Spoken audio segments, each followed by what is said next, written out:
Dai Yaochen felt a dizzying pain in his head, a piercing sting that grew increasingly intense. At the moment it reached its peak, he could endure no more. He suddenly opened his eyes, sat up from the bed, and gasped for breath. At that moment various voices came from all around. The second prince has awakened. Thank goodness the second prince is safe. Phew, we finally pulled the second prince back from the gates of death. Now we can report to his majesty. Hearing these surprised and relieved voices, Dai Yaochen looked dazedly toward the direction of the sounds. What came into his view were several elderly men with white beards and hair. The leading elder noticed Dai Yaochen's somewhat dazed expression, and quickly gestured for everyone to be quiet. Say no more. The second prince has suffered a head injury. Although he has awakened, he still needs rest. Everyone follow me out. After saying that, the leading elder led the others out, leaving Dai Yaochen alone in the room. Second prince. Your highness. Fortunately the pain came and went quickly. After 7 or 8 seconds it completely dissipated. Dai Yaochen finally understood the situation. Dai Yaochen mused, of all the 36 stratagems, fleeing is the best. Cowardly as it may be, it works. Then he wondered, was I killed by Davis? He muttered, that's too much. Then he thought, this system can increase spirit ring age. Not. His gaze swept across the empty room. Dai Yaochen had no idea what was happening and muttered subconsciously. With understanding, Dai Yaochen immediately lay back down on the bed, closed his eyes, and organized the memories he had gained. Right then he made up his mind. The system voice said, detected perfect fusion of host soul and body. System binding initiated. Incomplete. Dai Yaochen was stunned. The white tiger martial soul is the hereditary martial soul of the Star Luo royal family. How can it be incomplete? With the system's voice, a virtual interface appeared before Dai Yaochen. Spirit ring points 1000. First spirit ring 392 years. What should I do next? Although feeling somewhat helpless about the current situation, Dai Yaochen quickly thought, why not learn from Dai Mubai in the original story and just run away? As for the safety issues before fleeing, Dai Yaochen was not too worried. That fellow Davis definitely wouldn't dare to lay a hand on him within the imperial palace. That was an absolute taboo of the Star Luo Empire. His predecessor was also assassinated outside the palace. Dai Yaochen understood immediately, but he was still puzzled by some of the information displayed on the virtual interface. He asked the system, what does the incomplete after my white tiger martial soul mean? So that's it. I have actually transmigrated into the Douluo Continent's Star Luo royal family, becoming Dai Mubai's second brother and Davis' younger brother. This system is a check-in system. Before Dai Yaochen could ask, the system directly explained, the host can check in once every day, each time gaining 10 spirit ring points. Spirit ring points can increase any spirit ring's age. 1 point corresponds to 1 year of the spirit ring's age. From the memories he had gained, the Star Luo royal family had determined the candidates for the crown prince position 2 years ago, the eldest Prince Davis and the third Prince Dai Mubai. Regardless of who won or lost, the crown prince of the Star Luo Empire would only be one of them. Rather than stay, it would be better to follow Dai Mubai's example. First leave the Star Luo Empire, develop stealthily outside, and return only when he had grown strong enough to protect himself. He was a university student of the class of 2017, just graduated this year, and was about to go out to look for a job, when he unexpectedly transmigrated into the body of the Star Luo Empire's second prince, Dai Yaochen, who shared the same name and obtained all of his memories. Dai Yaochen immediately cast aside his plan to run away. Since there was a turnaround, he naturally didn't want to flee the Star Luo Empire like a whipped dog. Second spirit ring, 623 years. Thinking of this, Dai Yaochen, lying in bed, couldn't help but show a bitter smile. Hearing this voice in his mind, he was momentarily stunned, then the corners of his mouth uncontrollably stretched into a grin. Upon initial binding, the system grants the host 1000 spirit ring points. In other words, as the second prince, Dai Yaochen was excluded from the candidate list for the crown prince from the start. He posed no threat to Davis at all. Yet who would have thought that even so Davis could not tolerate his own younger brother and sent someone to assassinate him? With this thought, about a minute later, the cold mechanical voice finally sounded again in Dai Yaochen's mind. Binding successful. Welcome, host. Although his predecessor was dead, he had possessed the body and come back to life. That fellow Davis would probably not rest and would likely strike again. System, there's actually this thing. Dai Yaochen rejoiced inwardly. Right, I'm a transmigrator. Having a system is only normal. According to Dai Yaochen's memory, his predecessor was assassinated by the eldest Prince Davis and should have been dead. Yet by a stroke of luck, he had soul transmigrated and possessed the body, thus coming back to life. Special talent ring fusion. The system detects that the host's martial soul is incomplete. First rest in the palace for a few days until the head wound heals, then quickly flee, preferably to the Heaven Do Empire where Davis can't reach. Other transmigrators all have various godlike starts. Why is it that for me it's so dangerous from the beginning? Just as Dai Yaochen was pondering how to flee later, a mechanical voice devoid of any emotion suddenly rang in his martial soul. White tiger incomplete. There was no way around it.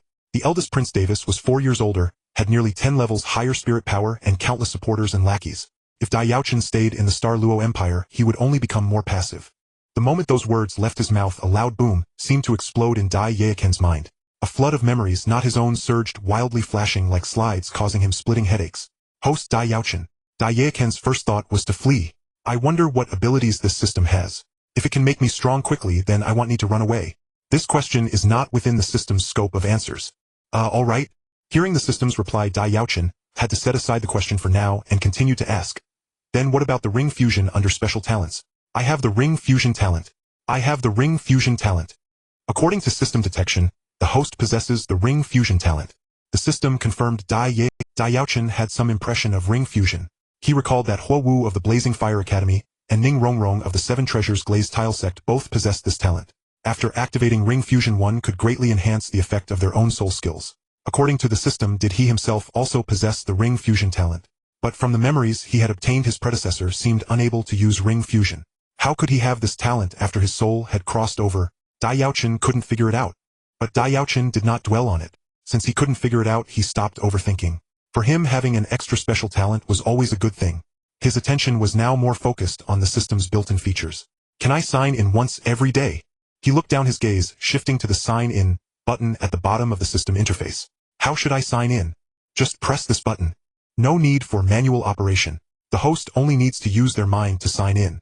The system's cold voice sounded. That easy.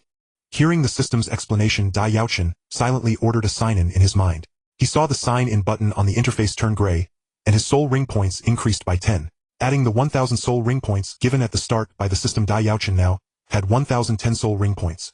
As the system had said, he could add these points to any soul ring to increase its age. Thinking this, Dai Yaochen immediately summoned his own soul rings. 2 rings appeared. One light yellow, one deep yellow, spiraling up and down around his body. In his current situation, if he added points before absorbing his third soul ring, he could directly absorb a 5,000 third soul ring, effectively gaining 4,000 soul ring points for free. Although he had only obtained the system not long ago, Dai Yaochen had already figured out how to maximize its capabilities. Yet no matter how furious he felt, Dai Mubai had no way to counter it. As the light flickered, its color gradually deepened. After about 7 or 8 seconds, the 2 yellow soul rings around Dai Yaochen turned purple. Second brother, you're okay, that's good. Seeing that Dai Yaochen seemed unharmed, Dai Mubai let out a sigh of relief, then said angrily, was it that guy who attacked you? Regarding Dai Mubai's suggestion of running away, Dai Yaochen's expression did not change. He didn't think his brother's idea was cowardly. After all, he had been thinking the same thing himself just moments ago. When the gap in strength is too vast, a strategic retreat is also a good choice.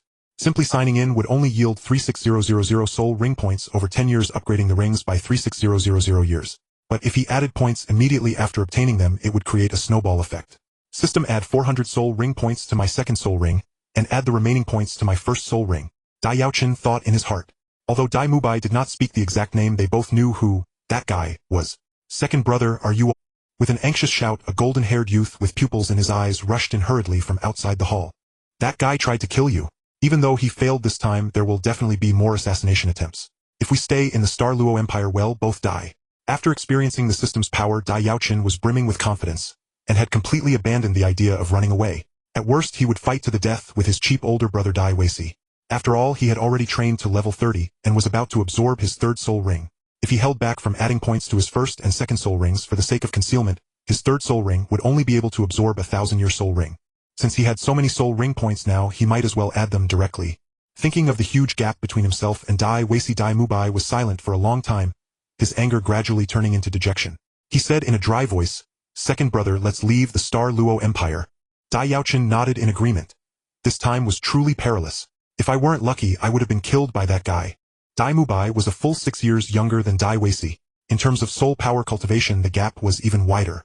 No matter how hard he trained, he could never catch up, filling him with a sense of powerlessness whenever he faced Dai Yaochen. With the command given, Dai Yaochen saw the numbers in the soul ring points column of the system turn to 0. At the same time, the light radiating from the 2 soul rings spiraling around him suddenly flickered. But that was just his previous thought. After obtaining the system, he now had confidence, and no longer planned to flee like a stray dog. Hearing this, Dai Mubai's expression grew even angrier. Just as Dai Yaochen was entertaining this thought, the sound of hurried footsteps suddenly rang out from outside the door. Knowing someone was coming, he instinctively withdrew his soul rings, and turned his head toward the entrance. In Dai Mubai's view, his second brother had already been excluded from the competition for the crown prince position, and posed no threat to Dai Yaochen. Yet Dai Yaochen still chose to kill him, evidently just to pressure himself through such methods. This was the best way to utilize the system's capabilities. And this is just the beginning. As long as I sign in on time every day, I can continuously raise the age of my soul rings, making my soul ring skills more and more powerful. These were Dai Yaochen's current 2 soul rings. According to the system, the first soul ring was 392 years old, while the second was 623 years old. That's right, the incoming person was Dai Mubai, the leader of the Shrek 7 Devils in the original work, and now Dai Yaochen's third, and if he upgraded his first and second soul rings to the 1,000-year level now, he could directly absorb a 5,000-year Mubai. Seeing the person, Dai Yaochen unconsciously called out his name. Why have you come to me? Dai Weishi, I hope you know your place. If you fucking pull any more tricks on me, I'll fucking kill you. A purple soul ring represents the 1,000-year level. Under normal circumstances, a soul master can only add a 1,000-year third soul ring after reaching level 30. The first and second soul rings are at most 100-year level. But now with the system's help, Dai Yaochen had directly upgraded both his first and second soul rings to the 1,000-year level. 2,000-year soul rings. Looking at the 2 purple rings spiraling around him, Dai Yaochen's eyes grew brighter and brighter. Plus my current soul power has reached level 30, and I can add another soul ring. This greatly narrows the gap between me and Dai Weishi. I no longer have to fear that bastard that much. Indeed, Dai Mubai believed it was because of him that Dai Yaochen had nearly lost his life on the brink of death. In fact, the predecessor had really died. Now Dai Yaochen shook his head and directly rejected Dai Mubai's suggestion. Mubai, I don't want to leave the Star Luo Empire. Dai Mubai hadn't expected Dai Yaochen to refuse, and immediately grew anxious. Second brother, have you lost your mind? Observing Dai Mubai's bewildered expression, Dai Yaochen said directly, Mubai, I hadn't anticipated that Davis would move against me, so I was caught off guard and ambushed. Now that I am on guard, he won't have another chance to scheme against me.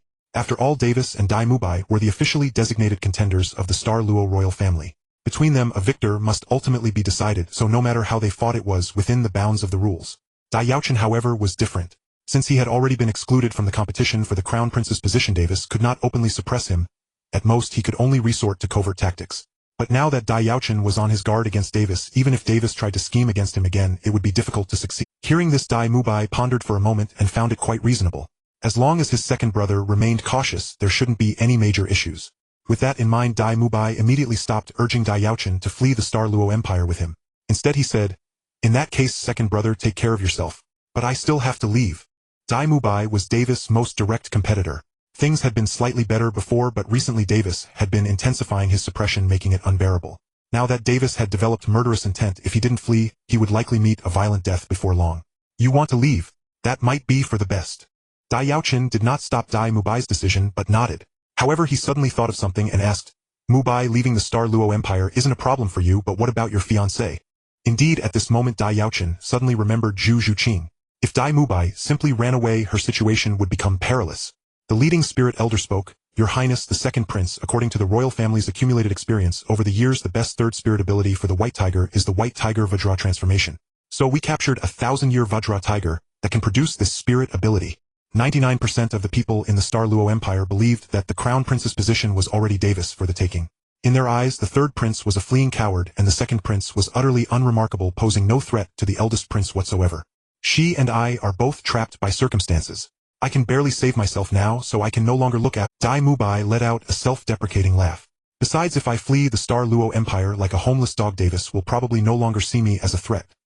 He shouldn't be so petty as to go after her, right? In the following days, news of the third prince Dai Mubai's escape gradually spread. The Star Luo Empire was a martial nation, so his cowardly act drew scorn from many. With Dai Mubai's departure, the eldest Prince Davis' position became even more unshakable. Doesn't meet your requirements? What does that mean? I've already told you the White Tiger Vajra transformation that the Vajra Tiger can provide is the most suitable spirit ability for you, and its age has reached the 1,000-year level. From every perspective, it's flawless. How could it not meet your requirements? You're not trying to toy with me just because you're a prince, are you? Now the Spirit Master Squad brought the captured 1,000-year Vajra Tiger before Dai Yaochen. Watching Dai Mubai's departing figure, Dai Yaochen couldn't help but feel a pang of melancholy.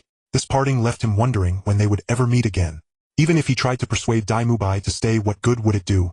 He could do nothing. If the human spirit masters capturing them possessed overwhelming strength and used special restrictive measures, they could prevent the spirit beasts from committing suicide. This was precisely the case here. Hearing Dai Yaochen's words, the spirit elder captain's brow immediately furrowed. Second brother, take care. With a deep glance at Dai Yaochen, Dai Mubai turned and left the room. Under normal circumstances, given the pride of spirit beasts once captured by spirit masters, they would directly self-destruct their spirit power and commit suicide. But nothing is absolute. While most people held such thoughts, few noticed a spirit master squad, led by a spirit elder, entering the imperial palace with a 1,000-year Vajra tiger. I appreciate your efforts. Dai Yaochen nodded, then said, "However, this 1,000-year Vajra tiger may not meet my requirements. A 5-ring spirit elder coordinated with a well-trained spirit master squad could absolutely overpower a Vajra tiger that had just surpassed 1,000 years in age, fitting it with specialized spirit-suppressing tools to prevent it from self-destructing its spirit power. The squad went to such lengths to capture a 1,000-year Vajra tiger alive for one purpose: to allow Dai Yaochen to kill it himself and absorb its spirit ring." Before the spirit elder captain could say anything, Dai Yaochen explained, "You see, I suffered a head injury and fell unconscious 2 days ago, didn't I? When I woke up, I suddenly discovered that both my first and second spirit rings had inexplicably upgraded to the 1,000. As the eldest prince of the Star Luo Empire, it was perfectly normal for Davis to suppress his rival Dai Mubai in various ways, and no one would object. But if he were to target Zhu Zhuqing, it would be too petty, so he likely wouldn't stoop to that. That night, Dai Mubai slipped out of the Star Luo Imperial City, under cover of darkness, heading north toward the Heaven Do Empire. Meanwhile, Dai Yaochen quietly recuperated in his room, recovering from his head injury. The problem was that while Davis wouldn't target Zhu Zhuqing, his fiancée Zhu Zhiyun would. That woman was far more ruthless than Davis. If Dai Mubai ran away, Zhu Zhiyun would undoubtedly intensify her persecution, putting Zhu Zhuqing's life at risk. No need for surprise. As the second prince of the Star Luo Empire, Dai Yaochen was entitled to such treatment. Generally, for spirit beasts below 10,000 years, he didn't have to hunt them himself. The royal family would dispatch people to capture the required beasts for him to kill and absorb their spirit rings. "Well, since you've made up your mind, I won't say more." Dai Yaochen shook his head. "Go on, leave the Star Luo Empire." With this thought, Dai Yaochen was tempted to persuade Dai Mubai to abandon his plan to flee, but the words died on his lips. "Though I don't know why this happened, since my first 2 spirit rings have reached the 1,000-year level, I can naturally withstand a higher year 3rd spirit ring. So I believe the Vajra tiger you caught for me is too low in age." As he spoke, Dai Yaochen directly released his spirit rings. Dai Yaochen had no intention of hiding his soul rings, as they would inevitably reveal themselves whenever he engaged in battle. Thus, even if he wished to conceal them, it would be for naught. Rather than that, it would be much better to openly showcase his first and second soul rings at the 1,000-year level, which would certainly attract considerable attention, and elevate his status within the Star Luo royal family. Of course, this would undoubtedly intensify Davis' hostility, but Dai Yaochen paid it no mind. After all, Davis had already planned to harm him, so if this incident merely deepened his animosity, so be it. Having resolved to follow through with this plan, Dai Yaochen seized the opportunity to publicly display his 2,000-year soul rings for the first time. Upon seeing the 2 purple soul rings swirling around Dai Yaochen, the captain of the Soul King team tasked with capturing soul beasts was instantly taken aback. Having only fainted once and now waking up to find his soul rings' ages increased. Was such a thing even possible in this world? Though he found it incredibly absurd, the 2 purple soul rings were right before his eyes, leaving him no choice but to believe this. His Highness the Second Prince truly possesses great fortune and destiny to have encountered such an opportunity. The Soul King captain swallowed hard, instinctively lowering his posture, as he respectfully inquired, "Since the age of the 1,000-year diamond tiger has decreased, how many years of cultivation do you think would be suitable for a soul beast, Your Highness?" "Between 4,000 and 5,000 years, I suppose." Seeing the captain's change in attitude, Dai Yaochen couldn't help but smile.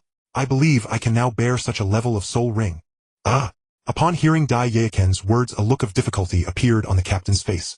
"Your Highness, please forgive my inability to comply. The 2 soul rings on the second prince have both reached the 1,000-year level, the reason unknown." After reading the report, Dai Tianyu abruptly raised his head, locking eyes with the Star Luo ancestor, and spoke in a solemn tone. "Is the information accurate?"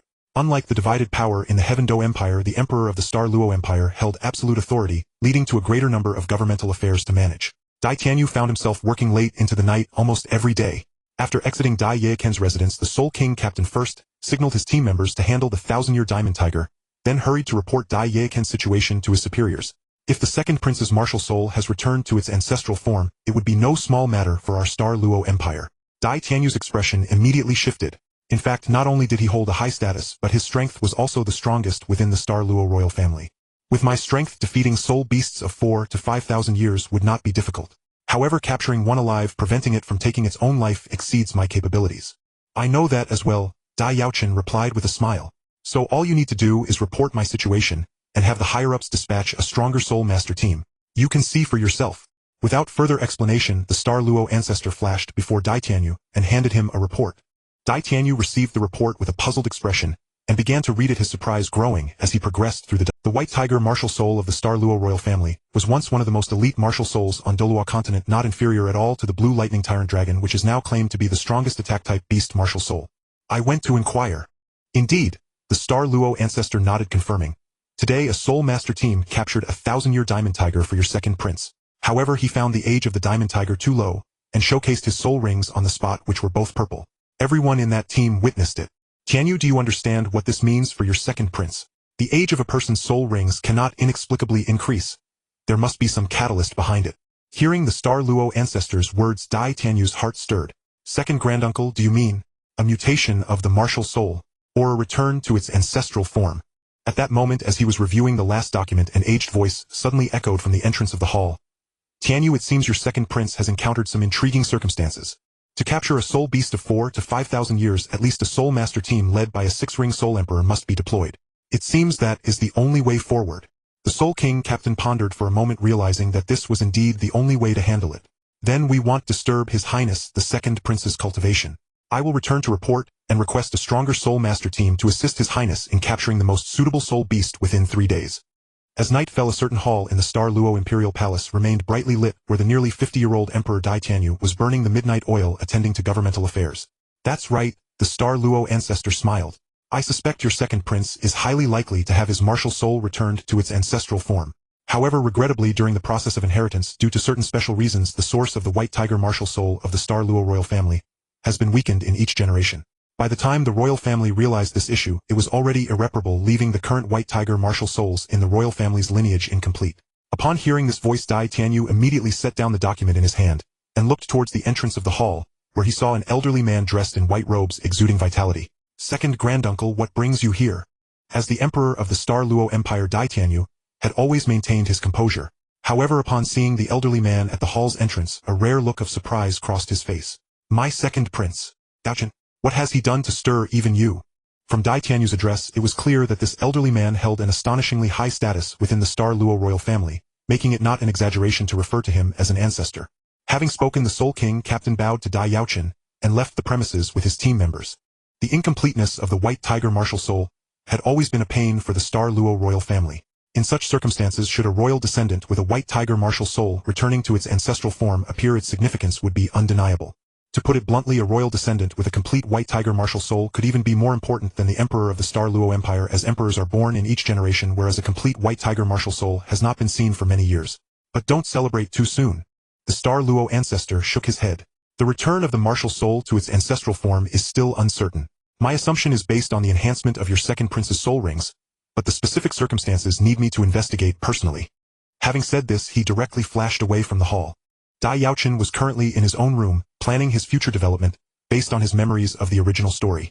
Leaving aside long-term goals, in Dai Yaochen's view, the most urgent task was to resolve the issue with his own spirit.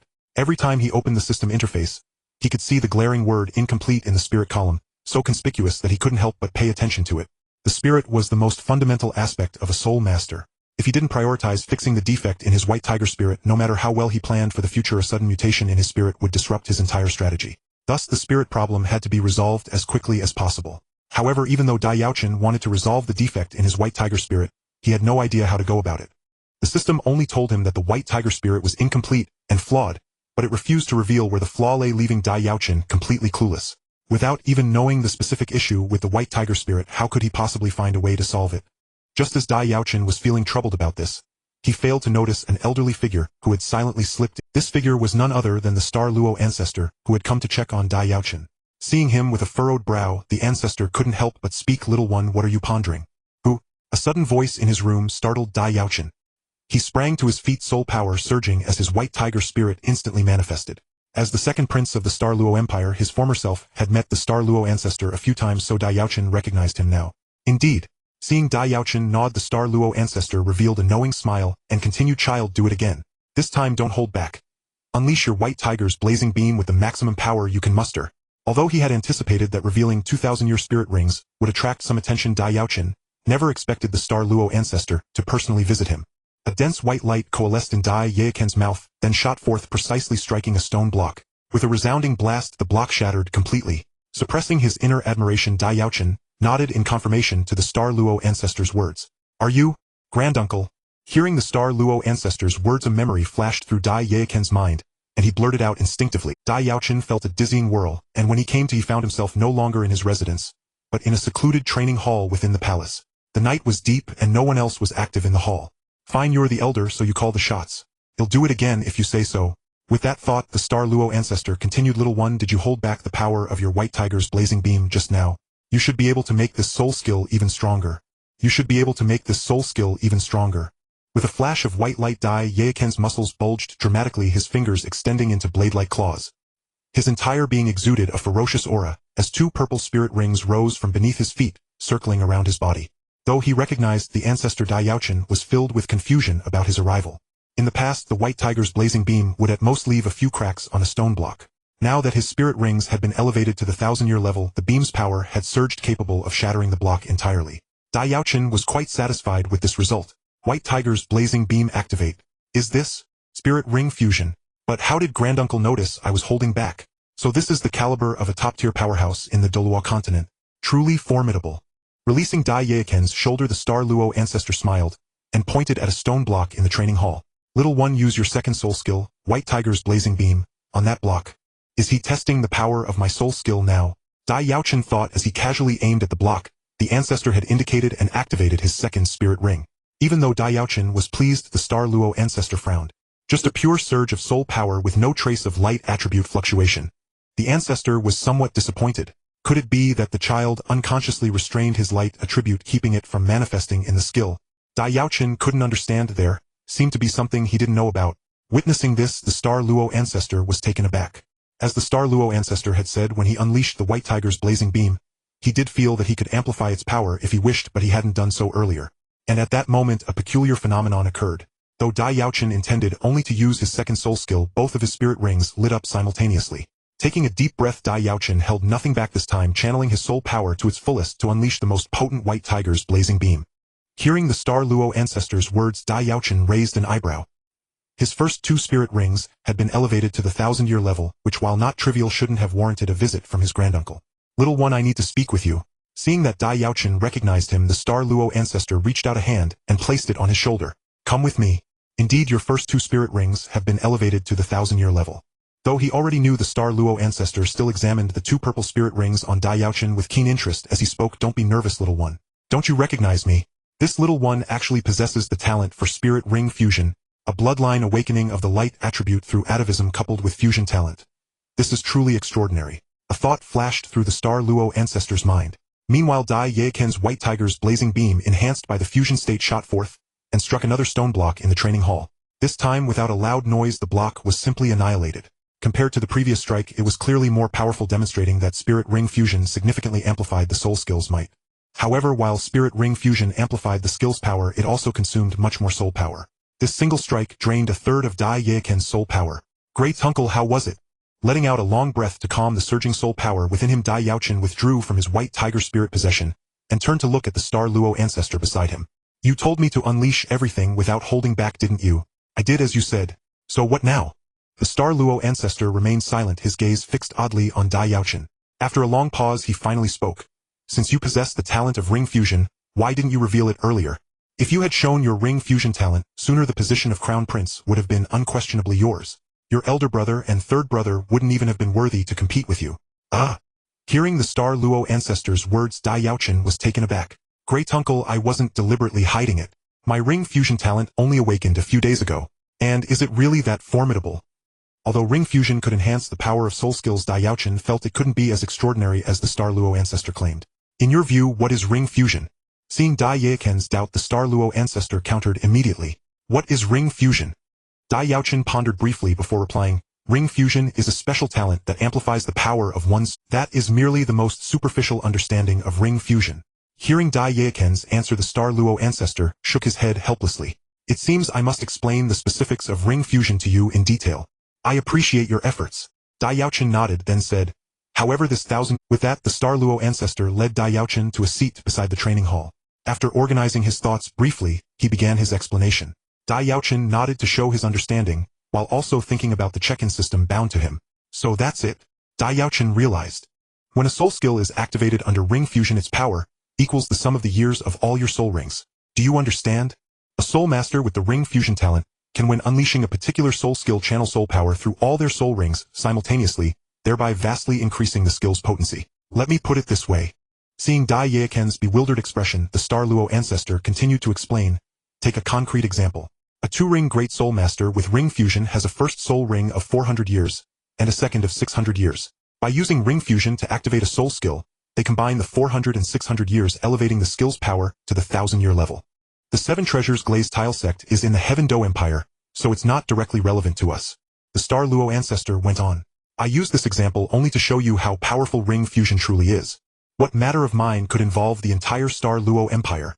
Dai Yaochen snapped back to reality puzzle. If a soul Douluo possessed the ring fusion talent, when using a soul skill, they could channel soul power through all their rings at once. The skill's power would be the sum of all their soul ring years, almost certainly reaching a force comparable to a 100,000-year level.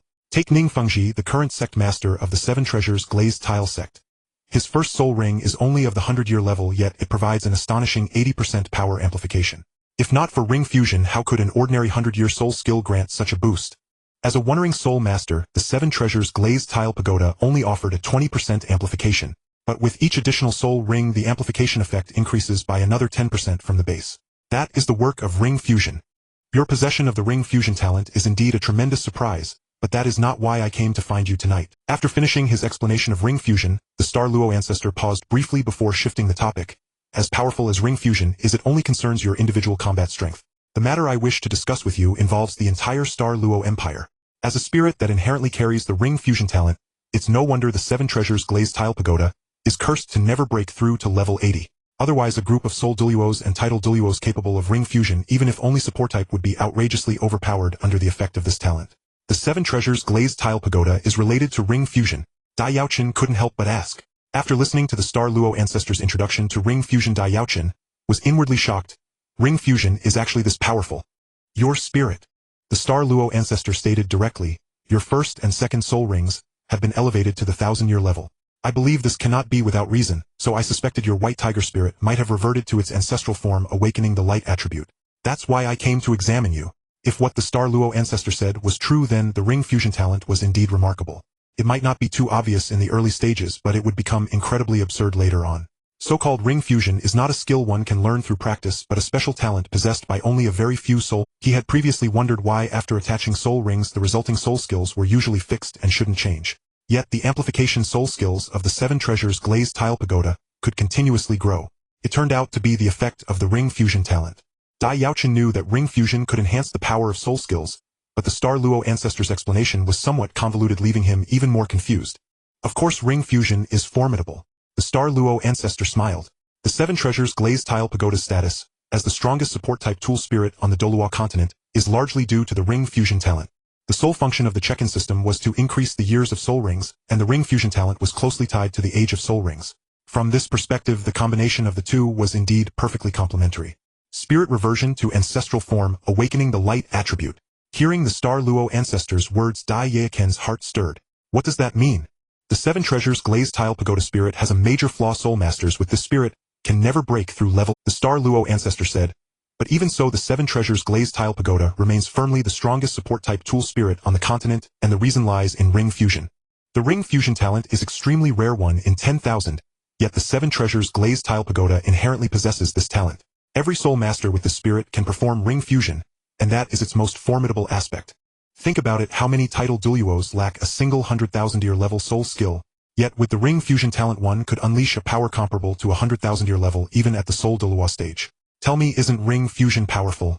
For some reason, Dai Yaochen's intuition told him that what his great-uncle was about to say concerned the incomplete white tiger spirit he had been worrying about. This prompted him to ask, immediately pricking up his ears, afraid of missing any crucial information. This chapter explains ring fusion. Its effects are indeed incredibly heaven-defying. Under normal circumstances, the power of a soul skill corresponds to a single soul ring's year. But under the effect of ring fusion, the skill's power equals the sum of the years of all one's soul rings. It's a long story. A flicker of reminiscence passed through the eyes of the Star Luo ancestor. 8,000 years ago, the white tiger martial soul inherited by our Star Luo royal family was once fully renowned alongside the blue lightning tyrant dragon martial soul, both standing as the strongest beast-type martial souls on the continent. But now our white tiger martial soul falls short when compared to the blue lightning tyrant dragon. This is not because the blue lightning tyrant dragon martial soul evolved to surpass us, but rather because our white tiger martial soul went awry, its quality declining, thus it can no longer rival the blue lightning tyrant dragon martial soul. So you're saying the white tiger martial soul passed down through the royal family is incomplete, defective, correct? Finally arriving at the crucial point, Dai Yaochen's spirits lifted, and he immediately pressed further. What is the cause of this problem? Marriage alliances. In response to Dai Yaochen's query, the Star Luo ancestor uttered these two words. Marriage alliances. Hearing these words combined with the Star Luo ancestor's earlier mention of light element awakening a vague realization seemed to dawn in Dai Yaochen's mind. You should know that the white tiger martial soul passed down by our Dai family, and the nether spirit cat martial soul inherited by the Zhu family can execute a martial soul fusion skill, the nether white tiger. The Star Luo ancestor continued. For this reason our ancestors established the tradition of marriage alliances, aiming to deepen the bond between our two families and ensure mutual dependence. Two great families with a martial soul fusion skill forming marriage alliances, a union of strengths for shared development. This seemed entirely beneficial with no drawbacks. But the ancestors of both families were unaware that they had already planted a colossal hidden peril. Speaking thus, the Star Luo ancestor's expression grew deeply regretful. Originally the white tiger martial soul possessed the light attribute, while the nether spirit cat martial soul had the dark attribute. When individuals with these two martial souls married and bore children, what do you think happened? Moreover, this misunderstanding was actually highly advantageous to him. If the royal family, including the Star Luo ancestor, believed his martial soul could undergo atavism combined with his own talent of ring fusion, his status would be greatly elevated and mere Dai Yaochen would no longer pose any threat to him. Could it be that the light and dark attributes conflicted, weakening the light and dark attributes inherited by the offspring? Having reached this point, Dai Yaochen had roughly grasped the situation. So that was it. After all, in the eyes of the Star Luo ancestor, the elevation of Dai Yaochen's first two soul rings to the 1000-year level was a sign of martial soul atavism. Although the light attribute was not currently evident, with proper stimulation his martial soul should fully atavize, restoring the light attribute that the white tiger martial soul was meant to possess. Dai Yaochen understood. No wonder the Star Luo ancestor said the original white tiger martial soul could rival the blue lightning tyrant dragon martial soul. Both possessed formidable physical bodies evenly matched. In terms of elements, the white tiger martial soul's light attribute could contend with the blue lightning tyrant dragon's lightning attribute. However, as intermarriage with the Zhu family continued, the white tiger martial soul's light attribute vanished, leaving it unable to compare with the blue lightning tyrant dragon martial soul.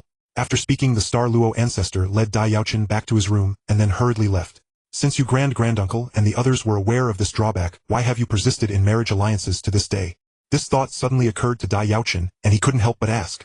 If you can fully awaken the light attribute and possess a complete white tiger martial soul, passing it down, our royal family strength can gradually recover to its peak. As the Star Luo ancestor said this, his gaze toward Dai Yaochen grew even more benevolent. In the next couple of days, I will personally capture a suitable soul beast for you. Let's see if absorbing a top-quality soul ring can help activate your light attribute. Dai Yaochen now understood that the Star Luo ancestor had misunderstood, but he did not clarify. After all, it involved the system and he couldn't explain it anyway. Let the misunderstanding stand. However, the Dai family was still relatively well off.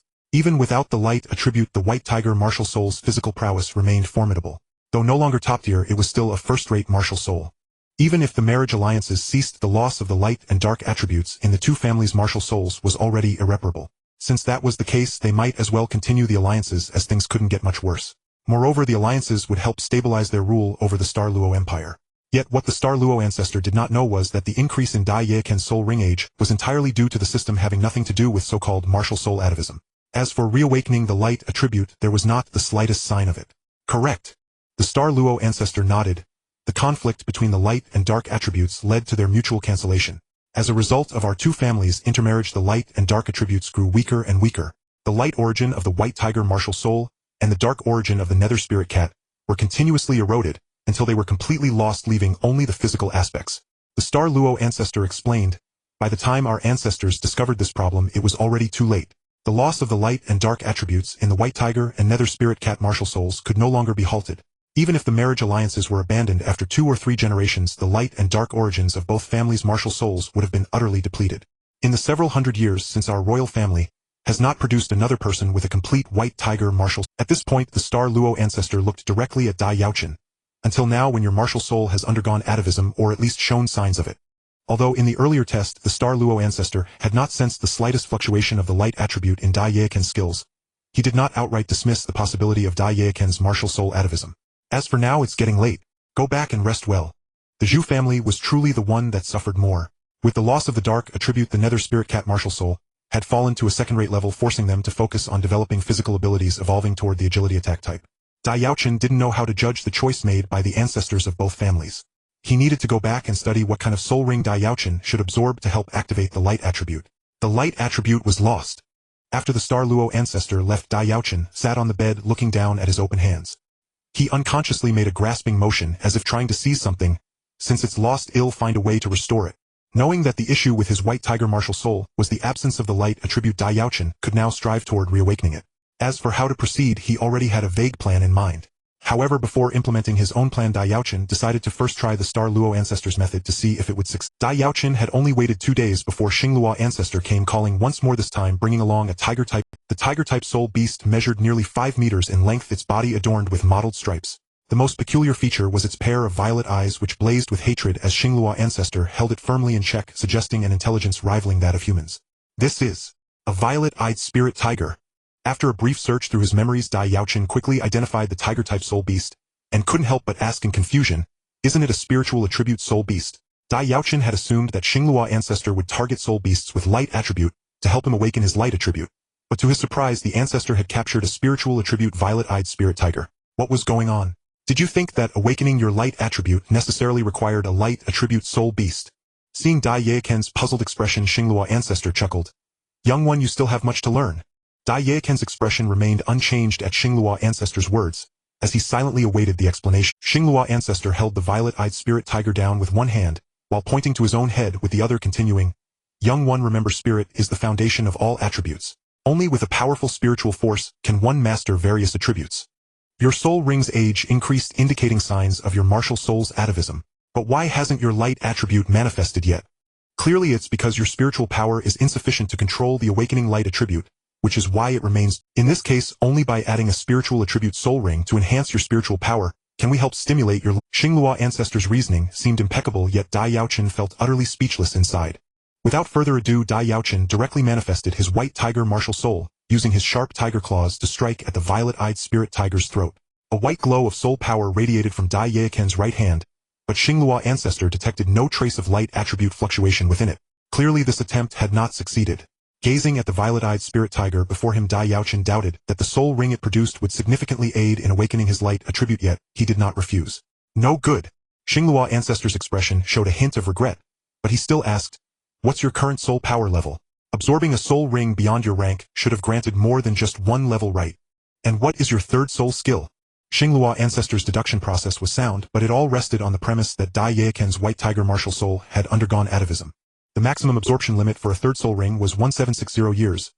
Attaching a ring close to 5000 years was clearly an overlevel absorption. Although Dai Yaochen's first 2 rings had been elevated to the 1000-year level, making absorption feasible, it would inevitably take considerable time. Thus, Luo Ancestor's initial premise was flawed. Even if the deduction process was correct, the final conclusion was bound to be wildly inaccurate. Under Dai Yaochen's guidance, the purple soul ring drifted above his head, casting a violet glow that enveloped his body. At that moment he felt a vast surge of warmth flowing into him. Did it work? Witnessing this, even Luo Ancestor, who had weathered countless storms, felt a flicker of anxiety. In his plan, he had intended to add a spiritual attribute soul ring later. Absorbing the violet-eyed spirit tiger's ring now inadvertently fulfilled that plan. For the violet-eyed spirit tiger, each meter of body length signified 1,000 years of cultivation. This one, nearly 5 meters long, represented nearly 5,000 years of cultivation. A full 2 hours passed before Dai Yaochen fully converted the energy within the soul ring into his own soul power and completed the absorption. Simultaneously, the purple ring that had hovered above him slowly descended and merged into his body. During Dai Yaochen's absorption, Luo Ancestor remained nearby, standing guard while awaiting the final outcome. Whether the violet-eyed spirit tiger's soul ring would help awaken Dai Yaochen's light attribute. The moment the violet-eyed spirit tiger breathed its last, a purple soul ring rose slowly from its nearly 5-meter-long core. Seeing this, Dai Yaochen immediately sat cross-legged, maintaining his martial soul manifestation, and guided the purple soul ring from the tiger's body. But in truth, Dai Yaochen knew full well that his white tiger martial soul had not undergone atavism. The increase in soul ring age was entirely due to the system. Soon, having completed the soul ring absorption, Dai Yaochen opened his eyes again. After a brief assessment, he extended his right hand, releasing his soul power outward, and shook his head at Luo Ancestor. Of course, this was not Luo Ancestor's fault. He had analyzed based on the logic of the Douluo Continent, but the existence of the system defied common sense, making his misjudgment understandable. Struck by the fatal blow, the violet-eyed spirit tiger let out a low whimper, its body convulsing, as if struggling, but under Luo Ancestor's overwhelming power it was futile. Soon its pupils dilated and life faded completely. Facing the surging warmth, Dai Yaochen dared not be careless. He immediately activated his soul power at full force, refining the warmth and converting it into his own soul power, officially beginning the absorption of his third soul ring. Now at level 32, Dai Yaochen said, my third soul skill is White Tiger Divine Annihilation Strike, a spiritual impact type skill. Luo Ancestor said directly, use this skill on me. Let me see its effect. Dai Yaochen nodded, unafraid of harming Luo Ancestor, and activated his newly acquired third soul skill. As the third purple soul ring on his body shimmered, Dai Yaochen's eyes were tinged with violet. Two beams of purple light shot from his eyes, striking Xingluo Ancestor directly. However, the ancestor made no move. With a mere flicker of his gaze, he effortlessly blocked the attack. Not bad, Xingluo Ancestor remarked after a moment's assessment. Its power matches that of a foraying soul ancestor's fourth soul skill with optimal soul ring configuration. Moreover, as a spiritual impact, it will prove even more effective in actual combat. If struck by your White Tiger Annihilation strike, any soul master with a soul power below level 50 would be stunned for at least a few seconds, or even fall unconscious in severe cases. If the gap in spiritual power is too vast, it could even result in instant death. The Star Luo Ancestor commented, of course, if the opponent's soul power exceeds level 50, this skill of yours will hardly take. Dai Yaochen nodded, slightly indicating his understanding. What the Star Luo Ancestor mentioned here was merely the White Tiger Annihilation strike's power under normal circumstances. Although it struggles against opponents above level 50, when unleashed through Soul Ring Fusion, the situation changes entirely. Even now, Dai Yaochen's Soul Ring Fusion could elevate the White Tiger Annihilation strike's power to a 7,000-year level, rivaling the might of some common soul master's fifth soul skill. As he later acquires more soul rings, the fusion state could push the strike's power even higher. Being able to fundamentally alter the potency of a soul ring skill, Soul Ring Fusion, is indeed an extraordinarily formidable talent. Overall, this soul skill of yours is quite impressive. After appraising Dai Yaochen's newly acquired third soul skill, the Star Luo Ancestor shifted the topic. The only regret is that we couldn't help you activate the light attribute. To this, Dai Yaochen remained silent. He had anticipated from the start that absorbing this soul ring would not significantly contribute to awakening his light attribute, so he felt no great sense of disappointment. Seeing Dai Yaochen's silence, the Star Luo Ancestor thought he was struggling to accept it, and offered comfort. Don't panic, little one. Take it slow. He'll think of other ways to help you activate the light attribute. Though finding it troublesome, the matter of whether Dai Yaochen's martial soul could undergo atavism was tied to the future of the Star Luo Empire. Thus, even if the Star Luo Ancestor found it headache-inducing, he had no choice but to persist in finding a solution. Great-granduncle. After hearing the Star Luo Ancestor's words, Dai Yaochen slowly shook his head and finally spoke. There's no need to go through all this trouble. The Pa clan's medicines. The Star Luo Ancestor fell into contemplation. Since conventional methods struggle to stimulate the light attribute, could we try using medicines? Dai Yaochen said. After the Spirit Hall attacked the subsidiary sects of the Clear Sky sect a decade ago, the Pa clan fled to our Star Luo Empire and established roots. They're thriving now. After days of deliberation, Dai Yaochen believed that the only place on the Douluo Continent that could help him reawaken his light attribute was the Ice and Fire Yin-Yang Well. The Pa clan, once the strongest subsidiary clan under the Clear Sky sect, the foremost sect in the world, possessed extraordinary heritage. Their expertise in medicines was unmatched by any force across the continent. Hearing Dai Yaochen's words, the Star Luo Ancestor frowned. After a moment of thought, he countered. Then what do you think should be done? Thus, in Dai Yaochen's view, persistently trying conventional methods with the Star Luo Ancestor was merely a waste of time. In comparison, he believed that implementing his own plan might offer a significantly higher chance of successfully awakening the light attribute. At this juncture, an expert was needed, and Dai Yaochen immediately thought of the Pa clan now residing in the Star Luo Empire. If we seek the Pa clan's help, it might indeed aid in reactivating the light attribute.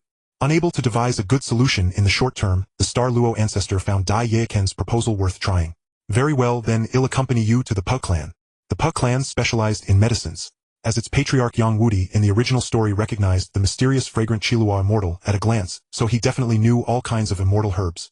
If Dai Yaochen could bring him to the Ice and Fire Yin-Yang Well, all problems would be resolved.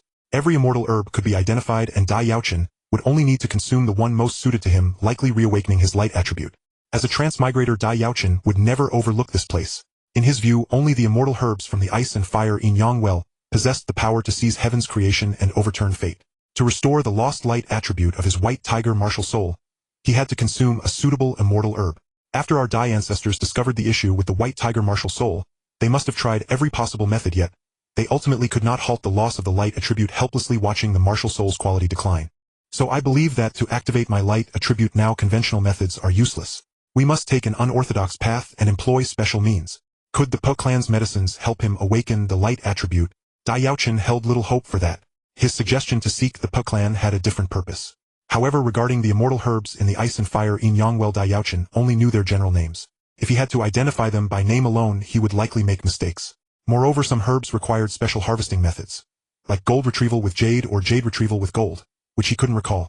Thus, even if he reached the Ice and Fire Yin-Yang Well, he would be as clueless as Dugubo. For Dai Yaochen, he no longer believed the Star Luo Ancestor could help him reawaken the light attribute. As he had just said, the Star Luo Imperial Ancestors must have tried everything, yet all failed. What could the Star Luo Ancestor do differently? Was the Star Luo Ancestor more capable than all the Imperial Ancestors combined?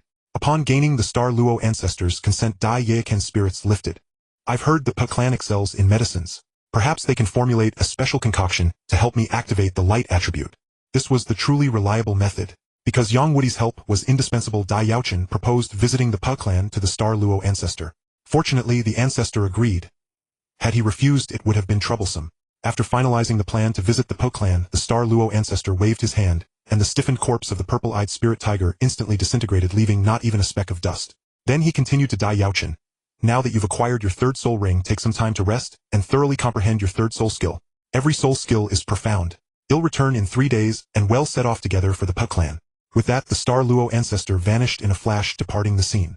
In 3 days he would have to visit the Pa clan. Dai Yaochen had initially planned to spend these 3 days cultivating within the palace, but a sudden recollection forced him to leave the imperial grounds temporarily. This matter that compelled him to go out was to request leave from the Star Luo Royal Academy. Indeed, it was to ask. The Star Luo Empire had a regulation that all descendants of nobles must enroll in the Star Luo Royal Academy after obtaining their first soul ring, with no exceptions. Therefore, as the second prince of the Star Luo Empire, Dai Yaochen was naturally a student of this academy. Although both the Star Luo Empire and the Douluo Empire operated official royal academies, the comparison between the two was like night and day. To put it plainly, the disparity could be seen from the final rankings of the Continental Advanced Soul Master Academy Elite Tournament, held once every 5 years. While the Star Luo Royal Academy's team had never claimed the championship, they consistently secured a spot in the top 3. The Douluo Royal Academy, however, was a different story. Far from the top 3, their representatives always performed poorly, even worse than some private advanced Soul Master academies. In fact, if not for a guaranteed spot reserved for the Douluo Royal Academy, their team might never have advanced to the finals, being eliminated outright in the preliminary selections. The reason the Douluo Royal Academy was so lackluster ultimately boiled down to its overly lax management of students. Since the students were all nobles, the academy's administration found it difficult to enforce strict discipline. Over time, they simply let things slide, resulting in the academy possessing excellent educational resources yet failing to cultivate outstanding students. Dai Mubai expelled. Dai Yaochen was not surprised by this. Exiting the Star Luo Imperial City through the East Gate and walking along the broad official road, for about 10 minutes Dai Yaochen caught sight of the towering gate of the Star Luo Royal Academy. Second Prince. The academy staff on duty clearly recognized Dai Yaochen. Seeing him approach, they immediately greeted him with a beaming smile. "We heard from other students that you had an accident, Your Highness, and we were quite worried. It's a relief to see you safe and sound." If he didn't do this, he would undoubtedly be mercilessly expelled from the Star Luo Royal Academy for prolonged truancy. Although it might not seem like a major issue, it was still quite embarrassing. 3 women with harsh expressions surrounded a little girl in a menacing circle. The girl sat sideways on the ground, her black hair disheveled, her head lowered so low that her expression was hidden. Now that the holiday was about to end, but Dai Yaochen still needed to visit the Pa clan to find Yongwudi and head to the Ice and Fire Yin Yang Well, located within the Douluo Empire. A task that would take at least a few months. This forced him to come to the Star Luo Royal Academy to request an extension of his leave. What's going on? With such strict academy discipline, who would dare to cause trouble in private? If there was any grievance or enmity, they could seek a teacher to officiate a duel unknown. Why violate the school rules? With this thought, Dai Yaochen's heart stirred, and he stealthily moved closer. "You really have a thick skin." The woman on the left, who seemed to be a lackey, sneered. "Your fiancé ran away like a coward. If it were anyone else, they'd be too ashamed to live. Yet you still have the nerve to come to the academy unafraid of being laughed at." Since he had already decided to flee, why would he care whether the Star Luo Royal Academy expelled him or not? After exchanging a few more words with the staff on duty, and confirming that aside from Dai Mubai's expulsion, no other major incidents had occurred, Dai Yaochen said no more and entered the Star Luo Royal Academy. Unlike the loosely managed Douluo Royal Academy, the Star Luo Royal Academy imposed very strict requirements on its students. The academy's administration had no fear of offending students. If anyone violated the rules, they were dealt with severely. Why bother talking to her? The woman in the center, clearly the leader, said directly, "From now on, beat her every time we see her until she dares not come to the academy anymore. That way she won't disgrace Miss Juyun." Dai Mubai had chosen to leave the Star Luo Empire, so it was only natural that he was expelled from the Star Luo Royal Academy. Dai Yaochen believed Dai Mubai had anticipated this and didn't care. If the Star Luo ancestor had given an order, Dai Yaochen wouldn't have had to come running to ask for leave. But how could the Star Luo ancestor bother with such trivial matters? So Dai Yaochen had to handle it himself. "Nothing much, actually. If I had to mention one thing," the staff member said.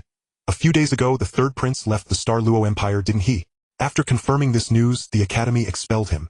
Upon entering the Star Luo Royal Academy, a wide road paved with blue bricks led straight to the teaching area. Dense woods lined both sides of the road. Breathing in the fresh air, those walking along it couldn't help but feel a sense of tranquility. Dai Yaochen had intended to follow this broad road directly to the teaching area and find the administrative office to request leave. But just then he sensed something and instinctively looked toward the woods by the roadside.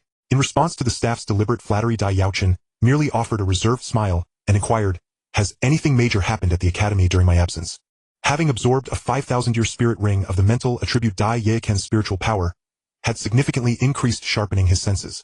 He could faintly hear abusive shouts from the woods mingled with sounds of physical scuffles. At that moment in the woods of the Star Luo Royal Academy, a scene of bullying was unfolding. The gate was entirely carved from white marble, standing 20 meters tall and exuding grandeur. Emblazoned on it were the gilded characters, Star Luo Royal Academy, bold and imposing. Previously, due to a head injury requiring rest, and the need to obtain his third soul ring, Dai Yaochen had been granted a leave of absence by the Star Luo Royal Academy. With these words, she raised her hand, ready to deliver a slap. The little girl surrounded by the two remained silent, her head bowed, showing no intention of avoiding the impending slap. Just as the little girl was about to be struck, a voice suddenly rang out. "I thought it was a mutual fight, but I didn't expect you to be engaging in campus bullying. 3 of you ganging up on one little girl. How dare you do such a thing?" Startled by the sudden sharp rebuke, the 3 women who had been bullying instantly froze, instinctively halting their assault and turning toward the source of the voice, where a handsome young man leaned casually against a distant tree, his gaze cold and unwavering. That elegant youth was none other than Dai Yaochen. Sensing something amiss within the woods, he had approached, silently intent on observing what unfolded. Had it merely been a scuffle between students, he would have watched idly, intervening only if absolutely necessary. After all, as Spirit Master, students often settle disputes through combat, a natural if rule-breaking occurrence. Such matters fell under the Academy's jurisdiction, not his. Yet what he witnessed was no mutual quarrel, but a vicious one-sided act of campus bullying, 3 adult women ganging up on a girl no older than 10. To Dai Yaochen, such cruelty could not be ignored. He would intervene without hesitation. "Prince Second." The 2 attendants immediately recognized him and gasped in alarm, their expressions flickering with fear at his royal status. "So it's Prince Second himself? I hadn't expected to see you here." Though her subordinates trembled, the ringleader remained unflinching, letting out a derisive snort. "How quickly your head wound has healed, Your Highness. Don't you need more rest? A relapse would be most unfortunate." Her brazen tone raised his suspicion. Did she truly remain unaware that his first and second spirit rings had already ascended to the Millennium tier? Dai Yaochen's eyes narrowed sharply. In truth, the Luo imperial household had swiftly suppressed all news regarding the upgrade of Dai Yaochen's spirit rings, so thoroughly that even noble families remained ignorant of the development. "Did I say you could leave?" Refusing to let them slip away, Dai Yaochen strode forward with deliberate, commanding, "We serve Crown Prince Daivis. Offend him and he will never spare you." As Dai Yaochen exchanged brief words with the girl, the 3 women, who had tumbled to the ground moments before, now scrambled upright, dusting themselves off. As Dai Yaochen exchanged brief words with the girl, the 3 women, who had tumbled to the ground, Dai Yaochen scoffed, utterly disbelieving her claim. She was merely cloaking herself in Davies's authority. Besides, even if I had offended Daivis, what then? Who would truly spare whom remains uncertain. At the sight of Dai Yaochen's advance, the trio tensed instantly. Spiritual energy surged around them as they prepared to summon their spirit avatars. "Sisters, retreat! Halt!" Caught entirely off guard by Dai Yaochen's sudden move, the 2 attendants stood stunned. By the time they regained their wits, their leader was already struggling for breath, her face flushed and throat constricted. Having acquired a 5,000-year mental attribute, third spirit ring, Dai Yaochen's spiritual power now rivaled that of an ordinary spirit king. His thunderous shout struck like a tiger, roaring directly into their ears, plunging their minds into momentary blankness and shattering their concentration before their spirit avatars could manifest. Seeing Dai Yaochen remain silent, the ringleader's expression turned smug. "Your Highness, I urge you not to interfere. This matter concerns Crown Prince Daivis himself. Surely you wouldn't wish that recent head injury to recur." Not only the 3 women across from him, but even the bullied girl quietly lifted her head, gazing at Dai Yaochen's back as he shielded her, her eyes gleaming with something rare and profound. The girl lowered her head slightly and shook it, signaling she was unharmed. As the 2 attendants lunged forward, Dai Yaochen flicked his right hand outward, hurling the woman he held straight into their path. Startled, they hastily retracted their attacks, only to collide chaotically with their leader, sending all 3 tumbling together once more. "Release her!" The ringleader glared at Dai Yaochen, venom lacing her voice. "We call you Prince Second out of courtesy, not because you merit the title. Don't mistake deference for respect." After effortlessly subduing the trio, Dai Yaochen turned gently toward the girl seated quietly beside him. He granted them no chance to summon their spirit avatars. Just 3 meters away, he unleashed a deafening, "What do you think you're doing?" With that, the ringleader turned to flee, dragging her attendants along.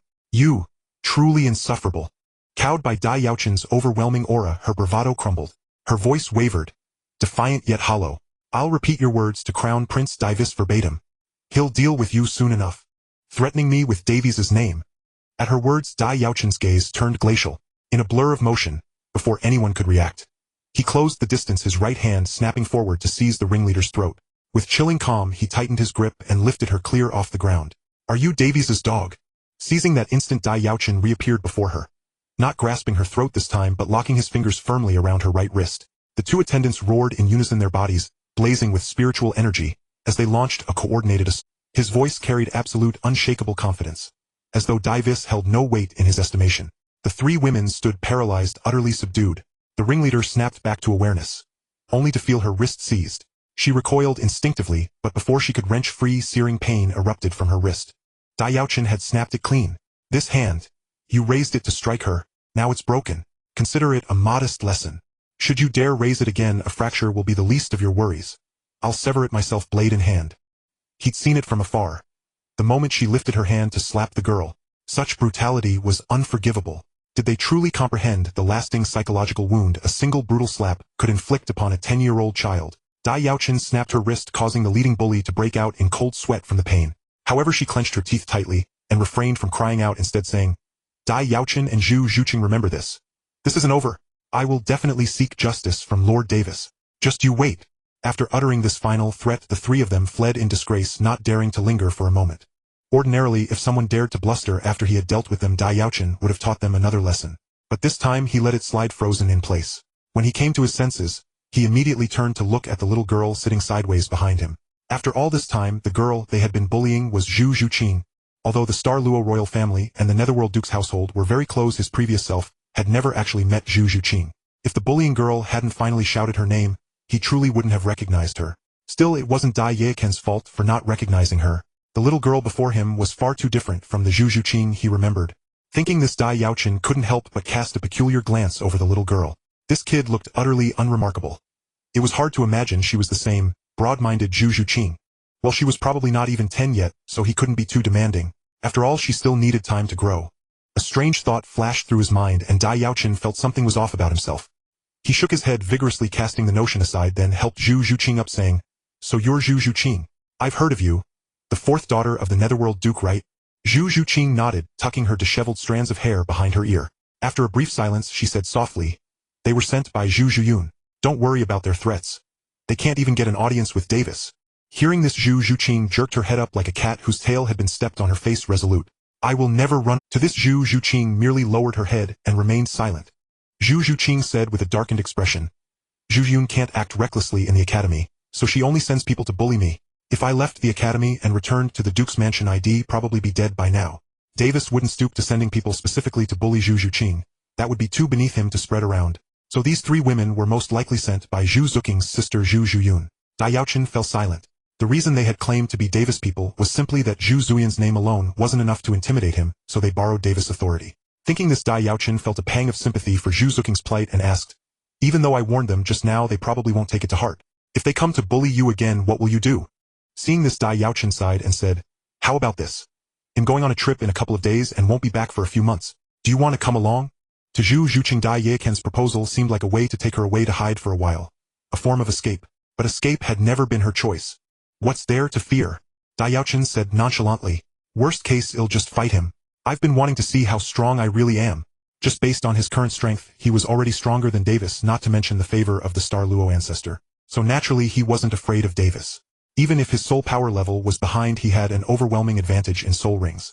With the trump card of ring fusion, if he actually fought Davis, his odds of winning should be over 80%.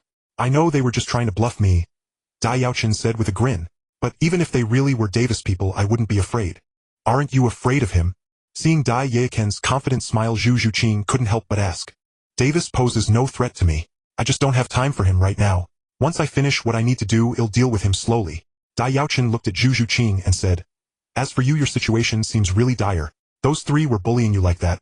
It probably wasn't the first time, was it?" For her, just her sister Zhu Zhuyun was a lingering nightmare. But even Zhu Zhuyun was merely dependent on Davis, so Davis was a true colossus in her eyes.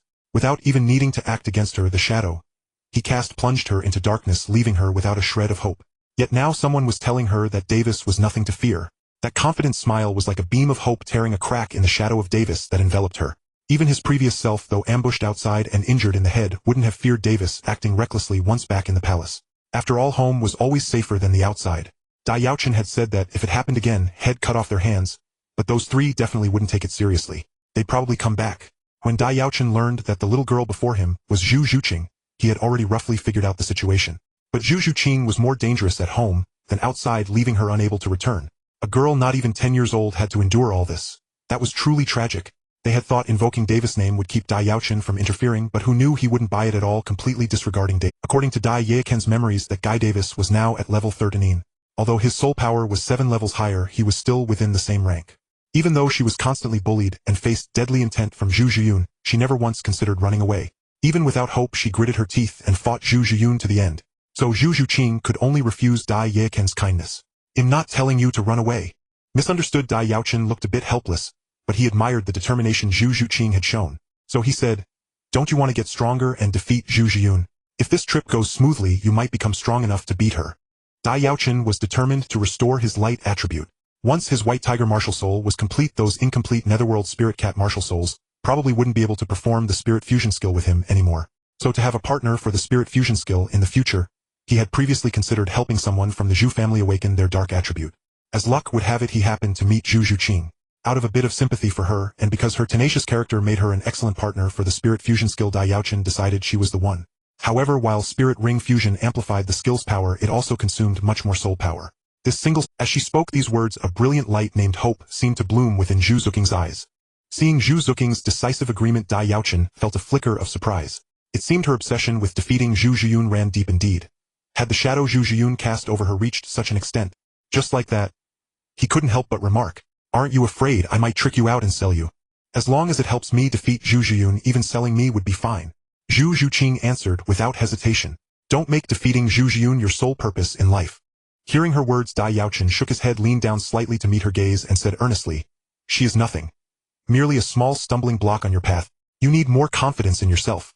Under Dai Yaochen's words, Zhu Zhuqing's once determined expression turned dazed. Ever since being chosen as a rival, Zhu Zhiyun had become an inescapable nightmare, relentlessly suppressing her in every way. Under such intense pressure, she had forcibly set the goal of defeating Zhu Zhiyun to keep herself going. Now hearing Dai Yaochen's words caused a ripple in the conviction that had sustained her. Dai Yaochen understood this well, which was why, despite the favor he now received from the Star Luo ancestor and the emperor, he did not become complacent. Instead, he sought every means to elevate his own strength. In the Star Luo Empire, imperial power was absolute. The emperor reigned supreme. Anyone daring to slight him would find themselves feasting at their own funeral. Fortunately, Dai Yaochen had anticipated this situation. Amid the academic dean's resolute "absolutely not," he leisurely produced a token. We can." The academic dean nodded, directly pulling out 2 leave slips to fill in on their behalf. "A half-year leave, is it? He'll approve a full year for you instead." Dai Yaochen took it and saw the 1-year leave written on it, a satisfied smile spreading across his face. "Not bad," he said casually, then pressed on. "So I ask you, can this leave be approved?" What a joke. A few days or even half a month's leave with a reasonable excuse might be granted. But both of them asking for half a year, that was simply absurd. Might as well drop out of school altogether. What else? Dai Yaochen rolled his eyes. "Did you think I stole it?" This token had no specific function. It merely represented the emperor's special recognition of its bearer. With it, as long as one's request wasn't explicitly forbidden or utterly outrageous, others would generally accommodate it as a courtesy to the emperor. When asking for a half-year leave, it was absolutely not, but after presenting the imperial token, the dean proactively extended the leave to a full year. Truly, status mattered immensely, no matter the setting. As these thoughts crossed Zhu Zhuqing's mind, Dai Yaochen outlined their next steps. "We set off in 2 days. Before that, come with me to the academic office to request leave." The academic dean had firmly resolved to deny the request, but upon seeing the token, his expression shifted instantly. "This token? Did His Majesty give it to you?" Having confirmed their shared journey, the two left the woods, returned to the wide blue brick road, and headed directly to the academic area of the Star Luo Royal Academy. Arriving at the academic office, one was the second prince of the Star Luo Empire, the other the 4th miss of the Zhu family. The academic dean naturally recognized them. Yet, even so, he did not readily grant them special favors. With that, he began writing swiftly, and within moments 2 leave slips were completed. As long as it made her stronger and capable of defeating Zhu Zhiyun, she would obey all of Dai Yaochen's arrangements. This made Dai Yaochen wonder. If he truly sold her, would she even count the money for him? This thought flickered through Dai Yaochen's mind briefly. He certainly wouldn't sell Zhu Zhuqing. A girl under 10 with barely any flesh on her bones wouldn't fetch much even by weight, and Dai Yaochen was hardly short of money. More confidence. Zhu Zhuqing murmured to herself. "I am confident I will defeat her. So can we get leave?" Slapping the token onto the academic dean's desk, Dai Yaochen spoke. This was the Star Luo Royal Academy, not the Lax Heaven Do Royal Academy. Even with one being a prince and the other a duke's daughter, a half-year leave was simply out of the question. Of course, on the Douluo Continent, lofty status required strength as its foundation. Dai Yaochen's cheap father had only become emperor of the Star Luo Empire by defeating his rivals with extraordinary power. Not at all. The academic dean's attitude did an about-face, and he said with a smile, "I never expected His Majesty to bestow this token upon the second prince. It seems the second prince enjoys great imperial favor." Upon learning that Dai Yaochen's white tiger spirit showed signs of atavism, his cheap father's regard for him skyrocketed, and he even sent someone to give him a token. Zhu Zuqing snapped back to reality and said nothing more, indicating she would follow Dai Yaochen's lead. It was clear that despite his guidance, her mindset wouldn't change overnight. Defeating Zhu Zhuyun remained her top priority. With the leave issue resolved, Dai Yaochen didn't linger at the academic office. He took Zhu Zuqing's hand and left, preparing to set off together in 2 days. As Dai Yaochen and Zhu Zuqing departed, the academic dean narrowed his eyes and muttered to himself, "I thought the third prince's escape made the crown prince's ascension unstoppable. Who'd have thought the unremarkable second prince was not so simple?" The token Dai Yaochen had just shown was something even Davis didn't possess, a clear sign of the emperor's regard for him. It seems the current winds are still uncertain. Best not to rashly side with the crown prince for now. 2 days swiftly passed, and finally the time arrived for the visit to the Pu clan, as previously set by the Star Luo ancestor. Dai Yaochen, having brought Zhu Zuqing to the imperial palace early, awaited the Star Luo ancestor's arrival. Before long, the Star Luo ancestor once again appeared before Dai Yaochen. Upon manifesting, his gaze immediately fixed on Zhu Zuqing. She is a little girl from the Zhu family. Though unfamiliar with Zhu Zuqing, the Star Luo ancestor, with his formidable power, effortlessly sensed the nether civet martial soul within her, deducing her affiliation with the Zhu family. Great-granduncle. Seeing the Star Luo ancestor's reaction, Dai Yaochen promptly explained, "Zhu Qing is the fourth daughter of the current nether duke. Her circumstances have been rather unfavorable lately, so I thought to bring her along on this trip to lift her spirits. May I?" Upon learning that Zhu Zuqing was the nether duke's fourth daughter, the Star Luo ancestor roughly understood the unfavorable circumstances Dai Yaochen mentioned. Nodding, he readily agreed. "Fine, since she wishes to come, let her join." With that, the Star Luo ancestor turned to Zhu Zuqing, "Little girl, you may call me great-granduncle just like Yaochen." "Greetings, great-granduncle." Hearing the Star Luo ancestor's words, Zhu Zuqing gave a slight bow and timidly offered her greetings. "What an obedient child." The Star Luo ancestor shook his head with a smile. "Let us depart." Had it been only the Star Luo ancestor and Dai Yaochen, they could have raced to the Pu clan's territory at top speed. However, with the addition of Zhu Zuqing, who was not yet 10 years old, they needed to accommodate her. Thus Dai Yaochen arranged 2 imperial carriages. One for the Star Luo ancestor alone, and another for himself and Zhu Zuqing to share. A prince. A rare sight indeed. What brings him to our doorstep? Hearing the Star Luo ancestor's remark, Dai Yaochen withdrew his gaze from the Pu plaque and turned to the matter at hand. A young girl, an elderly servant, and the young man in the middle. Likely the second prince of the Star Luo Empire. Though the sky was growing late, the impatient Dai Yaochen had no intention of resting overnight before visiting. Instead, he went straight to the door. The Star Luo ancestor had no objection, eager to resolve matters quickly as well. The second prince? The 2 burly guards exchanged astonished glances. Initially, neither Dai Yaochen nor Zhu Zuqing had paid much attention to the Pu plaque. Now they both looked up with curiosity. Dai Yaochen was fine, merely sensing a sharp aura emanating from the character, but Zhu Zuqing found her eyes stinging and quickly averted her gaze. Producing a visiting card from his storage soul tool ring, Dai Yaochen stepped forward and handed it to the 2 burly guards at the mansion's entrance. "Please inform Patriarch Yang that Dai Yaochen, second prince of the Star Luo Empire, wishes to call upon him." What business could he have? Taking the visiting card from the guard, Yang Wudi glanced over it briefly. Although it did not specify the matter, it bore the exclusive mark of the Star Luo royal family. He thus strode toward the entrance. The second prince. Hearing the guard's words, after a moment of silence in the meditation chamber, the tightly shut door swung open. A lean, elderly man emerged with a look of surprise. "Refuse him?" The guard hesitated briefly before continuing. "But the visitor is the second prince of the Star Luo Empire." He then pushed open the gate and walked into the mansion, turning several corners until he reached a brightly lit meditation chamber. Respectfully, he said, "Patriarch, a guest has arrived claiming to have business with you." With the second prince of the Star Luo Empire now visiting, regardless of the purpose, it was wise to maintain good relations and not offend him rashly. Thus, even though he was set to depart the next day, he still had to grant an audience. Hurrying to the mansion's entrance, Yang Wudi swept his gaze and spotted Dai Yaochen and his 2 companions. Under the coachman's guidance, 2 imperial carriages left the palace, exited Star Luo Imperial City, and headed toward their destination. The Pu clan had arrived in the Star Luo Empire only a decade ago, an external force. However, with a sole Douluo as their pillar, they possessed remarkable strength, and their pharmaceutical skills were well received. Though unable to secure a place within the imperial city itself, they had established roots in a major city on its outskirts. Despite his astonishment, one guard quickly accepted the visiting card. "Please wait a moment, second prince." I shall go inform the patriarch. Seeing this, the Star Luo ancestor laughed heartily. Yaochen recently absorbed a 5,000-year spirit soul ring, greatly enhancing his mental strength, so a brief glance poses no problem for him. But you little Zhuqing must not stare for long. The Pu clan's territory comprised a sizable mansion above, whose gate hung a plaque bearing the character Pu. Dai Yaochen did not invoke the Star Luo ancestor's name, relying solely on his identity as the second prince, which sufficed. You have business with me. A voice came from the meditation chamber. We are set to depart tomorrow for the 4-clan gathering. The timing is most inconvenient. Tell the visitor to return in 2 months. In truth, due to their expertise in alchemy, the Pu clan had built a considerable network within the Star Luo Empire.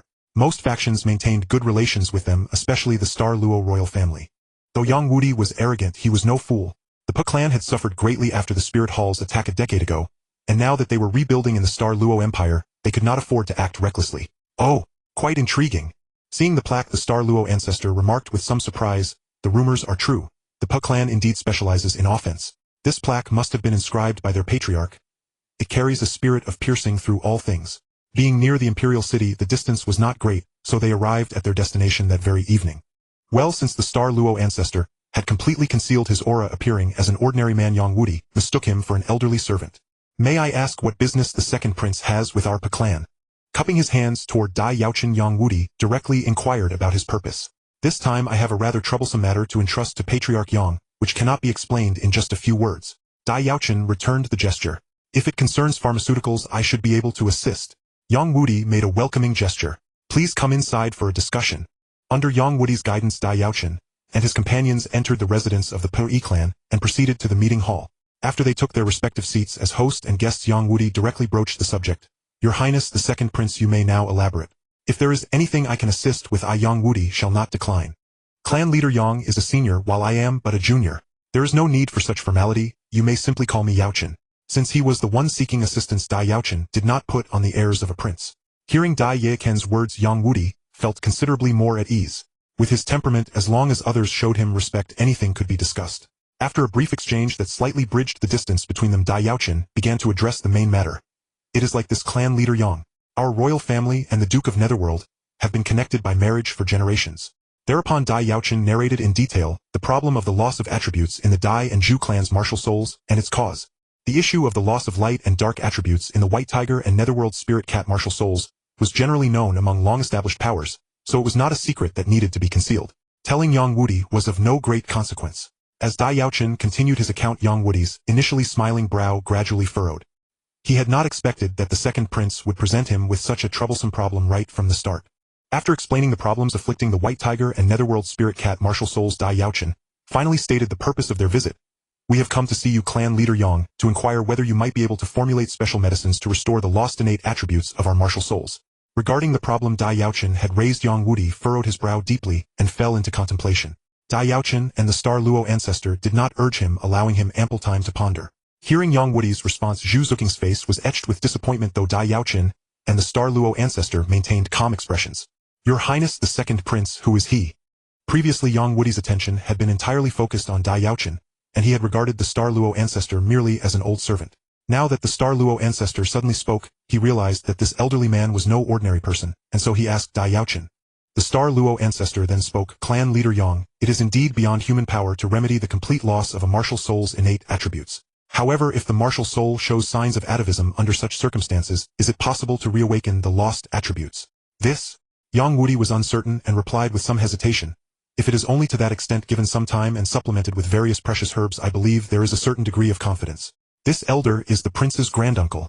Then he must be from the generation of the Star Luo Emperor's grandfather. No wonder I could not sense any soul power fluctuation from him, and took him for an ordinary man. It seems his strength far surpasses my own.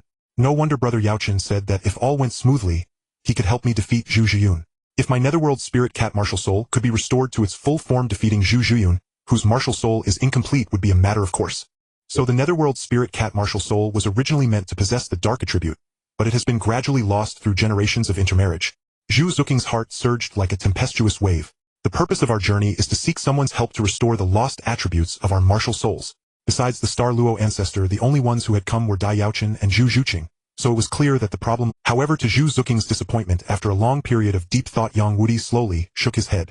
With this in mind, Yang Wudi promptly said, I have been remiss in my hospitality toward you, senior.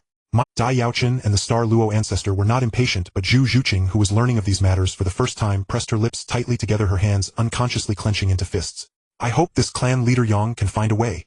Your Highness, you overestimate me. The Star Luo ancestor maintained a smile. I am merely an old man. Clan leader Yang need not concern himself with me. I only wish to know if a martial soul has shown signs of atavism, yet the lost attributes. The Star Luo ancestor maintained a smile. I am merely an old man. Clan leader Yang need not concern himself with me. I only wish to know if a martial soul has shown signs of atavism, yet the lost attributes have not manifested. Could clan leader Yang formulate special medicines to assist in awakening them? Not so fast. Yang Wudi raised a hand, his gaze shifting to Dai Yaochen and Zhu Zhuqing. Senior, which of them has a martial soul showing signs of atavism without the attributes manifesting? The Star Luo ancestor had been waiting for this question and immediately gave his assurance. If clan leader Yang can activate the lost attributes, you may freely use any medicinal herbs from the Star Luo Empire's treasury. For the Star Luo royal family, possessing a complete white tiger martial soul and passing it down through generations was the utmost priority. If this could be achieved, even emptying the treasury of all its precious herbs would be of no consequence. With this thought, Zhu Zhuqing cast an expectant look at Yang Wudi. Clan leader Yang, allow me to introduce you. Dai Yaochen introduced the Star Luo ancestor's identity to Yang Wudi. This is my granduncle, the pillar of our royal family, the foundation upon which our house stands. Dai Yaochen remained calm because he had never truly believed that Yang Wudi could solve this problem. The Star Luo ancestor, however, was calm because he felt the issue was not as severe as Dai Yaochen had described. Granduncle. Upon hearing Dai Yachen's address, Yang Wudi was startled. Well, although Dai Yaochen had politely told Yang Wudi to address him by his given name, now that Yang Wudi could not solve the prince's problem, he felt it would be improper to be so familiar, and continued to address him as Your Highness. It is Yaochen, this child. The Star Luo ancestor laughed. He is the first member of the Dai family in several centuries to show signs of martial soul atavism. Whether he can awaken the lost light attribute and achieve complete atavism depends on you, clan leader Yang. I can try. Yang Wudi lacked confidence and did not dare to make any guarantees. However, I am afraid it will have to wait until 2 months from now. Oh! The Star Luo ancestor raised an eyebrow. Does clan leader Yang have pressing matters to attend? The Star Luo ancestor attached great importance to the matter of helping Dai Yaochen activate the light attribute, and naturally wished to see it done as soon as possible. Upon hearing that they would have to wait 2 months, he immediately said, Clan leader Yang, pray tell. Perhaps we can be of assistance. Senior, you must know that our Pu clan, along with the Li clan, Yu clan, and Min clan, are collectively known as the 4 single attribute. Yang Wudi explained. Although we have developed separately since the incident 10 years ago, the bond between us remains. We hold a gathering every 2 years. It just so happens that the time for the gathering has come. Since the Li clan, which is hosting this time, is in Heaven-Do City, and quite far away, we need to set off early. The trip will be long, and I'm afraid I won't be back for 2 months. Is that so? The Star Luo ancestor, who was aware of the situation among the 4 single attribute clans, could not forcibly prevent Yang Wudi from attending the gathering. He said with some regret, Then we will have to visit again in 2 months. There's no need to wait that long. At that moment, Dai Yachen's voice suddenly rang out. Great-granduncle, I can go with clan leader Yang. When Dai Yaochen heard Yang Wudi say he was going to Heaven-Do City for the 4 single attribute clans gathering, he decided to follow along. His ultimate goal for this trip was to go with Yang Wudi to the Ice and Fire Yin Yang Well to obtain immortal herbs. Since the Sunset Forest where the well was located was near Heaven-Do City, and Yang Wudi was heading there, it was only natural for him to join. Before the Star Luo ancestor or Yang Wudi could say anything, Dai Yaochen continued. Even if clan leader Yang can help me activate my light attribute, it won't be resolved in a short time. It will take considerable research. In that case, why not take me along on this trip? On the way, you can roughly devise a solution for my condition. When we return, we can simply go to the royal treasury to get the necessary herbs to prepare the remedy. Hearing this, the Star Luo ancestor thought it was a good idea and looked at Yang Wudi. Clan leader Yang, what do you think? That works. Since it had come to this, Yang Wudi agreed.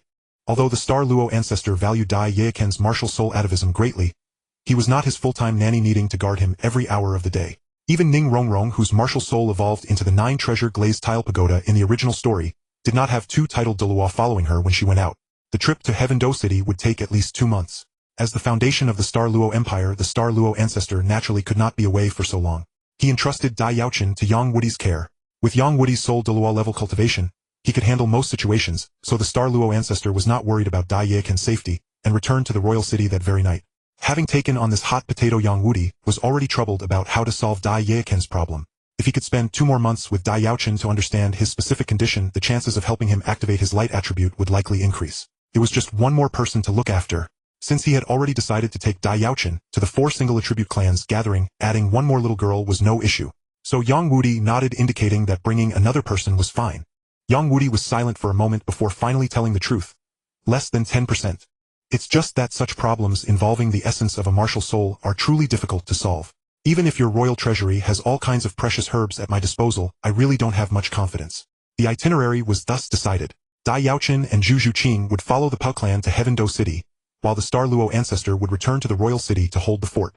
As for the group besides Dai Yaochen and Zhu Zhuqing, Yang Wudi only brought 2 young members of the Pu clan. In total, there were only 5 people and 2 carriages were sufficient. The next day, Dai Yaochen and Zhu Zhuqing set off with the Pu clan. Yang Wudi then realized he had lost his composure. He quickly restrained his aura, but his hands still pressed on Dai Yaochen's shoulders as he stared intently. Second Prince, does your royal treasury really have items like immortal herbs? However, in response to Yang Wudi's question, Dai Yaochen did not extend his hand. Instead, he asked, Clan leader Yang, tell me honestly, what are the actual odds of helping me reactivate my light attribute? Immortal herbs? When he heard the words immortal herbs from Dai Yaochen's mouth, a sharp aura that seemed capable of piercing everything erupted from Yang Wudi. He shot to his feet and pressed his hands firmly on Dai Yaochen's shoulders. Does your royal family possess immortal herbs? If precious herbs won't work, then what about immortal herbs? With this, Dai Yaochen finally revealed his truth. At this moment, Zhu Zhuqing, who had been ignored and remained silent all along, finally spoke up. Can I come too? Second Prince. In the carriage, Yang Wudi said to Dai Yaochen, last night you only described your problems verbally. I need to examine you personally to understand the specifics and prescribe the right remedy. Don't worry, great-granduncle. Dai Yaochen patted his chest in assurance. I know what I'm doing. I won't act recklessly. After arranging for the 2 clan members to share a carriage, Yang Wudi boarded the carriage with Dai Yaochen and Zhu Zhuqing. Bring Zhuqing along too. Dai Yaochen added, her martial soul has lost its dark attribute, which is the opposite of my missing light attribute. Having a comparison might make it easier for clan leader Yang to study a solution. Then I'll leave it to clan leader Yang. Seeing Yang Wudi agree, the Star Luo ancestor said, and Yaochen, when you travel with clan leader Yang, don't cause trouble or disrupt the gathering of the 4 single attribute clans. Clan leader Yang, calm down, calm down. Hit directly by Yang Wudi's aura, Dai Yaochen felt a sharp pain on his face, as if steel needles were pricking him. He could only smile wryly. Don't get excited. Saying this, Yang Wudi gestured for Dai Yaochen to extend his hand, so he could examine his condition and figure out how to activate his light attribute. Our royal treasury does not have immortal herbs. At these words, disappointment immediately appeared on Yang Wudi's face. Dai Yaochen continued, but I know where immortal herbs can be found. Has clan leader Yang heard of the Ice and Fire Yin Yang Well? The Ice and Fire Yin Yang Well. Yang Wudi murmured. I recall a legend about a treasure site called the Ice and Fire Yin Yang Well, said, to accelerate the growth of rare plants. You mentioning the Ice and Fire Yin Yang Well? Does such a place really exist on the continent? The Ice and Fire Yin Yang Well truly exists, Dai Yaochen stated directly, and there are many immortal grade herbs there. Chirong Tong Tian Chrysanthemum, 8-petal immortal orchid, Narcissus Jade Mussel, Coxcomb Phoenix Sunflower. Wait, the number of immortal grade herbs should exceed 10. Dai Yaochen listed all the immortal grade herbs. He recalled from the original story, unafraid that Yang Wudi might harbor any ill intentions. Firstly, having read the original tale, Dai Yaochen had considerable trust in Yang Wudi's character. Secondly, Dai Yaochen had the backing of the Star Luo Empire, and the Pu clan happened to be developing within that empire situated deep in its heartlands. Any misstep would leave them nowhere to flee. Unless Yang Wudi wished for the annihilation of his entire clan, he would not dare act rashly against Dai Yaochen. Lastly, should Yang Wudi be so overwhelmed by the allure of the immortal grade herbs that he forcibly demanded Dai Yaochen lead him to the Ice and Fire Yin Yang Well, Dai Yaochen had numerous countermeasures prepared. For one, Du Gubo was already lying in wait at the Ice and Fire Yin Yang Well. If Yang Wudi clashed with Du Gubo, Dai Yaochen would have ample opportunity to fish in troubled waters. In short, over this period, Dai Yaochen had thoroughly contemplated every possible scenario regarding inviting Yang Wudi to the Ice and Fire Yin Yang Well, for the immortal herbs, ensuring no oversight would occur. At that moment, with every immortal grade herb named Dai Yaochen uttered, the fervent gleam in Yang Wudi's eyes intensified. Once Dai Yaochen finished, he could no longer contain himself and eagerly asked, how do you know the names of so many immortal grade herbs? And where is this Ice and Fire Yin Yang Well? To this, Dai Yaochen replied calmly, ever since I learned that our royal lineage's white tiger martial soul is incomplete, lacking the light attribute, I pondered whether I could restore what was lost. As he spoke, Yang Wudi thumped his chest with a resounding assurance, vowing solemnly to Dai Yaochen, evidently brimming with him. As Yang Wudi had noted, the fragrant Chilua immortal herb and the snow swan's kiss were indeed useless to Dai Yaochen. Since Yang Wudi only desired these two, Dai Yaochen had no objections and agreed without hesitation. However, I am confident I can help you reactivate the light attribute, and even the dark attribute of this young lady poses no problem. As compensation, I hope to obtain the two immortal grade herbs you mentioned, the fragrant Chilua immortal herb and the snow swan's kiss. Hearing this, Yang Wudi hesitated briefly. Though the allure of those immortal grade herbs was immense, he still said, Since you are leading me there, the immortal great herbs found there naturally belong to you. Dai Yaochen fabricated this story, feeling that while his words were entirely made up, they held no logical flaws, and would likely fool Yang Wudi. Because the ice and fire Yin Yang well lies within the territory of the Douluo Empire, our Star Luo Empire finds it difficult to develop it. Moreover, our Dai family has little interest in herbal lore. Thus, over time, records of the immortal great herbs at the ice and fire Yin Yang well became buried among numerous ancient texts. Patriarch Yang, hold on. Dai Yaochen smiled helplessly. Your Pa clan's expedition this time is to attend the single attribute 4-clan gathering. If I tell you the location of the ice and fire Yin Yang well now, you likely won't have any mind for the gathering. So let's wait until after the meeting and then I'll take you there. Not so fast. Dai Yaochen did not immediately accept Yang Wudi's assurance. Instead he asked, Patriarch Yang, I can take you to the ice and fire Yin Yang well, but how should we divide the ownership of the immortal grade herbs there? Hearing this, Yang Wudi felt a tinge of regret, but managed to suppress his excitement. However, Yang Wudi had not finished speaking. Of course I can forego all other immortal grade herbs, but before you consume or bestow them upon others, could you allow me to study them first? As Dai Yaochen had anticipated, after hearing his words, Yang Wudi harbored no suspicion, and immediately believed him, declaring directly, take me there. With the aid of immortal grade herbs, I can surely restore your lost light attribute. Thus Yang Wudi's request fell within Dai Yaochen's expectations, and he agreed without much hesitation. Yang Wudi was a man utterly obsessed with pharmaceutical research, so much so that he had neglected cultivation, with his soul power barely increasing over nearly a decade. Long ago, one of our Dai ancestors during his travels fortuitously entered the ice and fire Yin Yang well, and obtained many immortal grade herbs, greatly benefiting the Star Luo Empire. I am already old. Consuming immortal grade herbs would only waste their contained potency. At this point, Yang Wudi's eyes sparkled. So rather than consumption, I prefer to study their medicinal properties. With Dai Yaochen's consent, Yang Wudi rubbed his hands together excitedly and asked, can you tell me now where the ice and fire Yin Yang well is? Driven by this thought, I tirelessly searched through the royal archives, and after sifting through a mountain of documents, I finally found an ancient text with records of the ice and fire Yin Yang well. Logically, upon discovering such a treasure trove, our Star Luo Empire would normally reserve it as a royal asset, allowing for a continuous harvest of immortal grade herbs. But things were not so simple. Yang Wudi knew Dai Yaochen was right. Given his nature, only his ignorance of the exact location allowed him to barely restrain his excitement. As for the snow swan's kiss, it is likewise inedible. Its function is to stimulate various toxins, amplifying their effects 1,000-fold. Something you should have no use for. Fearing Dai Yaochen might disagree, Yang Wudi elaborated, the fragrant Qilua immortal herb cannot be consumed, nor can it detoxify. Its sole purpose is to repel toxins. Once your light attribute is awakened, you can naturally purify all poisons with its effects, so you won't need it. I was fortunate to find that ancient text recording the ice and fire Yin Yang well. Nonsense. If even with the help of immortal grade herbs Yang Wudi could not resolve the issue of a lost martial soul's innate attribute, then he might as well shatter the Pa clan's reputation. Immortal grade herbs.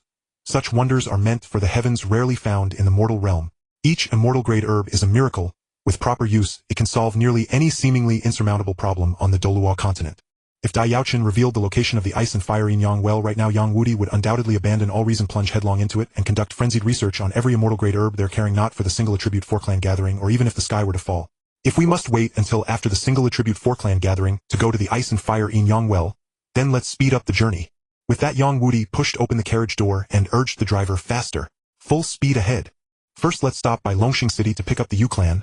Old Rhino and his group are always the slowest to arrive again. After picking up the Yu clan, head straight to Do City. Don't worry about the Min clan. Old Whitebird is swift and might even arrive before us. Urged by Yang Wudi, the team's pace quickened considerably. 5 days later, they crossed the border of the Star Luo Empire and entered the region of various kingdoms and duchies nestled between the two great empires. The Imperial clan had taken root in Longxing City of the Silver's Kingdom. Thus Dai Yaochen and his group's northward journey was conveniently aligned, allowing them to arrive at the Imperial clan's territory before the gathering of the 4 single attribute clans. The Imperial clan's mansion bore a striking resemblance to that of the Pa clan, save for the plaque above the door which read Imperial. Seeing 2 carriages bearing the Pa clan's insignia approach, the gatekeeper promptly stepped forward and asked, "Is that clan leader Yang Wudi?" "It is I." As the words fell, Yang Wudi leaped out from the carriage. "Where's Old Rhinoceros? Has your Imperial clan's delegation for the gathering set off yet?" "Not yet." Though inwardly amused by Yang Wudi's address for their leader, the gatekeeper answered, "Honestly, the clan leader has scheduled our departure for the day after tomorrow." "Leaving the day after tomorrow? Your Imperial clan is always the slowest to move for these gatherings." Yang Wudi shouted directly towards the mansion's gate, "Old Rhinoceros! Old Rhinoceros! I could hear you calling me that nickname from miles away." Just then a deep resonant voice echoed from within the mansion. A broad-shouldered stalwart elder emerged from the main gate. "This gathering is hosted by the Strength clan in Do City. Old Goat, what brings you to my place?" "It's on the way." Yang Wudi chuckled slyly. Come old rhinoceros, let's set off together. With that Yang Wudi strode forward, grabbed the Imperial clan's leader Niu Gao by the arm, and began pulling him out. Moreover, if they were invited to the Star Luo Empire by Dai Yaochen, the 4 single attribute clans would be in a sense marked with his seal, aligning them with his cause. A highly advantageous outcome for him. With this in mind, and spurred by Niu Gao's recent exclamation, Dai Yaochen extended his invitation directly. Hearing Yang Wudi's insistence, and seeing his urgency, Niu Gao, though puzzled, signaled his clansmen to prepare, swiftly advancing their departure by 2 days ahead of the original schedule. Thus the Imperial clan joined the northbound convoy. The original group of 5 swelled to nearly 10, making the journey far more lively than before. Old goat, that young man with the golden hair isn't from your clan, is he? And that young girl, her aura doesn't match yours either. Who are they? During the journey to Heaven-Do City, Niu Gao noticed Dai Yaochen and Zhu Zhuqing in the group. Their appearances clearly set them apart from the Pu clan. One evening during a camp, Niu Gao directly asked Yang Wudi about their identities. Well, Dai Yaochen's initial goal was merely to invite Yang Wudi to the Ice and Fire Yin Yang Well for immortal herbs. But as luck would have it, it coincided with the 4 single attribute clans gathering, sparking other ambitions in him. Hearing Niu Gao's words, Dai Yaochen's heart stirred. He cupped his hands and said, I have long heard of the Imperial clan's formidable defenses, and clan leader Niu Gao's own defenses rival those of many titled Douluo. Honored to meet you today. Might clan leader Niu Gao be interested in developing within the Star Luo Empire? Develop in the Star Luo Empire? Taken aback by the sudden invitation, Niu Gao instinctively shook his head. Better not. Our Imperial clan has just settled in Longxing City. It's quite nice here. If merely knowing a prince and a duke's daughter was one thing, Yang Wudi bringing them to the private gathering of the 4 single attribute clans indicated a deep bond. This made Niu Gao sigh, but then again, your clan deals in medicine, unlike us who only build houses. It's no surprise you're doing so well. Oh, old rhinoceros, let me introduce them. Since Dai Yaochen had no intention of hiding his identity, Yang Wudi answered Niu Gao's query directly. This is the 2nd prince of the Star Luo Empire, Dai Yaochen, and that young lady is the 4th daughter of the Nether Duke Zhu Zhuqing. The 4 single attribute clans each had their unique strengths. Luring the other 3 clans to the Star Luo Empire would undoubtedly bolster its power. As for how the future Tang sect would be established after bringing the 4 single attribute clans to the Star Luo Empire, that was no longer Dai Yaochen's concern. However, Niu Gao, with his imposing stature like a solid fortress, simply lowered his center of gravity in response to Yang Wudi's tugging, becoming as immovable as a mountain. He said, what's the rush? Isn't there still half a month until the appointed time? Old goat, why are you so eager for this gathering? Prince, a duke's daughter. Niu Gao was stunned. It seems you've made quite a name for yourself in the Star Luo Empire, old goat. In truth, 10,000 years later in the original story, the Tang sect declined, and the 4 single attribute clans, its backbone, had vanished into the annals of history. So if Dai Yaochen could bring them to the Star Luo Empire now, it might actually be a good thing for them. Old rhinoceros, you've gained weight again. It seems your spirit power has improved in these 2 years. Unable to budge, Niu Gao, Yang Wudi let go and remarked, then continued, hurry, and come with me. Let's finish this gathering quickly. There's something great, something tremendous waiting after. The gatherings of the 4 single attribute clans were usually private, with few outsiders allowed. Given Yang Wudi's aloof nature, bringing outsiders meant the situation was extraordinary. Though Niu Gao had flatly refused, Dai Yaochen did not give up. He pressed on clan leader Niu. With all due respect, Longxing City may seem fine at first glance, but there are considerable hidden dangers for the Imperial clan settling here. Oh, Niu Gao raised an eyebrow. What do you mean? What dangers does my Imperial clan face? To this Dai Yaochen replied directly, as I understand it, 10 years ago, when the Clear Sky clan announced the closure of its mountain gates, the 4 single attribute clans as its subsidiary forces were attacked by the Spirit Hall. Thus there is a blood feud between you and the Spirit Hall, correct? At the mention of the Spirit Hall's attack 10 years prior, both Niu Gao and Yang Wudi's expressions darkened. Yang Wudi and Niu Gao couldn't help but recall that night 10 years ago.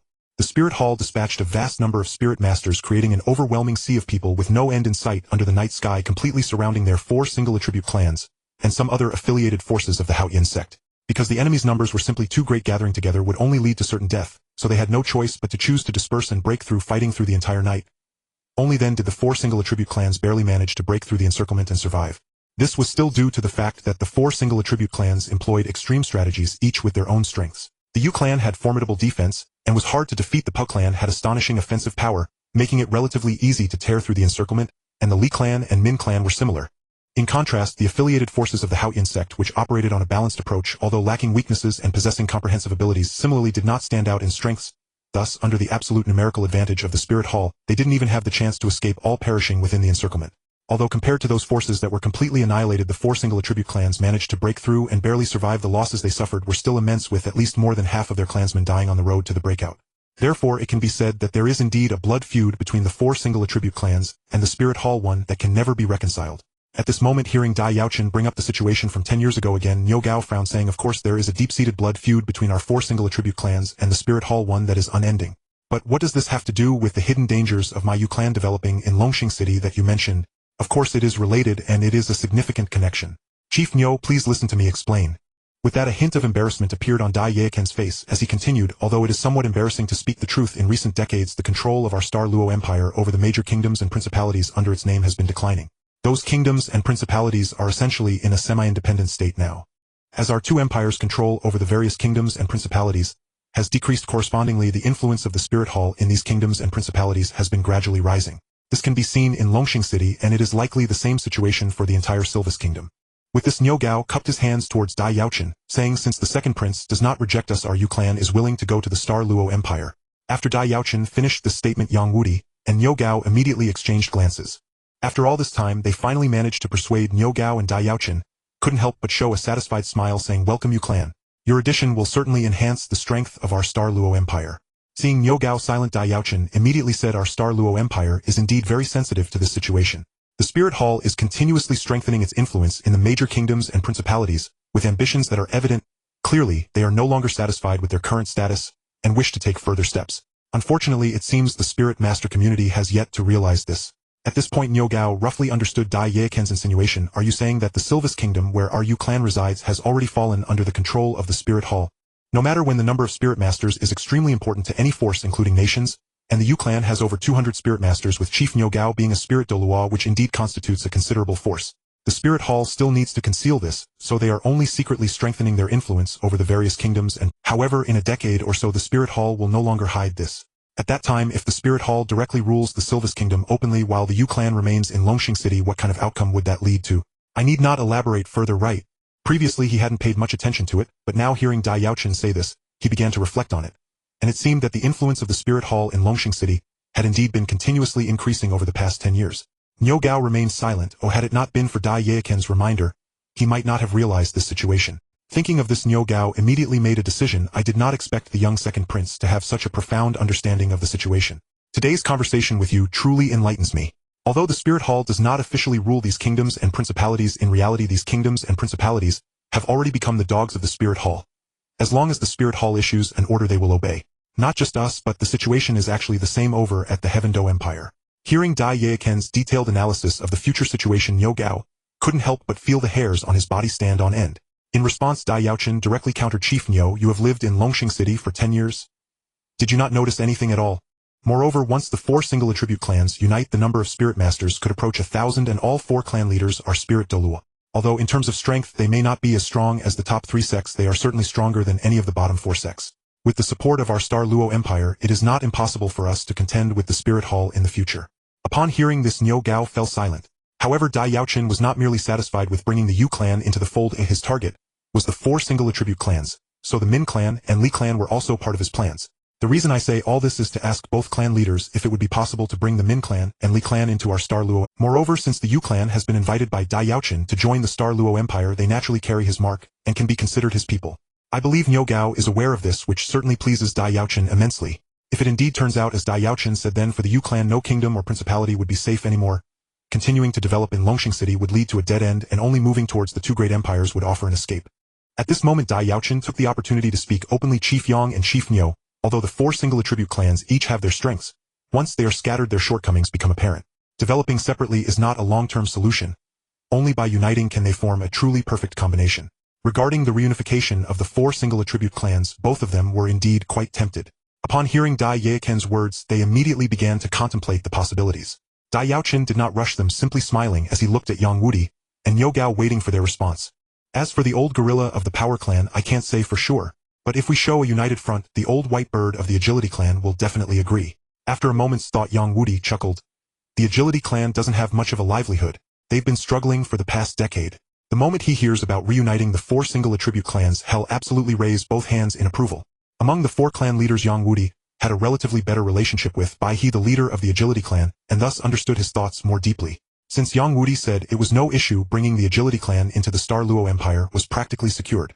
Hearing this, Niu Gao added, if the Agility Clan is willing to develop in the Star Luo Empire, then 3 clans will be gathered. Under such circumstances, the old gorilla absolutely won't go solo. Convincing him to bring the Power Clan along is almost a sure thing. Niu Gao was closer to Titan, the leader of the Power Clan. Since he deemed it a sure thing, it should indeed be. With just a few words, Yang Wudi and Niu Gao laid out the feasibility of recruiting the other two clans to Dai Yaochen. Overjoyed, he immediately thumped his chest and declared, "If the 4 single attribute clans are willing to develop in the Star Luo Empire, the Empire will grant you the utmost support. Though I am only the second prince now, and these words may seem to carry little weight, once I return this time my status will undoubtedly rise significantly. I will not treat the 4 single attribute clans poorly." Such was Dai Yaochen's nature. If you were willing to follow him, he would ensure you were not shortchanged. And on the contrary, the benefits would be abundant. Neither Yang Wudi nor Niu Gao harbored any doubt regarding Dai Yaochen's words. Yang Wudi knew that Dai Yaochen had the backing of the Star Luo ancestor. Moreover, upon his return, his own light attribute was set to awaken, greatly elevating his status with a high possibility of being appointed crown prince. Niu Gao, on the other hand, believed that Dai Yaochen's profound understanding of the situation promised a bright future. Following him would be anything but a loss. At that moment, all of them felt a surge of excitement, eager to reach Heaven Do City, quickly attend the gathering of the 4 clans, and recruit the other 2. Because the Imperial clan excelled in architecture, the mansions of the 4 single attribute clans were all built by them, and were largely similar. Thus the Power clan's residence, aside from the plaque on its gate, bearing the character Power, was hardly different from the 2 clan mansions Dai Yaochen had previously visited. Now in Heaven Do City, Dai Yaochen curiously poked his head out of the carriage window, eager to see what the capital of the Heaven Do Empire looked like. Witnessing this, Dai Yaochen's expression turned somewhat peculiar. One could only say that Niu Gao, as a master specializing in defense, truly embodied its essence. His ability to provoke was formidable. Meeting his old brother, he couldn't help but want to punch him. With this thought, the group's journey accelerated once more. In just 6 days, they entered the Heaven Do Empire and traveled north to their destination, Heaven Do City. At that time, including Yang Wudi, members of the Pu clan and the Imperial clan alighted from their carriages. After exchanging greetings with familiar friends not seen for 2 years, they were all ushered into the main hall. Seated according to rank, the banquet commenced directly. "Even if my spirit power hasn't progressed, I'm still at level 85. Ribbed by his old comrade, Titan retorted grumpily, "You've broken through to at most level 83. I'm still stronger than you." When Dai Yaochen and his group arrived at the Power clan's estate, 2 elderly men, accompanied by over a dozen people, were already waiting before the mansion's main gate. "Ha!" As the carriages of the 2 clans drew near, one of the elders, tall and robust, let out a hearty laugh and stepped forward. "Old Rhino, old Goat, why are you so early this time? If not for Old White Bird's clansmen spotting you entering the city, I'd have thought you'd arrive in a couple of days." "Your hide's gotten thicker, Old Rhino. Made a breakthrough in spirit power recently. Not bad." After embracing and testing each other's strength, Titan remarked with some surprise, "Just didn't want to keep you old gorilla waiting too long." Saying this, Niu Gao jumped down from the carriage and, spreading his arms wide, gave the robust elder a big bear hug. From the exchange between Niu Gao and the robust elder, it was clear this elder was Titan, the leader of the Power clan.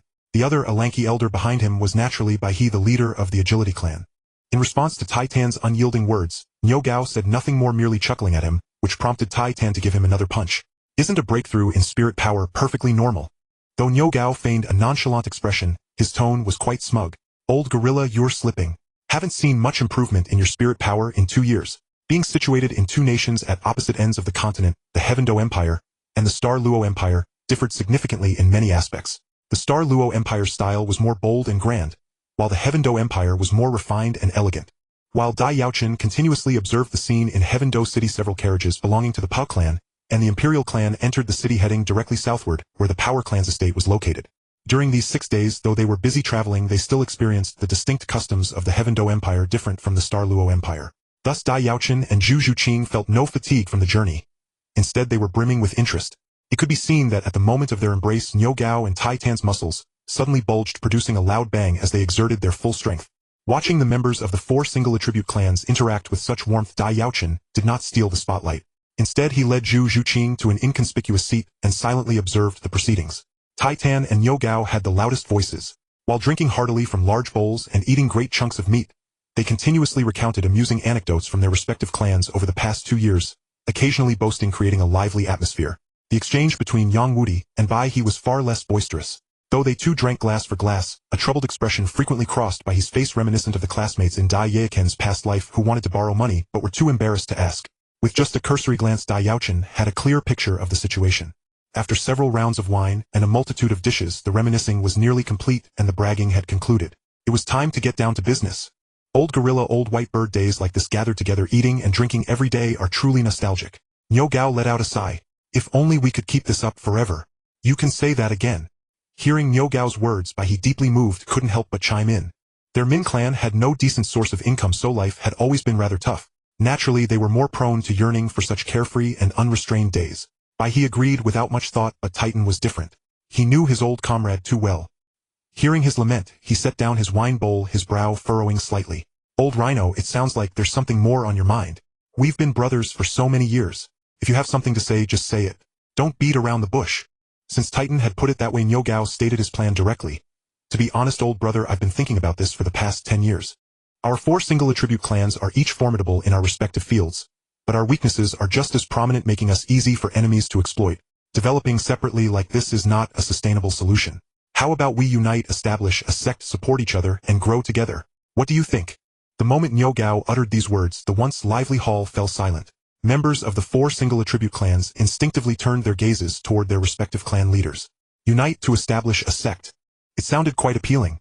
They just wondered what their clan leaders thought. They would firmly support their own leader's decision whether it was to unite or remain independent. So they quietly waited for their leaders to state their positions. Since there was no objection to uniting to establish a sect, the next step was to discuss the various aspects of founding it. Bai He was the first to raise the most critical question. Old friends, where do you think we should locate the sect's headquarters? Titan's reasoning was sound, but Yang Wudi and Niu Gao exchanged a glance and simultaneously shook their heads. Although both proposals suggested establishing the sect in their respective empire's capital, there was a significant difference. Seeing the clan leaders set the tone for unity, the hall buzzed with renewed liveliness. The members of the 4 single attribute clans grew even more cordial, for they would soon be members of the same sect. After all, their Min clan couldn't survive on their own anymore. When Bai He came to this gathering, he was pondering how to ask the other 3 clans for support, but felt too embarrassed to speak. Hearing Niu Gao's proposal to unite and establish a sect, he naturally agreed immediately. In response to Titan's inquiry, Yang Wudi stated bluntly, "Since you 3 clans have decided to unite, our clan certainly can't go it alone. Count me in." Yang Wudi and Niu Gao merely smiled. Though they didn't admit it directly, it was as good as a tacit agreement. Unite to establish a sect. Those words hit the nail on the head for me. To be honest, old Rhino, I've thought about this over the years and had this intention long ago. But seeing you all seemed content, I never brought it up. Now that you and old Whitebird feel the same way, there's nothing more to say. I agree. Unite. Great. Hearing Niu Gao's proposal before Titan could answer, Bai He's eyes lit up and he slapped his thigh. I think this is a great idea. What, you don't think my place is suitable? He hadn't expected his 2 old brothers to disagree with locating the sect at his place. Though not exactly angry, Titan was somewhat frustrated. Then where do you suggest we set up the sect's headquarters? After stating his stance, Titan turned to Yang Wudi. Old Goat, the 3 of us are planning to join forces. What does your clan think? Seeing Yang Wudi agree so calmly, Titan was taken aback. Recalling that the Pa clan and the Yu clan had arrived together for this gathering, he suddenly understood. Pointing at Yang Wudi and Niu Gao, he burst into laughter. Ha! Did you 2 plan this on the way here? Did you 2 plan this on the way here? Here in Heaven Do City, they had no backing and had to rely entirely on themselves. But if they were in Star Luo City, they would receive support from the Star Luo Empire, making everything smooth sailing. The difference between the 2 was clear. Yang Wudi stated directly, Old Gorilla, it's not that your place is no good, but we have a better option. To this, Titan thumped his chest. Since everyone is here at my place, why don't we just set up the new sect right here? Old Goat, since when did you get involved with the Star Luo royal family? Hearing Yang Wudi's words, Titan agreed that his plan was better, but he was still surprised that he had connected with the Star Luo royalty. As long as the 4 single attribute clans united, their Min clan would no longer have to worry about making a living. He hadn't expected Titan to agree so readily. Niu Gao was overjoyed. Excellent, excellent. Since that's the case, let us brothers unite and make a big move. Choosing the sect's location was arguably the most important aspect of establishing a sect. A poor choice would greatly hinder its future growth and development. Bai He expressed his agreement directly, and Titan, without hesitation, downed the wine in his bowl.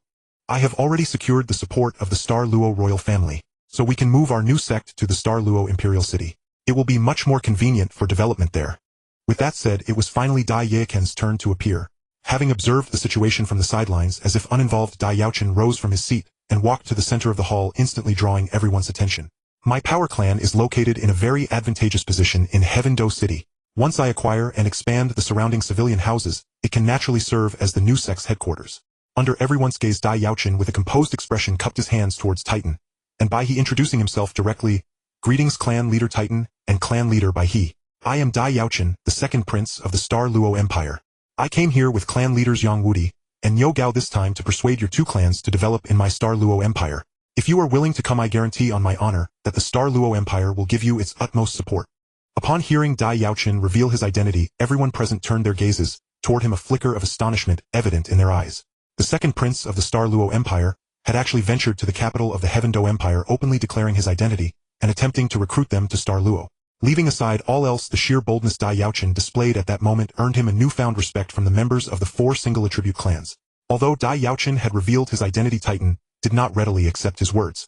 Instead, he cast a questioning glance toward Yang Wudi. Is this man truly the second prince of the Star Luo Empire? Catching Titan's signal, Yang Wudi merely nodded calmly, confirming Dai Yaochen's identity. At the same time, his lips moved slightly as he compressed his soul power into a thread of sound, saying, "Old orangutan, old white bird, don't be fooled by his current status as second prince. Once he returns this time, there's an 80% chance he'll be appointed crown prince. So his words can fully represent the Star Luo royal family." Yang Wudi was never one to boast.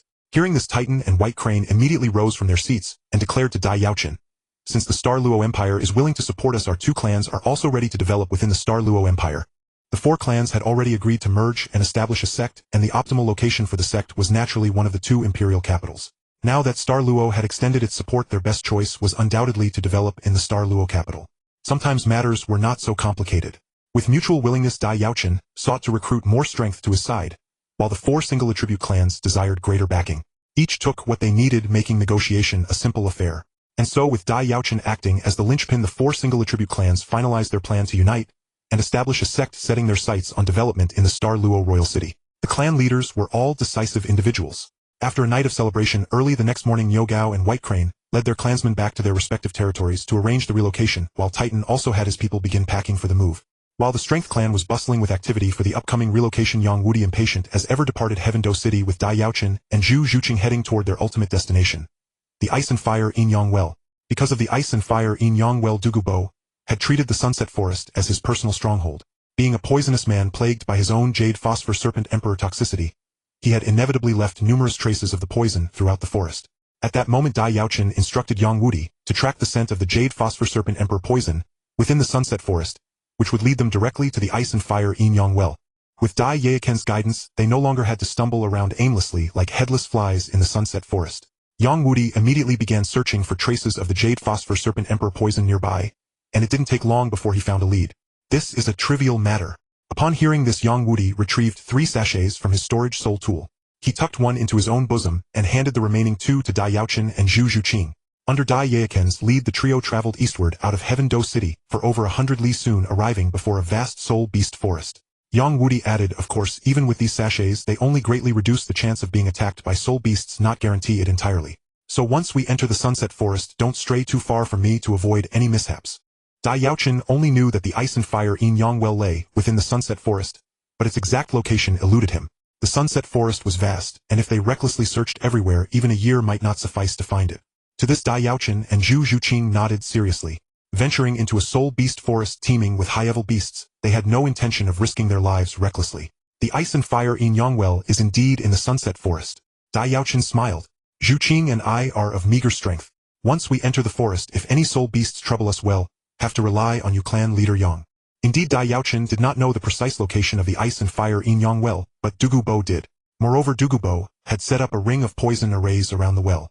By using Yang Wudi's abilities to locate these arrays, they could naturally reach the Ice and Fire Yin Yang Well. You say this Ice and Fire Yin Yang Well is in the Sunset Forest. Gazing at the dense soul beast forest before him, a hint of understanding flashed in Yang Wudi's eyes. Quite a secluded spot. Though the Sunset Forest was not as grand as the Star Luo Great Forest, it was still one of the top soul beast habitats on the entire Douluo Continent. While it harbored no 100,000-year soul beasts, those over 50,000 years old were abundant.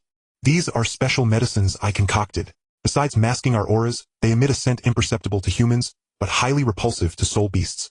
Wearing these will keep most soul beasts at bay. Unexpectedly, Yang Wudi possessed such a treasure. Dai Yaochen and Zhu Zhuqing promptly accepted the sachets, secured them on their persons, and expressed their gratitude to Yang Wudi. Ordinary people never ventured into the Sunset Forest, and even soul masters only stayed for a few days when acquiring soul rings. Thus, if the Ice and Fire Yin Yang Well were hidden here, it would indeed be difficult to discover. However, this posed no problem for Dai Yaochen. Though he didn't know the exact location of the Ice and Fire Yin Yang Well, he had his own methods to find it. And so, after taking all necessary precautions, the trio stepped into the Sunset Forest. The traces of the Jade Phosphor Serpent Emperor poison would be undetectable to ordinary people, but who was Yang Wudi? He was a master of medicine from the Pu clan, highly proficient in toxins as well. The marks left by Dugubo's Jade Phosphor Serpent Emperor poison naturally could not escape his notice. Having found the traces left by Douluo, the trio led by Yang Wudi followed the scent of the Jade Phosphor Serpent Emperor poison deeper into the sunset forest. Thanks to the special sachets, no soul beasts sprang out to attack them, making their journey quite smooth. As they continued to venture deeper into the sunset forest, Yang Wudi noted that the scent of the Jade Phosphor Serpent Emperor poison grew increasingly potent, signaling that they were drawing closer to their destination. Thus they walked for half a day.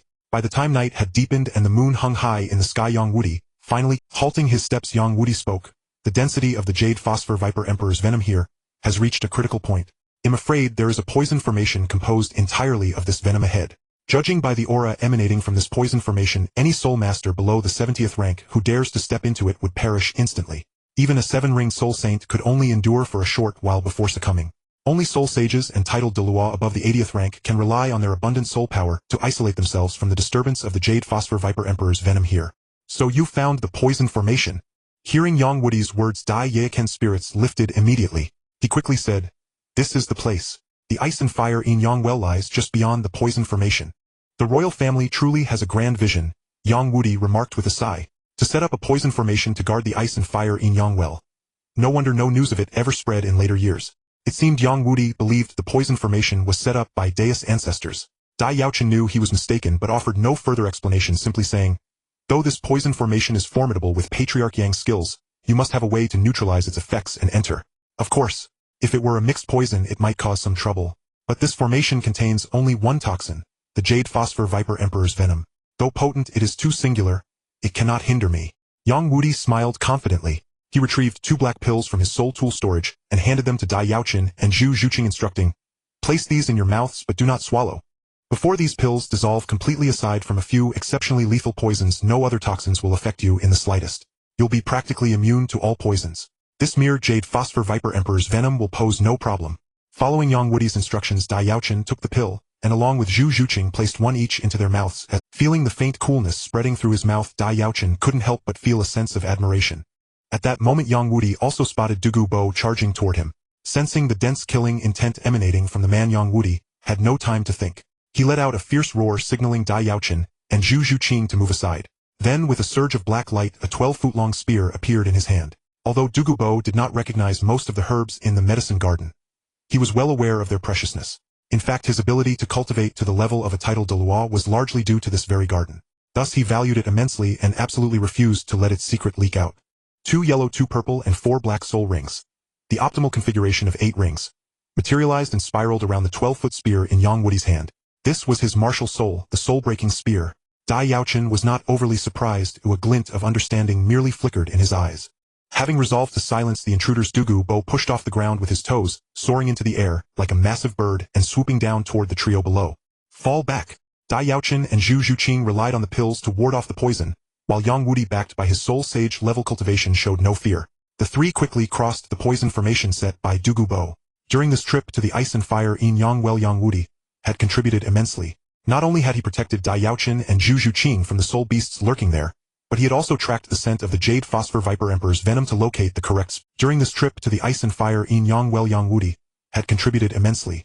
Not only had he protected Dai Yaochen and Zhu Zhuqing from the soul beasts lurking there, but he had also tracked the scent of the Jade Phosphor Viper Emperor's venom to locate the correct spot. Now they relied on his pills to enter the poison formation. And if Douluo happened to be present, Yang Wudi would have to deal with him as well.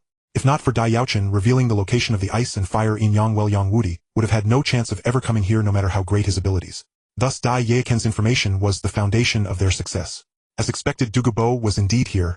It seemed impossible to sneak into the ice and fire in Yang Well and reap its treasures without his knowledge. A confrontation was likely inevitable. Nevertheless, although Yang Wudi had put in significant effort, Dai Yaochen's information remained the most crucial element. It was at that moment that Douluo emerged from a cave outside the valley housing the ice and fire in Yang Well. Exhaling a breath of stale air, he felt an overwhelming sense of relief. Not good. After a moment of shock, Douluo's heart surged with alarm and fury. Moments ago, he had once again endured the agonizing torment as if being tortured. Having barely survived it, he instinctively let out a long howl to release the pent-up energy within. Just as the trio prepared to advance into the ice and fire in Yang Well, now within arm's reach, a deep resonant howl suddenly rang out from ahead. The howl carried a sense of weariness, mixed with the relief of release, shattering the silence of the night in the sunset forest. After easing his mood with the long howl, Douluo slowly fell silent. At that moment, standing at the mouth of the cave and looking down, he immediately spotted the three figures within his poison formation. A dense killing intent flashed in Duguba's eyes. Whoever had come, he was determined to silence them. This is. The moment he heard the howl, Yang Wudi was greatly alarmed. There's someone else here. Someone has broken in. They cannot be allowed to leave alive. With the soul-breaking spear in hand, Yang Wudi immediately pointed its tip at Dugubo. In that instant, it seemed as if Yang Wudi had merged with the spear itself. A sharp, unparalleled aura surged from his body. Eschewing any flashy movements, he simply thrust the spear toward Dugubo. A soul sage. Seeing the 8 soul rings manifesting around Yang Wudi, Dugubo was startled. He had initially assumed the intruder in his medicine garden was at most a soul saint. Thus his attack was aimed at an instant kill. But now that Yang Wudi revealed himself as a soul sage, he was no longer someone Dugubo could eliminate in a single blow. Dugubo was forced to alter his strategy. Without hesitation, Dugubo opened his mouth and expelled a dense cloud of emerald green mist enveloping Yang Wudi's body. As the mist obscured his vision, Dugubo twisted his body, evading the terrifying spear thrust aimed at him. Shrouded by the green mist, Dugubo swiftly dodged the spear thrust Yang Wudi aimed at him while simultaneously launching his own attack. His 10 sharp fingernails elongated instantly to about 3 inches, gleaming with an emerald light, and clawed directly at Yang Wudi's shoulder. Releasing the Jade Phosphor Serpent Emperor's venom in the form of mist was only effective for mass slaughter of the weak. Though it now enveloped Yang Wudi, Dugubo did not expect it to poison him so easily. However, if his nails imbued with the venom managed to scratch Yang Wudi, the poison would infiltrate the body through the wound, achieving the desired effect of poisoning him. Dugubo believed that once Yang Wudi was afflicted by his Jade Phosphor Serpent Emperor's venom, even if it didn't kill him outright, it would at least severely weaken his condition. Facing Dugubo's assault, Yang Wudi remained completely unflustered. Even though his spear thrust missed, he still had the leverage to adapt. He immediately shook the spear shaft, using the butt to thrust upward and block Dugubo's clawing hands. Though unafraid of the Jade Phosphor Serpent Emperor's venom, Yang Wudi had no desire to be scratched by Dugubo. The spear but clashed with the claws, unleashing the force contained within. Recoiling from the impact, both combatants staggered back several steps before swiftly steadying themselves. This lightning-fast exchange occurred under the concealment of the green toxic mist, so Dai Yaochen, watching from afar, could not discern what had happened. However, judging by the current stance of the two, it seemed they had fought to a draw. Dugubo is the weakest titled Douluo, and his proudest poison cannot threaten Yang Wudi. So Yang Wudi should have a fair chance of winning this battle. Dai Yaochen analyzed inwardly. As Yang Wudi activated his martial soul true body, Dugubo's form flickered. An emerald green radiance burst forth from within him, and his deep 7th soul ring also lit up. His tall, lean figure rapidly expanded in the jade light, transforming in an instant into a 30-meter-long, vat-thick jade phosphor serpent. After activating the Jade Phosphor Serpent Emperor's true body, Dugubo's serpentine form was immense. Thus, even when pierced by Yang Wudi's soul-breaking spear, the impact was minimal. However, the black flames continuously invading his body proved troublesome. After activating his martial soul true body, Dugubo struck first. His cold serpentine eyes locked onto Yang Wudi, and with a flick of his forked tongue, he spat out a mouthful of green toxic mist directly at him. Stunned by this result, Dugubo failed to dodge Yang Wudi's spear thrust. The emerald-like scales were breached, and the black flame spear plunged into his serpentine body. What a remarkable poison man! To be so ravaged by toxins and still survive, even cultivating to the 9th ring. You must be the renowned poison Douluo Dugubo. The spear tip pointed again at Dugubo, but Yang Wudi did not attack immediately. Instead, he scrutinized Dugubo, clicking his tongue in amazement. The 7th soul ring swirling around Yang Wudi blazed with a deep black light enveloping both his body and the soul-breaking spear in his hand. Bathed in the black radiance, the spear's size remained unchanged, but a strange black flame ignited upon it, as if the entire spear had transformed into a lance of black fire. More than being wounded by Yang Wudi, Dugubo could not tolerate Yang Wudi's immunity to his poison. Martial soul true body against martial soul true body. It seemed both were now getting serious. Witnessing this, Dai Yaochen immediately pulled Zhu Zhuqing back an even greater distance. He had no desire to be caught in the crossfire of two powerhouses. Based on his memory of the original story, Yang Wudi was capable of fighting Dugubo, and might even defeat him. Confident in this, Dai Yaochen dared to bring only Yang Wudi to the ice and fire Yin Yang well. Though this technique was difficult to use effectively against other titled Douluo, Dugubo believed that this man named Yang Wudi would be unable to withstand it, as he was merely a soul Douluo. Haha, interesting. You're about to die yourself, yet you still want to kill me. Yang Wudi let out a loud laugh. Then let me Yang Wudi learn the skills of this poison man. Though also a toxic mist, this time it was exhaled in the Jade Phosphor Serpent Emperor's true body state. The venom within was concentrated to its utmost by Dugubo. Even other titled Douluo would need to be cautious and exert effort to barely isolate themselves from the toxin's invasion. Yang Wudi directly activated his soul-breaking spear true body. Meanwhile, hearing Yang Wudi's string of remarks, Dugubo's heart tightened. He felt his secrets had been seen through, and his killing intent became even more resolute. And who are you? Dugubo snorted coldly. With merely 8 soul rings, since you know my name, why not offer your neck for the slaughter? For Yang Wudi, who was obsessed with the study of various medicines and toxins, a peculiar poison man like Douluo was a subject of great interest. With those words, Yang Wudi directly lit up his 7th soul ring, activating his martial soul true body without any hesitation. But to Douluo's surprise, Yang Wudi merely sneered at the toxic mist he had exhaled. He swiftly swallowed a pill produced from who knows where, then charged into the mist with his spear, making no other defensive measures. The next moment he burst out from the mist seemingly unaffected. Both his herb garden and the fact that he was afflicted by his own toxins were Douluo's greatest secrets, which absolutely no one must learn. After writhing his serpentine body to dislodge the soul-breaking spear, Douluo said incredulously, "Impossible. How is my Jade Phosphor Serpent Emperor's venom having no effect on you? You didn't even circulate your soul power to resist." "Jade Phosphor Serpent Emperor's venom? Such a trivial trick, what can it do to me?" Yang Wudi said. "If this is all you have, then you are no match for me. No match for you." Hearing Yang Wudi's words, Douluo was consumed by rage. A mere soul Douluo, such big talk. It was one thing to lose to other title Douluo in the past and be branded the weakest title Douluo. After all, they were peers and losing wasn't shameful. But if he now failed to defeat even a soul Douluo, or worse, was defeated in turn, it would be a lifelong disgrace. With this in mind, Douluo immediately employed another ability besides his poison. Douluo resolved to defeat Yang Wudi at all costs, but his poison proved ineffective against his opponent. Under such circumstances, Douluo had no choice but to rely on his other abilities beyond venom. In an instant, Douluo's jade-green serpent pupils were tinged with white as a pallid radiance capable of draining life itself gathered upon his colossal serpent head. The next moment, 2 streams of ghastly white light shot forth from Douluo's eyes, hurtling straight toward Yang Wudi. A head soul bone. Witnessing this, Yang Wudi raised an eyebrow. Though surprised that Douluo possessed a head soul bone, Yang Wudi showed no fear. For him, regardless of his opponent's tactics, his response remained singular: attack. Attack again. As his 5th soul ring blazed, the black flames enveloping Yang Wudi surged upward, merging into the spear in his grasp. The already 12-foot soul-breaking spear extended another 3 feet, now crowned with a blade of black fire. Empowered by the black flame's spearhead, Yang Wudi charged forward with an unstoppable momentum, thrusting his weapon directly at the oncoming pale radiance. The moment the 3-foot black flame spearhead collided with the ghastly white light, the spear tip was dyed white. The energy blade, once mere condensed black fire, solidified into stone-like substance and shattered explosively, sending pale fragments scattering. Fortunately, as the black flame spearhead crumbled, the pale radiance emitted from Douluo's head soul bone also dissipated. Thus this clash ended in a stalemate, with neither gaining the upper hand. Douluo's head soul bone was merely 10th ascendier grade, though valuable. Yang Wudi, bolstered by his martial soul true body, could counter it with just his 5th soul skill. Had Douluo possessed a 50,000-year or higher quality soul bone, Yang Wudi would have been forced to rely on his strongest 8th soul skill to contend. However, soul bones of 50,000 years or more were typically heirlooms of major sects, and a lone wanderer like Douluo could hardly obtain one. Dai Yaochen had already surmised Douluo's thoughts. Without any fear, he smiled and said, "Senior Douluo, judging by your earlier eye and hair color, it seems the poison of your own Jade Phosphorus Serpent Emperor has corroded you severely. Boy, who are you?" Seeing the young Dai Yaochen approach the battlefield, Douluo's serpentine pupils coldly scrutinized him. Inwardly, he pondered the relationship between Dai Yaochen and Yang Wudi, considering whether he could exploit the boy to sway the battle in his favor. Yet, under the unwavering aim of Yang Wudi's spear, Douluo refrained from rash action. He sneered, "What a joke! I am the Douluo of poison. How could I be corroded by my own toxin? And your precious granddaughter, isn't she also plagued by poison? We can help cure her." Just as the two were on the verge of a catastrophic clash, Dai Yaochen, who had been observing from a distance, seized the moment and shouted, "Stop! Do you intend to destroy this place?" Sensing the surging soul power from Douluo, Yang Wudi knew a major attack was coming. Refusing to be outdone, he raised his aura to its peak, preparing to unleash his strongest strike.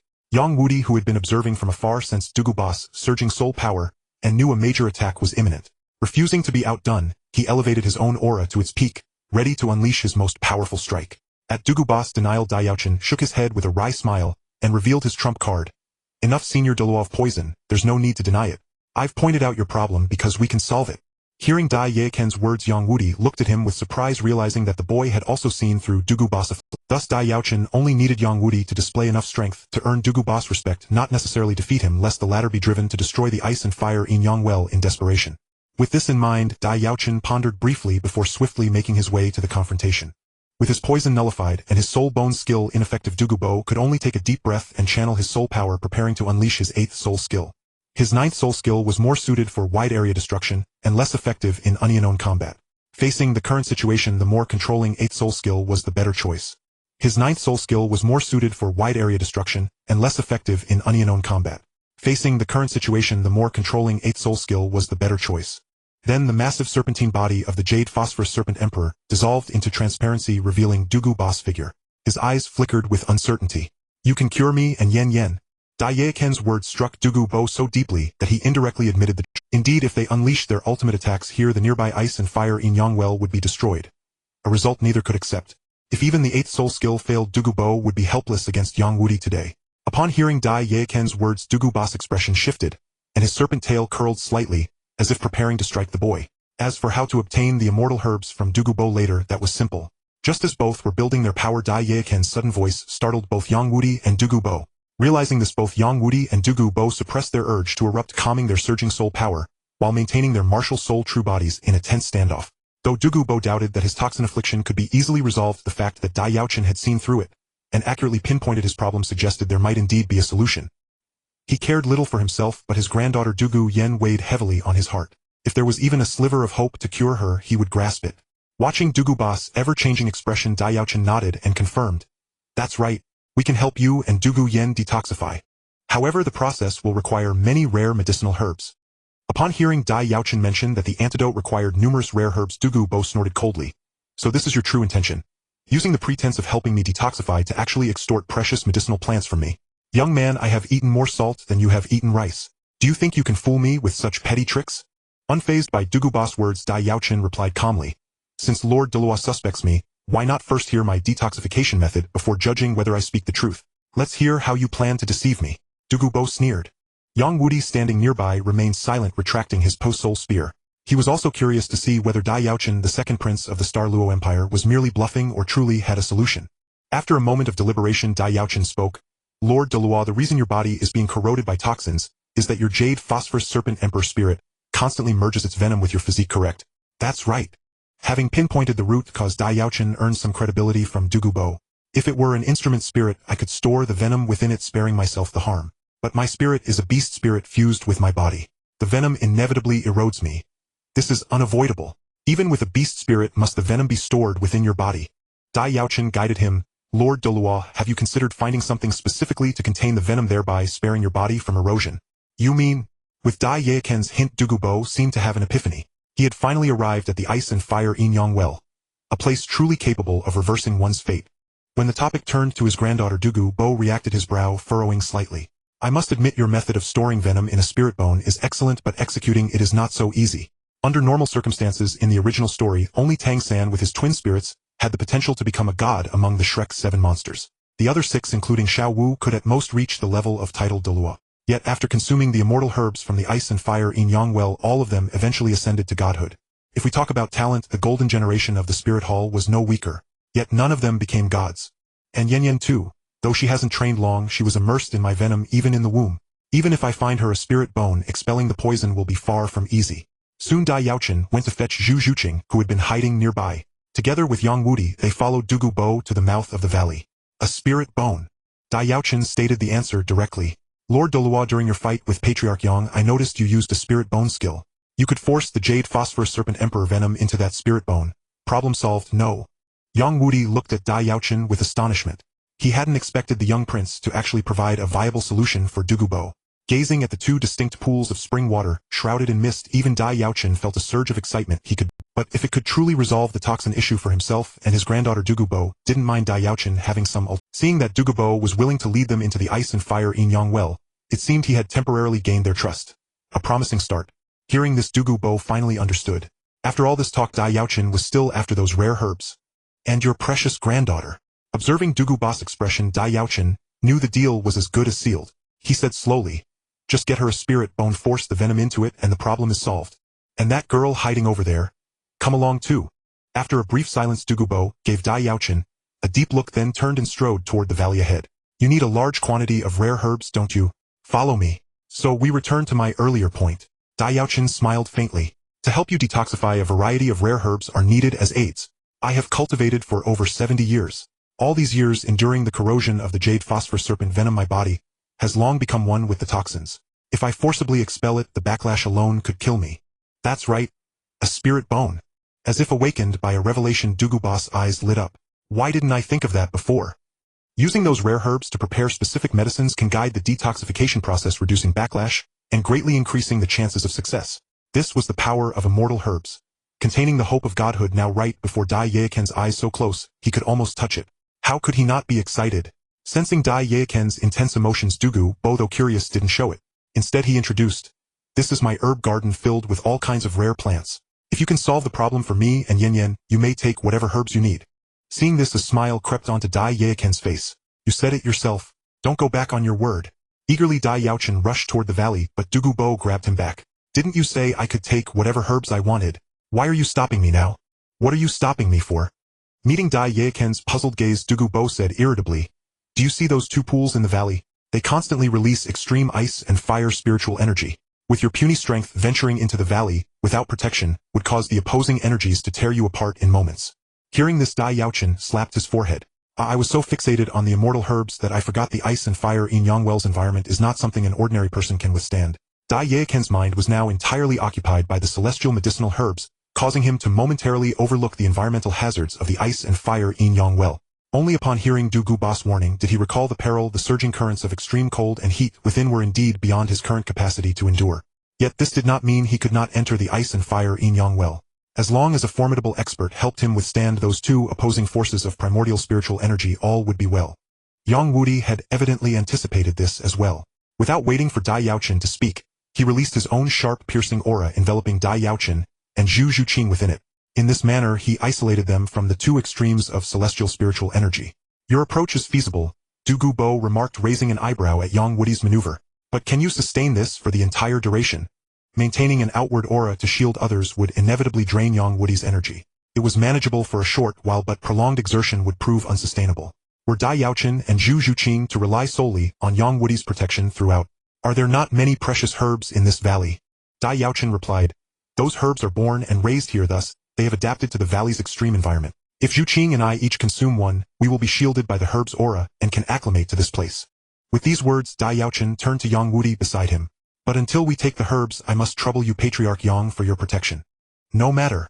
A trivial matter," Yang Wudi uttered succinctly. Seeing Dai Yaochen's resolve, Douluo refrained from further comment and simply leaped down into the valley. "This celestial herb is called the Star Luo Spiritual Pearl," Yang Wudi introduced. "Its growth requires constant absorption of starlight, thus it contains pure light force. If you consume it, there is a high chance you will regain your light attribute." With that, Yang Wudi took hold of both Dai Yaochen and Zhu Zhuqing and followed Douluo down. Since they were already here, the celestial herbs could be studied at leisure. "In a sense your reasoning is correct. To reawaken the light attribute, the power of the sun and moon would indeed be more effective. But your understanding of the Star Luo Spiritual Pearl is far too shallow." Yang Wudi shook his head. "Let me ask you, what is starlight?" Though he knew Dai Yaochen sought only the finest herbs from his collection, as long as the young man could resolve the problems for him and his granddaughter, such matters were inconsequential.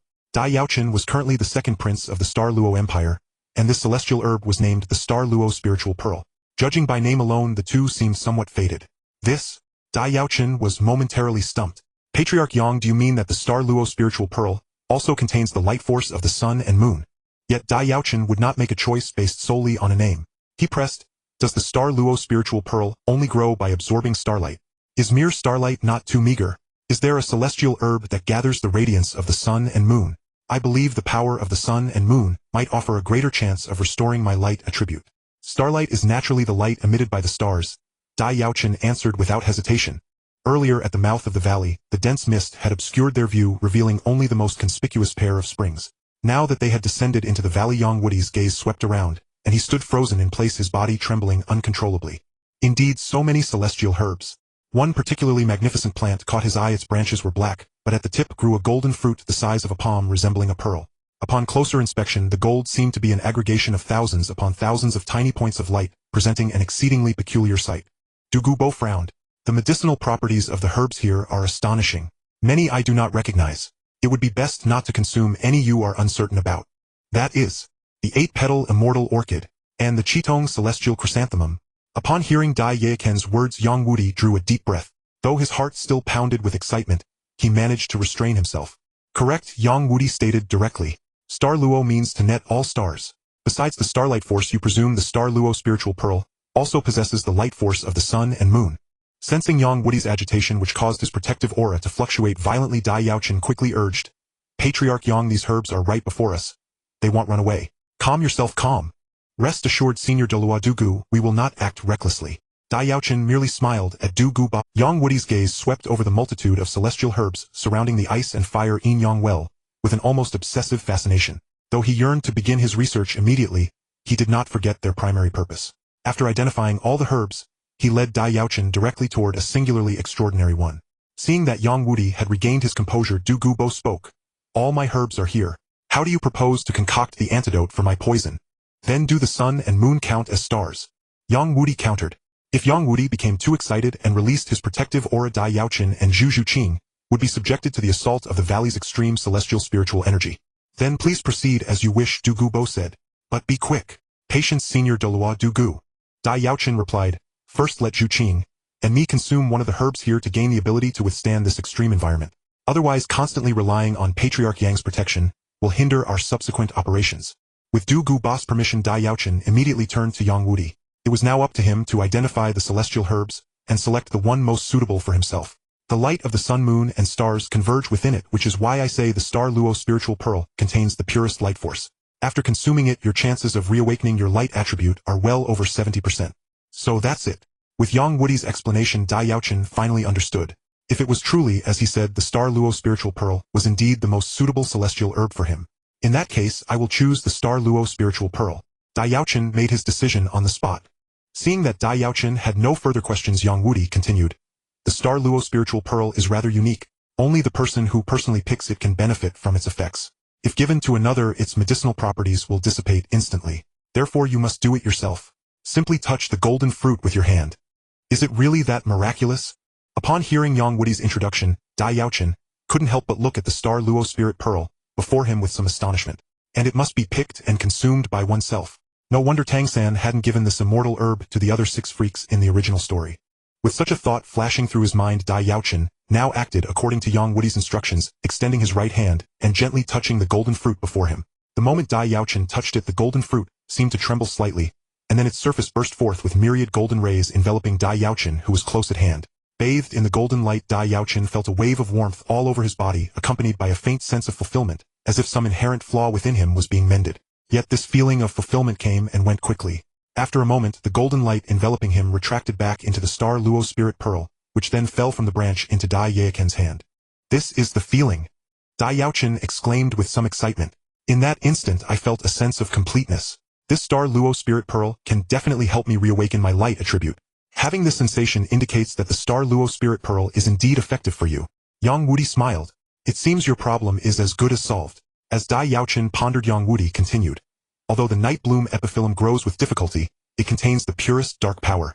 If this girl consumes it, the probability of her reawakening the dark attribute should be above 70%. Night bloom epiphyllum.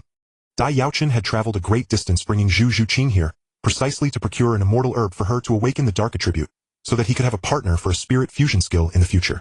Thus Dai Yaochen was quite attentive to Zhu Zhuqing's situation. Carefully holding the Star Luo spirit pearl in his hand, though eager to awaken his light attribute, Dai Yaochen did not consume it immediately.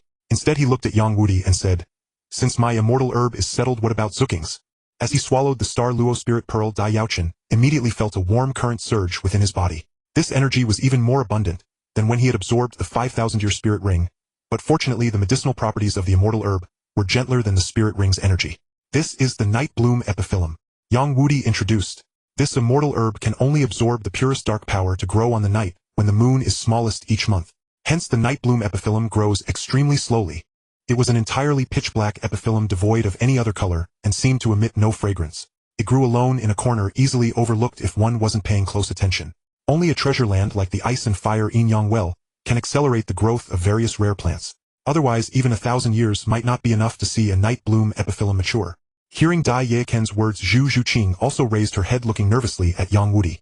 Zhu Zhuqing nodded slightly to indicate her understanding, while curiously examining the entirely black night bloom epiphyllum in her hand. To restore this girl's dark attribute, there is only that one immortal herb. With these words, Yang Wudi turned and led the two toward another direction, soon arriving before an immortal herb. Could it have been used by Tangsan to concoct the Yen Wang Tai or some other medicine? Or perhaps it was consumed by Dugu Bo. As I recall, the original story described that Dugu Bo, unable to resist the temptation, chose an unfamiliar herb to consume suffered greatly from the backlash, and thereafter only dared to use herbs he recognized, leaving the unknown ones untouched. Nevertheless, Dai Yaochen dared not be negligent and quickly began to refine the warm current, while Zhu Zhuqing beside him. Thereupon Yang Wudi used a special silver tool to pick the night bloom epiphyllum and handed it to Zhu Zhuqing, saying, "There's no special way to consume the night bloom epiphyllum. Just eat all the petals. Consume them here." Since I had arrived 4 years earlier than in the original story, Douluo likely hadn't recklessly taken any herbs yet, so this night bloom epiphyllum had been preserved. As for the Star Luo spirit pearl, the method is simple. Just swallow the fruit whole. Throughout this journey, Zhu Zhuqing had come to understand that Dai Yaochen deeply wished for her to restore her dark attribute, and she didn't want to disappoint him. What kind of immortal herb should she consume to restore her lost dark attribute? A probability exceeding 70% was already considerable, and in matters of medicine Yang Wudi was very precise. The 70% was likely a conservative estimate. The actual success rate would certainly be higher. Under Yang Wudi's introduction, Dai Yaochen couldn't help but feel puzzled. This immortal herb seemed not to have appeared in the original story. Can this tiny herb change my fate? Of course there were other possibilities, but Dai Yaochen couldn't figure it out, so he simply stopped thinking about it. After all, the night bloom epiphyllum was right before him now, and that was enough. If possible, I would have liked to study these 2 immortal herbs first before giving them to you. After selecting the most suitable immortal herbs for Dai Yaochen and Zhu Zhuqing, Yang Wudi's expression showed some regret. But since I've promised to help you awaken your attributes, the main task takes priority. Hearing Yang Wudi's words, Dai Yaochen and Zhu Zhuqing exchanged a glance, then sat cross-legged and consumed the immortal herbs in their hands as instructed. Seeing the two begin to absorb the medicinal power of the Star Luo spirit pearl and the night bloom epiphyllum, Yang Wudi turned his attention away and focused on the other immortal herbs here. In Yang Wudi's view, with the help of the Star Luo spirit pearl and the night bloom epiphyllum, the restoration of Dai Yaochen and Zhu Zhuqing's attributes was practically guaranteed. He was now eager to pick the immortal herbs that Dai Yaochen had promised to allocate to him. The fragrant Qilua immortal herb and the snow-colored swan's kiss. All excellent treasures. Gazing at these 2 immortal herbs, Yang Wudi's face revealed an expression of infatuation. With them, he could freely study various medicines. As the 2 little ones each selected a medicinal herb and began to absorb its essence, Douluo sidled up to Yang Wudi, Patriarch Yang, isn't it? Douluo began. Once they've absorbed the medicinal properties, these 2 youngsters will adapt to the extreme environment here. When do you plan to help me prepare the antidote to expel the poison? What's the rush? Yang Wudi was deeply engrossed in studying the Yoxiang Qilua immortal herb before him. Disturbed by Douluo, he replied dismissively, "Your problem is trivial. I can resolve it with ease. Let's wait until the little ones have fully absorbed the medicine's power." Though somewhat exasperated by Yang Wudi's casual attitude, the strength Yang Wudi had displayed in their earlier clash commanded respect. Douluo no longer underestimated him as merely an 8-ring soul, Douluo instead regarding him as an equal. Recalling the battle, it seemed Yang Wudi had simply taken a mysterious pill to withstand the full force of his jade-green snake emperor venom. This single feat gave Douluo profound insight into Yang Wudi's mastery of medicine. If the pill he concocted can easily resist even my jade-green snake emperor venom, perhaps the issue of my own body being corroded by that very venom is indeed a trivial matter for him. With this thought and knowing he was the one seeking help, Douluo refrained from pressing further and waited patiently. During the wait, Yang Wudi busied himself by incessantly studying the numerous immortal herbs around them, while Douluo focused his attention on Dai Yaochen and Zhu Zhuqing. At that moment, Dai Yaochen had already entered his white tiger spirit possession state. His entire body was enveloped in a dense white light with 3 purple soul rings swirling around him, radiating a dazzling brilliance. In the original tale, Zhu Zhuqing took the Narcissus jade muscle bone and gained the most soul power among the 7 monsters. Yet later her talent proved to be the poorest of the 7. This was evident from the Sea God Island trials, where the other 6 received at least the black level 6 trials, while Zhu Zhuqing only got the black level 5 trials, clearly indicating her slightly inferior aptitude. The white tiger spirit and the nether cat spirit. Douluo, being well-traveled and knowledgeable, recognized them instantly due to their fame. So they're from the Star Luo Empire. These 2 spirits could perform a spirit fusion technique, so it was natural for their auras to resonate. The medicinal power of an immortal herb was finite. If consuming it resulted in a greater increase in soul power, then correspondingly less of the herb's energy would be used to improve the consumer's innate talent. Are you done? The commotion was considerable, forcing Yang Wudi to reluctantly tear his gaze away from the immortal herb before him and turn to Dai Yaochen and Zhu Zhuqing. "How did it go?" he asked. One must know that the greatest effect of immortal herbs was not to boost soul power, but to enhance the consumer's innate talent. Just as Douluo was pondering this, a change occurred in Dai Yaochen and Zhu Zhuqing as they absorbed the medicinal properties. The dual-colored radiance enveloping Dai Yaochen and Zhu Zhuqing grew increasingly intense. Upon reaching a critical point, it suddenly surged skyward, coalescing into phantom images of a white tiger and a nether cat about 3 feet above their heads. The 2 phantoms shone in mutual radiance, their auras interlinked, creating a sense of complementarity. Zhu Zhuqing nodded in agreement. "I feel the same. Though there's a sense of fullness, my soul power hasn't increased either. Douluo was baffled. This soul ring configuration defied all logic, altering his perception of Dai Yaochen. Thus, after consuming an immortal herb, the smaller the increase in soul power, the better the effect. That Zhu Juqing and Dai Yaochen experienced no soul power increase at all meant all the herb's energy had been used to enhance their talents. He pinpointed the issues with Yen Yen and me at a glance and possesses soul rings beyond the normal limit. This kid is no simpleton either. Douluo had previously wondered where a powerful soul Douluo like Yang Wudi had come from, as he didn't recognize him. If he was from the Star Luo Empire, that would explain it. Just then Dai Yaochen and Zhu Juqing opened their eyes. Zhu Zuqing's situation was the opposite. Her body was shrouded in a deep dark purple radiance obscuring her form. Only a single yellow soul ring could be seen flickering around her. Mentioning the issue of the missing attribute stirred something within Dai Yaochen. He immediately initiated his spirit possession, wanting to see if he had now reawakened the light attribute. My whole body feels warm and very comfortable. After briefly sensing his condition, Dai Yaochen said, but my soul power hasn't increased at all. I'm still at level 32. Though just a teenager, he gave Douluo an unfathomable impression. Far from being dissatisfied with the lack of soul power increase, Dai Yaochen was actually overjoyed. Dai Yaochen understood this principle, and as a master of medicine Yang Wudi naturally did too. Upon hearing that neither of their soul powers had increased, he broke into a smile. It seems you've gained greatly. The missing attributes should be compensated for, right? Strangely, the white tiger phantom above Dai Yaochen's head seemed different. On both sides of its ribs, two clusters of light were faintly gathering, as if about to coalesce into something. Even Douluo found this quite astonishing. As time passed, the phantoms above their heads grew more solid. At a certain moment, both phantoms made a motion of roaring skyward, before diving straight down, plunging back into the bodies of Dai Yaochen and Zhu Juqing. He has the white tiger spirit, so he must be a member of the Star Luo royal family. Observing the 3 purple soul rings circling Dai Yaochen, Douluo was inwardly amazed. How are his first 3 soul rings all of the 1,000-year level? How is this possible? Yet the very next moment Dai Yaochen was the one left utterly stunned. With the white tiger spirit's possession, Dai Yaochen's blonde hair instantly transformed into a handsome mix of black and white. His muscles bulged and sharp dagger-like claws protruded from his fingertips. These were all normal changes from the white tiger spirit possession. What truly shocked Dai Yaochen was that in addition to these, a pair of pure white wings unfurled from his back. Is this wings? Dai Yaochen stared in bewilderment, tilting his head to look at the pristine white wings behind him, lost in thought. Looking at the pair of pure white wings extending from his back, Dai Yaochen couldn't help but be momentarily stunned. How did he grow a pair of wings after consuming a Star Luo spiritual pearl? Dai Yaochen was perplexed, but Yang Wudi was not. Upon seeing the wings on Dai Yaochen's back, Yang Wudi immediately laughed. What a boost, it seems your light attribute has completely awakened. With Yang Wudi's words, Dai Yaochen snapped back to reality. Ignoring the extra wings on his back, he extended his right hand and unleashed his soul power. Unlike the previous test with Ancestor Xing Luo, this time, the ball of soul power emanating from Dai Yaochen's right hand not only radiated a white light, but also contained a warm pure power of illumination. The light attribute of the white tiger martial soul has been restored. Although Dai Yaochen had anticipated this result, he couldn't help but feel a surge of joy upon confirming it. Could it be that a complete white tiger martial soul with light attributes was always supposed to have a pair of wings? But why didn't Uncle mention it to me? Did he intend to surprise me after I restored my light attribute? Dai Yaochen couldn't help but feel a mix of joy and confusion. Indeed, the surprise was significant, and Dai Yaochen was very pleased. With an extra pair of wings, he would now possess the ability to fly, which would undoubtedly enhance his strength. This is simple. Yang Wudi quickly took out paper and pen from his storage soul guide and wrote out a prescription at lightning speed. I just checked, and you have all the herbs listed in the prescription. Prepare the medicine according to my prescription and assist in detoxification. It will definitely work without any issues. As a first-ring little girl, Douluo actually said she resembled the 9-ring title Douluo level ghostly figure. Even just being slightly similar is quite impressive. In addition to the normal changes of the nether spirit cat martial soul, Zhu Juqing also had black-purple energy gathering on her 10 sharp claws. Compared to before, her attack power had clearly increased, and a faint layer of black-purple mist was vaguely enveloping her body. Douluo initially held a skeptical attitude towards the prescription written by Yang Wudi, but once he saw the specific contents, his eyes began to brighten increasingly. Under the coverage of this black-purple mist, Dai Yaochen was surprised to find that his perception of Zhu Juqing seemed to become a bit blurred, as if her presence had suddenly diminished.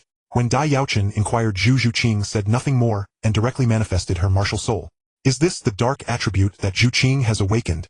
Dai Yaochen replied, besides the enhancement in attack power, her ability to conceal herself has also improved. This was reminiscent of both devouring and corrosion, making it seem like a villain template. Thinking of this, Dai Yaochen's expression became somewhat peculiar. He shook his head and said, I believe that even with a dark attribute it would be better to develop towards shadow escape and invisibility rather than devouring or corrosion. If one loses sight of their true heart, it's easy to stray onto the path of evil. Not only Dai Yaochen but even Douluo couldn't help but exclaim in surprise. Yang Wudi nodded. Concealment and reducing one's presence are basic abilities inherent to the dark attribute. As for the abilities related to devouring and corrosion, it depends on the direction she chooses to develop and the corresponding soul rings she selects for that purpose. If it were any other time, Yang Wudi might have been interested in Douluo the poison expert. However, with the celestial grade herbs before him, he had no time to study Douluo. He would just give him a prescription to solve it himself. Having perfectly resolved the issue of his missing light attribute, Dai Yaochen, after a moment of excitement, did not forget about Zhu Zhuqing. He immediately turned to her and asked, "Zhuqing, what about you?"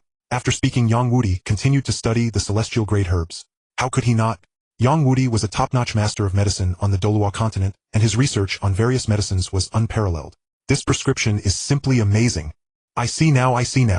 Douluo exclaimed excitedly. These several herbs can be combined in this way, perfectly achieving the effect of detoxifying poison. As for the direction of martial soul development, you all can study that slowly later. Seeing that the others seemed to be about to chat, Douluo immediately interrupted them and spoke about his own affairs.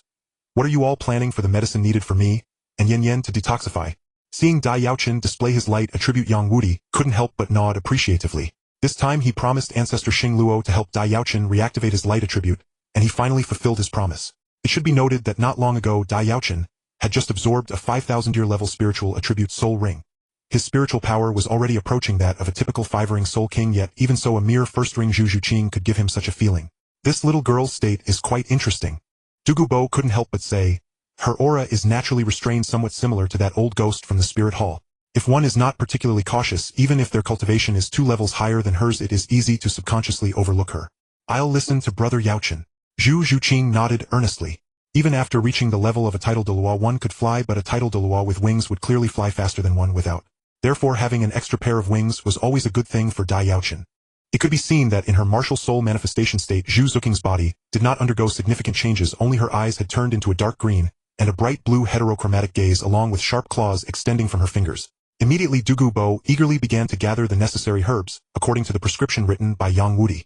In the following days, Yang Wudi became engrossed in the frenzied study of celestial grade herbs, while Douluo successfully concocted the medicine based on Yang Wudi's prescription.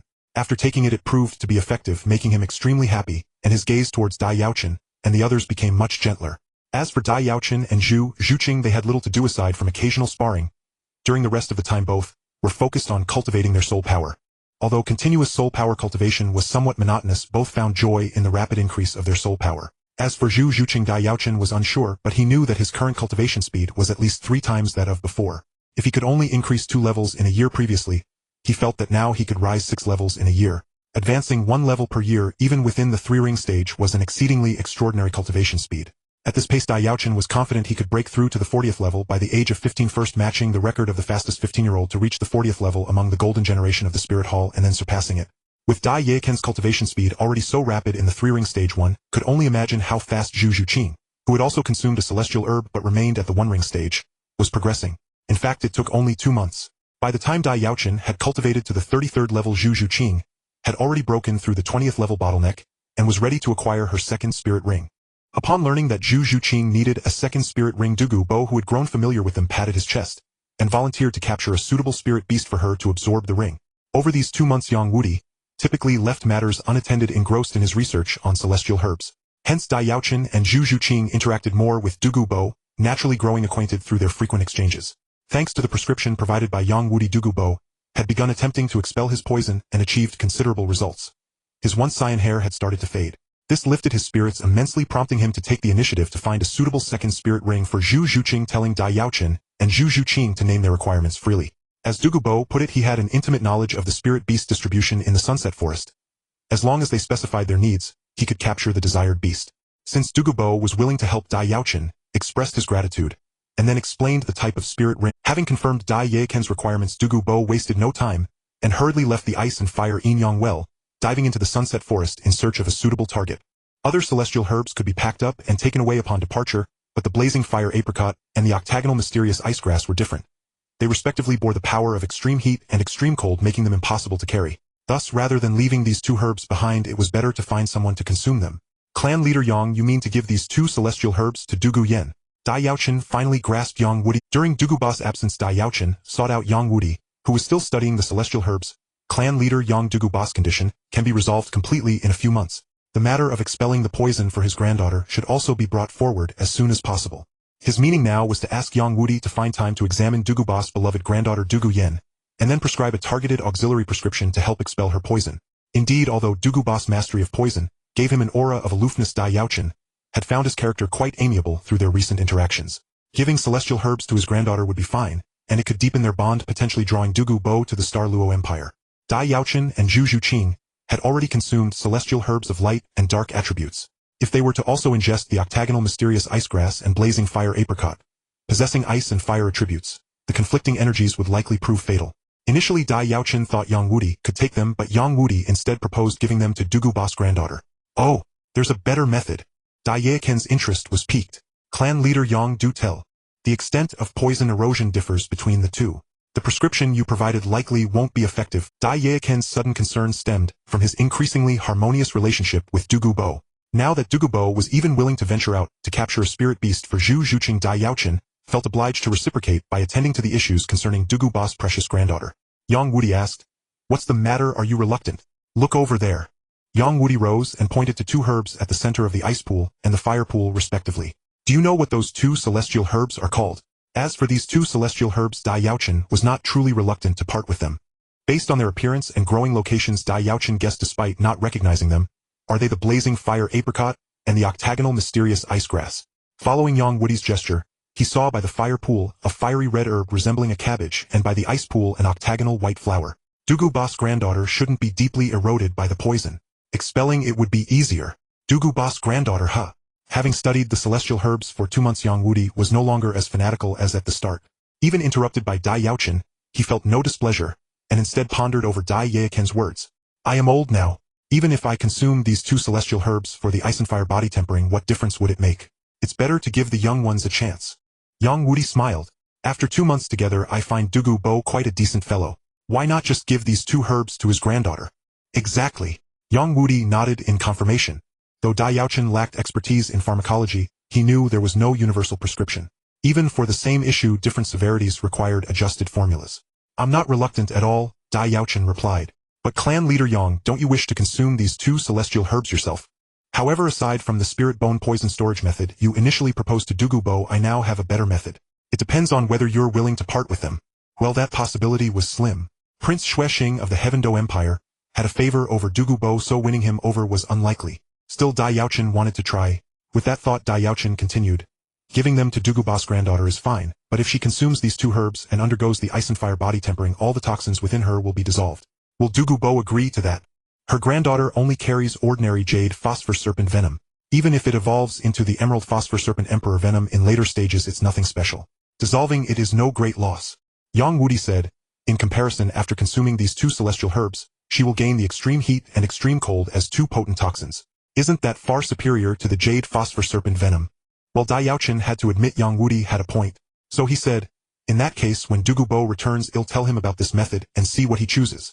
After finalizing the arrangement for Dugu Yen with Yang Wudi, half a day passed before Dugubo returned to the Binghua. Before seeing anyone, Dai Yaochen heard Dugubo's voice. "Young man Dai and girl Zhu am back." Dai Yaochen looked in the direction of the voice and saw Dugubo dragging a completely black soul beast toward them swiftly. Approaching them, Dugubo lifted the soul beast to show Dai Yaochen and Zhu Zhuqing. "Look, what do you think of this soul beast I caught for you?" After a quick search in his mind, Dai Yaochen identified the soul beast. It was a shadow leopard, its head drooping and tongue lolling out, clearly knocked unconscious by Dugubo.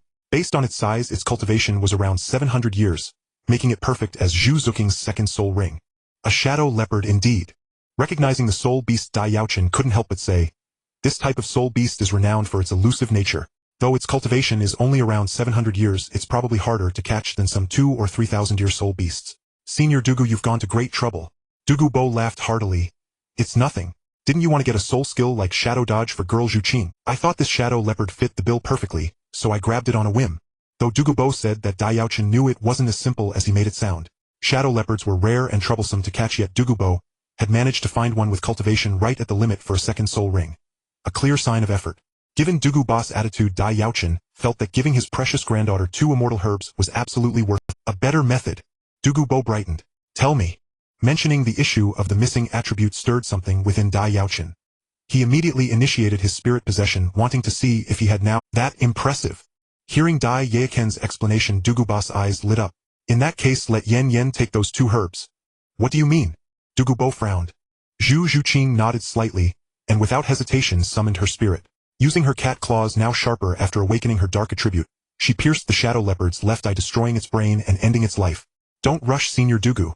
I haven't finished. Dai Yaochen continued.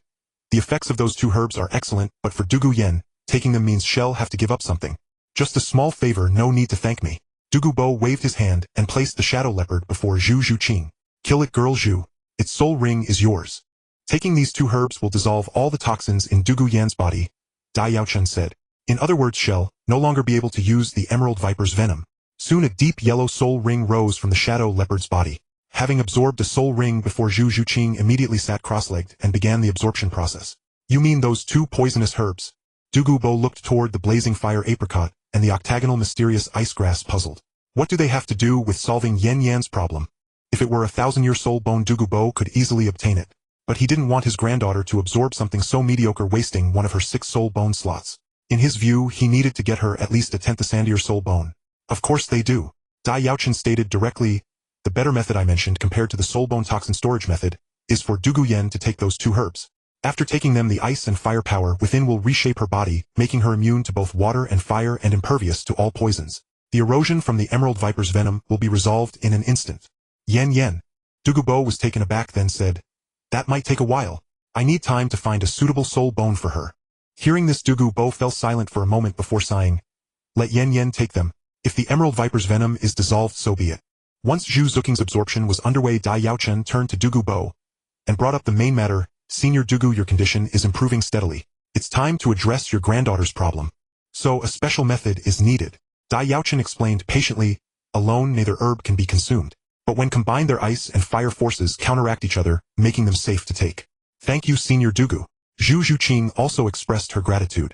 Of course, though she'll lose the emerald viper's venom, she'll gain 2 new poisons, extreme cold and extreme heat. Both even more potent. Originally we planned the soul bone toxin storage method for Dugu Yen. But after arriving at your treasure land, I found a better method that doesn't even require a soul bone. But 10th Sandier soul bones were precious and hard to come by. He might have to seek help from the Heaven Do royal family and owe them a favor. Senior Dugu, you must have some memory of those 2 herbs born from the ice and fire essence at the center of the pool's banks, Dai Yaochen said directly. Have Yan Yan eat those 2 poisonous herbs? Are you joking? Can they even be eaten? Dugubo's eyes widened. Do you know that even with my cultivation I can't stay near them for long? Do you know that even with my cultivation I can't stay near them for long? Dugubo was well aware of the limits of the emerald viper's venom. Even if Dugu Yen grew smoothly, he doubted she'd surpass him. At best she'd become another bottom-tier title Douluo. So letting her take a different path seemed wise. Immunity to water and fire, invulnerability to all poisons, plus the 2 new toxins of extreme cold and heat. If what the young Dai said was true, Yan Yan's future would surely be brighter. With this thought, Dugubo made his decision. Since you agree, Senior Dugu, we can bring Dugu Yen here now. Dai Yaochen said, these 2 immortal herbs have extraordinary effects, including improving one's aptitude. The earlier they're taken, the better. All right. Dugubo nodded and immediately acted, tapping the ground lightly with his toes to leap into the air and leave the Binghuo Liangyi eye once more. Approximately an hour after Dugubo left, Zhu Zhuqing completed absorbing the 700-year shadow leopard's soul ring and slowly opened her eyes. Seeing this, Dai Yaochen asked with some curiosity, how is it, Zhuqing? What is your second soul skill? In the world of soul masters, inquiring about another soul skills without permission is a grave taboo, as each skill is a closely guarded secret. However, given the current relationship between Dai Yaochen and Zhu Zhuqing, his question was not out of line. My second soul skill is Nether Shadow Instant Shift. Zhu Zhuqing paused to sense it briefly before continuing. It allows me to instantly teleport to any shadow-covered spot within 10 meters. A teleportation-type soul skill. Dai Yaochen was taken aback by her words. He had not expected her second soul skill to be of this kind, especially considering it came from a mere 100-year soul ring. Although limited compared to true teleportation, restricted to shadowed areas, it was still remarkably powerful. At night, the skill was virtually unrestricted, as shadows were everywhere, making it nearly indistinguishable from genuine. Even during the day, with careful attention to the surroundings, the skill could achieve excellent results. At the very least, an opponent's shadow was always present, allowing her to suddenly appear on it and launch a surprise attack. Seeing the admiration on Dai Yaochen's face, Zhu Zhuqing felt an unusual surge of joy. A rare, playful impulse seized her, and she activated her newly acquired second soul skill. Half a day later, as dusk fell, Douluo finally arrived at the Ice and Fire Inyang well, accompanied by a young, gazing at the valley filled with medicinal herbs. Douluo assumed her grandfather intended to teach her herbal knowledge, a subject she had no interest in. A soul master's soul skills arise from the fusion of a soul beast's ring traits with their own martial soul's characteristics. The shadow leopard lacked the ability to shadow shift, possessing only shadow concealment. Thus Zhu Zuking's acquisition of Nether Shadow Instant Shift was largely influenced by her own martial soul. After all, the Nether Spirit Cat martial soul, once second-rate, had now been elevated to top tier. Meanwhile, the White Tiger martial soul, already first-rate, had regained its light attribute, unquestionably ascending to the supreme tier in quality. Yin, what urgent business could you possibly have at the Heaven Do Royal Academy? Douluo said. Grandfather brought you here for something far more important. However, the moment Zhu Zhuqing activated her second soul ring, Dai Yaochen sensed her intention. His right hand shot out like lightning, seizing her wrist just as she attempted to tap his shoulder. At 16, a soul master's physical development bolstered by soul power often rivals that of an adult. Thus, compared to Zhu Zhuqing, who remained unremarkable in figure, Douluo possessed a much more mature form. Zhu Zhuqing was quick-witted. Upon hearing Dai Yaochen's words, she understood his meaning and nodded seriously. Now shielded by Douluo's aura, as she arrived at the Ice and Fire Inyang well, Douluo complained, "Grandfather, why did you bring me here? I've been busy lately and have no time to learn herbal knowledge." After understanding Zhu Zuking's second soul skill, Dai Yaochen urged her to continue training while he awaited Douluo. A burst of black-purple radiance bloomed, enveloping Zhu Zuking's body, before she vanished into thin air, reappearing on Dai Yaochen's shadow behind him, playfully reaching for his shoulder. Sensing her frustration, Dai Yaochen shook his head with a smile. "Your Nether Shadow Instant Shift is incredibly formidable. Its only limitation is teleporting to shadowed areas. When you use it, ensure your target can't easily predict your destination." In fact, after awakening his light attribute, Dai Yaochen had tested his first 3 soul skills, finding their power enhanced by about 20%. Though this might seem modest given the White Tiger's already formidable strength, a 20% increase was a significant boost to his overall combat capability. Having intended to play a trick on Dai Yaochen, Zhu Zhuqing was instead caught off guard, leaving her slightly disheartened. While the skill allowed instantaneous teleportation to another shadow for a surprise attack, it also carried considerable risk. If the opponent was vigilant, it could backfire, delivering her straight into their hands. It seems that after restoring your dark attribute, the Nether Spirit Cat martial soul's quality has improved significantly. Seeing Zhu Zhuqing nod, Dai Yaochen instinctively patted her head. In terms of quality alone, it now surpasses the incomplete White Tiger martial soul, placing it among the top tier. The girl had short purple hair at chin length, exuding a spirited aura, while her emerald green eyes gave off an eerie impression. This was of course Douluo's beloved granddaughter Douluo, now about 16 years old, 2 years older than Dai Yaochen. From this, it was evident that the Nether Spirit Cat martial soul's quality had greatly improved after restoring its dark attribute, a development that naturally delighted Dai Yaochen. "Grandfather, you underestimate me." Douluo pouted in displeasure. "Isn't the Continental Advanced Soul Master Academy Elite Tournament, held every 5 years, about to begin? Once this one ends, the Academy will select participants for the next. With my strength, I'm sure to be chosen and represent the Academy in the competition 5 years from now." Well, overhearing Douluo mention the Soul Master Tournament, Dai Yaochen recalled it vaguely. When he had taken leave from the Star Luo Royal Academy over 2 months ago, the tournament was on the verge of starting. Now, after spending 2 months at the Ice and Fire Inyang well, the event was likely in full swing. However, this particular tournament held little importance for Dai Yaochen, and he paid it scant attention. The one 5 years later would be a different matter entirely. Douluo seemed equally indifferent to the tournament. Hearing Douluo's words, he said directly, "Enough, Yin. The Soul Master Tournament is nothing more than children brawling. Missing it is no great loss. What grandfather is about to do with you is far more important than the Heaven Do Royal Academy selection process. Don't be difficult." As Douluo and Douluo conversed, Dai Yaochen approached them, appraising Douluo with a glance. "Senior Douluo, this must be your granddaughter Douluo." "It is I." Douluo then noticed Dai Yaochen. "And who might you be?" "My name is Dai Yaochen." Dai Yaochen offered a faint smile. "I am the one who asked Senior Douluo to bring you here." "I see. So that's why grandfather insisted on bringing me here in the dead of night." Douluo's brows knitted in displeasure. "So it's you. What exactly are you planning?" "Something good," Dai Yaochen stated directly. "A tremendous boon for you. What kind of good thing could it be?" Douluo retorted sourly. "Don't tell me you're going to make me a titled Douluo overnight." Dai Yaochen was speechless. This Douluo was clearly spoiled by her grandfather. "All right, Yen," Douluo interjected. "Be polite to young Master Dai. He is 2 years younger than you, yet his spirit power has already reached the 33rd rank. You are only at the 32nd rank now, Yen. He's younger than me, yet his spirit power is higher." Upon learning of Dai Yaochen's cultivation level, Douluo's gaze toward him shifted slightly. 16 years old and only at the 32nd rank. There are plenty on the continent who cultivate faster than that. Dai Yaochen clicked his tongue, remarking to Douluo, then turned his head and called out to Yang Wudi, Patriarch Yang. At that moment Dugu Yen bowed deeply to Dai Yaochen and Yang Wudi. Thank you Senior Yang and you Dai Yaochen for helping my grandfather detoxify. Her eyes instinctively fell on Dugu Boss' hair. Grandfather's hair. After Yang Wudi had explained all the necessary precautions, it was time to begin. Wait. Still unaware of the situation, Dugu Yen interrupted in confusion. You say it's starting, but what exactly is starting? Upon learning the specifics, Dugu Yen looked at Dugu Bo in disbelief. Grandfather, is what he said true? Due to the erosion of the emerald python poison, Dugu Bo's son and daughter-in-law had died young, leaving him with only Dugu Yen as his granddaughter.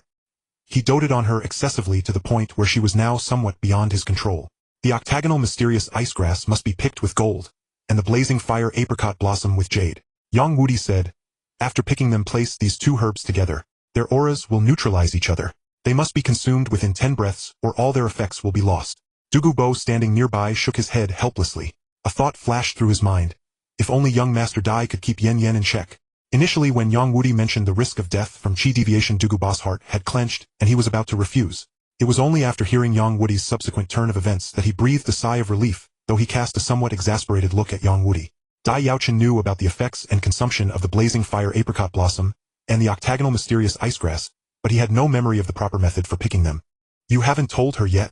Yang Wudi glanced at Dugu Bo in surprise, then took it upon himself to explain. Little girl, we brought you here to give you two extraordinary herbs.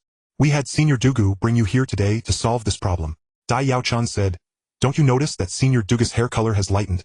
We've been helping Senior Dugu expel poison for the past 2 months, and we've made considerable progress. Your poisoning is much milder than his, so you don't need a prolonged detox. Just taking these two herbs will suffice. Our bodies have been eroded by the poison all along. Dugu Yen looked down at her open palms, a bewildered expression on her face. Dugu Bo had never mentioned this to her before, and this sudden revelation naturally came as a significant shock. On the other side, at Dai Yaochen's call, Yang Wudi snapped out of his research. Since she's here, let's begin. Dugu Yen, who had been somewhat arrogant now, sincerely thanked them for Dugu Bo's sake, which improved Dai Yaochen's impression. She had noticed the lightened hair color when she first saw Dugu Bo, and had asked about it, but he had brushed it off. Now hearing Dai Yaochen's explanation, she understood the truth. Dugu Bo was silent for a moment before nodding in confirmation. These two herbs must be taken simultaneously. The ice and fire power within them will violently temper the consumer's body. If one cannot withstand it, there is a risk of death from chi deviation. Yang Wudi continued, however, with the help of these two springs before us, the outcome is different. After consuming the herbs, as long as one promptly jumps into the confluence of these two springs, the water will greatly facilitate the absorption of the herbs, essentially eliminating the risk of chi deviation. The success rate is nearly 100%. Patriarch Yang, could you please not pause so dramatically? Do you know how frightening that is? What about picking them? Dai Yaochen asked. How should these two herbs be harvested? You. After Dai Yaochen mocked her cultivation speed, and then ignored her, Dugu Yen gritted her teeth as if she wanted to bite him. No need for such courtesy. Helping your grandfather was merely a small matter for me. Come, let me show you the two herbs you will be taking. Yang Wudi stroked his beard with a smile and led the group toward the spring. Soon they saw the blazing fire apricot blossom and the octagonal mysterious ice grass, and he explained the specific effects of these two immortal great herbs. Soon Yang Wudi had explained the entire sequence of events. Dai Yaochen and the others retreated a distance, leaving only Dugu Bo and Dugu Yen by the spring. Using his formidable spirit power, Dugu Bo remotely controlled a golden tool and a jade implement, plucking the two immortal great herbs and drawing them close. Just as Yang Wudi had predicted, when the two immortal great herbs were brought together, the extreme cold and extreme heat emanating from them miraculously vanished. Only 10 breaths. Dugu Bo looked at his granddaughter beside him. Yen.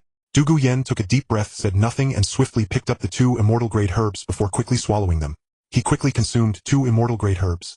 After about 3 breaths, the medicinal power within them took effect, and red and blue lights flickered alternately on Dugu Yen's body. In response, Dugu Yen dared not be negligent. She closed her eyes and leaped directly into the confluence of the ice and fire spring waters, plunging in with a splash before sinking beneath the surface. Seeing this, a hint of worry surfaced in Dugu Bo's eyes. Although Yang Wudi had assured that this procedure would be absolutely safe, it involved his own granddaughter, so Dugu Bo could not remain calm. But now that Dugu Yen had already jumped, even though Dugu Bo was worried, there was no other way but to wait quietly for the outcome. With this thought, Dugu Bo retreated from the edge of the spring and said to Dai Yaochen and the others, let's go. Well, head up first and wait at the valley entrance. After Dugu Yen jumped into the ice and fire spring, her clothes would be destroyed at an extremely fast rate. So when she came out, she would need to change. It was inconvenient for them to stay here as men, so it was best to wait above the valley entrance of the ice and fire Yin-Yang Pond. As for Zhu Zhuqing, although she was female, since everyone else was leaving the valley, staying alone here would be boring, so they simply brought her along as well. Soon they all exited the valley. Recently Zhu Zhuqing had been immersed in cultivation, meditating cross-legged wherever she was. Now outside the valley she did the same. Dai Yaochen, instead of cultivating directly, asked Yang Wudi. By the way, clan leader Yang, there should be an immortal grade herb called Wangchuan Shoshui Lu in the ice and fire Yin Yang pond. Do you have it with you now? What, you want to take the Wangchuan Shoshui Lu? Yang Wudi raised an eyebrow. Aren't you afraid the medicinal properties will conflict with the Xingluo Lingzhu you took earlier? Previously busy with cultivation, Dai Yaochen had temporarily forgotten about the Wangchuan Shoshui Lu. Now after Du Guyan had taken 2 immortal herbs, he remembered this matter. So that's it. Comfortable, extremely comfortable. At this moment Dai Yaochen felt as if he were in a cool ocean, utterly intoxicated. He had fallen into a mindset thinking that taking 1 more Wangchuan Shoshui Lu would be his limit. But hearing Yang Wudi's words, he suddenly understood. Time passed slowly, as if in the blink of an eye half a day had gone by. In the valley, the previously calm surface of the ice and fire Yin Yang pond suddenly stirred with ripples. It could be seen that the moment those few drops of dew left the leaves, the Wangchuan Shoshui Lu in Dai Yaochen's hand withered at an astonishing speed, turning to ashes and dissipating in an instant. Under Yang Wudi's explanation, Dai Yaochen suddenly saw the light. With the sound of water, a head abruptly emerged from the confluence of the Yang Spring and Han Spring. Saying this, Dai Yaochen sat down cross-legged and, following Yang Wudi's guidance, stripped a few drops of dew from the 3 white leaves of the Wangchuan Shoshui Lu into his mouth. A single immortal grade herb could already transform a person. And with the addition of the Qirong Tongtian Ju, Dai Yaochen alone could consume 3 immortal grade herbs. His future prospects seemed immeasurable. Qirong Tongtian Ju. Dai Yaochen took the Wangchuan Shoshui Lu and was about to take it when he suddenly heard Yang Wudi's words. He was taken aback. I can take it. At the same time, Dai Yaochen felt waves of coolness spreading from his abdomen, flowing upward to his head and surging into his sea of consciousness. You don't know? Yang Wudi exclaimed in surprise. Didn't you just say it yourself? Even with immortal grade herbs, as long as the medicinal properties don't conflict, you can take them. After handing the Wangchuan Shoshui Lu to Dai Yaochen, Yang Wudi casually asked, so do you want the Qirong Tongtian? But Yang Wudi still said, even if the properties don't conflict, taking 3 herbs is the limit, and I suggest you take only the Wangchuan Shoshui Lu for now. After a few months, once some of the medicinal power has been absorbed, then take the Qirong Tongtian Ju. And so while the others waited above the valley for Du Guyan's ice and fire body refinement, Dai Yaochen absorbed the medicinal power of the Wangchuan Shoshui Lu. It wasn't that he wanted to monopolize the Wangchuan Shoshui Lu. He just wanted to study it a bit longer. Now that Dai Yaochen was asking for it, he had no choice but to give it to him. At that moment, Du Guyan quickly emerged from the ice and fire Yin Yang pond. She went to the edge of the spring, found the storage soul tool she had left there, and prepared to change into the clothes inside. Having completed the ice and fire body refinement, Du Guyan stuck her head out of the water and looked around. Seeing no one else nearby, she let out a long sigh of relief. The Xingluo Lingzhu you took earlier replenishes your light attribute. The Wangchuan Shoshui Lu now enhances your spiritual power. And the Qirong Tongtian Ju's effect is to make the body indestructible. These 3 target different aspects so their properties won't conflict. Of course you can take them. You're the expert in this area, clan leader Yang. I'll follow your advice. Dai Yaochen nodded to Yang Wudi. Then I'll take the Qirong Tongtian Ju in a few months. Alright. Yang Wudi was a bit frustrated that Dai Yaochen wasn't so easily fooled. He shook his head helplessly and reluctantly took out the Wangchuan Shoshui Lu from his storage soul tool.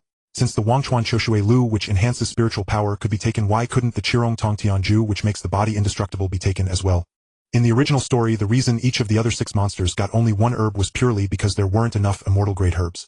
But now Dai Yaochen had no shortage, so as long as the properties didn't conflict, taking 2 more wouldn't be a problem. Dai Yaochen smiled.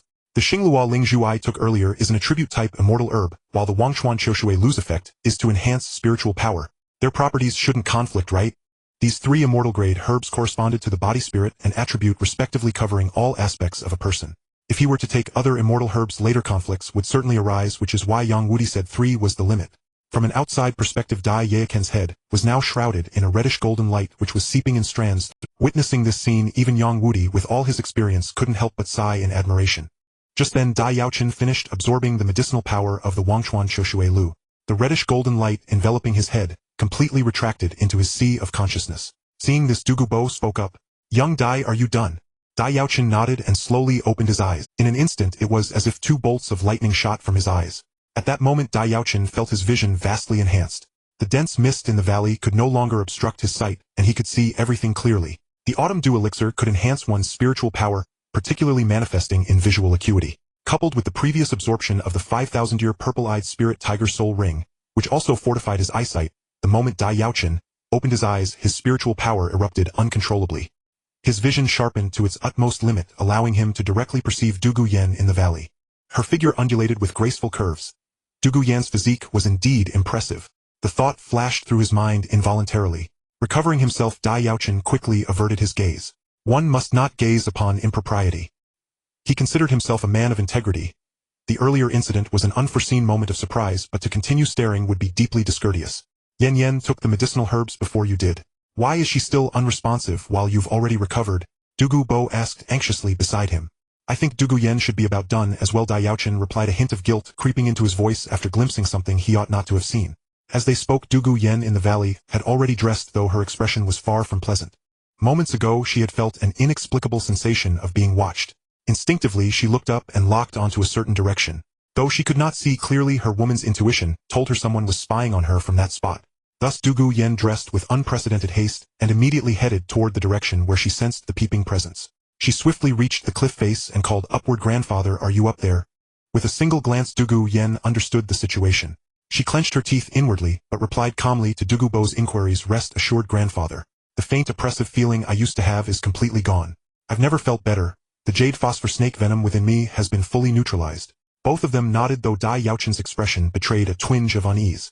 On the other side, dragged away by Dugu Yen, Dai Yaochen knew she must have discovered something. Yet he still put on a puzzled look and asked Dugu Yen, "What's wrong? Those 2 herbs shouldn't have any side effects, should they? What's wrong? Taking those 2 herbs shouldn't leave any after effects, should it?" As if to demonstrate, Dugu Yen lightly exhaled, and a mist of red and blue hues streamed from her lips. Whether intentional or not, the mist drifted directly toward Dai Yaochen. "Is Yen?" Hearing Dugu Yan's voice from below, the worried Dugu Bo rejoiced. Ignoring Dai Yaochen and the others, he leaped straight down. Yang Wudi was also baffled. Dugu Yen seemed perfectly normal to him. Why would she have a strange feeling? A minor issue, nothing serious. No need to trouble grandfather and clan leader Yang, she said. Without further explanation, Dugu Yen firmly grasped Dai Yaochen's wrist and pulled him away, leaving a bewildered Dugu Bo and Yang Wudi behind. Dai Yaochen's remark caught Dugu Yen off guard, freezing her intended reprimand. After a momentary pause, she put on a fierce expression and said, "What's there to see? Do you want me to gouge out your eyes? The extreme cold and extreme heat poisons are nothing. I'm content as long as the erosion from the jade phosphor snake venom is gone," she said, turning to Dai Yaochen. "But brother Yaochen, you seem much more spirited after half a day apart. The extreme cold and extreme heat poisons are nothing. I'm content as long as the erosion from the jade phosphor snake venom is gone," she said, turning to Dai Yaochen. "But brother Yaochen, you seem much more spirited after half a day apart." Well, Dugu Yen had only suspected before, but now Dugu Bo's words confirmed it directly. It was beautiful. Dai Yaochen knew he should play dumb and deny everything, but facing her question, his tongue slipped inexplicably, and the words "it was beautiful" escaped his lips. As Dugu Yen responded, her gaze swept over Dai Yaochen and the other 2. Though he tried to appear composed, the guilt in his demeanor was impossible to conceal. When Dugu Yen called him brother Yaochen, goosebumps rose all over his body, but he did not answer her question. A glint flickered in Dai Yaochen's eyes. He concentrated the light attributed soul power in his right hand and swung it forcefully at the red-blue mist before him, dispersing it. Enhanced eyesight, Dugu Yen ground out the words through clenched teeth, then suddenly changed her expression to a sweet smile. "Brother Yaochen, I just took those 2 herbs, and now I'm feeling a strange sensation. You're more experienced with herbs than I am. I'd like to discuss it with you privately." Enhanced eyesight, Dugu Yen ground out the words through clenched teeth, then suddenly changed her expression to a sweet smile. "Brother Yaochen, I just took those 2 herbs, and now I'm feeling a strange sensation. You're more experienced with herbs than I am. I'd like to discuss it with you privately." "Indeed, the jade phosphor snake venom is gone," Yang Wudi commented, unaware of the tension between them, "replaced by the extreme heat and extreme cold poisons. If not for your pure light power protecting you, dispelling them wouldn't have been so easy." "Indeed, the jade phosphor snake venom is gone," Yang Wudi commented, unaware of the tension between them, replaced by the extreme heat and extreme cold poisons. "If not for your pure light power protecting you, dispelling them wouldn't have been so easy. Keep pretending. Go on."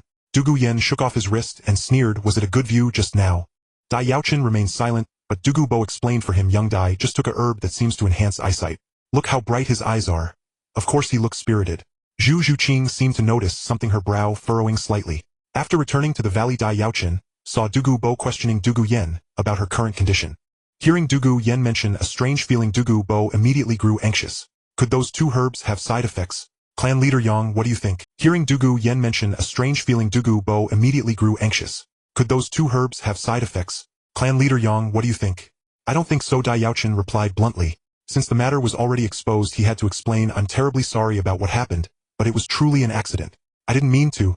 If it's any consolation, how about I strip for you too?" Though Dai Yaochen felt apologetic for seeing Dugu Yen unclothed, it really wasn't intentional. It was just unfortunate timing. who knew his absorption of the autumn dew elixir would complete at that exact moment. Dugu Yen hadn't expected such shamelessness from Dai Yaochen. She was about to lash out, but then a thought struck her. A smile crept onto her face as she said, "Fine. Then strip. Let me see you bare and we'll call it even." Dai Yaochen was left speechless. Dai Yaochen ultimately did not undress. He had initially intended to be obstinate, proposing that if she dared to look, he would look back, thinking that such a retort would leave Dugu Yen with no recourse. Even if she ground her teeth in frustration, she would have to swallow the matter. Yet to his surprise, Dugu Yen defied expectations and genuinely demanded he strip completely. At this, Dai Yaochen could no longer maintain his composure and had to concede defeat. A female rogue was not to be trifled with indeed. In the days that followed, Dugu Yen also remained in the Valley of the Ice and Fire Yin Yang well. Although she had consumed the blazing fire apricot and the octagonal ice grass for the ice-fire body, tempering the medicinal properties of these two immortal herbs, had not yet been fully absorbed, most still lay dormant within her. The environment of the ice and fire Yin Yang well precisely facilitated the absorption of these properties, so upon Yang Woody's suggestion, Dugu Bo allowed Dugu Yen to stay here as well. With Dugu Yan's addition, the atmosphere in the valley became noticeably more lively, although this liveliness was mostly due to her teasing of Dai Yaochen. Since that incident, Dugu Yen seemed to have developed a fondness for teasing Dai Yaochen, provoking him every few days and taking great delight in it. At times, Dai Yaochen's anger flared to the point where he wished he could pin her down and spank her soundly, but the presence of Dugu Bo kept such thoughts in check. Prince Xuexing had taken the fourth Prince Xuebong under his protection, thus naturally placing himself in opposition to Crown Prince Xueqinghe, who was impersonated by Qian Renxue. Therefore, if Dugu Bo were to associate with Prince Xuexing, it would incur Qian Renxue's enmity. Well, with a female rogue backed by a titled Douluo grandfather, Dai Yaochen was utterly at a loss. With Dugu Bo's problem resolved, it was nearly time for Dai Yaochen and his companions to depart. After all, they were citizens of the Star Luo Empire and could not remain here indefinitely. Their extended stay at the Ice and Fire Yin Yang well had been solely to assist Dugu Bo in expelling his toxins. Under normal circumstances, Dugu Yen would have been selected for the royal fight team. However, influenced by Dai Yaochen, she had consumed the blazing fire apricot and the octagonal ice grass and subsequently remained at the Ice and Fire Yin Yang well, thus inadvertently missing this opportunity. Senior Dugu. Dai Yaochen halted, meeting Dugu Bo's gaze with a solemn expression. "In a few days we will be returning. I wish to ask, would you be willing to accompany us to the Star Luo Empire?" Thus, amidst this seemingly harmonious scene, time flowed gently, and half a year slipped by in the blink of an eye. In other words, the Tiando Royal Academy had not won a single match in this tournament, barely scraping into the top 18, by virtue of a disgraceful performance indeed. "I thought you were about to say something." Dugu Bo shook his head with a wry smile. "Young Dai, I'm afraid you'll be disappointed. This old man has been accustomed to freedom all his life and has no desire to join any force and be constrained. Even here in the Tiando Empire, it is only because Prince Xuexing once saved my life that I occasionally lend them a hand." Dai Yaochen and his group had remained secluded in the Ice and Fire Yin Yang well for nearly half a year. Dugu Bo occasionally ventured out to replenish their supplies, and from him they learned of the outside world. The Spirit Hall Academy had unsurprisingly claimed the championship, while the Star Luo Royal Academy remained the perennial runner-up. As for the Tiando Royal Academy, despite being seeded into the finals and receiving a first round bye, they were eliminated in the second round. In fact, during the original Tiando Palace, Qian Renxue had specifically prepared two titled Douluo Snake Spear and Pufferfish to counter Dugu Bo, and they were perfectly suited to suppress him. Had Yang Wudi not intervened with his explosive combat power, Dugu Bo would have faced certain death. According to Dugu Bo, this outcome led the Snow Knight Emperor to severely reprimand Prince Xuexing, who was the highest authority of the Tiando Royal Academy. The Emperor also ordered Xuexing to assemble a new student team and achieve commendable results in the next Spirit Master Tournament to redeem their honor. Aside from the Spirit Master Tournament, no major events had occurred in the outside world during these 6 months. Through this period of treatment, Dugu Bo's toxins had been largely expelled.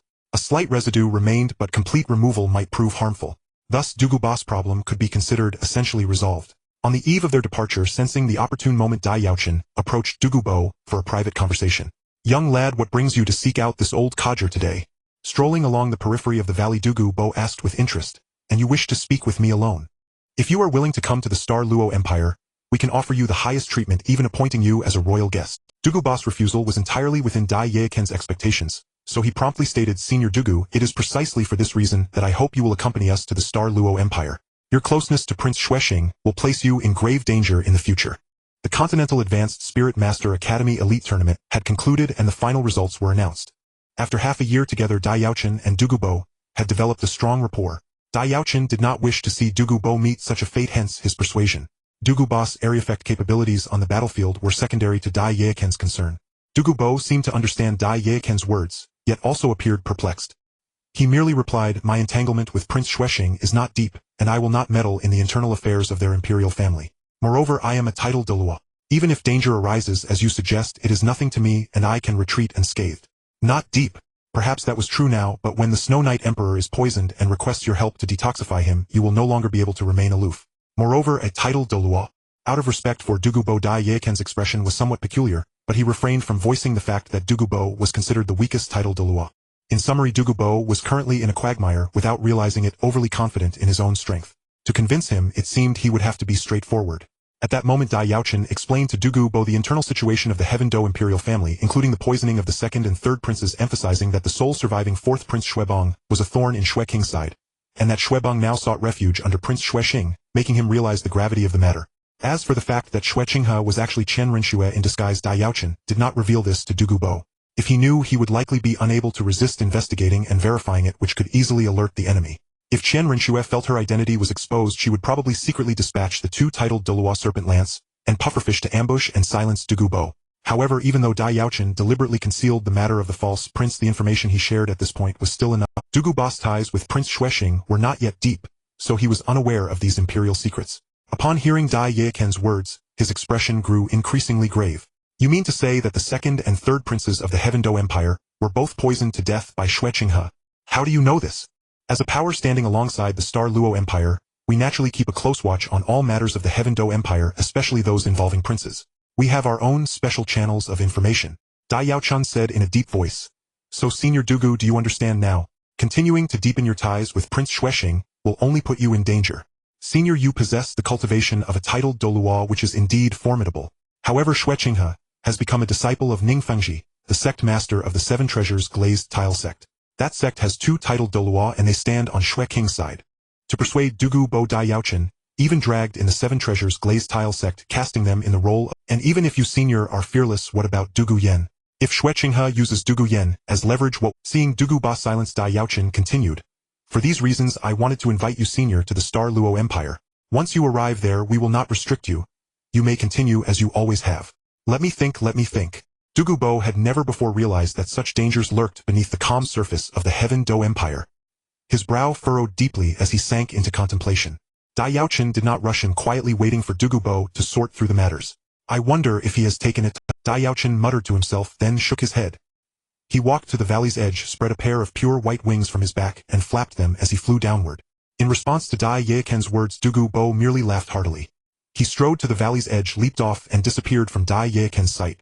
Returning to the valley, Dai Yaochen looked around and saw Yang Wudi organizing the various medicinal herbs, Zhu Qing meditating with her eyes closed, and Douluo standing in the distance facing a steep cliff, evidently still pondering what he had just heard.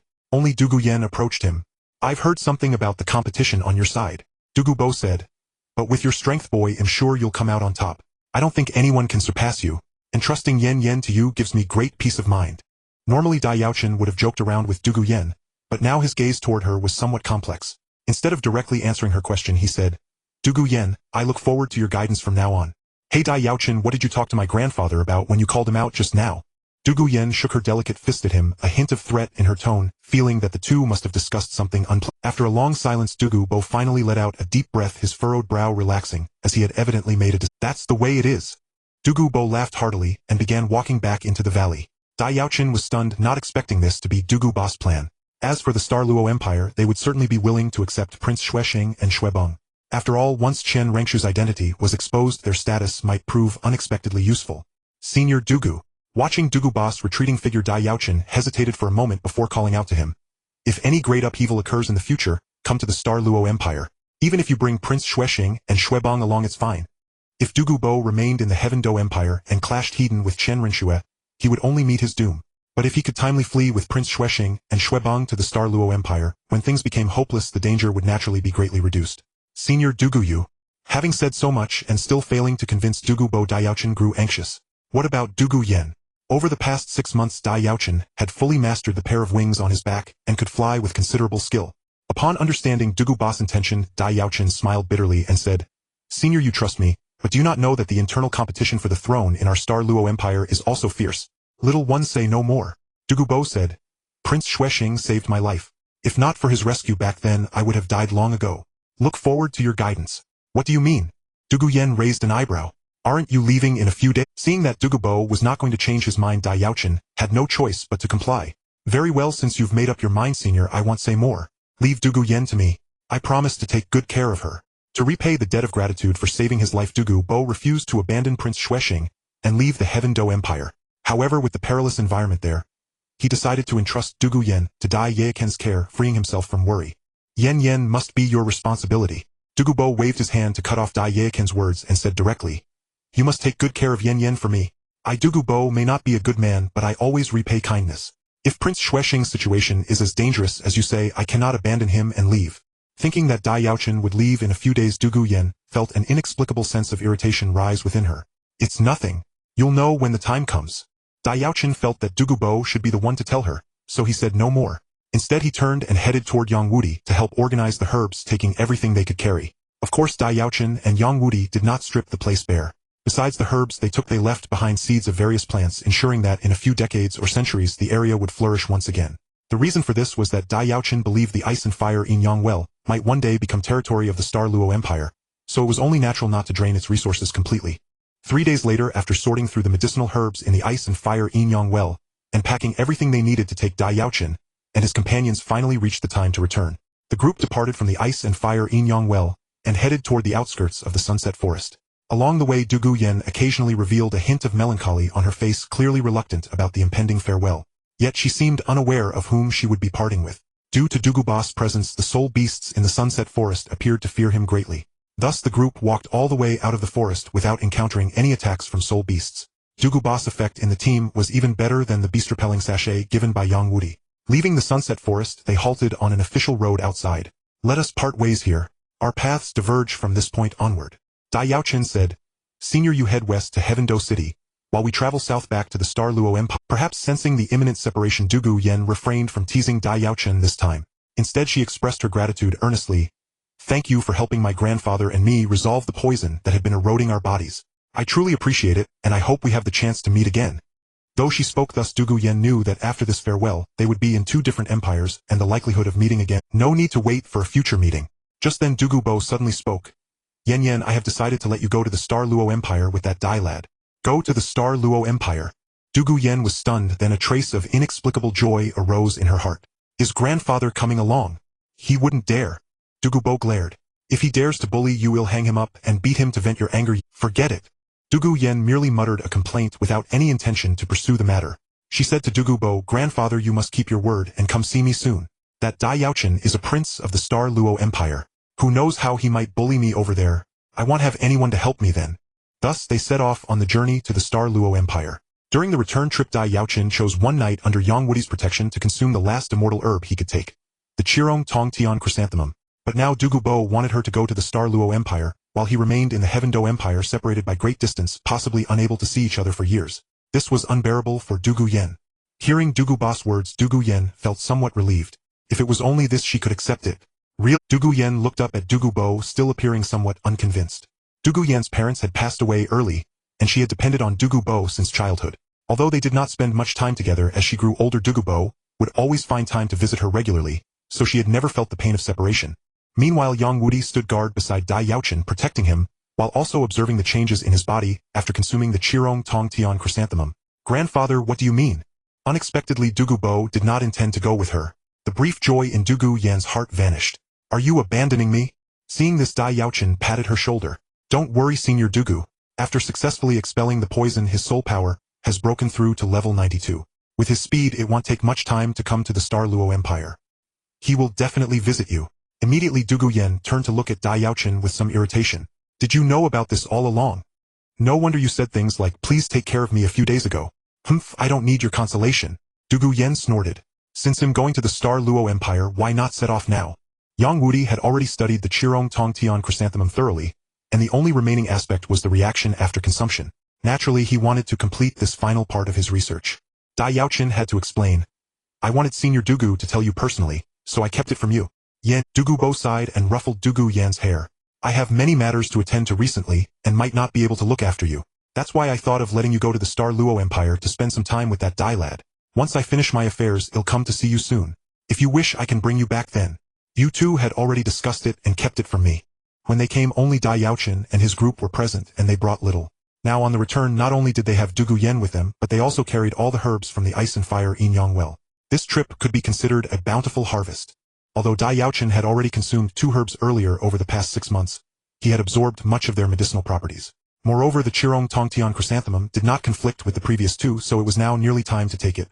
Watching Dugu Bo's retreating figure, Dugu Yan's eyes reddened slightly. No! Dugu Bo shook his head. I will stay in Heaven Do. Yen, you go to Star Luo. I wonder what this so-called indestructible diamond body will be like. Examining the large purple chrysanthemum in his hand, Dai Yaochen, under Yang Wudi's guidance, first consumed the stamen that shimmered with a faint golden light, then placed the purple petals one by one into his mouth. He then circulated his soul power to begin absorbing the medicinal energy of the Qirong Tongtian chrysanthemum. When has grandfather ever deceived you? Dugu Bo said. After chatting for a while longer, Dugu Yen finally fully accepted her journey to the Star Luo Empire. Dugu Bo said no more and soon departed. To this, Dai Yaochen could only offer a helpless, bitter smile.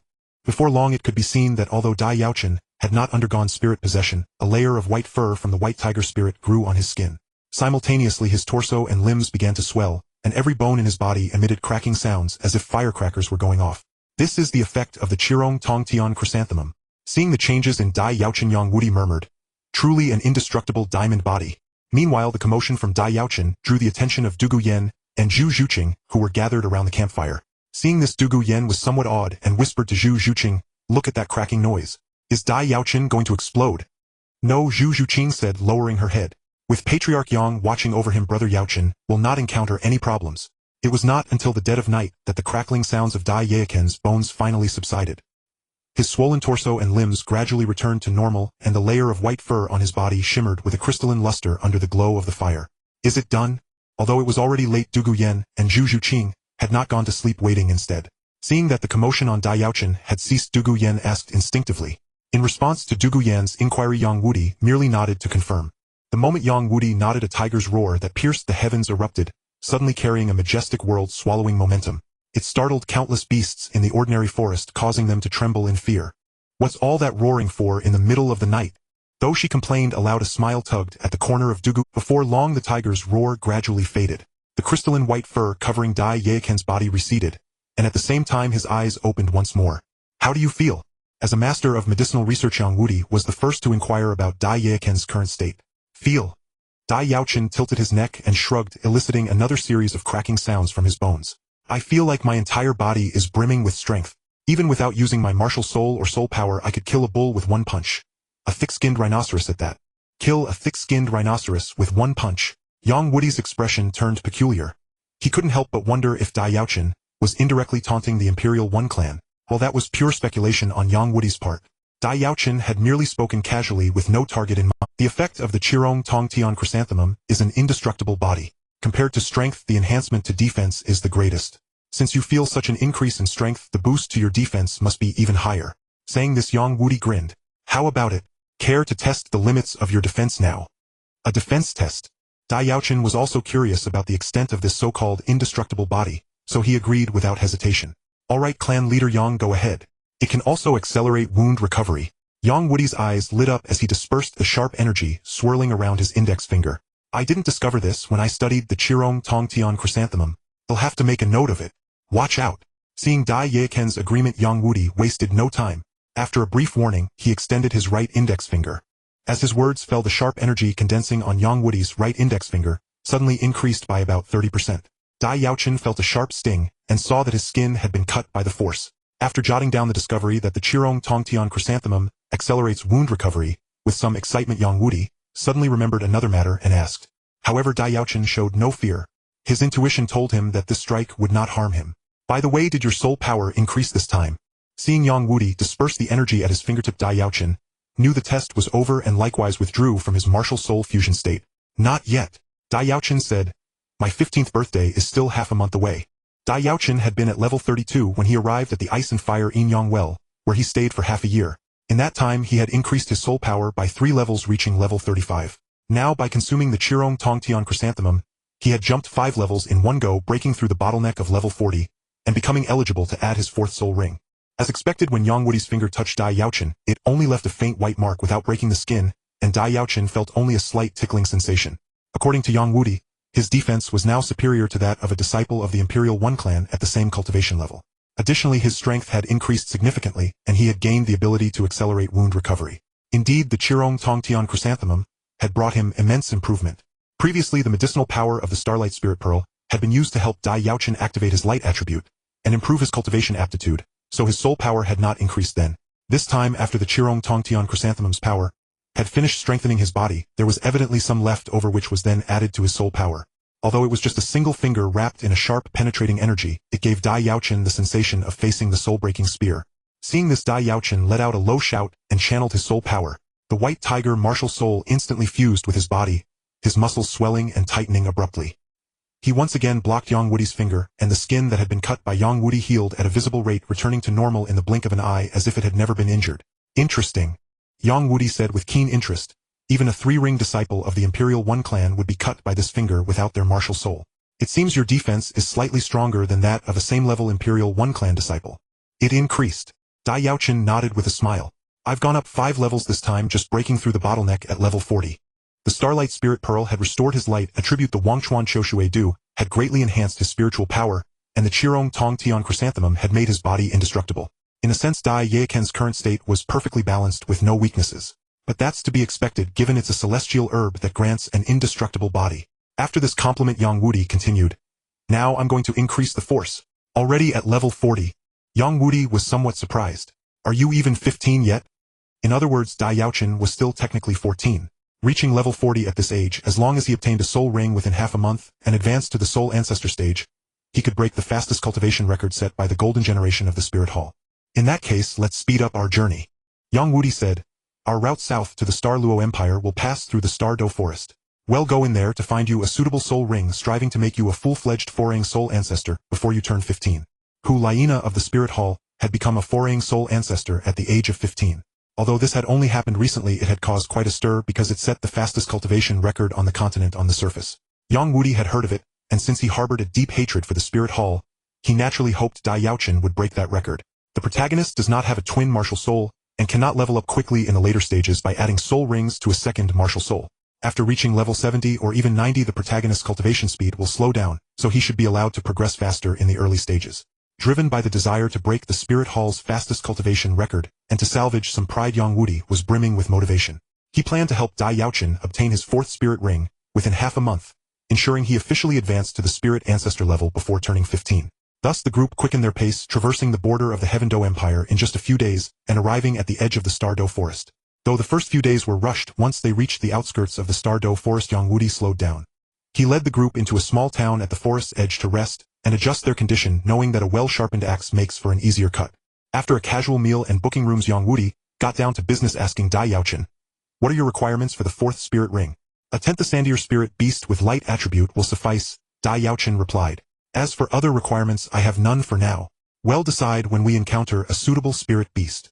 The foremost requirement for acquiring a spirit ring is that its attribute must match the user's. The second priority is whether the spirit beast belongs to the same category as one's martial soul. As long as the attribute aligns, even if the spirit beast differs from the martial soul type, it's not a major issue. For instance, in the original story, Ma Hongjun's Phoenix martial soul absorbed a scorpion spirit ring and a snake inner core, all due to their shared fire attribute. Originally, the Star Luo royal family's inherited white tiger martial soul was incomplete, lacking the light attribute. Unable to fulfill the primary requirement of matching attributes, they had to settle for attaching rings from tiger-type spirit beasts. Now that Dai Yaochen's light attribute had awakened, he prioritized attribute correspondence over the beast's type. If under the condition of matching attributes they could find a spirit beast of the same type as his martial soul, that would be ideal. For example, a tiger-type spirit beast with light attribute would be Dai Yaochen's optimal choice. "There are many light attribute spirit beasts," Yang Wudi said upon hearing Dai Yaochen's request. "We'll have to search specifically when the time comes. Hunting spirit beasts in the forest doesn't guarantee finding exactly what you want. One can only set a general direction and ultimately settle for whatever spirit beast they encounter." Yang Wudi spoke a few more words before stopping, signaling the others to rest and conserve their energy for the upcoming expedition into the Star Luo Forest the next day. With a flash of light, his purple 3rd spirit ring deepened in hue, its profound shade almost resembling that of a 10th Sandier spirit ring. Over the past 6 months, Dai Yaochen had persisted in daily check-ins. Accumulating 10 spirit ring points per day, his total now approached nearly 2,000. With this enhancement, Dai Yaochen felt more confident about the upcoming venture into the Star Luo Forest. Satisfied, he went to rest. Among the trio, Dai Yaochen was relatively safe. With his current strength, even facing a 10th Sandier spirit beast Hedon, he could at least ensure his own survival. Zhu Zuking's spirit power was the lowest, but her skill Nether Shadow Dash granted her exceptional escapability in critical moments. Only Duguyen was comparatively vulnerable, unable to defeat a 10th Ascendier spirit beast or flee from one. Of course, if one were powerful enough to sweep through an entire spirit beast forest, the situation would differ, allowing them to obtain any beast they desired. However, this was the Star Luo forest. In all of Douluo Continent at present, there should be no one capable of such a feat, for this place was far from ordinary. With a thought, Dai Yaochen allocated nearly 2,000 spirit ring points to his third spirit ring. The next morning, without Yang Wudi's urging, Dai Yaochen and his companions rose early. By the time they finished breakfast, the sun was just rising. Bathed in the morning glow, they left the town and accelerated toward the Star Luo forest ahead. Dai Yaochen and the other two nodded in understanding. Your target this time is a 10th Ascendier spirit ring, so we'll need to venture deep into the area where such beasts roam, Yang Wudi said. With that, he looked at the trio. You must be cautious and stay close to me. Once we enter the Star Luo forest, since he was to obtain his fourth spirit ring in the Star Luo forest the next day, he naturally needed to use all his spirit ring points to withstand a higher year level. The Star Luo forest had existed since ancient times on Douluo Continent, serving as the largest habitat for spirit beasts. Throughout history, countless spirit masters had come here to hunt, some finding the perfect spirit ring, others perishing and becoming food for the beasts. With Yang Wudi leading the team, they faced little danger in the Star Luo forest, provided they didn't court death. No unexpected incidents should occur. The Star Luo forest teemed with all kinds of peculiar spirit beasts, each harboring unique dangers. Whether a spirit master left satisfied or met their end depended entirely on their own strength. Upon returning to his room, Dai Yaochen sat cross-legged on the bed. Instead of resting immediately, he summoned his system interface. Thinking this over, Dai Yaochen considered warning Duguyen, but feared it might backfire, so he ultimately said nothing. After allocating all spirit ring points to his third spirit ring, its year level reached nearly 7,000. If he activated the ring fusion talent combining the years of all three rings, he could unleash all three skills with power approaching the 10th Ascendier level. Under Yang Wudi's guidance, the trio plunged into the Star Luo forest, rapidly advancing inward. They soon crossed the periphery where century-old spirit beasts roamed, and entered the territory of millennium-old spirit beasts. Although Yang Wudi could concoct beast-repelling sachets, their purpose was to hunt spirit beasts, so they refrained from use. Without the sachets' aid, they faced numerous attacks from spirit beasts along the way. In the century-old beast area, the trio handled them easily, but upon entering the millennium beast territory, Yang Wudi had to intervene. It wasn't that the trio couldn't defeat millennium spirit beasts, but doing so would consume time and energy. Under such circumstances, it was better for Yang Wudi to handle them directly. 3 days later, Yang Wudi swung the soul-breaking spear in his hand against a 10th Ascendier soul beast, which instantly let out a cry of pain followed by a flash of human-like fear in its eyes. The moment it hit the ground, it sprinted away into the distance without daring to pause. Soul beasts that have cultivated to the 10th Ascendier level possess intelligence comparable to that of humans, making them easier to deal with compared to 1,000-year soul beasts that only know how to rampage. Although in these 3 days Dai Yaochen and the others encountered 7 or 8 10th Ascendier soul beasts, as long as Yang Wudi displayed some of his strength, these 10th Ascendier soul beasts would decisively flee upon realizing they were outmatched. Since these soul beasts were unsuitable for Dai Yaochen, Yang Wudi did not strike lethal blows, but merely chased them away. After driving off another 10th Ascendier soul beast, Yang Wudi felt no joy. Rather, he furrowed his brow. 3 days have passed, yet they still have not found a suitable soul beast for Dai Yaochen. It seems their luck this time is not very good. Should we venture a bit deeper? After 3 fruitless days, Duguyen felt somewhat anxious and made such a suggestion. For safety reasons, they had been operating in the mixed area of 1,000-year and 10th Ascendier soul beasts, making it relatively more difficult to find a suitable soul beast for Dai Yaochen. No! Dai Yaochen decisively rejected Duguyen's suggestion, without waiting for Yang Wudi to respond, saying venturing deeper into the Star Luo Great Forest will increase the danger. If we encounter some powerful soul beasts, it will be troublesome. Staying here is sufficient. Even if a soul beast with excessive strength appears, it will only be at most 2 or 3 10,000 years, which we can handle. The tiger-shaped soul beast moved at an incredible speed, its 4 paws flying, as if it transformed into a streak of white light heading towards the indicated direction. During this time, some soul beasts the tiger-shaped soul beast moved at an incredible speed, its 4 paws flying, as if it transformed into a streak of white light heading towards the indicated direction. During this time, some soul beasts even more powerful than it, upon witnessing this scene, chose to avoid it rather than obstruct it. A soul beast 3 meters long and 8 feet tall, resembling a tiger, and covered in a layer of crystalline white fur, lifted its head and looked in a certain direction. His master had been severely injured after the ancient battle with the deities, and had to hide in the Douluo Continent. For it, this inexplicable surge of feeling was a sign of destiny, so it did not extinguish this impulse but chose to follow it without hesitation. With golden eyes and a black dragon head, the identity of this being in the pitch-black space was already self-evident. He was the golden-eyed Black Dragon King, Emperor Tian. You! Unexpectedly, Dai Yaochen decisively rejected her proposal, causing Duguyen to pout. I just hope to help you obtain the 4th soul ring sooner. Thus a compromise emerged, allowing for a method to greatly accelerate the nurturing of the power of fate.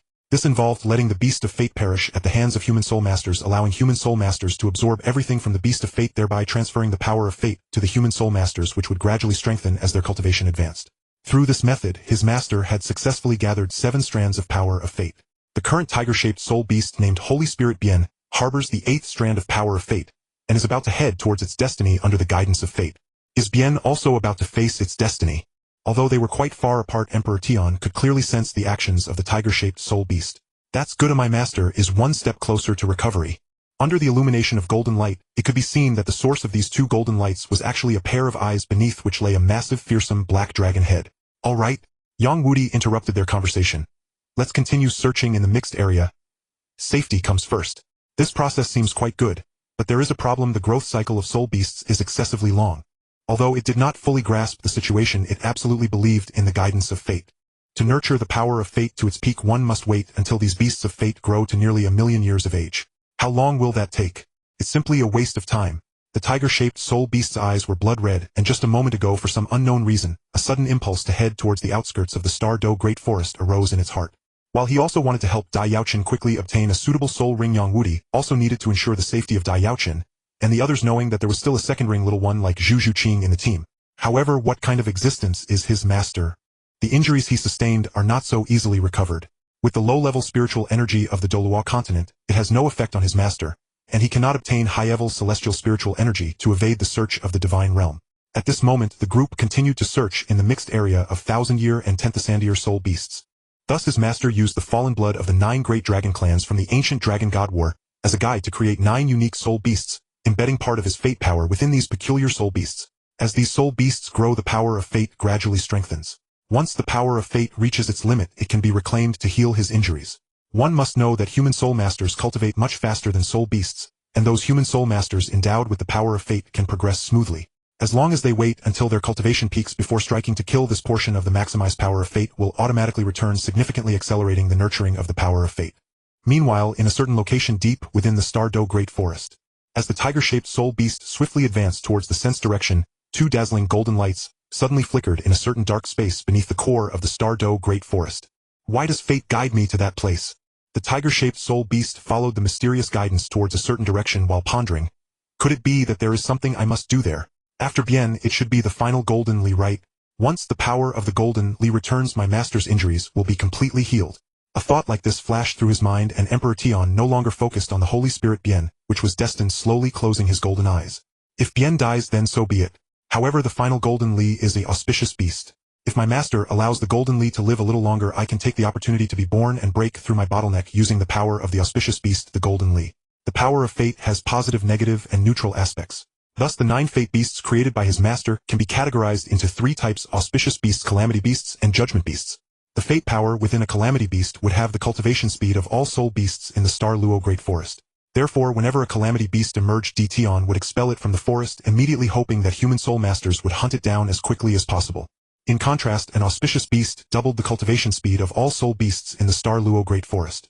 So even though the ultimate destiny of an auspicious beast was to become a human soul ring, Tian wished for it to live as long as possible.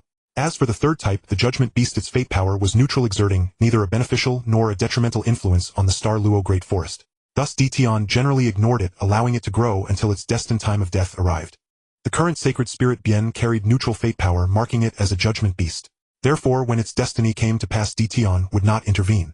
Instead, he eagerly anticipated the birth of the next auspicious beast after its death. Naturally, the sacred spirit Bien was unaware of its foreordained fate. It merely followed fate's guidance towards the direction it sensed. As the distance closed, the premonition in its heart grew ever stronger. Almost there, almost there. What is fate guiding me to? This thought flashed through its mind. The next moment, the sacred spirit Bien burst from the dense thicket and beheld the target of this fateful guidance. Before it stood 4 humans, Dai Yaochen and his companions. Their expressions shifted to surprise at its human soul masters. The sacred spirit Bien mused inwardly upon seeing the target of its fate. Has fate guided me here to kill them? Then let them die. After its first claw strike missed, the sacred spirit Bien momentarily ceased its assault. The human before it possessed a soul Douluo level of cultivation, which was somewhat unexpected. Indeed, an exceedingly dense light energy swirled around the sacred spirit Bien. In Yang Wudi's eyes, it was perfectly suited to be Dai Yaochen's 4th soul ring.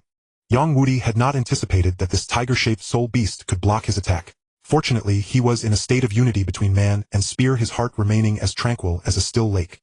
He reacted in time, unleashing his vibrational force, once more using it to propel himself backward, narrowly evading the lethal claw aimed at his throat. With this thought, the sacred spirit Bien let out a roar and lunged directly at Dai Yaochen, and the other's claws bit. A powerful vibrational force erupted from Yang Wudi. His aura surged to its peak in an instant. His soul-breaking spear, as if capable of piercing all things, thrust towards the charging sacred spirit Bien. It can speak. Seeing the tiger-shaped soul beast utter human words, the expressions of Dai Yaochen and the others changed instantly. 100,000-year soul beast. After searching for 3 days with little success, a suitable soul beast had now delivered itself. This inevitably excited Yang Wudi, who promptly ignited his first soul ring. This creature's cultivation is definitely under 30,000 years, perhaps even less than 20,000, Yang Wudi stated. Its ability to speak is likely due to some special bloodline. The sacred spirit Bien seemed unsurprised by this outcome. Seizing the moment it blocked the spear, its sharp tiger claws swiped directly at Yang Wudi's throat, aiming for a killing blow.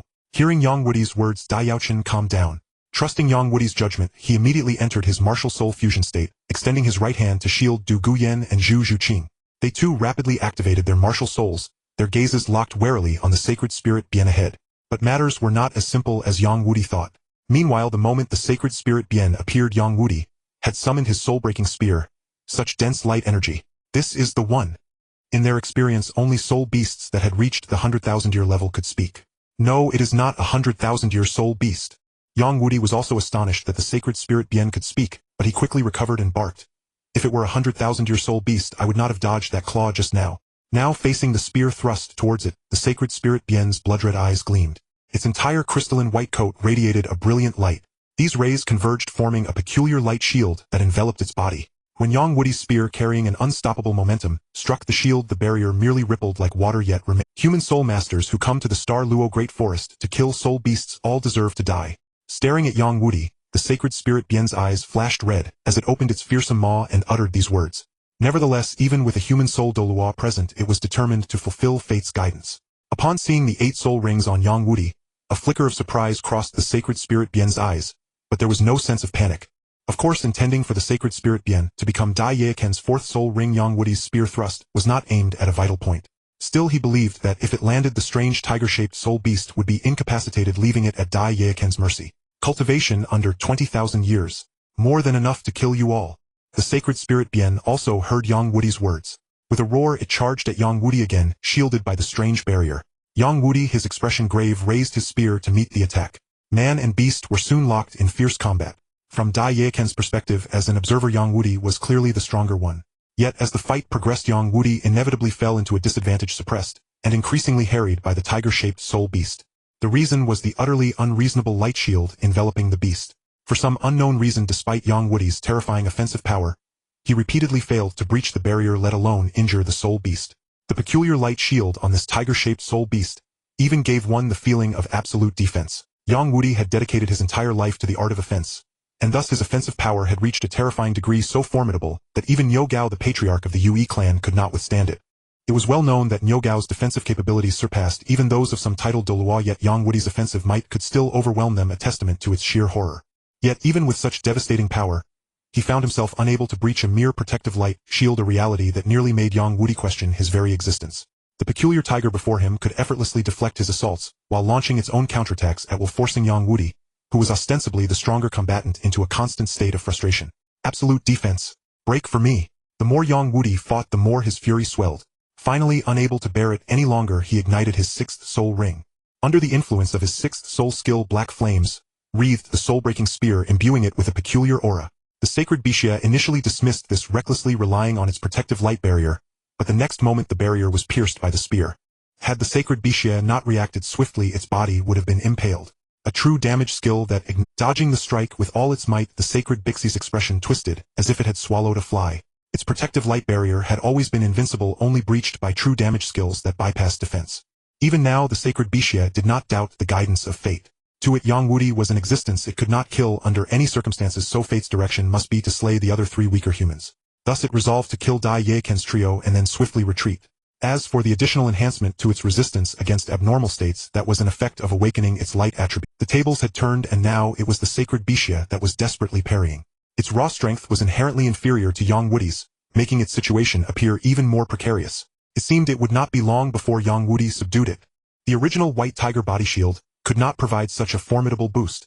However, under the effect of the ring fusion talent, the power of his first soul skill had soared to nearly 10th ascendier level, thus greatly enhancing the shield's effects. On the other side, seeing that his 6th soul skill was effective, Yang Wudi's expression improved slightly. He immediately pressed forward, launching another fierce assault. Instantly, Dai Yaochen mobilized all his soul power using the ring fusion talent to activate his first soul skill. His 3 soul rings blazed simultaneously. It could not defeat that 8-ring human, but how could even a mere 3-ring human youth block its path? Under the amplification of the White Tiger body shield, though his soul power drained like water through a sluice gate, Dai Yaochen felt an unprecedented surge of strength. He collided head-on with the charging sacred Bixia. Seeing this, Dai Yaochen breathed a sigh of relief. This 3-ring human. The sacred Bixi's blood-red eyes flickered with shock as its seemingly unstoppable attack was thwarted. Though he had been observing the battle from the sidelines, Dai Yaochen had a rough estimate of the tiger-type soul beast's strength and believed he could hold it off. Both man and beast now bore tiger forms, each shrouded in a protective barrier, presenting a strangely similar sight. As they clashed with equal ferocity, their claws interlocked and Dai Yaochen was forced back only a few steps, yet he still firmly blocked the sacred Bixia. White Tiger body shield activate. At this moment, the sacred Bixia disregarded Yang Wudi and lunged toward Dai Yaochen's group. When he saw the sacred Bixia possessed an ability akin to invincible golden body, he had worried that Yang Wudi might be helpless. Now it seemed his concern was unnecessary. Yang Wudi's break truly lived up to its reputation, capable of shattering even absolute defense. As this thought arose, the sacred Bixi's claws involuntarily relaxed their grip by 3 parts. Dai Yaochen keenly sensed its intention to flee, and immediately tightened his hold, locking the sacred Bixi's claws in place, while shouting, "Patriarch Yang." These humans were too bizarre. It was better to retreat temporarily, make some preparations, and then return to follow fate's guidance and slay them. Fall back. Seeing the tiger-type soul beast suddenly shift its target and charge toward them, Dai Yaochen's heart tightened. He quickly signaled the 2 women to retreat while he stepped forward to meet the attack. A blinding white light erupted from Dai Yaochen's body, instantly forming a seemingly solid white barrier. Under its protection, his attack power, defense, and strength were all amplified by 150%, while his resistance to abnormal states was also greatly enhanced. The sacred Bixia could no longer comprehend this. Having always enjoyed smooth sailing, it now faced repeated setbacks, stirring an ominous feeling within it. Though it still had a trump card and used, the thought of retreat had already taken root. Under the protection of fate's power, the sacred Bixia could avoid misfortune and seek good fortune. This unique ability that could counter it had always allowed it to evade such threats in advance. But why had fate now guided it straight into a trap? The sacred Bixia could not understand. Just as Dai Yaochen felt the situation was settled, and was waiting for Yang Wudi to subdue the tiger-type soul beast, so he could deliver the final blow, an unexpected change occurred. "Human brat, you seek death." The sacred Bixia, which had been preparing to retreat, suddenly found its claws trapped. At the same time, Yang Wudi arrived behind it, filling it with shock and fury. A crimson light burst from its eyes, locking onto Dai Yaochen. Gazed upon by the sacred Bixi's blood-red eyes, Dai Yaochen's entire body was dyed red. In that instant, he felt incredibly vulnerable. The barrier formed by the White Tiger body shield shattered in an instant, and the amplification effects he had received were completely nullified. This sensation was exceedingly strange. Though his soul power was being rapidly consumed like water through a sluice gate, due to activating the White Tiger body shield under the ring fusion state, the shield's amplification effects had vanished into thin air, leaving Dai Yaochen in immense discomfort. Without the amplification of the White Tiger body shield, he was no match for the sacred Bixia. Just as Dai Yaochen was about to succumb to the beast's attack, Yang Wudi arrived just in time. The soul-piercing spear suddenly thrust into the back of the Holy Spirit Bien. The absolute defense barrier on its surface had no effect against the spear, which pierced through Bien's back and emerged from its abdomen, nailing it fiercely to the ground. As its body was penetrated, the red light in the Holy Spirit Bien's eyes finally dimmed, and the crimson hue that enveloped Dai Yaochen rapidly faded away. Pinned firmly to the ground by the soul-piercing spear, the Holy Spirit Bien attempted to struggle, but found itself too weak to exert any force, coughing up a large pool of blood. At this moment, the Holy Spirit Bien had a faint realization. Destiny brought me here not to kill these humans, but to let these humans kill me. This was the only explanation that made sense to the Holy Spirit Bien. With the power of destiny backing it, it had always been able to avoid calamity. Throughout its millennia-long life, it had never faced the threat of death, let alone sustained any injury. However, now not only was it facing an 8-ring human that countered it perfectly, but even a 3-ring boy could hold it back. All this misfortune could only signify that destiny had abandoned it. So it was destiny that led me to die. With this thought, the Holy Spirit Bien calmed down. Since its birth, it had enjoyed the protection of destiny. Now that destiny wanted it to die, it seemed a rather normal occurrence. With a light attribute and being a tiger-like spirit beast, this soul beast was exceptionally suitable for it. Logically, such a beast should be hard to find, yet it was delivered to it as if it were takeout. The soul beast is indeed troublesome. Looking at the Holy Spirit Bien pinned to the ground, Yang Wudi remarked, "If it weren't for my 6th soul skill having the effect of true damage, I really wouldn't know how to deal with it." In their gaze exchange, Dai Yaochen felt that this tiger-shaped soul beast did not harbor hatred towards him. Instead, its gaze seemed to be filled with pity. From the fluctuations of soul power emanating from this soul ring, it should be around 15,000 years old. Yang Wudi said, "Can your body handle it?" Moreover, this tiger-shaped soul beast, despite having such powerful absolute defense, was just perfectly countered by Yang Wudi. Although there were some minor setbacks during the battle, overall it went smoothly. This smoothness made Dai Yaochen feel something was off, as if the tiger-shaped soul beast had intentionally come to seek death. At this moment, Dai Yaochen did not utter any phrases like "my fate is mine" to control, as he felt that would be too naive. Regardless of what would happen later, he would face it. Thinking of the 3 soul rings on Dai Yaochen that exceeded limits combined with the 3 immortal great herbs he had consumed, Yang Wudi believed that even if it surpassed the 1,000-year absorption limit of the 4th soul ring, Dai Yaochen should be able to absorb it. Let's not talk about that for now. Yang Wudi looked at the Holy Spirit Bien, which was continuously losing blood and whose breath was weakening, and said, "You can kill this soul beast. Its absolute defense barrier is indeed tricky, but its true strength is not that strong, and its cultivation is certainly below 20,000 years. You should have no problem absorbing its soul ring." Soon the body of the Holy Spirit Bien became rigid, and at the same time a circle of strange soul rings began to rise. For some reason, upon seeing this circle of soul rings, Dai Yaochen had a feeling deep down that he would definitely succeed. Hearing the Holy Spirit Bien say this, for some reason all the hairs on Dai Yachen's body stood on end. Destiny. Destiny. The pupils of the Holy Spirit Bien gradually became vacant. No one can escape. It should be possible. Dai Yaochen tilted his head slightly. After a brief thought, he expressed that he should be fine. What does this mean? Dai Yaochen was somewhat confused. Logically, when a soul beast was killed by a soul master, it should be filled with resentment before death. But why was it so calm? Dai Yaochen nodded and looked towards the tiger-shaped soul beast that was pinned to the ground, locking eyes with it. On the other side, after unleashing his first soul skill with all his might through his ring fusion talent, Dai Yachen's soul power rapidly depleted, leaving him with a sense of emptiness. Once he calmed down a bit, he saw that the strange tiger-shaped soul beast had already been pinned down by Yang Wudi, which allowed him to relax, signaling Zhu Zhuqing and Du Guyan, who were hiding behind, to come over. There are countless strange soul beasts in the world, each possessing various abilities. This peculiar tiger has an ability of absolute defense, which is not surprising, but who would have thought it would run into the likes of Yang, who has true damage capability, and be countered by him? Can only be said that it is unfortunate. The reason this circle of soul rings is strange is because although this soul ring is black, it seems to shimmer with a hint of golden light. Under the sun's illumination, this golden light resembles the refraction of sunlight, making it not very noticeable unless one observes closely. Thus Yang Wudi did not speak further and merely signaled Dai Yaochen to begin. However, despite feeling that something was off facing such an exquisite soul beast that suited him, Dai Yaochen chose not to give up and took a deep breath, saying, "Destiny, perhaps." At that moment, Dai Yaochen unleashed his tiger claw, ending the life of the Holy Spirit Bien before it could bleed out. The protective barrier displayed by this tiger-shaped soul beast reminded Dai Yaochen of Shao Wu's invincible golden body, which was said to possess absolute defense below the divine level. Although formidable, it was not without a way to counter it. Bibi Dong had used the true damage capability of eternal creation to breach the invincible golden body while hunting Shao Wu's mother. "Human boy, kill me." At that moment, the somewhat weak voice of the Holy Spirit Bien rang out, "The death granted to me by destiny I choose to accept.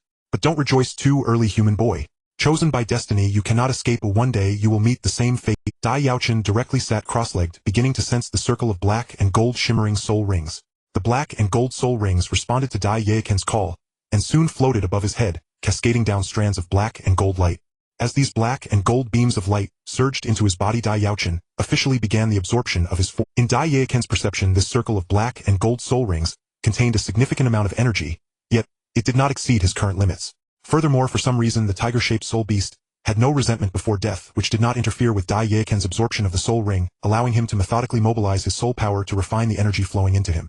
Meanwhile, observing Dai Yachen's body enveloped in the black and gold light of the soul ring, Yang Wudi and others waited nearby, providing protection to Dai Yaochen to prevent a powerful soul beast from suddenly appearing and disrupting his soul ring absorption.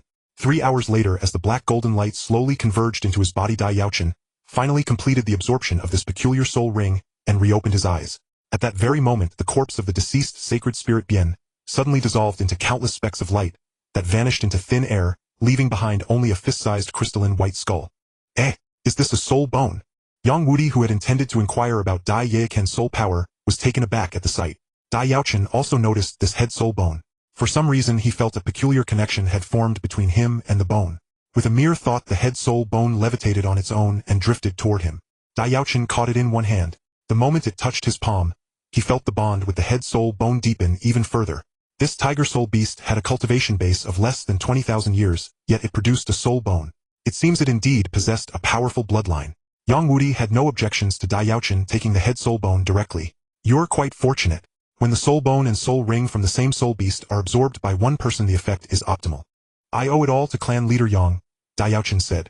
Without your help, I could never have slain this tiger soul. Enough of that. Yang Wudi waved his hand, dismissing the matter, and asked, what level is your soul power? He only inquired about the increase in soul power, refraining from asking about the soul skill obtained from the ring. Although their relationship had grown quite amicable, Yang Wudi was still careful not to breach the unspoken taboo among soul masters. I'm at level 43 now, Dai Yaochen said after a brief inner sensing. This soul ring boosted me by 3 levels directly. Dugu Yan's interruption drew a glare from Dai Yaochen. Don't you get cocky. Just wait until we reach the Star Luo Empire, I'll deal with you then. At that moment Dai Yaochen quietly pulled up his system panel. Since it was visible only to him, he had no fear of Yang Wudi discovering it. As he asked this, he acted immediately. The 3-hour absorption had brought him into the next day, so he conveniently checked in to claim 10 soul ring points, intending to allocate them to his 4th soul ring. I'm so scared. Dugu Yan gave a nonchalant smile. What did this mean? Dai Yaochen didn't understand, so he silently questioned the system in his mind. After emerging, he gazed into the distance at the profound Star Luo forest behind him. Dai Yaochen had an inexplicable premonition that he had somehow become entangled in a momentous fate with this place. Unknown years. In his memory, only one kind of soul beast seemed to be linked with destiny, the Emperor Beast, the 3-eyed golden lion. Could it be that the tiger-shaped soul beast he had slain was the legendary Emperor Beast? All previous point allocations had succeeded without issue, but this attempt on the 4th soul ring failed outright. The ring showed no change, and the soul ring point counter remained at 10. Urged on by Dai Yaochen, the group departed the Star Luo forest with all speed. Because the exact number of years is unknown, the host cannot allocate points to the 4th soul ring. The system's cold mechanical voice stated directly. Moreover, if he had truly killed the Emperor Beast, the entire Star Luo forest would likely be in an uproar by now. Yet over 3 hours had passed since the tiger soul beast's death, and the forest seemed largely unchanged. Clearly this tiger-shaped beast was not the Emperor Beast. This result astonished Dai Yaochen even more, and he quickly scoured his memory for any related information. Aren't you going to absorb the soul bone before leaving? Seeing Dai Yaochen's sudden eagerness to depart, Yang Wudi spoke up. I can continue to stand guard for you. Detected the host's 4th soul ring contains the power of fate. The system's robotic voice rang out. Specific years unknown. Dai Yaochen was baffled, but the mere thought of having absorbed a fate soul ring instinctively made him feel that lingering in the Star Luo forest was unwise. A cataclysmic change could be imminent. He decided decisively, clan leader Yang Yanyan and Zhu Qing, let's leave this place first. A boost of 3 levels. This soul ring's age must indeed be around 15,000 years. Yang Wudi deduced based on Dai Yaochen's improvement. Though the black golden soul ring's age was estimated at 15,000 years from the soul power increase, Dai Yaochen still wanted to verify it through his system, which displayed the exact age of his soul rings. However, what the system panel showed this time exceeded his expectations. The 4th soul ring slot did not display a specific year count, but only the word fate. Good heavens, what exactly is this fate soul ring? It can't even be upgraded. What are you thinking about? Dugu Yan nudged him with her elbow. What's wrong? Absorbing a 10th Ascendier soul ring isn't enough for you. If you ask me, you should have found a 10-year soul ring. Dai Yaochen raised an eyebrow and immediately pressed the system. In that case, can I allocate soul ring points to the 4th? The soul bone can be absorbed anytime. Dai Yaochen stood up quickly. Well, do it after we leave the Star Luo forest. But this didn't add up either. If it were the Emperor Beast, it would surely have a 100,000-year soul beast as its guardian. He had obtained a very useful 4th soul skill this time. But since Yang Wudi didn't ask, Dai Yaochen tactfully refrained from mentioning it, merely stating his current soul power level. Amid their banter, the faint sense of unease that had been lingering in Dai Yaochen's heart gradually dissipated. The group then set off on their journey to the Star Luo Empire. During the journey back, Dai Yaochen's first priority was naturally to absorb the head soul bone. Although he wasn't sure why, given that the Tiger Soul Beast's ring contained the power of fate, he speculated that even if it wasn't the Emperor Beast, it might be akin to one. Recalling the effect of the Emperor Beast 3-eyed golden lion's head soul bone from the original story, Dai Yaochen decided to absorb the one he had obtained. Although this soul bone appeared to be around 15,000 years old, if it truly contained fate power, it might be capable of continuous evolution, potentially yielding effects superior to even a 100,000-year soul bone. Furthermore, absorbing the soul ring and soul bone from the same beast yielded the best results. For that reason alone, he resolved to absorb this head soul bone. In a certain forest on the border of the Star Luo Empire, Dai Yaochen decided to absorb the recently acquired head soul bone, while Yang Wudi naturally stood guard for him. Gazing at the fist-sized white skull in his hand, Dai Yaochen focused his mind, and the skull became as crystalline and translucent as glass floating upward before transforming into a beam of white light that surged into his brow. The moment the soul bone plunged into his brow, Dai Yaochen shuddered violently, as if struck by lightning, and an indescribably terrifying aura erupted from his body. Simultaneously, his entire body began to emit the 7 colors of red, orange, yellow, green, blue, indigo, and violet like a rainbow enveloping him. These colors then transformed into streaks of flowing light, continuously burrowing into his brow, presenting a most extraordinary sight. Witnessing this, Dugu Yen murmured under her breath, "What kind of soul bone is this? 7 colors. How flashy." Yet she added, "Though he does look quite handsome like this." Hearing Dugu Yan's muttering, Zhu Zhuqing couldn't help but shoot her a glance. Although Dugu Yen was much older than Zhu Zhuqing, the latter sometimes found her rather childish. This was due to their differing experiences. Zhu Zhuqing had been forced to mature quickly under her family's brutal competition from a young age, while Dugu Yen, always pampered by her grandfather, the titled Douluo Dugubo, could be remarkably naive at times despite not being entirely ignorant of the world.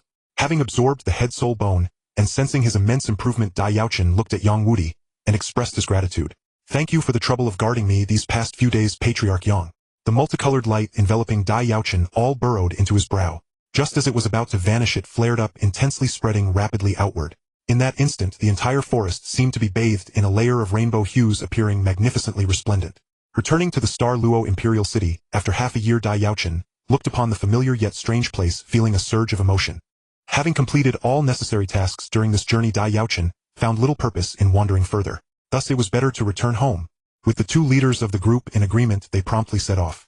The party journeyed toward the Star Luo Imperial City, arriving successfully after a few more days. Dai Yaochen nodded. "Having been away for so long, I wish to return as soon as possible."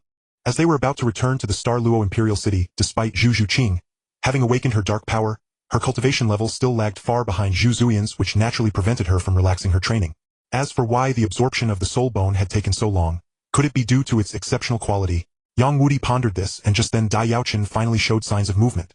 Unlike absorbing a soul ring, absorbing a soul bone could not be completed in a day or two. Thus Yang Wudi was prepared to wait longer. Yet even he was surprised that Dai Yaochen's absorption of a head soul bone lasted a full 7 days. This time Dai Yaochen was ready to make a significant move, especially against his elder brother, whom he intended to deal with thoroughly. Your Star Luo Empire doesn't seem as fun as the Dou Empire," he remarked. Looking around the imperial city, Dugu Yen quickly lost interest. Indeed, Dugu Yen had stayed in the Star Luo Empire for quite a while. She couldn't remain in a hotel forever. She needed a long-term residence. But where should she stay? The imperial palace was clearly not an option. At that moment, Dai Yaochen sat cross-legged with a solemn expression. His short golden hair had grown considerably over the past 7 days, now reaching his waist, and his features seemed even more handsome. "It's been 7 days. Why isn't it over yet?" The prolonged wait even made Zhu Zhuqing abandon her training, worried that Dai Yaochen might have encountered trouble. However, this situation did not last long. Soon the rainbow light gradually dissipated and Dai Yaochen "Yes, it's been too long," Dugu Yen said, also looking anxious. "My grandfather told me that when he absorbed a head soul bone it didn't take much time. Could something be wrong with Dai Yaochen?" Shaking her head, ignoring Dugu Yen, Zhu Zhuqing resumed cultivating her soul power, while waiting for Dai Yaochen to finish absorbing the head soul bone. "People in our Star Luo Empire are more focused on improving strength. We're not as skilled at having fun as you folks from Dou," Dai Yaochen said. "That's why our Star Luo Empire is stronger than the Dou Empire. If not for the Spirit Hall's interference, it would only be a matter of time before we conquered them. Though I don't know why it took so long. His current condition seems fine," Yang Wudi assessed, observing Dai Yaochen. All signs indicated that Dai Yaochen was in good shape without any issues. Yes, your highness, your Star Luo Empire is the mightiest," Dugu Yen said, making a funny face at him. "So, your highness, where do you plan to put me up? Are you taking me to the palace?" Previously, Dai Yaochen's spiritual power had been enhanced twice, giving his gaze a sharp, intimidating quality. However, after absorbing the head soul bone, his eyes became calm and introverted, exuding a sense of returning to simplicity. Although the Star Luo Imperial City was also bustling, Dugu Yen felt it couldn't compare to the decadent and luxurious Dou City. "It's a trivial matter, not worth mentioning," Yang Wudi said. "I received news that half a year ago, after the other 3 clans moved to the Star Luo Empire, they joined my Per-E clan and headed to the Star Luo Imperial City to develop. So shall we return directly to the Star Luo Imperial City? Sister Dugu Yen, why not stay at our duke's mansion?" Although she sometimes found Dugu Yen childish, Zhu Zhuqing had grown quite close to her during this time. Seeing Dugu Yen without a place to stay, she promptly invited her. "Zhuqing, forget it," Dai Yaochen said, shaking his head with some exasperation at her suggestion. "After your dark attribute awakens, returning to the duke's mansion will inevitably lead to a direct conflict with Zhu Zhuyun. While I believe you will ultimately prevail, a chaotic struggle is unavoidable. It's best not to involve Dugu Yen in that mess." So the palace was out and the duke's mansion was also out. Where then could Dugu Yen stay? Thinking this, Dai Yaochen turned his gaze to the remaining member of their group, Yang Wudi. "Why not come to our place?" As Dai Yaochen looked over, Yang Wudi spoke up as well. "Our 4 single attribute clans have established a sect in Star Luo Imperial City. The houses were built by old rhinoceros people and there's plenty of space. You can stay as long as you like. Dugu Yen was Dugu Bo's granddaughter. Out of respect for Dugu Bo, Yang Wudi could not afford to neglect her. Go to clan leader Yang's place. Dugu Yen pondered for a moment. I have no objections, but it'll be troubling clan leader Yang from now on. No, Yang Wudi waved his hand. In that case, shall we head to my place first? Dai Yaochen did not refuse Yang Wudi's proposal. Since they were already in Star Luo Imperial City, it made no difference whether he returned to the palace sooner or later. Moreover, the members of the 4 single attribute clans had been brought here by Dai Yaochen himself bearing his mark. So both emotionally and logically he needed to see how they were faring now. Thus, under Yang Wudi's lead, the group headed west through the city. The eastern part of Star Luo Imperial City was a bustling market, while the western part housed many factions. It seemed that after relocating to the Imperial City, the 4 single attribute clans had chosen to develop in the west as well. Soon passing a cluster of buildings, a grand gate came into view before Dai Yaochen and the others. The gate stood 2 zhang high and 5 zhang wide, exuding an imposing aura at first glance. On either side walls 1 zhang high stretched outward, painted a solemn vermilion, and topped with gray tiles. Get lost! Yang Wudi cursed with a laugh, then added, Old rhinoceros, you've outdone yourself. This sect is truly majestic. The name 4 Extremes sect was thought up by Old White Bird. Gazing at the magnificent sect, Yang Wudi seemed visibly excited. After all, this was his first time back, having previously stayed at the Ice and Fire in Yangwell. Since we've decided to merge and establish a sect, we can't keep calling it the 4 single attribute clans. We need a proper sect name. On the grand gate hung a plaque bearing 3 gilded characters for Extremes sect. For Extremes sect. That's a good name. Dai Yaochen examined it with interest and smiled.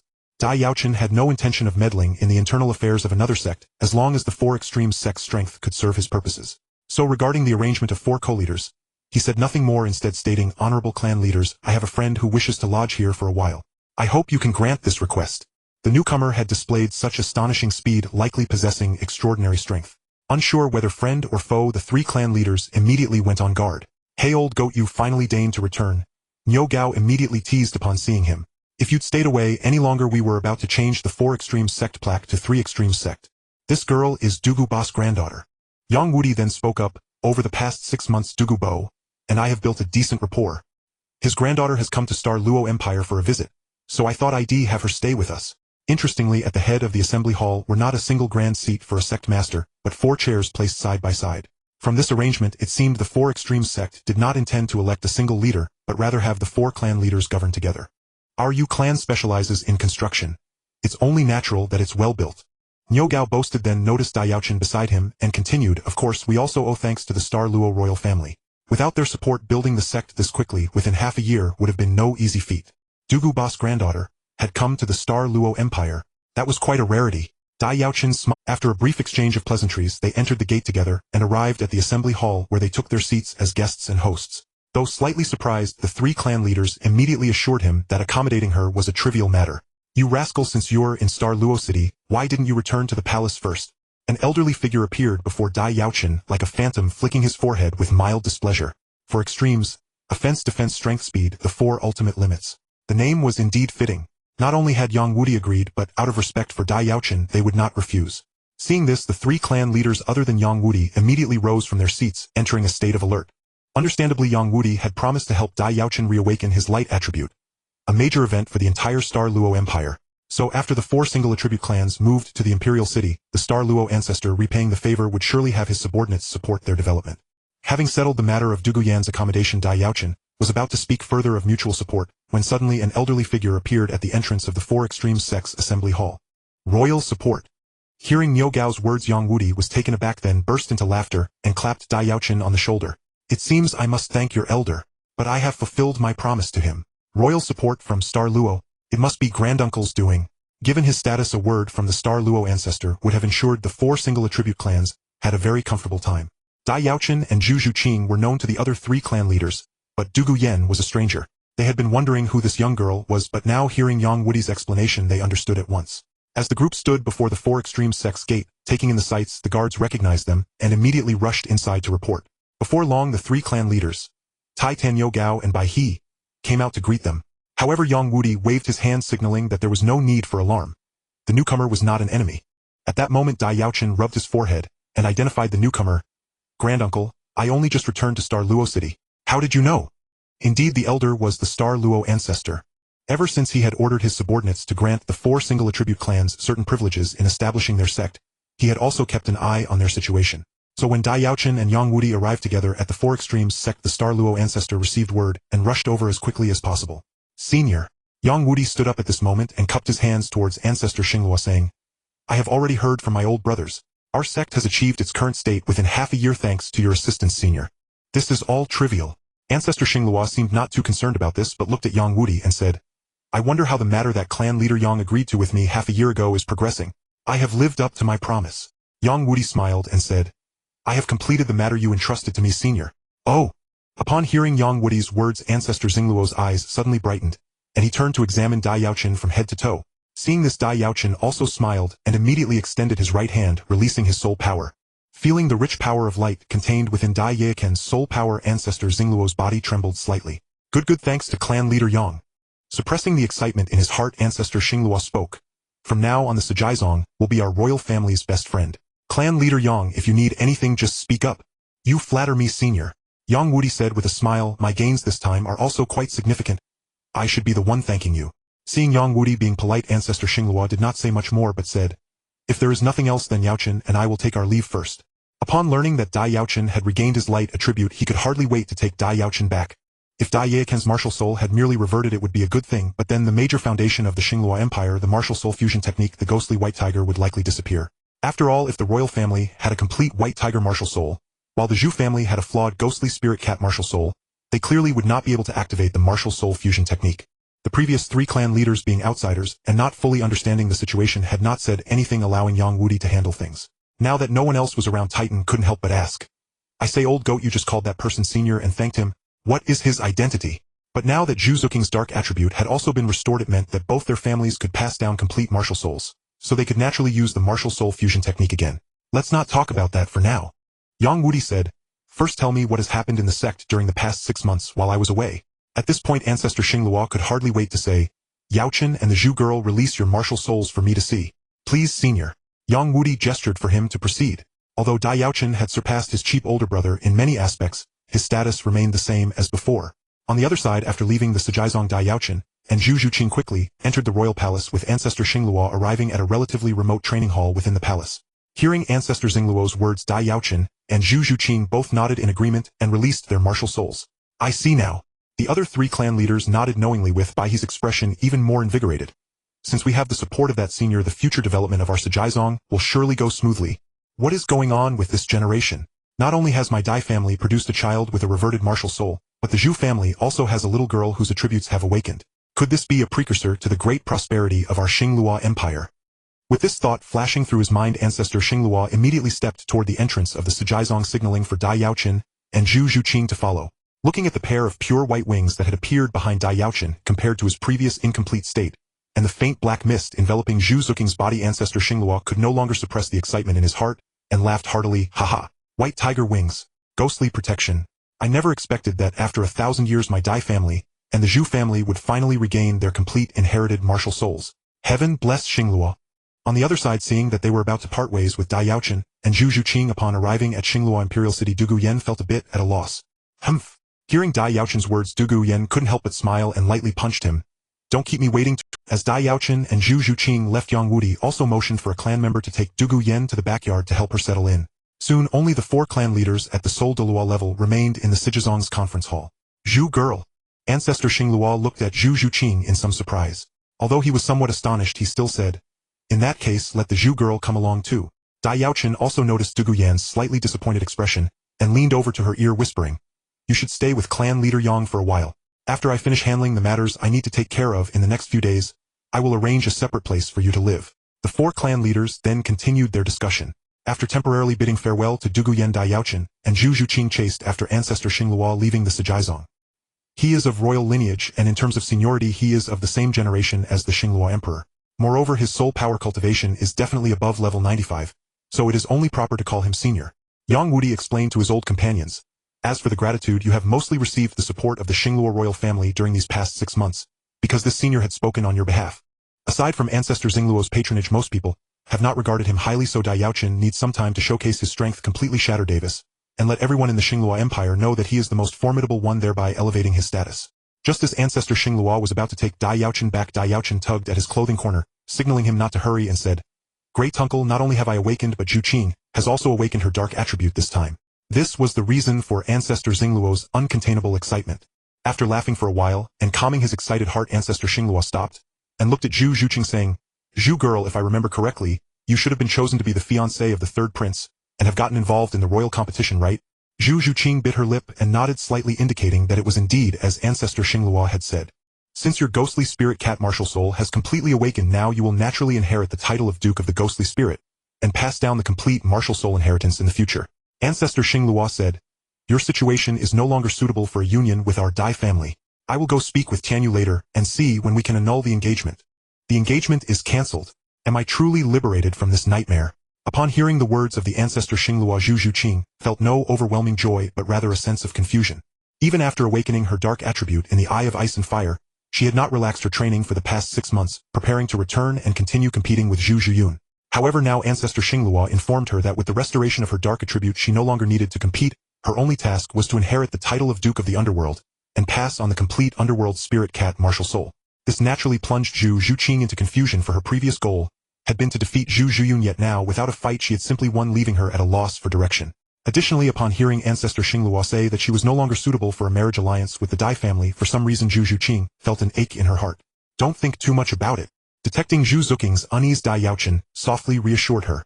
On another note, after discussing Zhu Zhuqing's matter, Ancestor Xingluo turned to Dai Yaochen and said, "As you have restored your light attribute, and your white tiger martial soul has returned to completeness, you too shall inherit the throne and pass on the complete white tiger martial soul.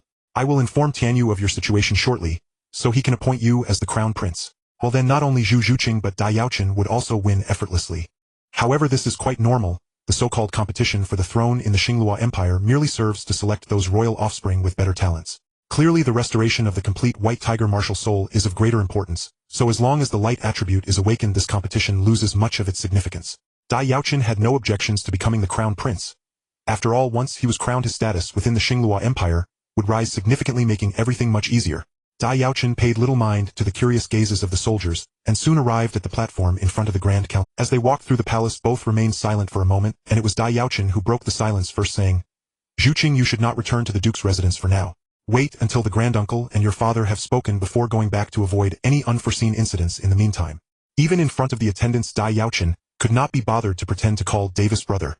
In the morning, after a night of training, Dai Yaochen dressed and walked along the path towards the central grand hall of the palace. "Your Highness, the first prince.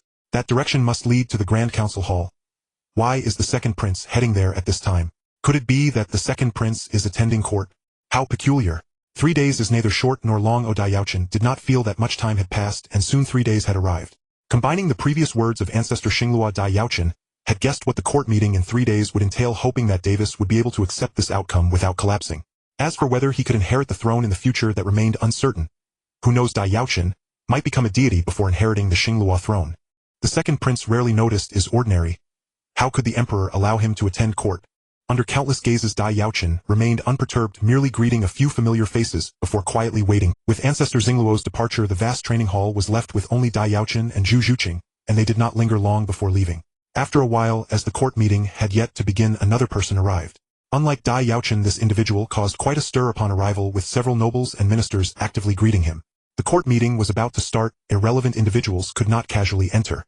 Dai Yaochen's presence here clearly indicated that he had gained the emperor's recognition, which was why the nobles and ministers were surprised. After discussing these matters with Dai Yaochen and Zhu Zhuqing, Ancestor Xingluo hurried off to find the current emperor of the Luo Empire, Dai Tianyu. After all, Dai Tianyu was the one in charge, and such a significant matter regarding the martial souls of royal descendants had to be reported promptly. "Interesting." Dai Yaochen waved his hand. "I understand you may go back now. Are you asking me to attend court?" Upon hearing the attendant's words, Dai Yaochen immediately smiled. "What about Davis? Will he go? Will he or won't he?" Along the way, a patrol of soldiers passed by, and upon seeing Dai Yaochen, they instinctively cast curious glances his way. With Dai Yaochen's arrival, the nobles and ministers who had been waiting their turn to look at him. Some still appeared drowsy from waking up too early, yet were now startled awake, their gazes towards Dai Yaochen filled with astonishment. Dai Yaochen did not wait long before the sun had even set. An attendant came to convey the emperor's message. The attendant said little else, only indicating to Dai Yaochen that His Majesty the Emperor wanted him to attend the court meeting 3 days later. Zhu Zhuqing silently nodded.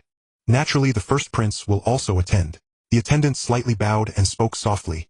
Since Du Guyen would be staying in the Luo Empire for an extended period, Dai Yaochen could not arrange for her to live in the palace long term. Meanwhile, Zhu Zhuqing would only temporarily stay in the palace for a few days, making it easy for Dai Yaochen to arrange her accommodation there. He accomplished this without much effort, and then returned to his residence to await news. Even though she had reawakened her dark attribute, it did not mean that everything was settled. If Zhu Zhiyun took desperate measures against her, her situation could become even more perilous. Thus it was best for her to wait until everything had settled before returning to the duke's residence. Moreover, even if he became the crown prince, he would not be confined to the palace, much like how Dai Mubai in the original work could still roam across the continent after becoming the crown prince. Indeed, the visitor was none other than the first Prince Davis. Davis appeared tall and imposing with a hint of purple light flickering in his eyes, currently wearing a smile befitting a superior as he exchanged pleasantries with the nobles and ministers surrounding him. Although Davis was the first prince of the Star Luo Empire, he was not yet the crown prince and did not typically have the authority to attend court. Unexpectedly, he had received the emperor's permission to come today, making him rather pleased, and using the opportunity to strengthen his relationships with the nobles and ministers. However, at that moment Davis suddenly spotted Dai Yaochen waiting there, and his smile instantly faded. Seeing Dai Yaochen here, Davis' smile instantly faded away. Noticing the change in Davis' expression, the noble officials surrounding him tactfully dispersed. After pondering the reason for Dai Yaochen's presence, a false smile returned to Davis' face as he slowly walked towards Dai Yaochen, saying, "Oh, isn't this my dear second brother? You also came to attend this court meeting." Dai Yaochen couldn't be bothered to respond to Davis, not even wanting to engage in mere pleasantries. He knew that it wouldn't be long before Davis would no longer be able to smile. Davis, unfazed by Dai Yaochen's indifference, continued, "Father has summoned both of us to this court meeting, likely to announce something regarding me, and have you witness it." Davis believed that this court meeting was likely a confirmation that he would be named the crown prince. As for why Dai Yaochen was here, it was easily understandable. As a prince still residing in the imperial city, it was only natural for Dai Yaochen to be present as a witness for the crowning of the crown prince. Thinking about how he was about to become the crown prince of the Star Luo Empire, excitement inevitably welled up in Davis. When Dai Yaochen heard Davis' words, he finally couldn't help but glance at him, as if he were a fool, then shook his head and stepped aside to wait for the court meeting to begin. Silence! Seeing this, Dai Tianyu slammed the armrest and a powerful aura erupted from him, sweeping through the court hall like a fierce tiger descending the mountain. Under the pressure of this aura, everyone immediately fell silent, not daring to speak. Before long, as the sun slowly rose, the doors of the court hall opened. A servant walked up the steps in front of the hall, signaling that everyone could enter. The noble officials then lined up in an orderly fashion and entered the court hall one by one. Dai Tianyu's gaze swept over the noble officials below, and he directly stated, "Today, with the noble officials and the civil and military officials present, I have an announcement to make which concerns you directly. The second Prince Dai Yaochen possesses extraordinary talent, and has captured my heart. I wish to establish him as the crown prince. Do any of you have objections? As a transmigrator, I am naturally a stranger to my original father's figure, and even in the original body there wasn't much affection for his father. Thus, even with the inherited memories, Dai Yaochen felt indifferent towards his current adoptive father. This aura, so powerful. Although this aura was not directed at him, Dai Yaochen sensed it nonetheless. He compared it to some auras he had encountered before and roughly analyzed his adoptive father's strength. Why does His Majesty suddenly favor the second prince now? I truly do not understand. After the noble officials stood still, Emperor Dai Tianyu of the Star Luo Empire finally made his entrance. "Davis, you fool, I hope your psychological gap after this doesn't become too great lest you lose composure in the court meeting. Crown Prince." For free soul masters, if they had to kneel before the emperor daily after joining the Star Luo Empire, they would definitely steer clear, which would not be beneficial for the empire's recruitment of free soul masters. Having the cultivation level of a high-level soul de Luo is already quite impressive, considering that Dai Yaochen's adoptive father is just over 50 years old. As long as he continues to practice diligently, becoming a title de Luo should be a certainty. Second Prince. In terms of soul power, his adoptive father is certainly higher than Yang Wudi, but compared to Dugu Bo there seems to be a gap, so his adoptive father's soul power should be between level 85 and 90. Therefore, long ago the Star Luo Empire abolished the kneeling ritual. Even when welcoming the emperor, all that was required was a bow. Standing among the noble officials, Dai Yaochen naturally followed suit. Among the noble officials, many were powerful soul masters, and the more powerful the soul master, the more they valued their dignity. If they were forced to kneel repeatedly, it would easily provoke their resentment, and over time it could lead to disunity. While Dai Yaochen was pondering this, with the emperor's arrival, the noble officials below simultaneously bowed to the emperor. Dai Yaochen followed suit and greeted, "Long live your majesty." To establish the second prince as crown prince. To Dai Yaochen, at most they were merely part of the same faction within the Star Luo Empire. As for familial ties, there was not a trace of it. But now, seeing Dai Yaochen's attitude, don't blame him for eliminating all opposition after becoming crown prince. At that moment, having suppressed the entire hall with his high-level soul de Luo aura, Dai Tianyu said in a deep voice, "What are you all shouting about? What kind of decorum is this? If there are any objections, speak them one by one."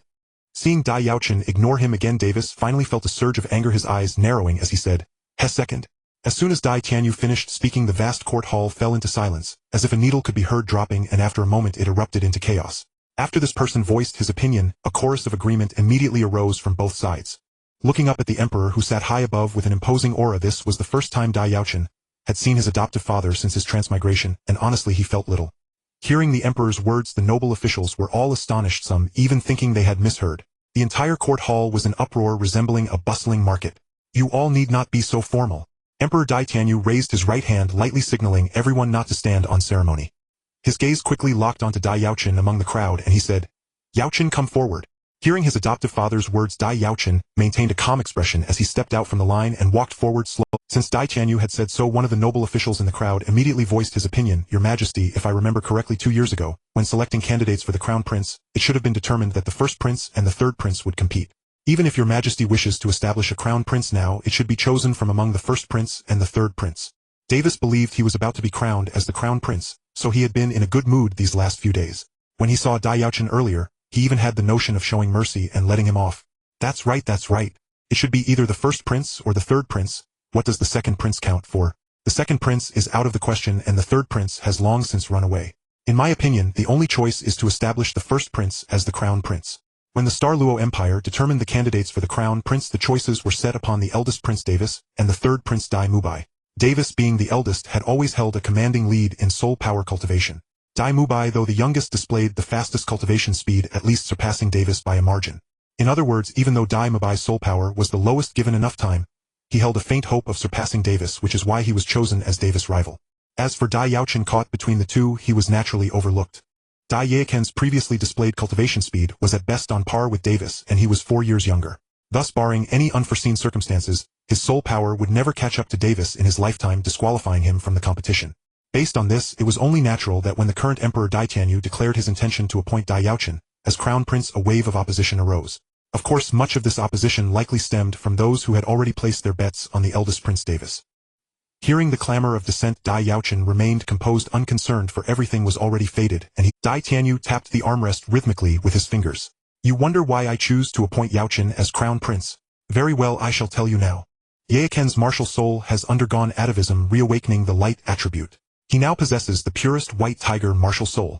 Do you understand? Second brother." Davis glared at Dai Yaochen with venomous malice, as if he wished to flay him alive. "You've been away for half a year, so you probably don't know. I've broken through to level 40 and obtained my 4th soul ring. I'm now at level 42. Stepping forward, Davis' expression was grim, yet he voiced his opinion clearly. "Father, the atavism of the martial soul is indeed of utmost importance to our Star Luo Empire. However, even as a collateral branch, second brother can still pass down the complete martial soul. There's no need to appoint him as crown prince. The atavism of the martial soul is indeed of utmost importance to our Star Luo Empire. However, even as a collateral branch, second brother can still pass down the complete martial soul. You might not be my match. If you doubt me, why not fight me? If you win, I shall say no more about the appointment of the crown prince." Once they learned of Dai Yaochen's reawakened light attribute, they understood that the emperor's decision was entirely justified, as normal as could be. Fortunately, many nobles and ministers opposed it, which eased his mind. But then his father revealed that the second prince's martial soul had undergone atavism, awakening the light attribute. Their clamor was merely because they had already invested in Davis. If Davis failed to become crown prince, their efforts would be in vain, and once Dai Yaochen ascended, they would likely face even worse consequences. Initially, Davis believed this court session was to appoint him as crown prince, only to find his father had chosen the second. Thus, as Dai Tianyu prepared to finalize the matter, Davis rushed forward to voice his opposition. Davis was unaware of the atavism and light attribute awakening until he overheard the murmurs among the nobles and ministers. Realizing its implications, his face turned pale and flushed with indignation. "No wonder. I was wondering why His Majesty would choose the second prince. I think the eldest prince." Davis' words seemed somewhat reasonable, and several nobles and ministers immediately echoed his sentiment. "Wait!" At that moment, an angry voice rang out as Davis' figure rushed from the ranks. "I disagree." The voices of opposition gradually subsided. When this was said, those aware of the Star Luo royal family's martial soul attribute loss were stunned, their gazes toward Dai Yaochen shifting dramatically. Seeing no further objections, Dai Tianyu smiled with satisfaction and prepared to finalize the matter. "Since everyone has no objections, I hereby appoint the second Prince Dai Yaochen as." However, the loss of the Star Luo royal family's martial soul attribute had occurred centuries ago. So many nobles and ministers were unaware. Hearing Dai Tianyu's words, they exchanged puzzled looks. Even if the second prince's martial soul has undergone atavism, it doesn't necessarily mean he must be appointed crown prince. Thus they had no choice but to continue supporting Davis. The second prince's martial soul has undergone atavism. Moreover, our Star Luo Empire values strength above all. The crown prince must be the strongest. Even if second brother's martial soul has undergone atavism, his strength is still inferior to mine. If appointed crown prince, how can he command respect? Strength above all, strength above all. At that moment Dai Yaochen, who had remained silent throughout the court session, finally spoke. My strength is inferior to yours. That remains to be seen. Light attribute awakening. Martial soul atavism. What was this all about? Could this alone determine the crown prince? Fortunately, though they were puzzled, there were always those who understood. After some whispered exchanges they learned what the atavism of the martial soul and the reawakening of the light attribute meant for the Star Luo Empire. Davis deliberately provoked him, vowing that if Dai Yaochen dared to agree, he would cripple or even kill his own second brother. What light attribute awakening? A complete white tiger martial soul. What did that have to do with him? Anyone who stood in his way must die. At these words all the nobles and ministers fixed their eyes on Dai Yaochen. As Davis had said, the Star Luo Empire revered martial prowess and strength. If the second prince dared not accept the eldest prince's challenge, now then, even with martial soul atavism and light attribute awakening, no matter how they argued, they would never accept such a person as the crown prince. Not only the nobles and ministers, but even Dai Tianyu fixed his gaze on Dai Yaochen, curious to see how his ordinarily unremarkable second son, blessed with the fortuitous atavism, would choose. If he proved a coward, then the crown prince would not be appointed. Under everyone's watchful eyes, Dai Yaochen fell silent for a moment, then smiled faintly. Level 42. Very well. Since you wish it, I shall fight you. After accepting the challenge, Dai Yaochen cast a glance at Davis, then turned and strode out of the court hall, declaring, "Come." As they watched Dai Yaochen's figure vanish through the hall's entrance, the eyes of the nobles and ministers, except for those irrevocably bound to Davis, shifted with a hint of change. The second prince was 4 years younger, and his willingness to accept the challenge, even after learning that the crown prince had become a foraying soul ancestor, earned him a measure of respect. Let us all go out and witness this. Seeing Dai Yaochen's decision, a glimmer of satisfaction flashed in Emperor Dai Tianyu's eyes, as he swept his gaze lightly over the assembled nobles. Consider this a testament. Soon, led by Emperor Dai Tianyu, the nobles and ministers moved outside the hall. At that moment the sun had just risen. Bathed in its morning glow, Dai Yaochen stood silently on the platform before the court hall, ready to settle matters with Davis. Davis smirked cruelly, and under the crowd's gaze leaped to the other side of the platform. He had made up his mind to at least cripple Dai Yaochen this time, making it clear to all that the position of crown prince belonged only to him. Anyone who dared covet it would face dire consequences. With this thought, Davis summoned his martial soul, the White Tiger, and as it fused with his body, 4 optimally configured soul rings materialized around him. Witnessing this, Davis supporters couldn't help but feel a surge of excitement. However, matters were not as simple as Dai Yaochen had anticipated. After being struck by the White Tiger godslaying strike, Davis' charge halted, but he did not lose consciousness. Instead, a crimson gleam flickered in his eyes as he resisted Dai Yaochen's spiritual assault. Nothing is impossible. Dai Yaochen shook his head. Hu Laina of the Spirit Hall's golden generation became a foraying soul ancestor at the age of 15, did she not? Dai Yaochen's first 3,000-year soul rings did not surprise Davis, much as the former had not concealed his upgrade of the first and second rings to the Millennium level half a year ago. What truly astonished Davis was the 4th black ring. A 10th Ascendier soul ring. Even setting aside the 10th Ascendier soul ring, the mere presence of a 4th ring indicated that Dai Yaochen's soul power had reached the soul ancestor level. A fact Davis found utterly unacceptable. No, I don't believe it. Davis lost his composure. You're only 15 now. How could you have cultivated to level 40? Impossible. A dense purple light coalesced in Dai Yaochen's eyes, and in an instant 2 beams of violet energy shot toward Davis. Davis instinctively tried to dodge but was too slow, and the beams struck him directly. Simultaneously activating White Tiger Body Shield and White Tiger Diamond Transformation, Davis' attack, defense, and strength were amplified by 150%, restoring some of his confidence. Seeing the wings on Dai Yaochen's back and the dense light energy radiating from him, Davis' lips twitched involuntarily. When 4 soul rings slowly rose around Dai Yaochen, his pupils dilated uncontrollably, his face a mask of disbelief. The Crown Prince had broken through to the Soul Ancestor realm before the age of 20. Barring unforeseen circumstances, he had a strong chance of becoming a 5-ring Soul King by 25. Such talent, coupled with his status as the Emperor's eldest son, justified their support. Facing the frenzied Davis charging at him, Dai Yaochen remained calm. Instead of engaging in close combat, he simply activated his 3rd soul ring. Without a word, Dai Yaochen entered his martial soul fusion state. His muscles bulged, claws extended, a pair of pure white wings unfurled from his back, and the black king character pattern on his forehead radiated intense light energy. The combined amplification effects of the 1st and 3rd soul skills rivaled that of a 10th Ascendier level body amplification skill, so Davis' fear of Dai Yaochen's 10th Ascendier soul ring began to dissipate. Dai Yaochen intended to defeat Davis effortlessly with a spiritual attack, allowing everyone to perceive the gap between them more vividly. This would create a greater shock effect and help him establish his authority. Go to hell. Davis was no longer listening to Dai Yaochen. Seeing the soul rings, his mentality crumbled. His first and third soul rings flared, releasing a fierce aura as he lunged at Dai Yaochen. On the other hand, even if the second prince's martial soul had undergone bloodline awakening, his soul power likely did not exceed level 35. Given the significant gap in soul power, the outcome seemed clear. After summoning his martial soul, Davis' confidence soared. His eyes locked onto Dai Yaochen, murderous intent flickering. My dear second brother, aren't you going to show your big brother what this so-called awakened white tiger martial soul looks like? Even though everything Dai Yaochen had revealed far exceeded his expectations, Davis had no retreat. To secure victory, he would have to fight desperately, even if Dai Yaochen were a fivering soul king. With this thought, the madness in Davis' eyes intensified. White tiger god-slaying strike activate. Dai Yaochen's expression showed a hint of surprise at this development. The moment he was struck by the white tiger god-slaying strike, Davis' body stiffened. Though he had charged within 10 meters of Dai Yaochen, his movements came to a halt.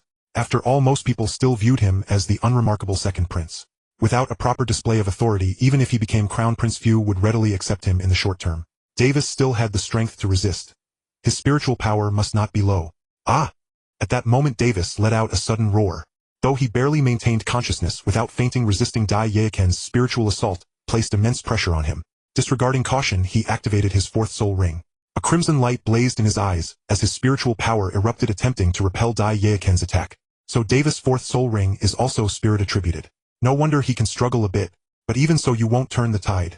Even though Davis had absorbed a nearly 5,000-year spirit-attributed soul ring like himself, when it came to spiritual power, Davis was far inferior. Although both had been imbued with a spiritual attribute spirit ring of roughly 5,000 years, Dai Yaochen had additionally consumed the Wangchuan Shilua herb that enhances spiritual power and absorbed a head spirit bone. In terms of spiritual strength, Dai Yaochen had nearly reached the level of a spirit Douluo, granting him an overwhelming advantage over Dai Weici. Thus, even though Dai Weici activated his fourth spirit ability to resist, it was utterly futile. A burst of violet light flared in Dai Yaochen's eyes as he intensified his spiritual output, once again suppressing Dai Weici, forcing him to kneel with hands propped against the ground on the verge of fainting, his entire being stripped of the capacity to resist. With a flicker of violet light in his eyes, Dai Yaochen maintained the spiritual pressure on Dai Weici while slowly walking toward him. Gazing down at Dai Weici, who lay prostrate before him, Dai Yaochen said calmly, "Do you understand now? This is the gap between us. Before me you are far too fragile, utterly devoid of any power to resist." Dai Weici could only gasp for breath, unable to hear any external sounds under Dai Yaochen's spiritual oppression. Seeing this, Dai Yaochen shook his head in mild boredom and said no more. Radiant light gathered in his right hand, which had transformed into a tiger's claw, and he directly shattered the white tiger protective barrier that Dai Weici still instinctively maintained. He seized Dai Weici by the throat and lifted him single-handedly. At this moment, with a mere exertion of force, Dai Yaochen could easily claim Dai Weici's life. Even without applying pressure, simply holding him by the throat would cause Dai Weici to suffocate within minutes. Witnessing this scene, several nobles and ministers among the onlookers immediately leaped forward, shouting sternly, "Stop!" Immediately the group returned to the court hall. After everyone had taken their places, Dai Tianyu's gaze swept across them as he continued. "Now does anyone still object to the appointment of the second prince Dai Yaochen as crown prince?" Emperor Dai Tianyu remained silent at this outcome, his expression unreadable. After a moment he waved his hand, signaling an attendant to take Dai Weici away, and said, "Everyone please come in." As one of the two great empires on the Douluo Continent, the appointment of a crown prince for the Star Luo Empire was no trivial matter.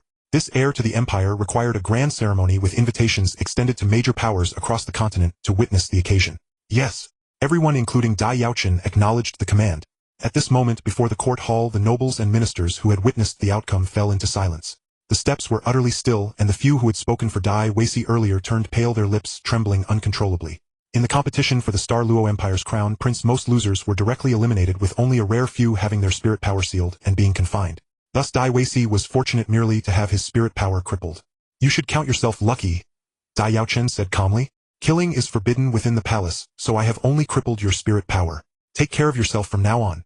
They knew that with this defeat, Dai Weici's position as crown prince was likely forfeit. However, they could not stand by and watch Dai Yaochen kill him. As long as Dai Weici survived, they might still have a chance to turn the tables. Dai Yaochen, with over a decade of cultivation destroyed, and his dream of becoming crown prince shattered, Dai Weici grew almost frenzied. "I'll kill you! I'll kill you!" For Dai Yaochen, if he did not cripple Dai Weici's spirit power, the latter would inevitably continue to cause trouble even after he became crown prince. Though Dai Yaochen was unafraid it would be vexing. Thus it was best to eliminate the problem once and for all by destroying Dai Weici's spirit power. Having done what needed to be done, Dai Yaochen casually flung Dai Weici to the ground. They were too deeply entangled with the first Prince Dai Yaochen to turn back. So even now with Dai Yaochen crushing Dai Yaochen with overwhelming force, they had no choice but to step forward. Having said this, Dai Yaochen paid no further heed to the crippled Dai Yaochen and walked slowly toward the court hall. No violence is permitted within the palace. We have no objections. Seeing through their intentions clearly, Dai Yaochen cast them an expressionless glance.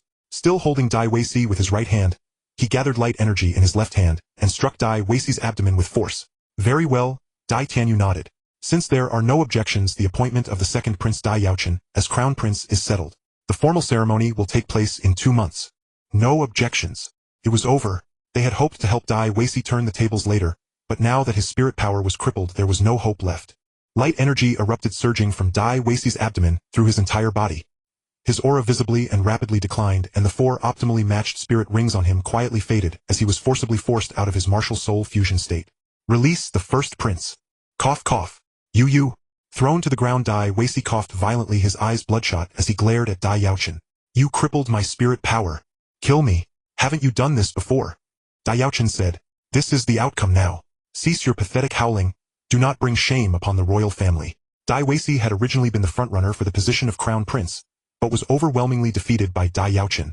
Since the Star Luo Empire revered martial prowess, they naturally had no objection to Dai Yaochen becoming Crown Prince. Countless preparations were required for such an event, far beyond what could be accomplished in 10 days or half a month. Thus Emperor Dai Tianyu scheduled the ceremony 2 months later, allowing ample time for everything to be arranged without issue.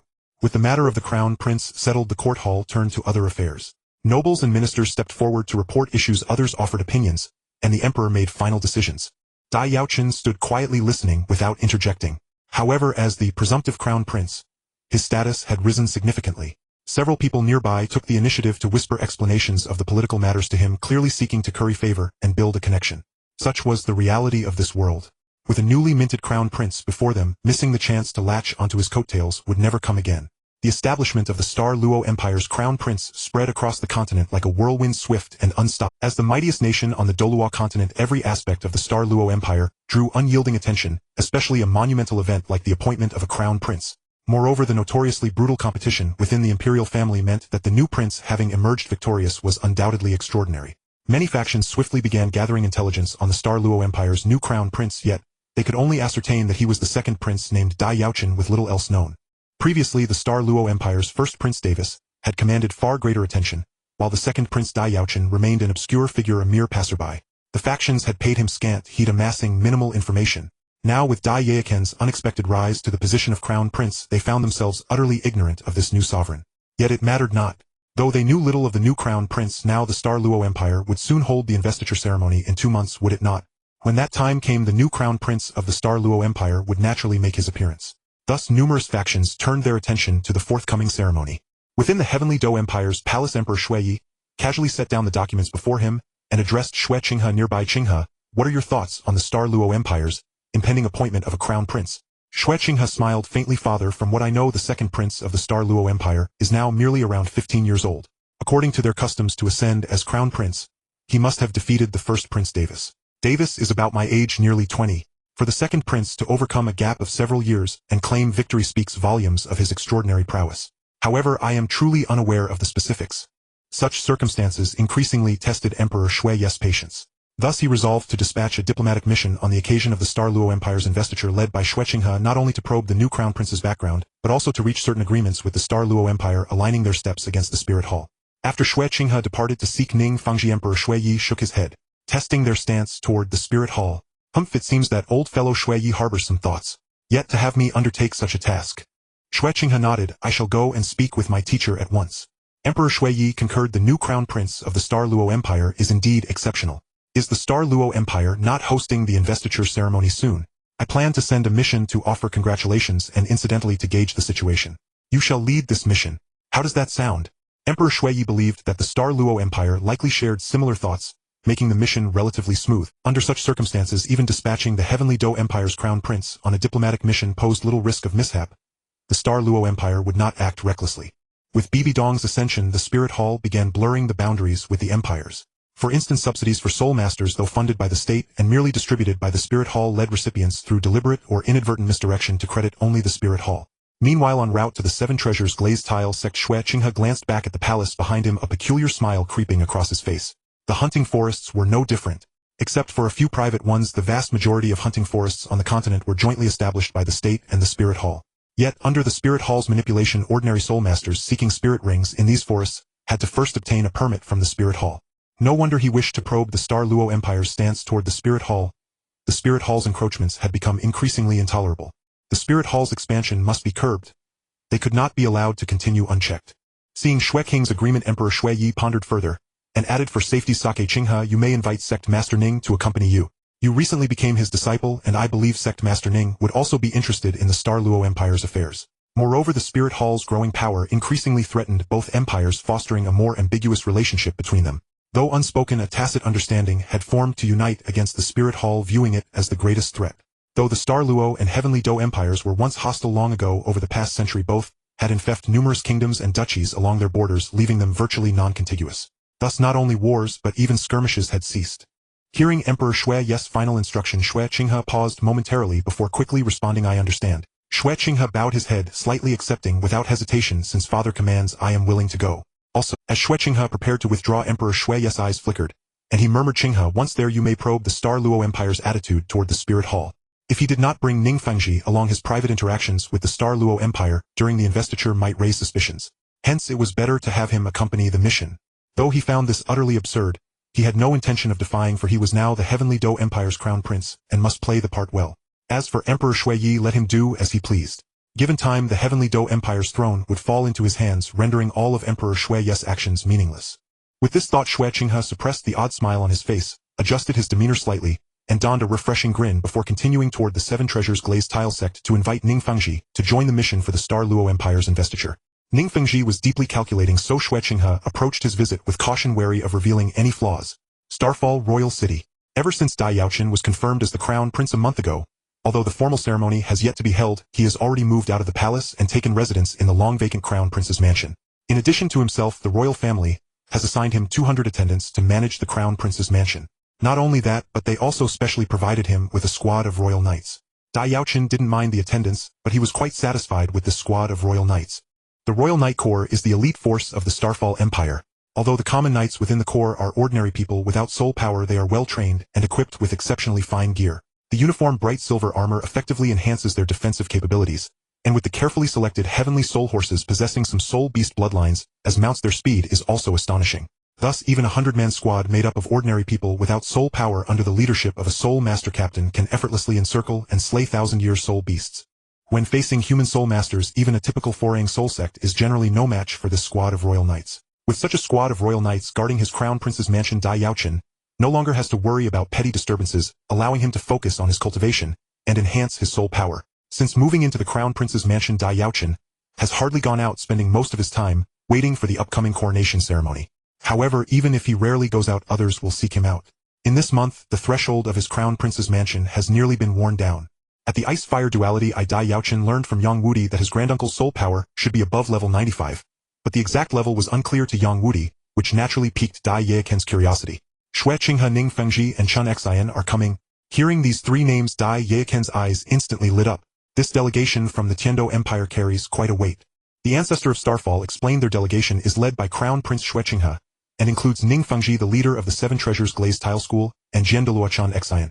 Seeing Dai Yaochen deep in thought, the ancestor added, remember, it's 3 days from now. Don't forget, young man. Not bad. The ancestor of Starfall looked Dai Yaochen up and down, then nodded. You can still calm yourself to cultivate well. Your self-discipline is commendable. Dai Yaochen did not reject these people's allegiance, as they might be useful in the future. However, he would not consider those with shifting loyalties as true allies. Upon hearing that the Tiandou Empire had sent a delegation, Dai Yaochen felt a stir in his heart, and immediately asked Granduncle, who was in the Tiandou delegation. With a breakthrough imminent, he naturally worked harder on his cultivation. In these days, the Crown Prince's mansion even declined visitors, causing those who wanted to build connections to feel regret. The Tiandou delegation is coming. Dai Yaochen had been focused on cultivation during this time, and was not very aware of outside events. The visitors were merely trying to curry favor with him, not discussing many other topics, so he had no knowledge of the Tiandou delegation. Huff! After finishing today's cultivation as usual, Dai Yaochen let out a sigh, and stepped out of his cultivation chamber, immediately spotting the ancestor of Starfall waiting at the door. The visits and allegiances of these people were merely small interludes for Dai Yaochen. He would not forget that their enthusiasm stemmed entirely from his absolute strength in defeating Davis. Therefore Dai Yaochen did not relax his training at all. he had been persistently cultivating, and already showed signs of a breakthrough in his soul power level. Oh, granduncle. Seeing the ancestor of Starfall Dai Yaochen's expression showed some surprise. A delegation like this comes to congratulate you on becoming the crown prince of the Starfall Empire. You really are in the spotlight. Especially those who had aligned with Davis early on, now eager to cut ties with him after his defeat, were even more obsequious towards Dai Yaochen, frequently visiting the crown prince's mansion, and promising their loyalty to Dai Yaochen. What is it? The ancestor of Starfall halted his steps. Is there something else? Granduncle, I just wanted to ask. Dai Yaochen spoke. What level is your soul power now? Is it not to prevent you from getting carried away? I came to see how you have been doing lately. Furthermore, let me inform you that the Tiando Empire's delegation will arrive in 3 days. As the prospective crown prince, you must be present. After all, they are here to congratulate you. The imperial power of the Starfall Empire is more centralized, and the emperor holds considerable power. Now that Dai Yaochen has become the crown prince, it signifies that he will become the emperor of the Starfall Empire in the future, which naturally makes many people envious, eager to establish connections with him quickly. Especially Xue Qinghe, who is a fake. There are many opportunities to exploit in this regard. However, how to proceed requires careful thought. After speaking, the ancestor of Starfall turned to leave. At this moment, Dai Yaochen came back to his senses, and hurriedly said, Granduncle, wait a moment. Strength is the foundation of everything, and no matter when striving to enhance one's own strength is always right. Dai Yaochen smiled. So granduncle, what brings you here today? At this rate, Dai Yaochen believed that before the coronation ceremony, he should be able to achieve a breakthrough in his. These few individuals coming to the territory of the Starfall Empire seem to have considerable operational space. In Dai Yaochen's view, the ancestor of Starfall should be the strongest combat power on his side, and knowing how high his soul power level is of paramount importance. Why are you asking that? Upon hearing Dai Yaochen's sudden question, the ancestor of Starfall looked at him with an expression that was half smile, half serious. Isn't Jian Douluo Xian coming in 3 days? I heard that Jian Douluo Xian has a soul power of 96. I was just curious, if granduncle were to fight Chen Xian, would you be able to win, which is why I suddenly asked this question. Chen Xian. Regarding your statement, Dai Yaochen, I don't doubt your motives. After a moment of contemplation, he said, my cultivation is about on par with his. In a real fight, unless it's a life and death struggle, we probably wouldn't be able to determine a clear winner. The sword Douluo Zin's cultivation is on par with yours, meaning you are also at level 96 now, right? This level of soul power is quite decent. Currently the highest cultivators in the 3 great sects are Tang Xiaochan Xian and Yu Yuanjin, who are at the same level. However, compared to the Spirit Hall, the gap is still significant. You should know that the 7 offerings of the Spirit Hall start at level 96, and even the Pope Bibi Dong, although she has not yet reached her peak, certainly has a soul power level above 96. Thus level 96 is still somewhat low. If a full-scale conflict were to erupt with the Spirit Hall, the Star Luo Empire would only have 1 level 96 presence, making it extremely passive. As the highest combat power on our side, it is essential to help him enhance his soul power to shield him from storms as he grows. With this in mind, Dai Yaochen directly took out a herb from his storage soul guide, which was entirely white and radiated spiritual energy like jade. This herb is called the Hunyuan Celestial Herb, classified as a celestial grade item. Yang Wudi studied the numerous celestial grade herbs in the Ice and Fire 2 instruments one by one. Since the Hunyuan Celestial Herb did not possess any special abilities, Yang Wudi quickly comprehended it, and handed it to Dai Yaochen, who was now ready to present it to the Star Luo ancestor. What do you have there? Seeing Dai Yaochen suddenly produce a peculiar herb, the Star Luo ancestor's expression displayed some confusion. He didn't understand what Dai Yaochen intended to do. If the power of the celestial herb could lead to further enhancement, the Star Luo ancestor could rival the 3 individuals, thus truly becoming the towering pillar of the Star Luo Empire, and a significant aid in Dai Yaochen's journey, especially in the event of conflict with the Spirit Hall. Holding such thoughts, the Star Luo ancestor took the Hunyuan Celestial Herb back, and Dai Yaochen smiled. Dai Yaochen continued, Great uncle, I was only at level 32 when I went out with clan leader Yang, but after half a year I've reached level 43. Such a significant improvement is greatly thanks to this herb. Thus there's absolutely no issue with it. Oh! Upon hearing Dai Yaochen's words, the Star Luo ancestor's gaze shifted slightly, clearly intrigued. Level 97 is a peculiar watershed.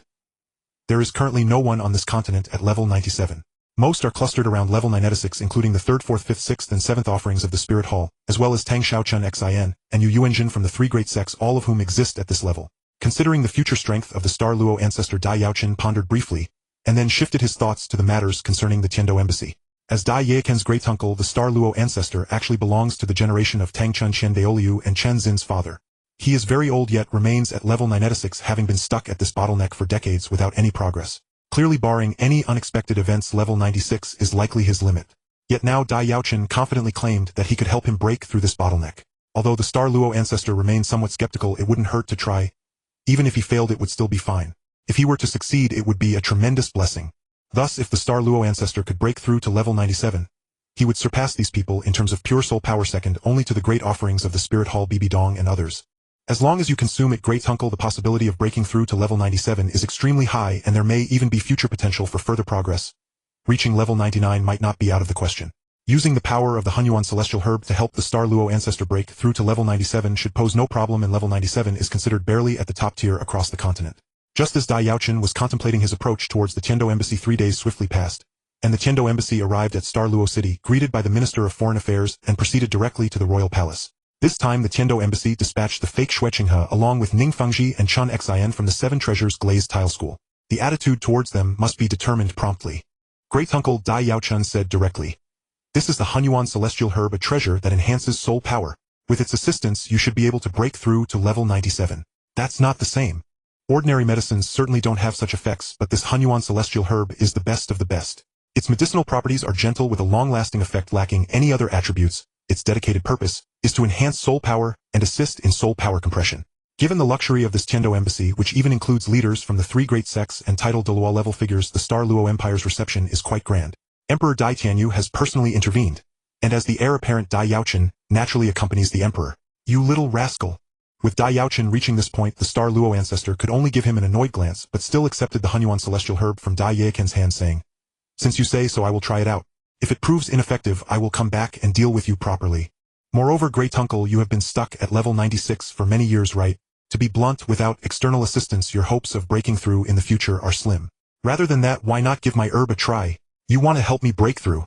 The Star Luo ancestor now understood Dai Yaochen's intentions.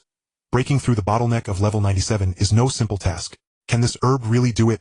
I have never heard of any soul master exceeding level 95 who relied on medicine for a breakthrough. A bright red carpet was rolled out from the royal palace, and the sound of trumpets blared on both sides. Standing before the palace, Dai Yaochen could see a procession dressed in attire distinctly different from the Star Luo Empire approaching along the carpet. At the forefront was a young man with a refreshing smile, who must be Xue Qinghe, the crown prince of the Tiando Empire. Beside him stood a middle-aged man with an elegant appearance and gentle demeanor, undoubtedly Ning Fengji, the leader of the Seven Treasures Glazed Tile School. As for the white-haired elder closely following Ning Fengji, he was naturally the sword Douluo Chen Xian. Dai Yaochen merely glanced over and deduced their identities through their positions. At that moment, the Tiando Embassy also approached along the red carpet. Receiving the Heaven Do delegation, although the Star Luo Empire was led by Emperor Dai Tianyu, it was not without significance for Dai Yaochen. At least he was responsible for Xue Qinghe from the delegation. Although Xue Qinghe was the representative of the Heaven Do delegation, Dai Tianyu did not pay much attention to him. Instead, he was more concerned about Ning Fengji and Chen Xian within the delegation. To have direct contact with Ning Fengji and Chen Xian, Dai Tianyu simply passed Xue Qinghe to Dai Yaochen, allowing him to take charge of the reception. Dai Yaochen had no objections. In fact, he was even more interested in the character played by Chen Renxue. It is known that among the 3 who later achieved divinity in the original work, Tang San and Bibidong both possessed twin martial souls, while only Chen Renxue had a single martial soul. For Dai Yaochen, who also had only one martial soul, he naturally placed greater importance on Chen Renxue. If nothing unexpected happens, Chen Renxue will be a formidable opponent for him in the future, which sometimes led Dai Yaochen to entertain the thought of eliminating her to remove future threats, though this idea was ultimately extinguished.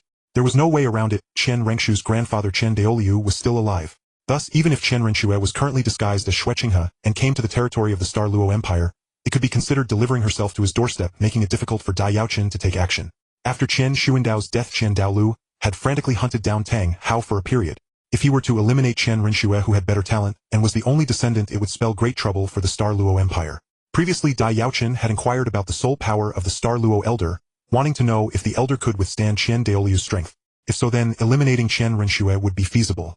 However, who knew the Star Luo Elder was only at level 96, and was no match for Chen Daoliu, making it impossible for him to take down Chen Renxue. Though he could not kill Chen Renxue, Dai Yaochen could still probe her, trying to ascertain her true abilities. In the original work, when the Heaven Do Palace changed, Chen Renxue had already reached the Soul Sage level. Now, with nearly 10 years until that event occurs, it was uncertain how much soul power Chen Renxue possessed. Dai Yaochen intentionally said this to create confusion. After all, he was here to investigate, and did not want to reveal his true intentions in front of this disguised character. Previously, he had not considered this, but now, under Xue King's words, he suddenly realized. Dai Yaochen shook his head, saying, "I was too busy cultivating to pay much attention to these matters. How can you mention the theory of the martial soul hall saving the world? Of course, it is not a coincidence. Your Star Luo royal family should have records of this." Xue Qinghe expressed with surprise, "You do not know. However, it is within despair that hope is easily born, and at that time a true hero emerged." Hearing Xue Qinghe say this, Dai Yaochen couldn't help but raise an eyebrow. With this probing thought, after the reception ceremony, Dai Yaochen increased his visits to the relay station, and became more familiar with the relationship with the faux prince Xue Qinghe. You cultivate diligently, young brother, Xue Qinghe said. Since you are unaware, I shall explain it to you. No wonder you awakened the light attribute White Tiger martial soul. Such strength is commendable. Xue Qinghe remarked, Congratulations, young brother. The legacy martial soul of the Star Luo Empire has regained its brilliance, and with our Heaven Dou Empire's Swan martial soul, the entire continent is once again enveloped in light. The Swan martial soul inherited by the Heaven Dou Empire also seems to possess a light attribute, just as the six-winged angel martial soul inherited by the martial soul hall does. Ahem, next we will discuss matters related to our two empires. Xue Qinghe cleared his throat. That hero who established the martial soul hall had two partners who can be considered his left and right arms. Long ago, in an era when there were no nations on the continent, everything was chaotic. Evil spirit masters ravaged the land, and the entire continent was shrouded in the dark oppression of powerful evil spirit masters, leaving countless soul masters in despair.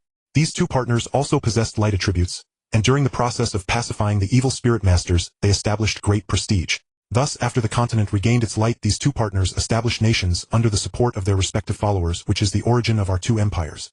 In response to this, Dai Yaochen could only curl his lips and admit, Alright, I did defeat Davis, but that guy was only at level 42. With my martial soul's ancestral return, defeating him was not difficult. It seems that Brother Xue is quite well informed. Indeed, it is as you say. Looking at Xue Qinghe, Dai Yaochen said, It is precisely because of my martial soul's ancestral return that I was able to be crowned as the crown prince to pass down the complete White Tiger martial soul. Otherwise, if it came to real competition, I am no match for that Davis. Why do both great empires and the major force on Douluo Continent all possess light attributes? A thought flashed through his mind, and Dai Yaochen directly asked, Brother Xue, from what you said, both our country's legacy martial souls have light attributes. This does not seem to be a coincidence, does it? Young brother Yaochen, you are not being honest, Xue Qinghe smiled. I have heard that you defeated that Davis with absolute strength. Dai Yaochen's expression grew increasingly peculiar as he heard this and finally couldn't help but interject, Brother Xue, are we not discussing the light attributes of the two great empires' legacy martial souls? How did it lead to the martial soul hall? Are you mixing in personal opinions? Everyone saw when I defeated Davis. Such things cannot be hidden, and I didn't expect Brother Xue to already know. Initially their conversation consisted of pleasantries and trivialities, but as they became more familiar, they began discussing other topics. For instance, during this meeting, Xue Qinghe directly asked, In the past few days at the relay station, I have heard that young brother Yaochen's martial soul has ancestral return and has reawakened the light attribute. Is that true?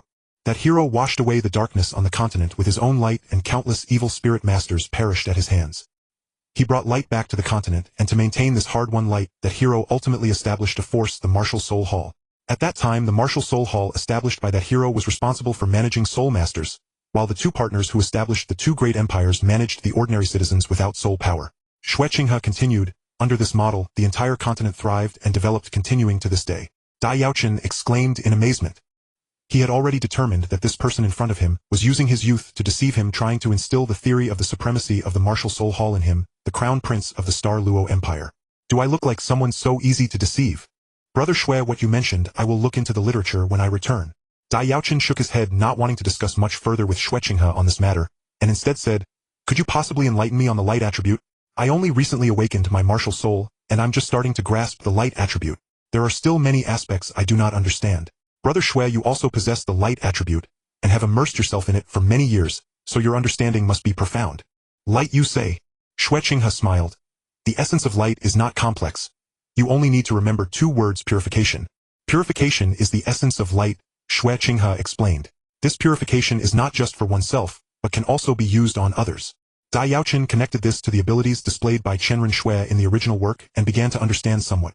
So you mean, for oneself, the purifying ability derived from the light attribute can help one become immune to various abnormal states such as poison or aberrant attribute erosion. The power of light purification can dispel them. Xue Qinghe continued, and for others the light attribute can also help remove abnormal states from them. If it is an enemy, as long as you infuse your light power into their body during battle, you can even purify and dissolve their soul. In short, the light attribute is a very powerful ability.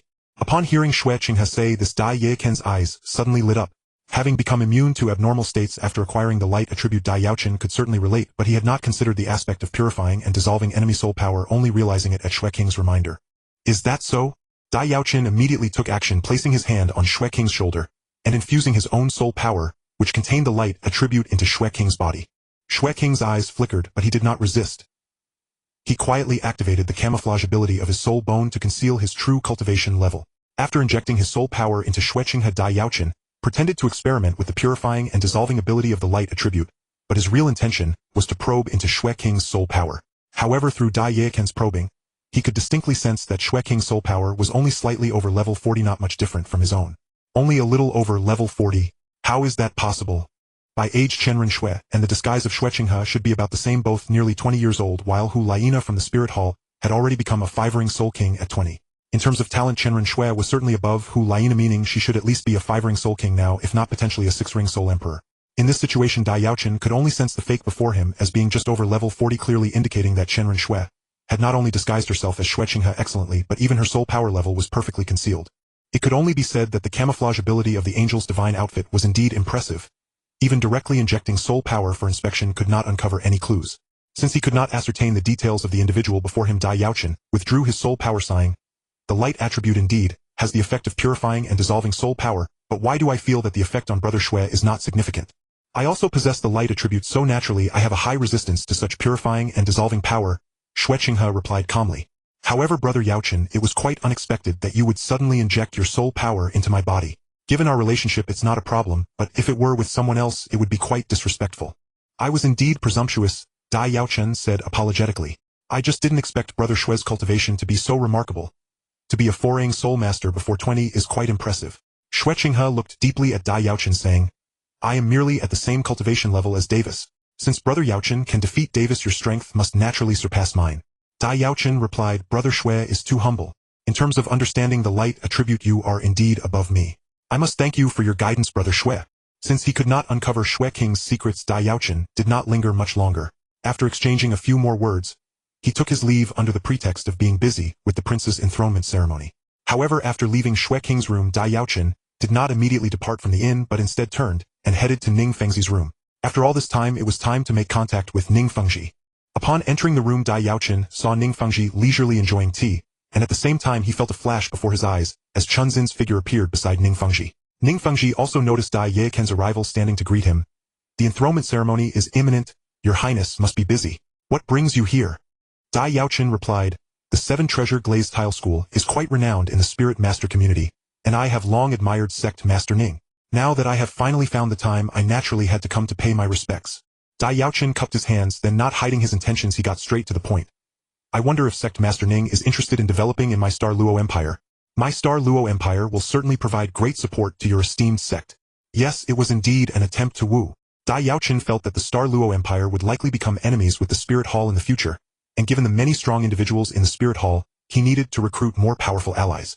The 7-treasure glazed tile school had the likes of the 96th level sword Douluo Xin and the 95th level bone Douluo Gu Rome, which made Dai Yaochen quite envious. Confronted with Dai Yaochen's blatant attempt to recruit Ning Fengzi, was momentarily taken aback, then found it amusing.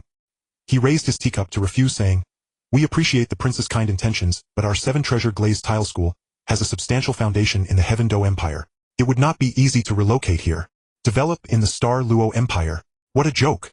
Their 7-treasure glazed tile school was thriving in the Heaven Do Empire, and Ning Fengzi had even accepted the Heaven Do Prince as his disciple, establishing such a close relationship with the royal family. Only a fool would move the 7-treasure glazed tile school to the Star Luo Empire.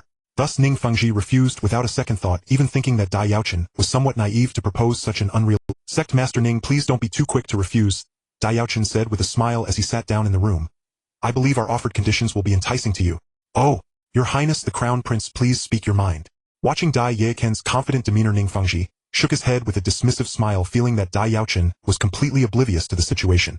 The entanglement between the 7 treasures glazed tile sect and the Heaven Do imperial family was so deep that no matter what conditions Dai Yaochen offered, they could never defect to the Star Luo Empire. Hearing Ning Fengzi's words, Dai Yaochen narrowed his eyes. Helping the 7 treasures glazed tile sect awaken the 9 treasures glazed tile spirit. Are you interested in that sect, Master Ning? As Dai Yaochen spoke, Ning Fengzi's teacup shattered in his grip. Behind him, sword Douluo Xin, who had been resting with closed eyes, suddenly opened them, and for a moment a flash of sword light seemed to fill the room. What did you say? The mention of the 9 treasures glazed tile spirit shattered Ning Fengzi's composure. Do you mean to say the Star Luo Empire has a way to help our 7 treasures glazed tile sect awaken the 9 treasures glazed tile spirit? For the 7 treasures glazed tile sect, nothing was more important than awakening the 9 treasures glazed tiles. Although the 7 treasures glazed tile pagoda was the most powerful support type spirit on the continent, it only had 7 levels, allowing at most 7 spirit rings. Thus even sect Master Ning Fengzi had only reached the 79th rank of spirit power, unable to break through to the next stage. To overcome this limitation, one had to evolve their 7 treasures glazed tile pagoda into the 9 treasures glazed. Seeing Dai Yaochen remain silent, Ning Fengji stared at him intently and continued. As long as the Star Luo Empire reveals the method to awaken the 9 treasures glazed tile pagoda, our 7 treasures glazed tile sect is willing to pay any price. Spirit bones, gold, anything. Noticing that Ning Fengji hadn't even bothered to wipe the tea stains from his hand after crushing the cup, his gaze fixed on him, Dai Yaochen smiled faintly and nodded in confirmation. That's right. Our Star Luo Empire can indeed help the 7 treasures glazed tile sect awaken the 9 treasures glazed tile spirit. We are absolutely certain of this. It could be said that the 7 treasures glazed tile sect valued the evolution of their spirit into the 9 treasures glazed tile pagoda far more than the Star Luo royal family valued the reawakening of their light attribute. Thus, upon hearing Dai Yaochen's words, even a man of Ning Fengzi's composure found it hard to contain his excitement. The 7 treasures glazed tile sect was a vast establishment deeply rooted in the Douluo Empire for countless years. The vast majority of their assets lay within Douluo's borders. Defecting to the Star Luo Empire would mean abandoning all of this and starting from scratch. Ning Fengji exchanged a glance with Chun Xin, and they both nodded simultaneously. Dai Yaochen tried to persuade Ning Fengji by using himself as an example. Though Ning Fengji was somewhat swayed, he ultimately shook his head firmly. Even so, without concrete evidence, it's difficult for me to believe. To this, Dai Yaochen pondered for a moment and then spoke. Sect Master Ning and Sword Douluo must have heard during your stay at the inn that my spirit underwent atavism, reawakening the light attribute. Yes, Ning Fengji replied. But how can you be absolutely certain you can help us awaken the 9 treasures glazed tile pagoda? What if it fails? How about? You're quite shrewd, young man. Seeing Ning Fengzi's frown, Chun Xin interjected. Help our 7 treasures glazed tile sect awaken the 9 treasures glazed tile spirit. It sounds nice, but who knows if it's true or false. How about what? Dai Yaochen cut Ning Fengji off. How about awakening a 9 treasures glazed tile pagoda first to prove my words? Sect Master Ning, I'm afraid you're thinking too well of this. This? Ning Fengzi's brow furrowed deeply. This was a condition he could hardly agree to. If the 9 treasures glazed tile pagoda can truly be awakened, what harm is there in moving the entire sect to the Star Luo Empire? Ning Fengji said. But with mere empty words it's hard for us to believe. What exactly needs to be done? Having received Dai Yaochen's confirmation, Ning Fengji pressed on. I've already said it, Dai Yaochen replied. Dai Yaochen said, I hope the 7 treasures glazed tile sect will come to develop in our Star Luo Empire. As long as the sect is willing, we will naturally help you awaken the 9 treasures glazed tile spirit. Dai Yaochen merely smiled without a word. Seeing this, he continued, the Star Luo royal family's light attribute loss has persisted for over 1,000 years. Why has it been restored in me? This is my method. At this point, the discussion reached an impasse. Clearly, Dai Yaochen would not help them awaken the 9 treasures glazed tile pagoda until the 7 treasures glazed tile sect relocated to the Star Luo Empire. Otherwise, what if they took the benefit and left? But the 7 treasures glazed tile sect was equally cautious, unwilling to commit without proof. They insisted on first verifying that the Star Luo Empire had the ability to awaken the 9 treasures glazed tile pagoda before they would agree to move. Fengji. Seeing Ning Fengji seemingly intoxicated by the prospect of the 9 treasures glazed tile pagoda, Sword Douluo Chun Xin let out a low shout. Only by possessing the 9 treasures glazed tile pagoda spirit could one reach the 9ring titled Douluo realm, boasting an amplification effect akin to a god of support. Moreover, it could be passed down, allowing the 7 treasures glazed tile sect to rename itself the 9 treasures glazed tile sect. A monumental leap in strength. Ning Fengji merely waved his hand, signaling Chun Xin to hold his tongue. If he could learn the method to evolve the 7 treasures glazed tile pagoda into the 9 treasures glazed tile pagoda, he would not hesitate to part with top-tier spirit bones and vast sums of gold. If we leave the Douluo Empire and move here only to find that you cannot truly help us evolve the 9 treasures glazed tile pagoda after the fact, what do we do then? I restored my own light attribute. I can also help you awaken the 9 treasures glazed tile pagoda, relocating an entire sect. What a monumental affair. Once the 7 treasures glazed tile sect decided to defect to the Star Luo Empire, there would be no turning back. So no matter how persuasively Dai Yaochen spoke, without presenting something concrete, Ning Fengji would never agree. Unable to sway Ning Fengji, Dai Yaochen had to concede. Sect Master Ning, even if I told you the method to awaken the 9 treasures glazed tile pagoda, you would be absolutely unable to achieve it. The process requires a certain crucial item and only I possess it. Hearing Dai Yaochen seemed to relent slightly, Ning Fengzi's heart leaped with joy. Since your highness believes we cannot accomplish it, why not speak of it, so we may have some assurance. If it can indeed help our 7 treasures glazed tile sect awaken the 9 treasures glazed tile pagoda, then moving the entire sect would be no problem. Of course we won't have your highness speak for nothing. We can offer an item as collateral. What do you think of a... Dai Yaochen wished for the 7 treasures glazed tile sect to relocate first, after which he would help them awaken the 9 treasures glazed tile pagoda martial soul. However, for the Seven Treasures Glazed Tile sect, moving the sect was a momentous decision. They had to first confirm that the Star Luo Empire indeed possessed the ability to awaken the 9 Treasures Glazed Tile Pagoda. Unable to reach an accord on this matter, both sides had to make concessions. Dai Yaochen agreed to divulge the method for awakening the 9 Treasures Glazed Tile Pagoda to the 7 Treasures Glazed Tile sect, while the latter offered a soul bone as collateral, signifying they were not seeking to obtain the knowledge for free. In Dai Yaochen's view, awakening the 9 Treasures Glazed Tile Pagoda required the Chilua Tulip. Thus, even if he revealed the method, the sect would never find such a rare treasure. The 7 Treasures Glazed Tile sect, however, believed that with the specific method in hand, they could surely locate the necessary materials using their sect's resources. Exchanging a soul bone for the method to awaken the 9 Treasures Glazed Tile Pagoda, Ningfengji was secretly delighted, feeling he had gained an advantage. As for relocating the sect to the Star Luo Empire, that was no longer mentioned. Their roots in the Heaven Do Empire ran deep, and unless absolutely necessary, why would they ever consider switching allegiance? Thus the transaction, a soul bone for the awakening method, was settled. However, as Ningfengji did not carry a soul bone on his person, completing the exchange would require some time. Ningfengji had already sent word back through the 7 Treasures Glazed Tile sect's unique communication channels, instructing a strong member of the sect to bring a suitable soul bone. He believed it would arrive before the Star Luo Empire's crown prince enthronement ceremony concluded. Although it meant waiting a few more days, Dai Yaochen had no objections. To him, the 7 Treasures Glazed Tile sect was essentially gifting him a soul bone. While he couldn't directly recruit them to the Star Luo Empire, obtaining a soul bone for nothing was still a good deal. Over the following days, the Star Luo Empire continued its intense preparations for the Crown Prince enthronement ceremony.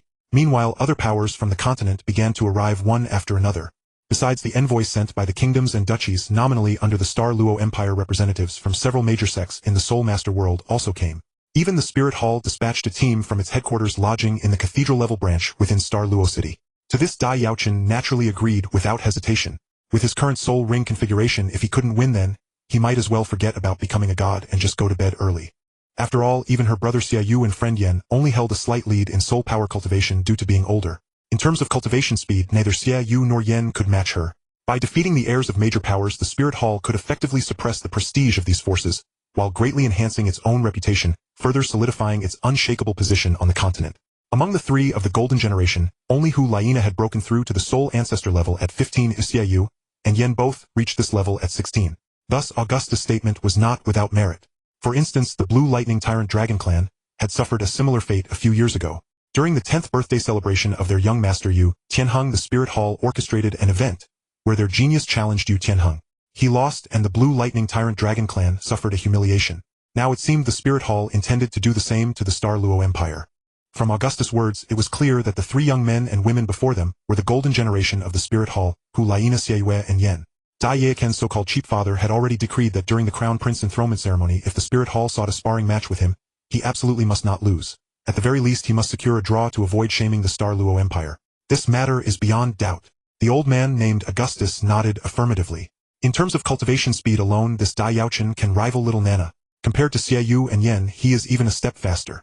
Strictly speaking, Dai Yaochen had officially become a foraying soul ancestor at the age of 14, but since his 15th birthday fell, just a few days later, those unaware only knew him as a 15-year-old soul ancestor. The only woman among the 3 looked up at the old man seated in the Platinum Archbishop's chair and asked, "Lord Augustus, is it true as recorded in the documents that Dai Yaochen broke through to the foraying soul ancestor realm at the age of 15? Dai Yaochen was already rubbing his hands together, eager to spar with the Spirit Hall members. This was a perfect opportunity to establish his authority. Whenever a top-tier power or nation on the continent confirmed its future heir, the Spirit Hall would cause trouble. They would do nothing else but dispatch their own trained geniuses to challenge the heirs of those major forces under the guise of sparring. Your heirs are no match for our geniuses now. There's no need to say more about the future." Even so, a 15-year-old soul ancestor tied the Spirit Hall's publicly acknowledged fastest cultivation speed. Upon receiving Augustus' confirmation, a flicker of surprise crossed Hu Laina's eyes. The arrival of envoys from kingdoms, duchies, and sect representatives was mostly benign, congratulatory, and for the spectacle. But the Spirit Hall's delegation was undoubtedly hostile. Dai Yaochen's cheap father had already sent someone to explain the situation to him. Lose. He had no intention of losing. Moreover, he could not even accept a draw. As Dai Yaochen pondered this, at the same time in the Spirit Hall Cathedral, located in the eastern part of Star Luo City, 3 spirited young men and women were taking turns reading a document in their hands. Moments later, they had grasped its contents. But now someone with a cultivation speed comparable to hers had appeared, naturally piquing Hu Laina's interest. A cultivation speed rivaling Nana's. This Dai Yaochen is indeed extraordinary. The slender Xia Yu added. But this soul ring configuration is too exaggerated, isn't it? 3 purple and 1 black. How is that possible? Lord Augustus, is this information reliable? Hearing Xiayu's question, Augustus fell silent for a moment before finally saying, though I wish I could tell you it's false after verification, I can assure you with certainty this information is absolutely true. The second prince of the Star Luo Empire experienced a martial soul regression, awakening a light attribute. In this process, his own soul ring year levels were elevated. Augustus continued, his first and second soul rings should be at the early 1,000-year level, his third around 5,000 years, and his fourth is undoubtedly of the 10th ascend-year level. Having confirmed from Augustus the age of Dai Yaochen's spirit rings, the three members of the golden generation of the Spirit Hall were all left speechless. How can such a thing exist in this world? Yen with his red hair couldn't help but say, martial soul atavism with his spirit rings elevated to 3 purple and 1 black. This is just too absurd. Lord Augustus, why didn't you mention such a significant matter earlier? Ahem. Hearing this, Augustus couldn't help but cough dryly twice. The Star Luo Empire has kept a tight lid on information regarding Dai Yaochen. I only confirmed his spirit ring configuration a few days ago. Perhaps you three should skip the sparring with Dai Yaochen. If victory seemed impossible, then the Spirit Hall could choose not to stir up trouble, allowing the Star Luo Empire's crown prince enthronement ceremony to proceed smoothly. No. However, at Augustus' words, Hu Laina and the other two shook their heads simultaneously. As the most outstanding geniuses of the Spirit Hall's generation, they had only ever known success, never failure, and thus harbored an indescribable pride and confidence. Even if the information about Dai Yaochen was extraordinary, they would not retreat without a fight. A configuration of 3 purple and 1 black is indeed formidable, Xiaoyu said, but I have great confidence in my self-created spirit ability. Hu Laina also smiled. Though Dai Yaochen seems impressive, the White Tiger martial soul excels in physical strength, so his mental fortitude should be his weakness. He may not be able to resist my charm. Yen added in conclusion. Even if Dai Yaochen's spirit rings are powerful, he is merely a foreign spirit ancestor. The consumption required to activate such formidable rings is immense, and with his level of spirit power, he won't be able to sustain it. Within Dai Tianyu's line of sight sat an elder in a relaxed posture, none other than the highest authority of all Spirit Hall branches in the Star Luo Empire, Platinum Archbishop Augustus. Behind Augustus stood 3 young men and women. Dai Yaochen, is it? I hope you truly are as strong as the records suggest. Then I hope His Highness the Crown Prince can offer them some guidance later. Augustus' smile also faded. Let's hope they didn't come all this way for nothing. In an open area within the palace, a high platform had been erected. Around it, the attending delegations and representatives of various powers were seated according to their status, with Dai Tianyu, the Star Luo Emperor, naturally occupying the central seat of honor. Rest assured. Dai Tianyu turned his gaze to the high platform, no longer looking at Augustus. I believe Yaochen will be more than happy to guide them. Hearing Augustus' words, the 3 of the golden generation nodded in understanding, and a flame of fighting spirit seemed to ignite in their eyes. After seeing the 3 behind Augustus, Dai Tianyu narrowed his eyes and spoke. Archbishop Augustus, these 3 must be the renowned golden generation of the Spirit Hall. For the Spirit Hall to send them to attend Yaochen's enthronement ceremony. This is indeed a great honor. The golden generation is but a mere title hardly comparable to His Highness the Crown Prince. Augustus gave a modest smile. They have been training diligently at the Spirit Hall Academy. Since the enthronement ceremony coincides with their break, I brought them along to observe, allowing them to broaden their horizons. Compared to Yaochen, they still have a long way to go. Knowing that the Spirit Hall intended to cause trouble, Dai Tianyu naturally did not spare Augustus any courtesy. He sneered. It's good for them to see the world and understand the gap between themselves and true geniuses, lest they remain trapped in their own delusions of grandeur. When the Star Luo Empire holds the Crown Prince enthronement ceremony, challenged Dai Yaochen, under the guise of a sparring match. I hope you can bring victory back to the Spirit Hall. From the crimson carpet stretching from the front of the high platform to outside the palace gates, deep resonant horn blasts rang out one after another, echoing through every corner of Star Luo City. Now a prince overseeing the imperial clan affairs was on the high platform reading the procedures for the Crown Prince enthronement ceremony. Familiar with the content, Dai Tianyu paid no attention to the platform, instead shifting his gaze to the side.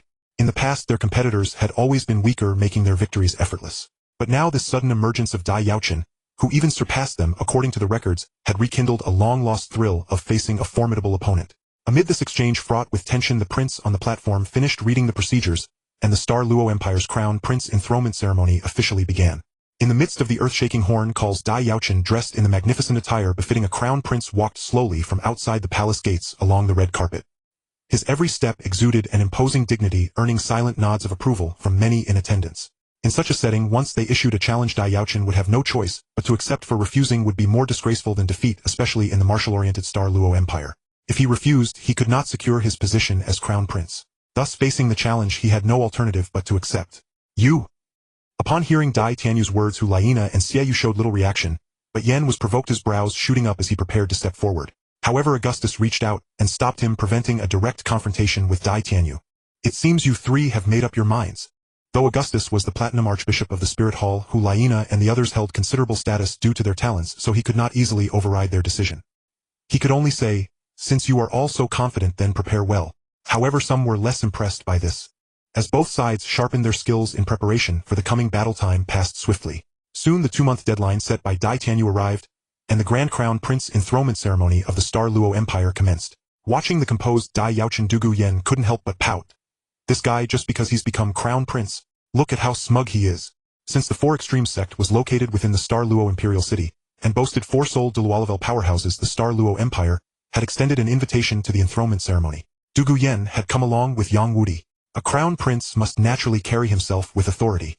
Zhu Zhuqing, who had come to observe alongside the Nether Duke, said softly, "I think Brother Yaochen looks just fine this way. He may be smug now, but he's in for trouble later." Dugu Yen shook her head, shifting her gaze to the Spirit Hall delegation. "You know the 3 behind that old Augustus, right? They are the golden generation of the Spirit Hall.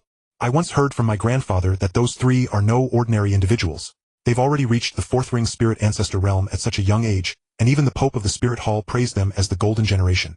Dugu Yen said, "Now that those 3 have come here, they're bound to stir up trouble later. They'll probably want to spar with our crown prince." Hearing this, Zhu Zhuqing followed her gaze and frowned. "Spar? All 3 of them? If it's unknown, Dai Yaochen can definitely handle it." Dugu Yen sneered. "But I suspect the Spirit Hall is planning a battle of attrition." Humph! Listening to the exchange between the 2 girls behind him, Yang Wudi couldn't help but snort coldly, his gaze toward the distant Augustus shimmering with a sharp light. "Relying on numbers, that's always been the Spirit Hall's way. Brother Yang, there's no need for anger." The Nether Duke beside him smiled faintly. In the face of absolute strength, numbers mean little. Having attended the court assembly 2 months ago, the Nether Duke had witnessed Dai Yaochen's prowess firsthand. Without even lifting a finger, he had completely suppressed Davis with sheer spiritual force. Such strength ensured that even the golden generation of the Spirit Hall would be no match for him, swept aside by Dai Yaochen's might. Yang Wudi also had confidence in Dai Yaochen's abilities, so upon hearing the Nether Duke's words, his expression softened. He then fell silent, focusing on the scene unfolding before him, waiting to see how events would transpire. On the elevated platform, the Imperial Prince had finished reciting the sacrificial ode, and then brought forth a massive white tiger statue. Unlike the incomplete white tiger spirit beast inherited by the Star Luo Empire, this statue had a pair of enormous wings on its back, clearly representing a complete radiant white tiger. After circling the platform several times, Dai Yaochen landed steadily before the white tiger statue. At that moment, Augustus, who had been seated all along, finally rose from his chair. Many present, including Dai Yaochen, were well aware of the Spirit Hall's provocation, so they were not overly surprised. Dai Yaochen chuckled, "I wonder, Bishop Augustus, how do you propose I display my martial prowess? As the Crown Prince, I shall never diminish the might of Star Luo." Dai Yaochen turned to face the bowing crowd, his soul power surging, as he instantly entered a state of spirit beast possession, revealing 3 purple and 1 black soul rings. Spreading his wings, Dai Yaochen soared into the sky, circling the platform, as his entire body radiated dazzling light, resembling a small sun. His fierce aura swept, sensing the faint yet overwhelmingly domineering aura emanating from Dai Yaochen. Augustus narrowed his eyes, a flicker of wariness passing through them. However, the 3 members of the golden generation behind him showed no fear, instead appearing eager for action. Spreading his wings, Dai Yaochen soared into the sky, circling the platform, as his entire body radiated dazzling light, resembling a small sun. His fierce aura swept across the entire venue during his flight. "Here it comes." Witnessing this, several among those bowing to Dai Yaochen even displayed fervent expressions. The Crown Prince is divinely gifted, breaking through to the spirit ancestor realm at just 15. Truly admirable. Augustus clasped his hands and said with a smile, "The Star Luo Empire, founded on martial prowess, has always revered strength. On this auspicious day, with numerous factions as witnesses, can the Crown Prince display his martial skills to broaden our horizons." Augustus' expression remained unchanged as he stepped aside, slightly revealing the 3 members of the golden generation behind him. These 3 are prodigies meticulously trained by our Spirit Hall, but they've spent most of their time cultivating in the academy and have seen little of the world. Perhaps they could spar a little with the Crown Prince. I wonder if you'd be willing to offer them some guidance. I humbly accept. Dai Yaochen bowed. The 3 of the golden generation exchanged glances, and Yen, already stirred with some fire, stepped forward. In response to Platinum Archbishop Augustus' provocative words, Dai Yaochen agreed without hesitation. "Guidance. Fine, I'll give you a proper lesson today. Will you 3 come together or take turns? Long live the Crown Prince." As Dai Tianyu officially proclaimed the establishment of the Crown Prince, all members of the Star Luo Empire among the observers rose and bowed deeply to Dai Yaochen. The Blue Lightning Tyrant Dragon Clan had suffered a similar ordeal at the hands of the Spirit Hall years ago. Though time had gradually allowed them to move past it, The strikingly similar scene unfolding before them inevitably stirred up memories of that incident for their representative. After presenting the white tiger statue, Emperor Dai Tianyu rose from his seat and solemnly ascended the platform. Standing before the statue, he addressed Dai Yaochen in a grave tone. From this day forth I proclaim the second Prince Dai Yaochen as the crown prince of the Star Luo Empire to be announced to the world. Although Augustus' words were smooth and seemingly flawless, the intent to disrupt was unmistakable. Many of the Star Luo Empire's ministers wore expressions of indignation, and even the representative of the Blue Lightning Tyrant Dragon clan present for the crown prince's investiture looked displeased. Hearing Dai Yaochen accept the challenge, Augustus said no more, and turned to the Golden Generation, signaling them to take. Back then their young master Yu Tianheng was only 10 years old, and hadn't yet reached level 30, unable to enter his dragon form, so he lost without a doubt. Now with this soul ring configuration, could the crown prince of Star Luo win? The Blue Lightning Tyrant Dragon clan's representative fervently hoped Dai Yaochen would thoroughly deflate the Spirit Hall's arrogance. Let me. With that, Yen leaped to the other side of the platform. A battle of attrition. 3 against 1. No need for them. I can defeat you alone. Is that so? Dai Yaochen replied non-committally. You're quite confident. Since you all wish for it, let's have a good spar. As the battle was about to erupt, Dai Tianyu cast a meaningful glance at Dai Yaochen before leaving the platform, with the Imperial Prince also carrying away the massive white tiger statue to make ample space for combat. Seeing that only he and Dai Yaochen remained on the platform, Yen let out a low shout, initiating his spirit beast possession. Blazing dark red flames surged from his body as his frame expanded dramatically, his height instantly surpassing 3 meters. 2 yellow and 2 purple soul rings, the optimal configuration, materialized around him. After his martial soul manifested, Yen coldly stared at Dai Yaochen and announced his name: Yen Martial Soul Flame Lord, 44th Level Assault System, Battle Spirit Master. Dai Yaochen Martial Soul Radiant White Tiger. Dai Yaochen casually replied, 44th Level Assault System, Battle Spirit Master. Since obtaining his 4th Spirit Ring and returning to the Star Luo Empire, Dai Yaochen had undergone 2 more months of cultivation, breaking through to level 44, exactly matching Yan's cultivation base with no disparity between them. After the formal exchange, the battle officially commenced. Yen immediately illuminated the 2nd deep yellow spirit ring on his body, activating his 2nd spirit ability, Granite Rock. Under the effect of this ability, Yan's muscles bulged prominently, resembling granite, evidently granting a significant boost to his strength and defense. After applying his buff, Yen, shrouded in dark crimson flames, lunged towards Dai Yaochen. In response, Dai Yaochen's 1st purple spirit ring flashed. As his spirit power surged, he directly activated White Tiger's protective barrier. With a burst of intense white light, a white shield enveloped him, boosting his attack, defense, and strength by a full 100%. The flame fist clashed with the tiger claw in a thunderous explosion. Yen, who had charged with unstoppable momentum, was instead sent staggering back over 5 meters. In contrast, Dai Yaochen stood firmly in place, not retreating a single step. From the very first collision, the disparity between them was evident. Against Yan's attacks, Dai Yaochen made no attempt to block, confident in his defense. He allowed Yan's blows to land solidly on his body, while his own razor-sharp tiger claws, nearly a foot long, relentlessly carved wounds into Yen. After leaving countless gashes on Yan's body, Dai Yaochen deemed it sufficient and delivered a final full-powered claw strike, slamming it heavily onto Yan's shoulder. In terms of basic physical constitution, Yen was already inferior to Dai Yaochen. Even with a body-enhancing spirit ability, the century-level Granite Rock's amplification could not compare to the Millennium-level White Tiger's protective barrier. Just as Yen managed to halt his backward momentum and regain his footing, Dai Yaochen was already charging toward him. A flash of alarm crossed Yan's mind, but he remained composed, instinctively activating his 3rd spirit ability, Infernal Flame. Seeing this, although Augustus' expression darkened, he still caught Yen in time and examined his condition. Yaochen. Dai Tianyu was immensely pleased with the outcome, but he suppressed his smile and feigned a reprimand. This was merely a sparring match. How could you strike so ruthlessly? This is excessive. Strictly speaking, Dai Yaochen and Yen were very similar. Both were spirit masters with formidable physical offense and defense, as well as elemental attributes belonging to the same archetype. Ridiculous. Besides White Tiger's protective barrier, Dai Yaochen also possessed the passive ability of Indestructible Body. A mere Millennium-level spirit ability could not harm him. However, to Yan's surprise, Dai Yaochen did not dodge or evade. He plunged straight into the surging dark crimson magma and emerged from it a moment later completely unscathed. In response, Dai Yaochen merely curled his lip. With inferior fundamentals and weaker amplification, the gap between them widened even further. Thus, even though Yen had the momentum of his charge, while Dai Yaochen stood still, Yen was still blasted backward. Seeing Dai Yaochen forcefully break through the magma barrier to close in, Yen had no choice but to roar and swing both fists fiercely at Dai Yaochen's body. Damn it! Back in private you told me to beat them to a pulp, and now you're playing the hypocrite. After scolding Dai Yaochen, Dai Tianyu turned to Augustus and said with feigned concern, Bishop Augustus, my apologies. Today Yaochen was appointed crown prince and got overly excited. He lost control of his strength and injured the genius you brought so severely. After sending Yen reeling with a claw strike, Dai Yaochen did not pause but closed in at maximum speed. From the very beginning he had planned to defeat Yen in the most ferocious manner possible. In this close-quarters brawl Yen could not harm Dai Yaochen while Dai Yaochen inflicted damage upon Yen. Even Xie Yue watching from outside the arena was inwardly astonished. As the third spirit ability activated, a massive surge of dark crimson magma erupted from the ground before Yen rushing toward the nearby Dai Yaochen. If Dai Yaochen evaded even slightly, Yen could seize the chance to regroup.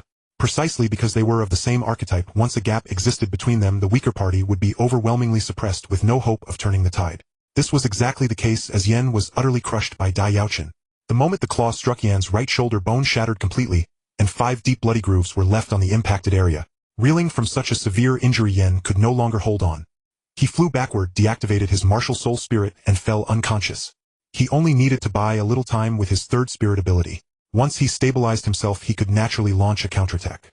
The offensive power Dai Yaochen displayed at this moment had already surpassed that of his own moon blades, and Yen was simply unlucky.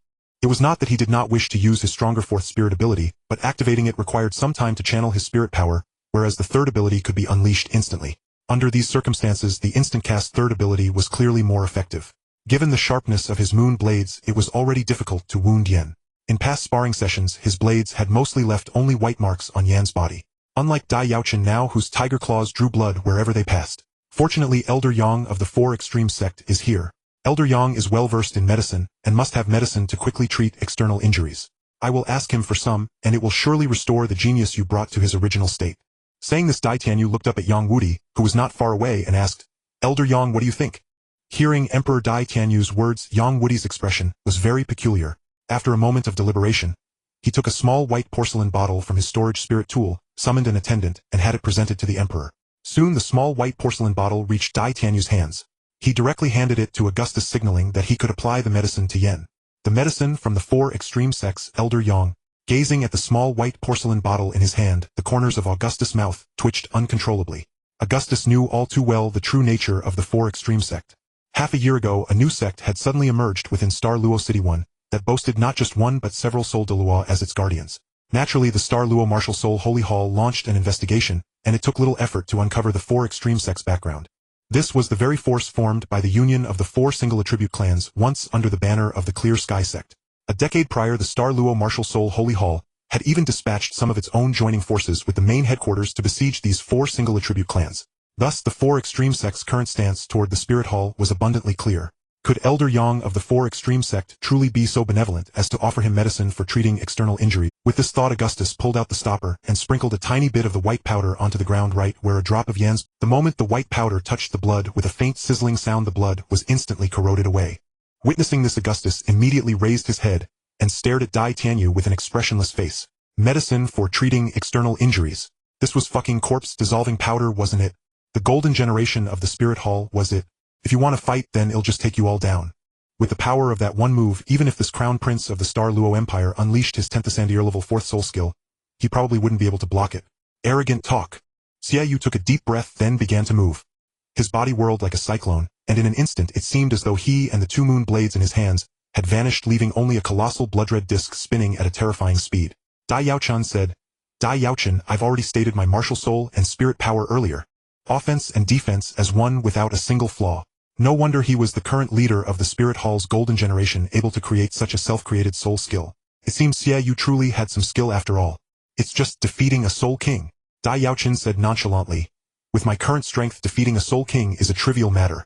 After exchanging a few brief words with his sister, Xie Yu leaped directly onto the high platform and announced himself, Xie Yue Martial Soul Moon Blade, 44th level attack system Soul Ancestor. Be careful. Hu Laina said with a hint of worry, not wanting to see her brother end up like Yen.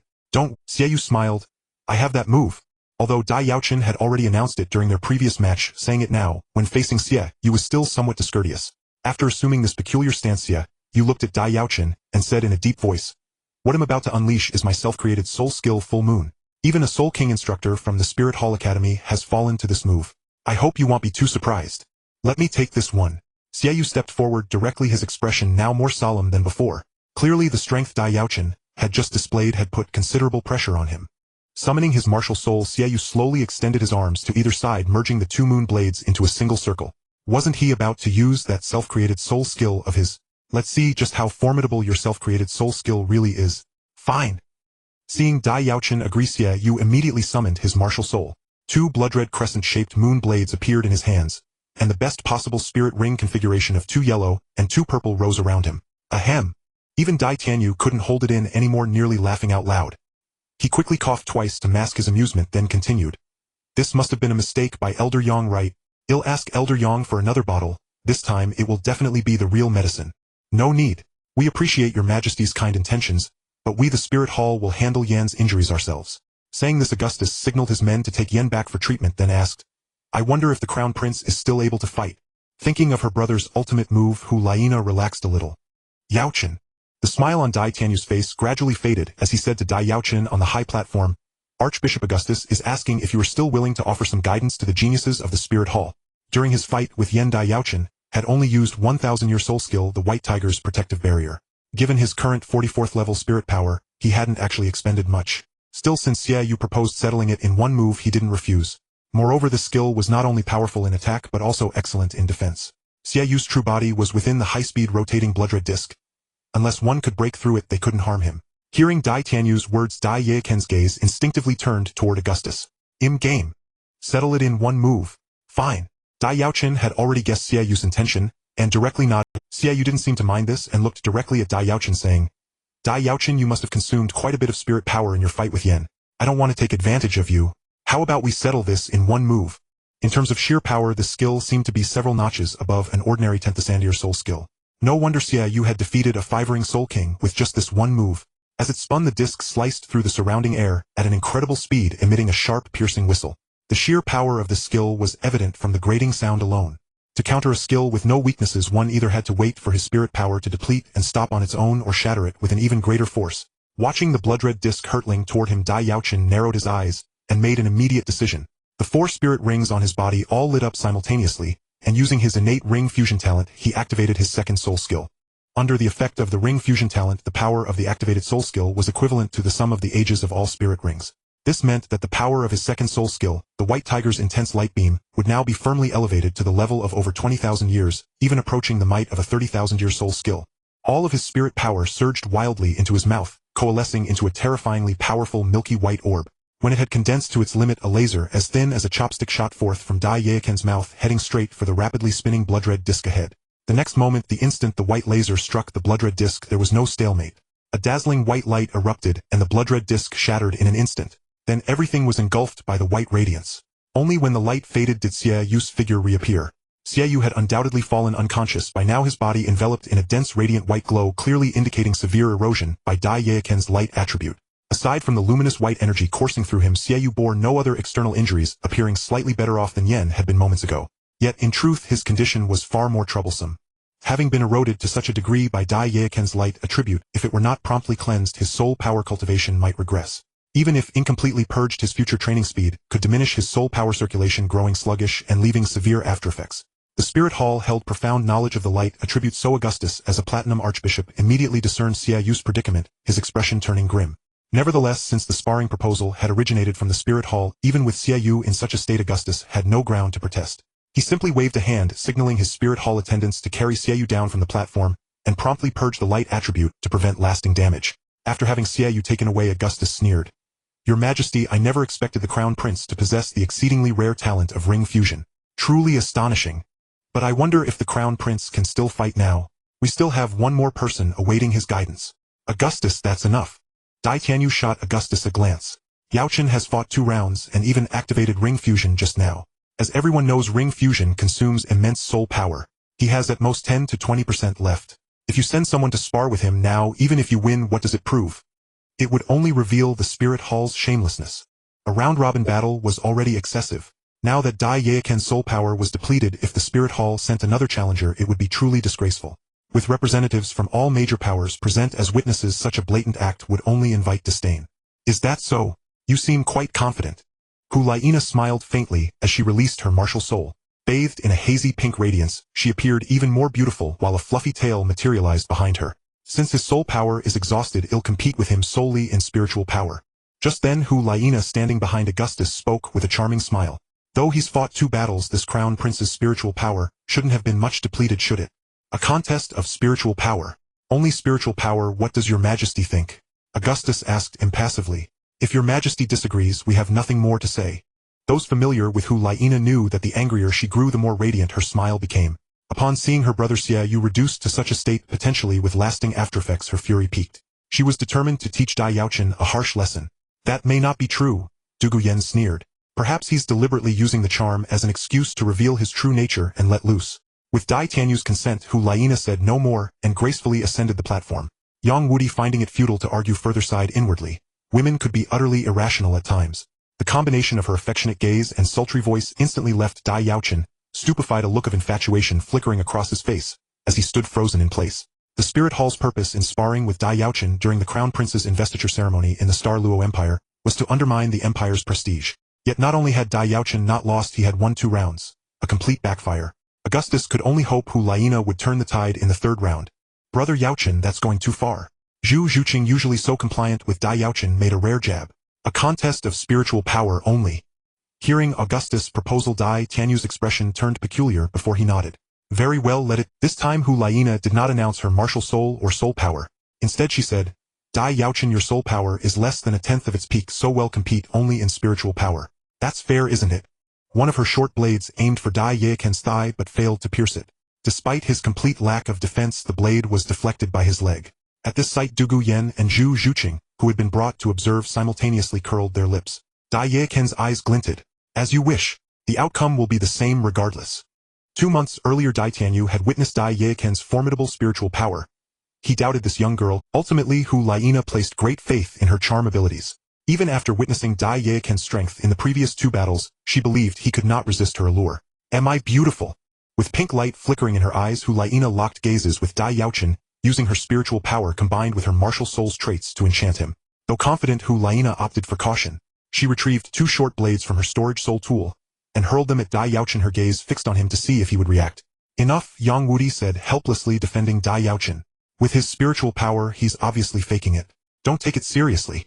This guy. Du Guyan gritted her teeth. He can't resist when he sees a pretty girl. On the platform, seeing Dai Yaochen so easily captivated, Hu Laina found it almost too smooth. Yet recalling that his martial soul was the physically oriented white tiger, and that he was only 15 with an immature mind, she dismissed her doubts. The other short blade grazed past Dai Yaochen's face, slicing off a lock of hair.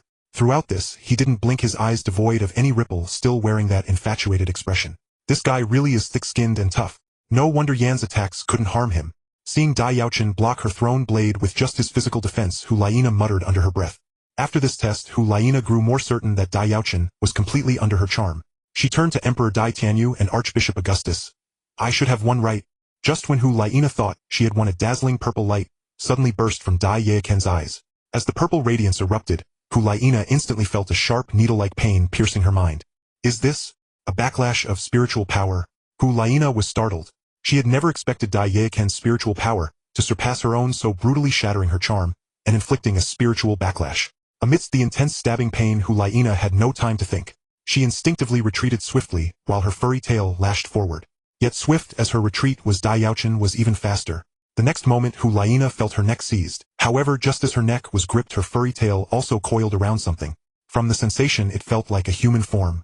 So it seemed she was not entirely at a disadvantage. Struggling to calm her spiritual sea, Hu Laina soon broke free from the backlash of spiritual power, and finally could observe the outside situation.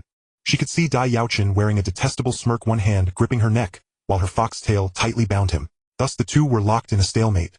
The Crown Prince investiture ceremony concluded perfectly, followed by a grand banquet hosted by the Star Luo Empire. Apart from Platinum Archbishop Augustus, who left early with Hu Laina and her group citing temple affairs, all other attendees chose to stay.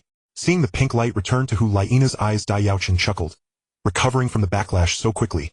Your spiritual power is impressive. Yet Dai Yaochen made no effort to hide his intentions and directly asked, Sect Master Ning, how are the matters we discussed some time ago progressing?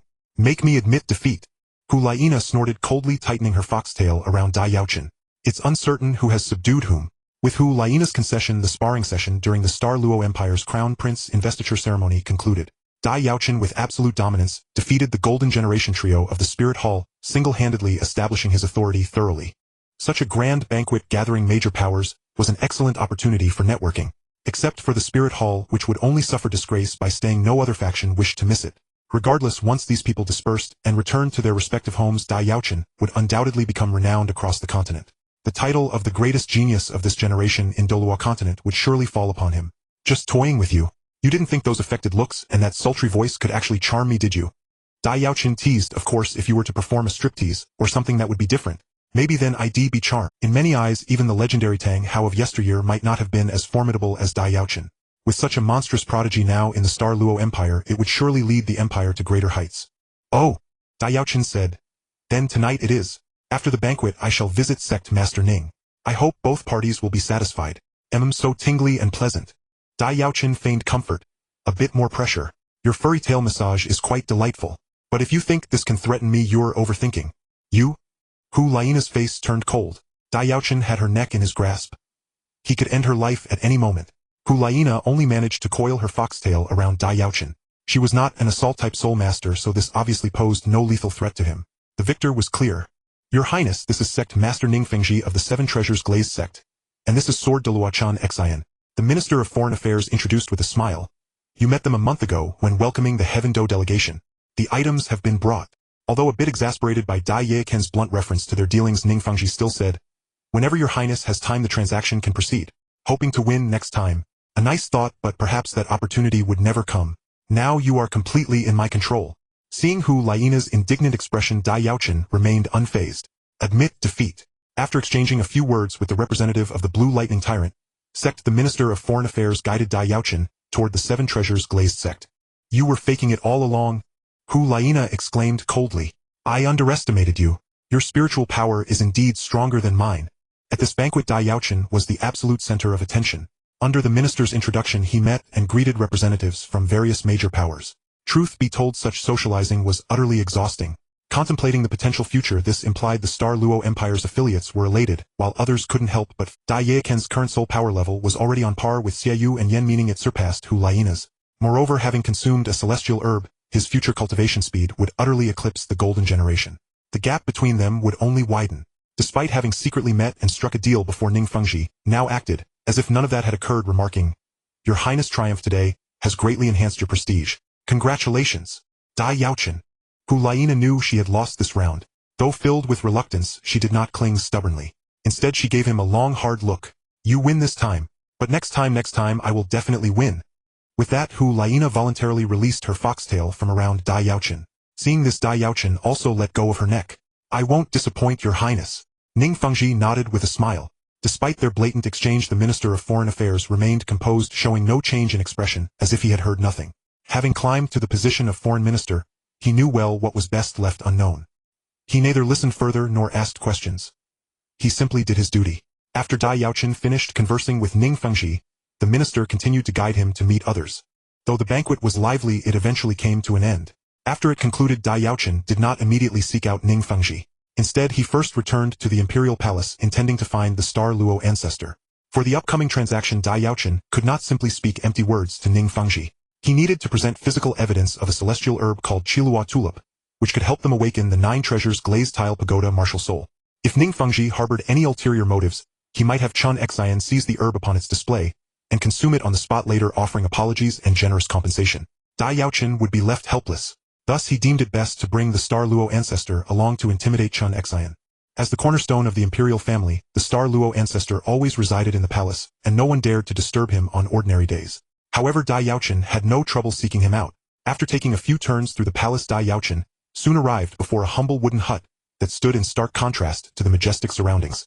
This was the Star Luo ancestor's dwelling. Given the Star Luo ancestor's formidable power, he sensed Dai Yaochen's arrival immediately. His voice echoed in Dai Yaochen's mind. Why have you come to me? Previously, the Star Luo ancestor's voice had been steeped in an aged tone, but now that sense of decrepitude had faded considerably.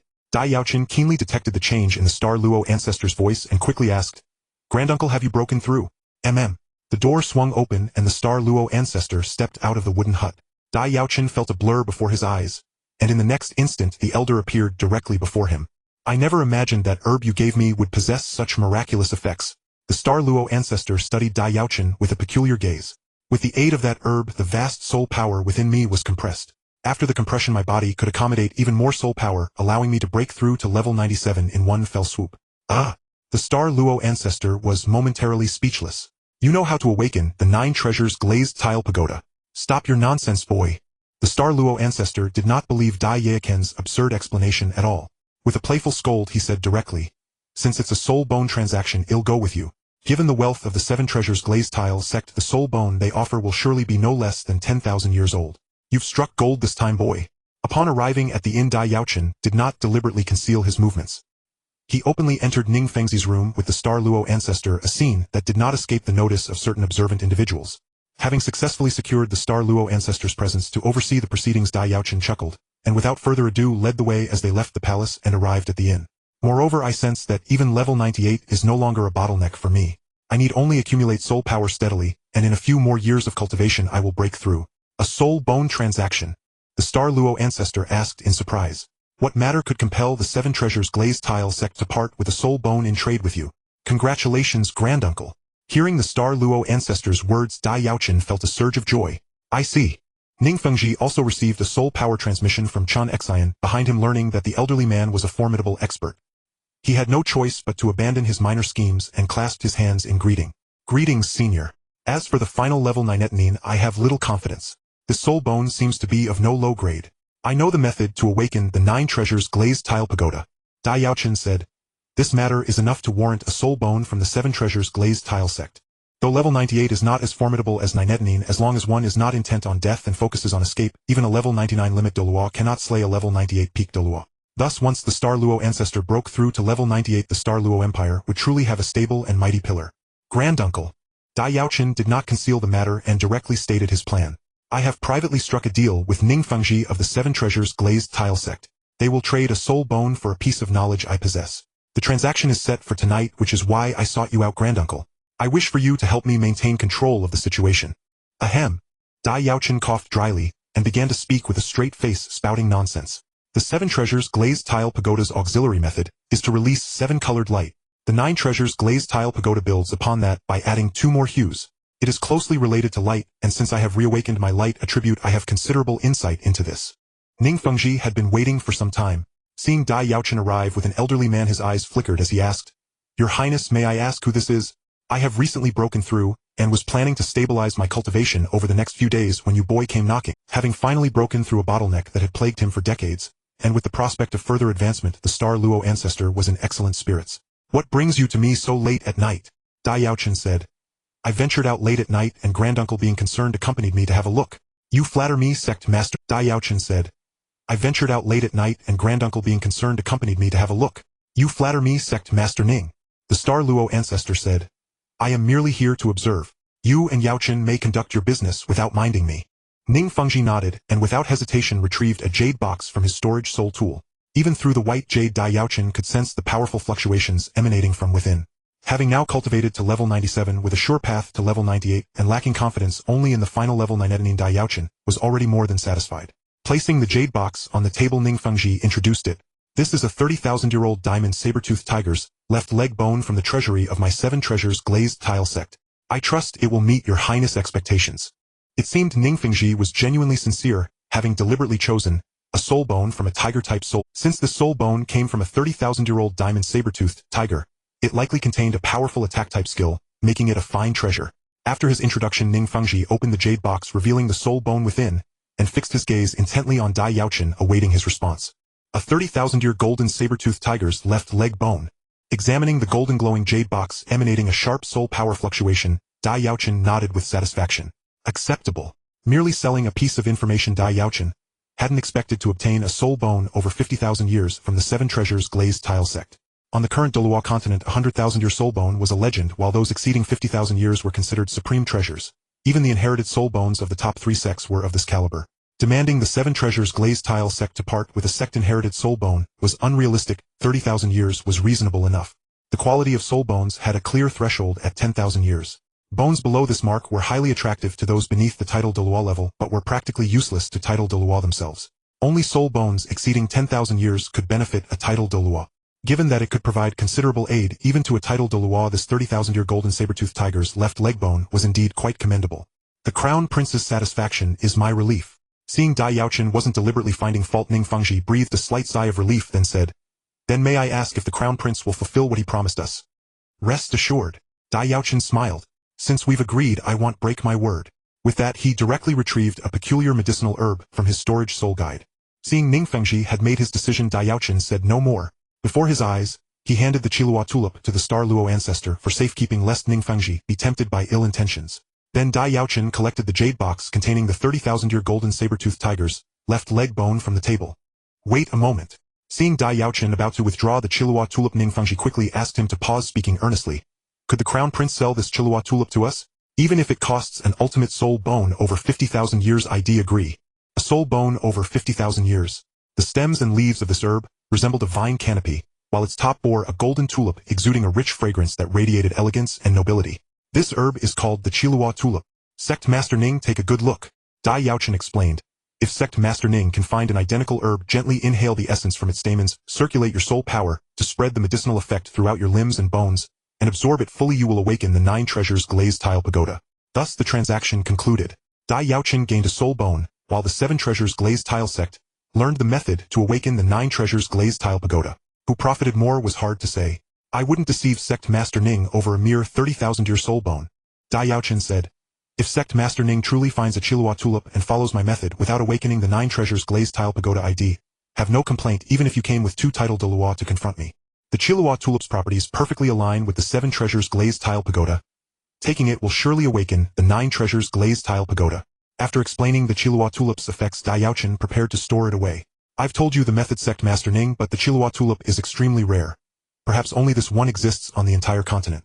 Whether you can find it depends on the 7 treasures glazed tile sect's capabilities. Apologies, Sect Master Ning.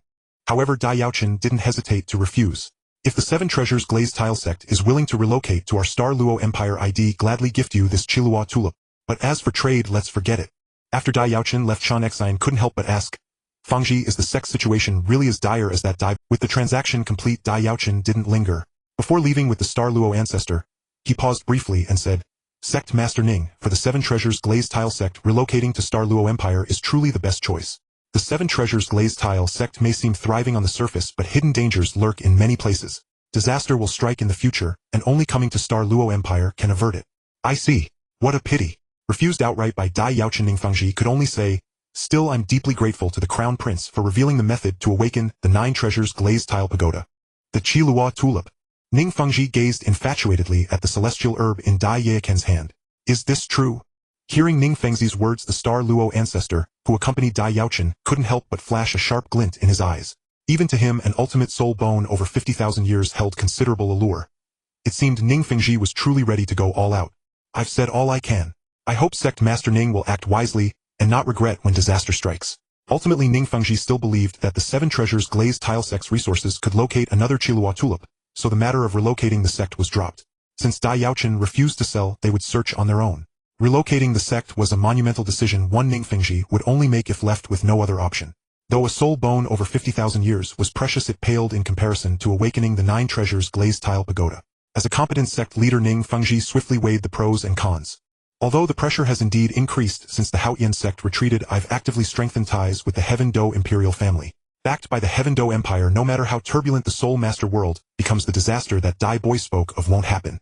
A soul bone over 50,000 years in exchange for the Qiluo tulip. Dream on. This was a celestial herb with the power to defy fate and grant one the potential to become a god.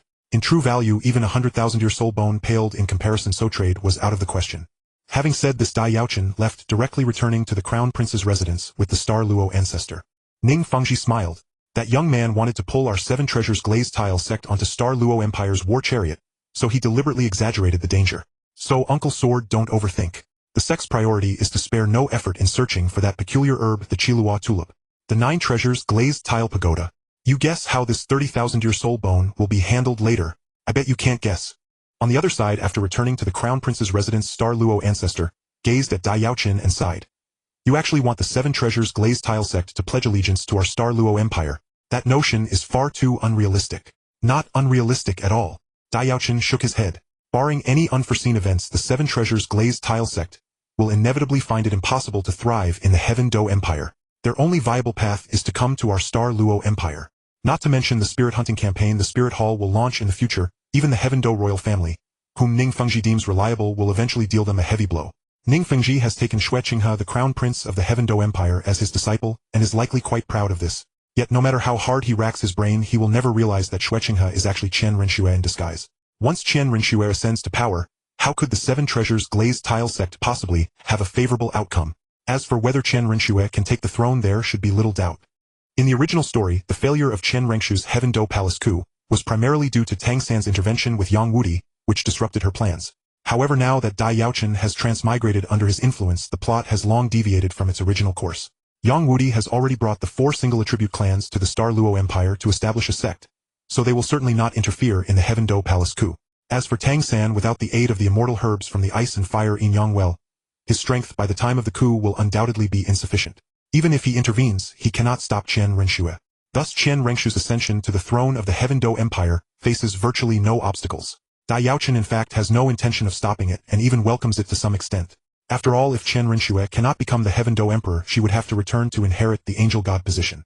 Between the two, it is better to let her play slowly in the Heaven Do Empire.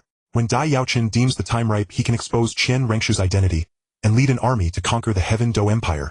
Regardless, Qian Rengshu's enthronement benefits Dai Yaochen, but for the Seven Treasures Glazed Tile sect the outlook is far from, "You are ambitious." Even refusing to absorb a 30,000-year spirit bone made Star Luo ancestor see through Dai Yaochen's intentions, though he did not press further. Each person has their own path. You must decide for yourself. Great-granduncle, you heard earlier. This herb can help the Seven Treasures Glazed Tile sect awaken the 9 Treasures Glazed Tile Pagoda spirit. Dai Yaochen said, "I fear Ning Fengji might harbor ill intentions, so I would rather have you safeguard it. Unless Ning Fengji is willing to bring the entire sect to pledge allegiance, this herb must never be given to him." "No need." Dai Yaochen pondered briefly, then shook his head. "Let's not rush the absorption. I'll see if I can acquire something better in the future. Let's set aside the matter of the spirit bone for now. But what about this peculiar herb you gave me?" As he spoke, Star Luo ancestor produced the Qilua tulip that Dai Yaochen had entrusted to him. Even if the Seven Treasures Glazed Tile sect survives the spirit hunting campaign, once Qian Rinxue becomes the Heaven Do Emperor, she will have plenty of means to destroy them. He had indeed entertained such a thought earlier. After all, a previous Hunyuan immortal herb had allowed him to break through to level 97 and clear the bottleneck to level 98. Now with a similar herb, he wondered if he could use it to finally reach level 99. Dai Yaochen had foreseen the long-term situation, partly to strengthen his own faction and partly to lend a hand to the Seven Treasures Glazed Tile sect. He extended the invitation to Ning Fengji. The Hunyuan immortal herb is specifically for enhancing spirit power. Their medicinal effects differ. Dai Yaochen explained, "Among all the immortal herbs, the Hunyuan immortal herb has the strongest exclusivity." Dai Yaochen feared that Star Luo ancestor might act rashly in private, so he quickly clarified the seriousness of the matter. It was not that he was unwilling to share, but the nature of the Hunyuan immortal herb was indeed such. It possessed an extremely strong exclusivity. Unfortunately, Ning Fengji had no idea what the future held. He still thought staying in the Heaven Do Empire was fine and barely considered Dai Yaochen's invitation. Only after suffering a great loss in the future would he likely recall Dai Yaochen's words today. If the spirit bone in his possession were over 50,000 years old, he would have absorbed it without hesitation. However, this one was only 30,000 years. Decent, but he would rather hold onto it for now. If no better option arose later, he could still absorb this 30,000-year golden steel saber-toothed tiger left leg bone. Those who have consumed the Hunyuan immortal herb with the integration of the Hunyuan Qi will be unable to absorb any plant-type spirit rings in the future, let alone take other immortal herbs. So great-granduncle, you must not secretly consume the Qilua tulip. Great-granduncle already has all 9 spirit rings, so you need not worry about that issue. Dai Yaochen continued, "As for herbs, although the Hunyuan immortal herb is highly exclusive, it only applies to immortal herbs of the same tier. Consuming ordinary herbs is fine. As long as you keep this in mind, there is no need for excessive concern." Dai Yaochen was not obsessive enough to insist on absorbing a 100,000-year spirit bone. Still, that did not mean he had no standards for the quality of spirit bones. Does this Qilua tulip truly possess such miraculous effects? Star Luo ancestor's eyes flickered. "Is it the same as the Hunyuan immortal herb you gave me before?" "Is that so?" Star Luo ancestor clicked his tongue in regret. "So potent that even plant-type spirit rings cannot be absorbed." Although he did not understand why Dai Yaochen was so confident about winning over the Seven Treasures Glazed Tile sect, Star Luo ancestor did not pry further. Instead he smiled and said, "You're quite lucky today, boy. You've obtained a 30,000-year spirit bone. While not the finest, it is still extremely precious. Absorb it now and it'll stand guard for you."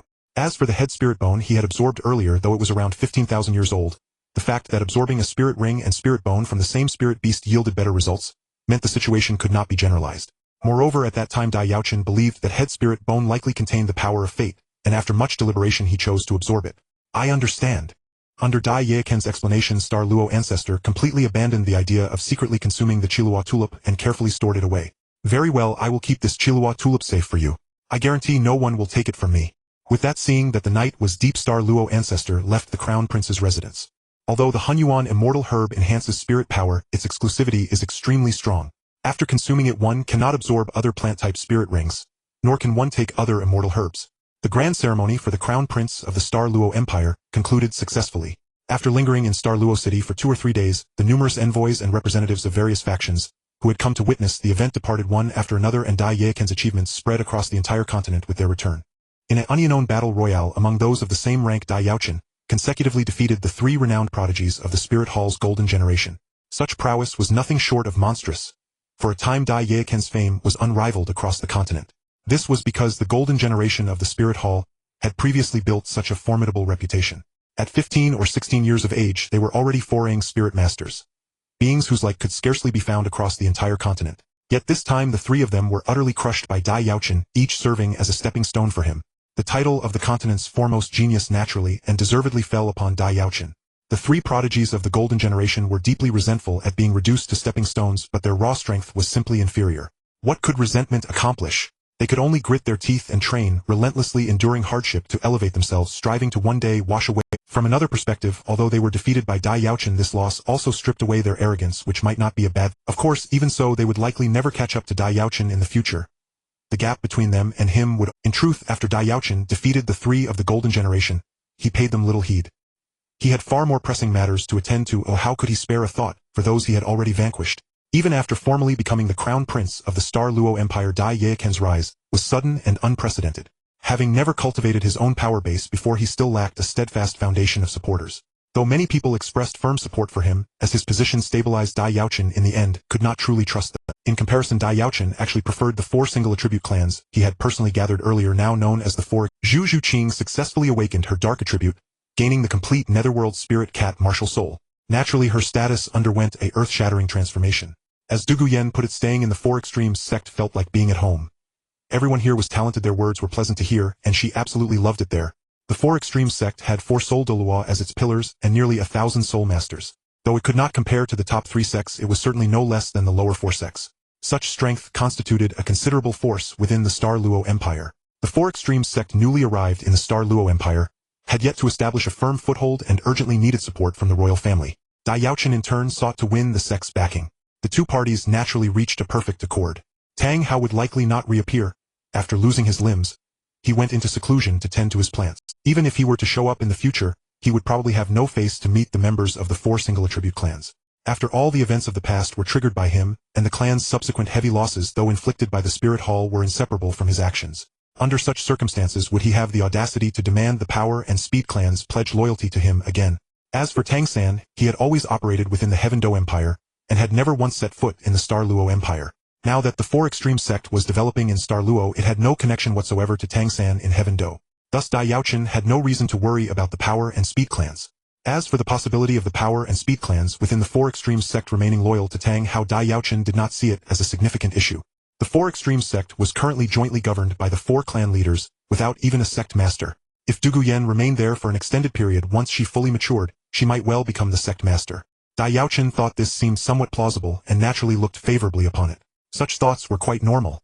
After all, when Dai Yaochen was weak, these people had ignored him. Now that he had risen, they came running to offer support.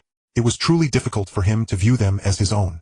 Zhu Zhuqing, still swayed by sisterly affection, had softened her heart. She neither killed Zhu Zhiyun nor crippled her spirit power, but merely placed her under house arrest. Ultimately, Zhu Zhiyun was merely an appendage to Dai Weici. Once Dai Weici fell, whether she was killed, crippled, or imprisoned, the outcome was the same. Perhaps because Du Guyen had grown accustomed to living in the 4 Extremes sect over the past 2 months, she was reluctant to move out and live elsewhere. Zhu Zhiyun, whom Zhu Zhuqing had once regarded as a lifelong rival, first saw her status plummet after her fiancé Dai Wei's spirit power was crippled. Then Zhu Zhuqing's awakening of the dark attribute dealt her a crushing blow. It was said that Zhu Zhiyun was now under house arrest in the Netherworld Duke's mansion. Since Du Guyen chose to reside in the 4 Extremes sect, Dai Yaochen said nothing more. In fact, a strange thought even crossed his mind. Coming to the completely unfamiliar Star Luo Empire was already a lonely affair. Now that she had finally grown familiar with those around her, why would she want to move out? During this time, Dai Yaochen did not forget Du Guyen. He arranged for her to enroll in the Star Luo Royal Academy as well, and prepared to provide her with a separate residence outside as he had previously promised. With these considerations in mind, after becoming the Crown Prince, Dai Yaochen used his influence to arrange for the children of the Four Extremes sect to study at the Star Luo Royal Academy. In this way, he facilitated the sect's smooth integration into the Star Luo Empire, gradually diminishing local resistance against them. After promoting the steady integration of the Four Extremes sect into the Star Luo Empire and settling Dugu Yen, the next matter was Zhu Zuking's affair. Having swiftly dealt with Zhu Zhuyun, the next step for the Netherworld Duke's mansion was naturally to annul Zhu Zuking's engagement. As the Star Luo ancestor had previously stated, Zhu Zuking's martial soul had now reverted to its ancestral form, rendering her unsuitable for marriage alliances. She had to inherit the title of Netherworld Duke and carry on the complete Netherworld Spirit Cat martial soul. Thus her engagement to Dai Mubai had to be dissolved. However, in the preceding months, the Star Luo Empire's priority had been the Crown Prince's enthronement ceremony, pushing all other matters aside. The Netherworld Duke had therefore postponed raising the issue of annulment until after the ceremony. The Star Luo royal family and the Netherworld Duke had already discussed Zhu Zuking's martial soul reversion. Emperor Dai Tianyu, already aware of the situation, waved his hand and readily approved the Netherworld Duke's proposal to annul the engagement. Zhu Zuking's martial soul undergoing atavism was not only of great importance to the Netherworld Duke's mansion, but also a significant event for the Star Luo royal family. If the Star Luo royal family were to inherit the complete White Tiger martial soul, while the Netherworld Duke's mansion remained with the incomplete Netherworld Spirit Cat martial soul, the imbalance of light and darkness would likely render the Netherworld White Tiger martial soul fusion ability useless, thereby depriving the Star Luo Empire of a formidable foundation. From this perspective, it was imperative that the Netherworld Duke's mansion also inherit the complete Netherworld Spirit Cat martial soul, ensuring a balance of light and darkness with the Star Luo royal family, preserving the Netherworld White Tiger's power and even enhancing it. Thus the annulment of Zhu Zuking's engagement was inevitable. As soon as the Netherworld Duke proposed it, Emperor Dai Tianyu gave his consent, and the matter was immediately settled. Zhu Zuking's affairs were now satisfactorily resolved. As the heir to the Netherworld Duke's mansion, her status in the entire Star Luo Empire was unmatched by many. With the matters of the Four Extremes sect, Dugu Yen, and Zhu Zhuqing all settled, everything was on track. Dai Yaochen seemed to have no other pressing tasks, needing only to fulfill his duties as the Crown Prince and cultivate diligently. Yet this peaceful period lasted merely 2 or 3 months before being disrupted. One day Dai Yaochen was routinely assisting Dai Tianyu with minor administrative affairs, which was considered part of his training. He had grown accustomed to it, sitting alongside Dai Tianyu in the study perusing documents. Suddenly hurried footsteps echoed outside the study. Hearing this, Dai Yaochen and Dai Tianyu both looked up. Such haste within the palace. Could something momentous have occurred? Soon a military general appeared. The military's intelligence department must be thoroughly reorganized. Such incidents must never happen again. Dai Tianyu, having regained his composure, immediately issued orders: command the southern army to dispatch 100,000 troops to relieve the 3 besieged cities in the southern frontier and annihilate the 3,000 wolf bandits in one fell swoop. Wolf bandits were a peculiar species born from the union of wind shadow, wolves a soul beast, and humans. They were neither fully human nor beast, yet possessed traits of both. Deploying ordinary troops to eliminate such a large number of wolf bandits comparable to low-level soul beasts would likely result in heavy losses even if successful. However, with the assistance of the Star Luo Empire's most elite royal knights, the casualties could be greatly reduced. Dai Yaochen hadn't expected his father to assign him this task, but he didn't refuse and immediately accepted the order. Wolf bandits. These half-human, half-wolf monsters possessed immense strength, and due to inheriting some of the Wind Shadow Wolf's power, could manipulate wind to a certain extent. In truth, they were not much different from low-level soul beasts. After all, the presence or absence of elite troops significantly impacted an army's combat effectiveness. Let's postpone the accountability for now. Noticing the tense atmosphere in the study, Dai Yaochen, as the Crown Prince, had to interject. The priority is to respond swiftly to the wolf bandit crisis. The wolf bandits were a bloodthirsty and lecherous species. According to Star Luo Empire records, several roving bands of wolf bandits had caused considerable damage in the past, though the Empire eventually mobilized troops to eradicate them. How had they suddenly resurfaced? Moreover, based on the general's report, these newly emerged wolf bandits had simultaneously attacked 3 southern cities, suggesting a rather large scale. Dai Tianyu furiously slammed the confidential report onto the ground. With so many wolf bandits gathering, did the military receive no intelligence beforehand? What are the intelligence departments even doing? Each wolf bandit strength was roughly equivalent to a human soul master of the 2nd or 3rd rank. 500 wolf bandits could rout a 10th Sand-strong regular army, and now the report claimed there were at least 3,000. Considering the general's reasoning, Dai Tianyu pondered briefly before deciding to deploy 10 squads of royal. Just as Dai Yaochen was thinking this, Dai Tianyu quickly opened the confidential report. After reading its contents, he couldn't help but rise from his seat. At least 3,000 wolf bandits. If the number had been under 1,000, he could have excused the intelligence failure by citing the small scale. But with over 3,000, there was no justification. Your Majesty, Your Highness. The general entered and handed a sealed memorial to Dai Tianyu, quickly reporting, "We have just received an urgent dispatch. The 3 southern cities are under massive wolf bandit assault." The situation is critical. Faced with the emperor's interrogation, the general could only wipe his cold sweat in silence. Your Majesty. Upon hearing Dai Tianyu's orders, the general hesitated slightly before speaking. The southern army's 100,000 troops can certainly eliminate the wolf bandits, but the strength of 3,000 wolf bandits is not to be underestimated. The army will likely suffer considerable losses. Could your Majesty dispatch a few squads of royal knights to assist? Undoubtedly, the intelligence department had failed in its duty. Having remained in the imperial city either training or handling state affairs for Dai Yaochen felt somewhat rusty. It would be good to get out and stretch his legs. With that, Dai Tianyu turned to Dai Yaochen, led by the Crown Prince, depart tomorrow, to join the southern army's 100,000 troops, and assist in annihilating the 3,000 wolf bandits. 10 squads of royal knights amounted to 1,000 men, and in terms of combat power, 1,000 royal knights could defeat a 10,000-strong regular army. Thus this was indeed a formidable force. Seeing Dai Yaochen smooth things over, the general cast him a grateful glance. Hearing the general's words, Dai Yaochen frowned. After becoming Crown Prince, Dai Yaochen had reviewed much crucial information about the Star Luo Empire, including records on wolf bandits. Having accepted the order, Dai Yaochen quickly left the palace. He was to depart tomorrow with 1,000 royal knights, and time was tight. He needed to act swiftly without delay. Although 100,000 troops plus 1,000 royal knights should suffice to eliminate 3,000 wolf bandits, this was his first military campaign since being appointed Crown Prince. To be safe, Dai Yaochen wanted to make additional preparations. After leaving the palace, he headed toward the western part of the city. Both regular troops and royal knights were mostly ordinary humans. In the campaign against the wolf bandits, having soul masters to assist would be ideal. Soon Dai Yaochen arrived at the Four Extremes sect. As the Crown Prince of Star Luo, the moment he set foot in the sect, Niu Gao and Titan personally appeared to welcome him inside. Although the Four Extremes sect was governed jointly by the four patriarchs, Yang Wudi was engrossed in alchemy, and by he was not adept at management, so most routine affairs were handled by Niu Gao and Titan. Entering the Grand Council Hall of the Four Extremes sect and taking their seats according to rank, Dai Yaochen stated his purpose without preamble. Elders, I have just received urgent reports of a massive wolf bandit incursion in the southern wilderness. I am ordered to depart tomorrow and join the southern army to eradicate them. Though our forces are strong, the army lacks many soul masters, which leaves me somewhat unsettled. Hence I come to inquire if the Four Extremes sect could dispatch some sect disciples to bolster our ranks. Hearing this, Niu Gao and Titan exchanged a glance and made up their minds. Wolf bandits are vile by nature, deserving death by all. Titan thumped his chest. Since it's to annihilate wolf bandits, the Four Extremes sect naturally takes it as our bounden duty. Niu Gao nodded as well. We have received much support from your highness. Now that you need our strength, there is no reason to refuse. With that, Niu Gao paused briefly before continuing. The Four Extremes sect is willing to dispatch 200 soul masters to aid the battle led by Tainua and Niu Ben and placed at your highness' command. What does your highness think? Your dukedom is indeed well informed. I appreciate the kind intent. Dai Yaochen ruffled Zhu Zuking's hair. But with your current strength, joining me to hunt down wolf bandits could be dangerous. You should return. Yao Chenj. Zhu Zhuqing said. I heard you were going to wipe out the wolf bandits, so I brought people to help. With matters settled at the Four Extremes sect, Dai Yaochen did not linger. Instead, he first returned to the Crown Prince's residence, gathered his 100 Royal Knight Guards, and quickly left the city for the Royal Knight Corps garrison. A battalion consisted of 5,000 men, led by a six-ring Soul Emperor as its commander. The Royal Knight Corps, the elite force of the Star Luo Empire, numbered 70,000 in total. They were well-trained, well-equipped, and mounted on heavenly soul horses. When charging in unison, no army on the Douluo Continent could withstand them. This was the absolute confidence of the continent's foremost power. "I'm now at rank 28, Zhu Zhuqing quickly said. I won't hold you back. After a brief inspection, Dai Yaochen expressed satisfaction with the orderly 1,000-man cohort. With this cohort, the soul masters he had rallied from the Four Extremes sect, and the Southern Army's 100,000 regular troops, the combined force was already formidable. I will notify everyone immediately. Tai Tan rose from his seat. Since we depart tomorrow, we will have the men assembled before tonight.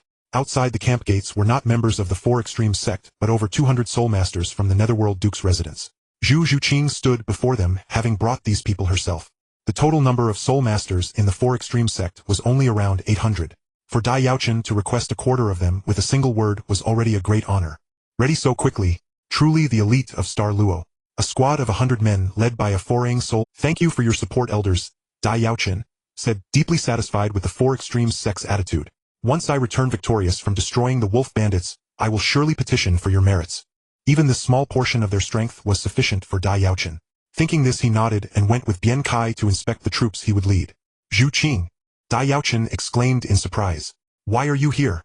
As the most elite force of the Star Luo Empire, the Royal Knights were organized as follows. Arriving at the Royal Knight Corps garrison with his guards, Dai Yaochen presented his credentials and entered, heading straight for the central command tent. Rank 28. An army of 10,000 men led by a Soul Saint General. Finally, the supreme commander of all 70,000 troops Biankai was a powerful soul Douluo. Just then a commotion arose outside the garrison gates. Dai Yaochen's heart stirred, guessing that the Four Extremes sect had arrived, so he turned back. A cohort of 1,000 men led by a soul king. From this elite force of 70,000, Dai Yaochen could only take 1,000 men. Even with his personal guards, it was merely 1,100, a very small part of the Royal Knight Corps. Niu Gao and Tai Tan nodded simultaneously. Niu Gao put away the token while Tai Tan went to the back. The Royal Knight Corps had already received orders from Emperor Dai Tianyu, so when Dai Yaochen arrived unexpectedly, Biankai, the highest commander, was not surprised. He simply cupped his hands. Upon receiving His Majesty's decree, we assembled a cohort as quickly as possible, awaiting your highness inspection. Yet when Dai Yaochen reached the camp gates, what he saw exceeded his expectations. After the inspection, Dai Yaochen ordered the cohort to disband and rest, conserving their strength for the journey south to eradicate the wolf bandits the next day. Aside from high-end combat power, this was equivalent to the strength of a single attribute clan before their merger. Seeing this, Dai Yaochen produced a token and handed it to the two elders. Once you have assembled your men, you may use my token to come to the Royal Knight Corps garrison outside the city. I should be there until we depart tomorrow. Now Dai Yaochen was ordered to mobilize 1,000 men. A cohort of royal knights, including 1 soul king, 10 soul ancestors, and a scattering of a dozen low-level soul masters. Dai Yaochen still shook his head. An ordinary wolf bandit could rival a human soul master of rank 20 or 30, so Zhu Zuking's rank 28 was indeed insufficient. Anything could happen in battle. If a wolf bandit charged close to her, it would be troublesome. Seeing Dai Yaochen still refused, Zhu Zhuqing fell silent. After a moment she said softly, "But I just can't help worrying. If you're in danger, Yaochen, I can use Netherworld Shadow Dash to reach you instantly, and we can unleash our spirit fusion skill together." Hearing this, Dai Yaochen pondered briefly before making a decision. Very well, since Zhuqing insists on coming, then let it be. With the Netherworld Duke's residents joining us, the campaign against the wolf bandits will be easier. Upon hearing Dai Yaochen's agreement to take her along, Zhuqing joyfully leaped into his arms. Brother Yaochen, now nearly 11 years old, Zhuqing had developed considerably compared to her initial unremarkable appearance. As she suddenly threw herself at him, Dai Yaochen felt a peculiar pressure and cleared his throat twice. All right, get down now. Take your people inside. Zhuqing reluctantly withdrew from his embrace, preparing to lead her 200 spirit masters into the military camp alongside Dai Yaochen. Just then, the Four Extremes sect arrived. The Four Extremes sect dispatched 200 disciples, this time led by Tai Nuo and Niu Ben. The ranks were evenly divided into 50 each of destruction, strength, defense, and speed types, demonstrating a well-balanced allocation. Tai Nuo and Niu Ben, sons of Tai Tan and Niu Gao respectively, both possessed spirit king-level cultivation. Due to their extreme specialization in a single attribute, their prowess in strength and defense rivaled even spirit saints, making them the strongest among Dai Yaochen's assembled forces. Zhuqing, you're here too. Just as Dai Yaochen was about to exchange words with Tai Nuo and Niu Ben, a familiar voice rang out from the Four Extremes sect crowd. Seems we had the same idea. Following the voice, Dai Yaochen saw Du Gaiyan emerging from the crowd. Why are you here causing trouble? He asked with a hint of exasperation. Hunting the wolf bandits. What fun, Du Gaiyan said excitedly. Of course I had to come. Go away, Dai Yaochen retorted with a glance. Though he said that, Du Gai and pricked up her ears, curious about what Dai Yaochen intended to do. Brother Yaochen, hearing that he was looking for her, Zhuqing looked at him quizzically, waiting for an explanation. Zhuqing and Du Gaiyan had been whispering secrets when Dai Yaochen suddenly appeared, startling both girls. Du Gaiyan snapped, "Why are you bothering us girls in the middle of the night? Are you some kind of pervert? Are you a pervert?" Biankai, already informed by the camp sentries of Dai Yaochen's arrival with over 400 spirit masters, said nothing when Dai Yaochen came to him. He simply designated an area in the camp for the spirit masters to use. "I don't need your concern," Du Gaiyan chuckled. "I'm at level 38 now. Dealing with a few wolf bandits is no..." Indeed, after receiving the order to hunt the wolf bandits, Dai Yaochen had a premonition of trouble. That's why he had gone to the Four Extremes sect to recruit reinforcements just in case. Considering Du Gaiyan's relationship with Dai Yaochen, Tai Tan didn't refuse her request, and simply included her in the sect's dispatched spirit master team. Dai Yaochen wandered through the camp before arriving at the tent of Zhuqing and Du Gaiyan. After greeting them, he entered with permission. Since he had already agreed to bring Zhuqing, adding Du Gaiyan wasn't a problem. Though neither was particularly strong, they weren't burdens either. Fun. Dai Yaochen rolled his eyes at Du Gaiyan's words. "Don't blame us if we can't look after you when danger." With the Four Extremes sect's assistance and Zhu Zuking's arrival, Dai Yaochen's uneasy feeling lessened. Still worried about Zhuqing, he snuck over at midnight to boost her strength. "Humph." Du Gaiyan snorted in displeasure, moving aside and looking away. "Go find your Zhuqing. I don't want to talk to you." Zhuqing, with the forces I've gathered, this wolf bandit hunt should be foolproof. Yet inexplicably I have a vague premonition that things won't go smoothly. Dai Yaochen said, "You're only at level 28. If something unexpected happens, it could be very dangerous. So I plan to enhance your strength tonight. Then come along." Dai Yaochen shook his head. After Dai Yaochen left satisfied, Biankai stroked his beard and remarked it's only been a short while since His Majesty's decree, yet our Crown Prince has already assembled over 400 spirit masters. His influence is truly formidable. Du Guiyan, never one to stay idle, had been peacefully staying at the Four Extremes sect when she saw Tai Tan gathering disciples. Curious, she learned that Dai Yaochen had requested help to eliminate the wolf bandits. Unable to resist, she insisted on joining. Bian Kai fully agreed with the advisor's words and nodded unconsciously. Zhu Zhuqing could use her netherworld shadow teleportation to appear beside him at any moment, activating their spirit fusion skill when needed. Du Guiyan's abilities were also formidable in large-scale battles, potentially proving invaluable during the wolf bandit hunt. Since the Crown Prince's investiture ceremony, he has won universal acclaim, said an advisor nearby. Such support is only natural. Thus Dai Yaochen led over 400 spirit masters from the Netherworld Duke's estate and the Four Extremes sect into the Royal Knight Corps encampment, personally seeking out its supreme commander Bian Kai. Meanwhile, as the 400 spirit masters settled into the area designated by Bian Kai, dusk fell. After enjoying the camp's specialty cuisine, everyone retired to their tents, preparing for the next day's departure. But how could strength be boosted in a single night? Unless by consuming elixirs.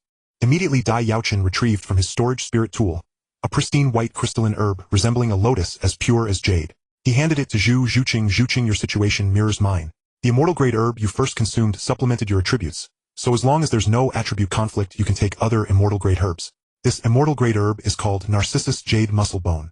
As its name suggests, it strengthens tendons and bones, and opens the 8 extraordinary meridians. Simply put, it enhances physical constitution, and won't conflict with the Dark Knight Phantom you consumed earlier. After taking it, your spirit power will definitely break through to level 30. Add a suitable spirit ring, and your cultivation should catch up to Du Guiyan's. With such strength, you'll feel at ease. Inside the tent, Zhu Zhuqing's entire body exuded a faint jade-like luster, as she absorbed the medicinal power of the Narcissus Jade Muscle and Bone. Dai Yaochen and Du Guiyan stood guard beside her. For Du Guiyan, waiting was an exceedingly tedious affair. Driven by boredom, she finally struck up a conversation with Dai Yaochen. Hey Dai Yaochen, during these 6 months at the Four Extremes sect, I heard Elder Yang say that every celestial grade herb has the power to defy fate and change one's destiny. The 3 of us have each consumed more than one. Isn't that somewhat wasteful? Nearly a year had passed since she took the blazing fire apricot and the 8-angle ice grass, and in that time Du Guiyan had risen by 6 whole levels. And then there was Zhu Zhuqing. She had only just broken through to level 20 in the ice and fire dual eyes. How long had it been since then? Now she was on the verge of reaching level 30.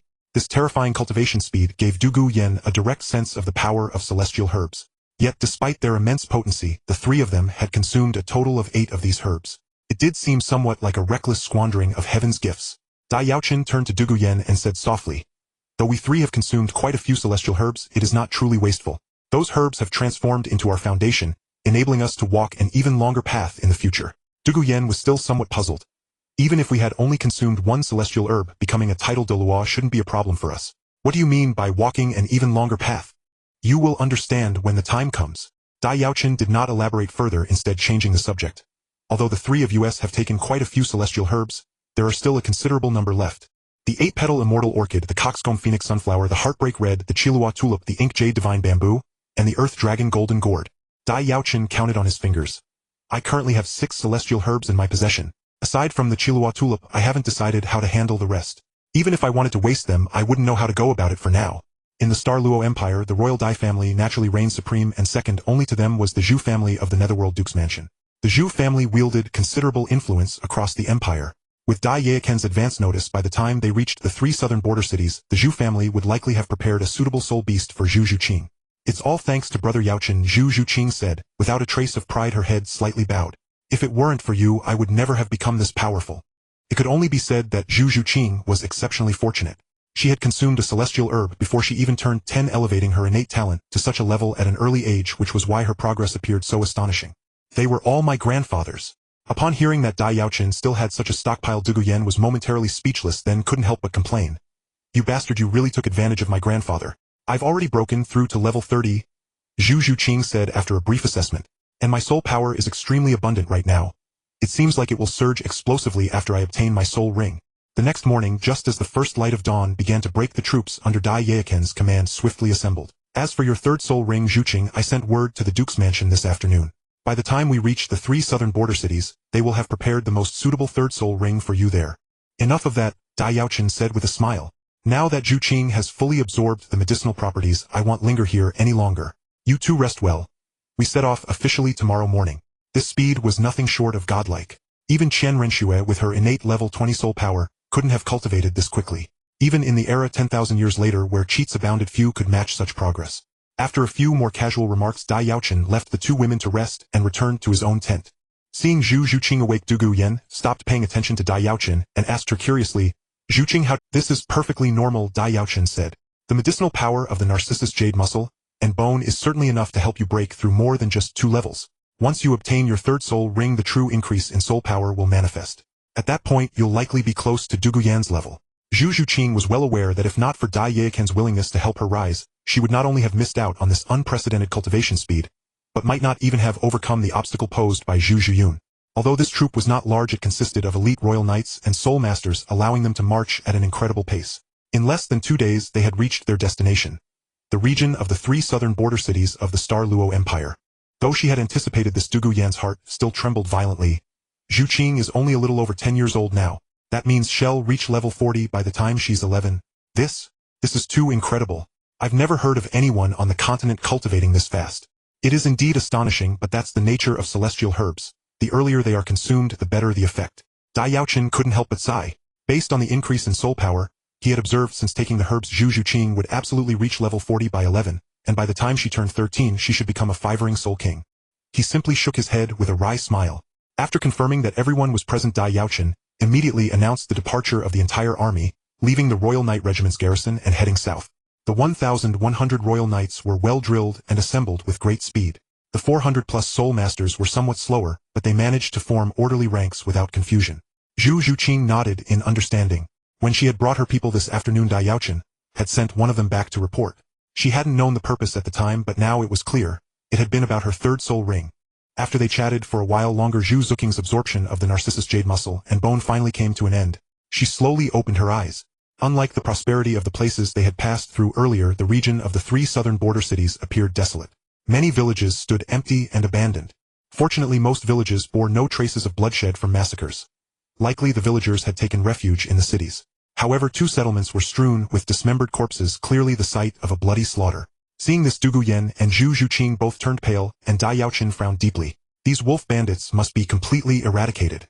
Upon entering the domain of the 3 southern cities, Dai Yaochen received the latest intelligence. Before their arrival, the Southern Legion's 100,000-strong army had already mobilized swiftly. They first relieved the 3 cities, stationing 10,000 regular troops in each, while the remaining 70,000 forces drove back the 3,000 wolf bandits, trapping them within Starfall Gorge, awaiting the final annihilation. Dai Yaochen was pleasantly surprised by the Southern Legion's efficiency. He immediately led his troops towards Starfall Gorge, intending to join forces with the 70,000 soldiers and eradicate all the wolf bandits in one fell swoop. Arriving swiftly at Starfall Gorge, Dai Yaochen spotted the massive encampment at the mouth of the valley. After presenting his credentials, the gate guards hurried inside to report. Soon over a dozen armored generals emerged from the camp. The leading general, upon seeing Dai Yaochen, cupped his hands in delight and said, "Your Highness, the Crown Prince arrives at the perfect moment. With the aid of the Royal Knights, we shall surely annihilate these accursed wolf bandits." With these words, the leading general made a welcoming gesture, signaling for Dai Yaochen to lead his forces inside. Dai Yaochen promptly led his men into the camp, replying to the general, "You flatter me, General. Since you have already cornered the wolf bandits in Starfall Gorge, their destruction is merely a matter of time, even without my arrival." "It is not so easy." The leading general let out a bitter laugh and shook his head. "Your Highness must know that 500 wolf bandits can rout 10,000 regular troops. With over 3,000 here, even 60,000 regulars would be no match. I command but 70,000 troops now. How could I have the strength to force these wolf bandits into Starfall Gorge? They retreated here of their own accord." "My children." The figure cloaked in black lifted his head, scanning the surroundings. Beneath the dark robe flickered 2 ghostly flames. "Tonight we shall feast." Ever since the wolf bandits were trapped in Starfall Gorge, it became difficult to scout their situation. Although the army had a few flying-type soul masters, when they ascended to investigate they were met with a barrage of long-range wind blades. "Your Highness, to be honest, I've sensed something amiss these past 2 days. The leading general lowered his voice. "How did so many wolf bandits gather silently, evading our intelligence, and coupled with their voluntary retreat? I suspect a hidden hand is pulling the strings from the shadows." Within Starfall Gorge, besides the 3,000 wolf bandits, there were also over 1,000 Gale Wind Wolves. These bloodthirsty wolf bandits and Gale Wind Wolves all regarded the black-robed figure as their master. The wolf bandits retreated here willingly. Dai Yaochen was astonished. "General, if what you say is true, their strength is no less than your army's. Given their bloodlust, why would they retreat?" "Not so fast," Dai Yaochen said. "Our troops have marched in haste these past 2 days. Let them rest well first. Tomorrow we shall see what the wolf bandits are plotting." Wherever the ghostly flames of the black-robed figure's gaze swept, frenzied wolf howls erupted. When he received the order to suppress the wolf bandits, he had sensed a foreboding. Now that he was here, it seemed his instincts were correct. The situation was indeed fraught with peril. Sensing something wrong, I've kept the wolf bandits bottled up in Starfall Gorge for 2 days, but I've been on edge. Now that your highness has arrived, I can finally breathe easy. The leading general respectfully presented a tiger tally to Dai Yaochen. By his majesty's decree, the entire army is at your highness' command. A hidden hand. Hearing this, Dai Yaochen narrowed his eyes. Understood. The leading general cupped his fists in acknowledgement. The Star Luo Empire has indeed sent reinforcements. Though few in number, there are quite a few soul masters. The black-robed figure emitted a villainous cackle. Soul masters. With them I can ascend to a high... These flying-type soul masters, merely part of the Star Luo Empire's regular forces, were clearly not very powerful. Faced with a storm of wind blades, they were terrified and fled in disarray, abandoning all reconnaissance. Upon learning from Dai Yaochen that over 400 soul masters were joining the fray, the leading general finally relaxed. With so many soul masters, there should be no issue. Your highness is now the commander-in-chief. Any order you give I shall obey. With the power he currently held, crushing the 70,000 troops outside was well within his capability. However, ordinary humans were of limited use to him. That was why he had held back, waiting for the Star Luo Empire to send soul masters to their deaths. This way his gains would be maximized, and even if his identity were exposed later, he would have nothing to fear. In the deepest part of Starfall Gorge, a figure entirely shrouded in a black robe suddenly trembled, and a hoarse voice emerged from within the cloak. Dai Yaochen was a novice when it came to commanding an army, so upon taking control he refrained from rash actions. Instead, he allowed the elite troops to rest while he spent the time learning from the senior officers about the situation. Dai Yaochen accepted the tiger tally, and said to the leading general, "Do not worry too much. Besides the 1100 royal knights, I have also brought over 400 soul masters. Regardless of whether there is a hidden hand behind the wolf bandits, our strength is sufficient to handle it." Yet even the senior officers knew little about the wolf bandits. More terrifying still, surrounding these wolf bandits and gale wind wolves, the depths of Starfall Gorge were littered with bleached bones. At least 10,000 sets, both human and beastly, creating a scene straight out of hell. Meanwhile, as Dai Yaochen's elite troops entered the main camp, activity stirred within Starfall Gorge. So although the Star Luo army appeared to have trapped the wolf bandits in Starfall Gorge, they had in fact lost all awareness of the bandits' movements, ignorant even of what the wolf bandits were doing within the gorge. This would not do. Though inexperienced in commanding a large army, Dai Yaochen knew that intelligence was the lifeblood of any military. He promptly decided that they must quickly gain control over the situation of the wolf bandits. While the original army lacked powerful flying-type soul masters, fortunately he had brought some. The agility of the Min clan made them naturally suited for reconnaissance. He had brought 50 members of the Min clan, enough to ascertain the condition of the wolf bandits in Starfall Gorge.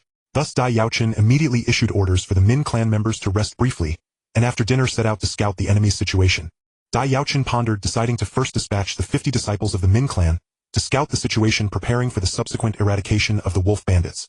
Yet before long, several Min clan disciples hurried back. "Your Highness, the Crown Prince." Rushing back to the central military tent without even a moment to catch their breath, the leading Min clan disciple hastily reported, "According to our reconnaissance, Star Gorge contains not only wolf bandits but also a considerable number of swift-winged demon wolves. They have suddenly gathered and are charging toward the valley entrance. They will be here soon." Upon hearing this report, Dai Yaochen, though somewhat surprised, did not hesitate. He rose directly from the commander's seat and ordered, "Pass my command, assemble the entire army and prepare for battle." "Yes." The generals in the tent immediately acknowledged the order and swiftly departed to muster their respective troops, leaving Dai Yaochen alone in the vast central tent. His gaze sweeping across the empty tent, Dai Yaochen fell into deep contemplation. He had just inquired with the generals and learned that ever since the wolf bandits were trapped in Star Gorge, there had been no activity. Why then had they launched an assault the very day he led the army here? Even if the wolf bandits possessed some human-like intelligence, their nature was more bloodthirsty. If they had intended to attack the army, they would have done so long ago. This coincidence seemed too deliberate, as if they had been waiting for his arrival to strike. The trace of human manipulation appeared too heavy. Moreover, previous intelligence had only mentioned wolf bandits. Why had a significant number of swift-winged demon wolves suddenly appeared now? It seemed these demon wolves had been hidden in advance. Dai Yaochen had initially doubted the existence of a mastermind behind the scenes, but the sudden turn of events had all but confirmed his suspicions. A mastermind, is it? Dai Yaochen narrowed his eyes. Let me see who is pulling the strings behind the curtain. As this thought crossed his mind, the tent flap was abruptly pushed aside and Du Guyan pulled Zhu Zhuqing inside, asking, "Dai Yaochen, are we going into battle?" Dai Yaochen used his soul power to amplify his voice, so the members of the Yu clan heard his command directly. Led by Niu Ben, they stepped forward immediately and formed a line. Du Guyan and Zhu Zhuqing nodded and followed Dai Yaochen out of the central tent. By the time Dai Yaochen arrived at the front line with the two women, he could already faintly discern the dust cloud rising in the distance. His spiritual power was the strongest among all present. Soon thousands of wolf bandits and swift-winged demon wolves came into view. The wolf bandits were immensely robust, each standing over 2 meters tall, covered in gray fur resembling wild men. However, their canine teeth, several times larger than those of ordinary humans, marked their identity as wolf bandits. Now these hordes of wolf bandits and swift-winged demon wolves charged toward Dai Yaochen's position with savage, bloodthirsty intent. As the distance closed, a cyan glow began to emanate from their bodies, the precursor to unleashing their skills. Don't act rashly. These wolf bandits will be completely eradicated in the end, Dai Yaochen said, then added, "Come, let's first go out and assess the situation." Due to their martial souls, the disciples of the Yu clan were all powerfully built. With their martial soul possession and the body-enhancing effects of their soul skills, they appeared at first glance like a formidable bulwark.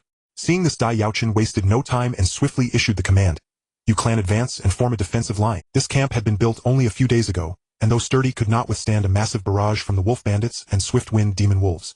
Therefore, aside from the necessary troops to guard the camp, nearly all other forces were deployed outside. These wolf bandits all deserve death. Dugu Yen recalled the devastation of the 2 villages they had passed earlier and gritted her teeth. "I will kill several of them later." The swift-winged demon wolves, in contrast, were normal wolf-shaped soul beasts with cyan fur.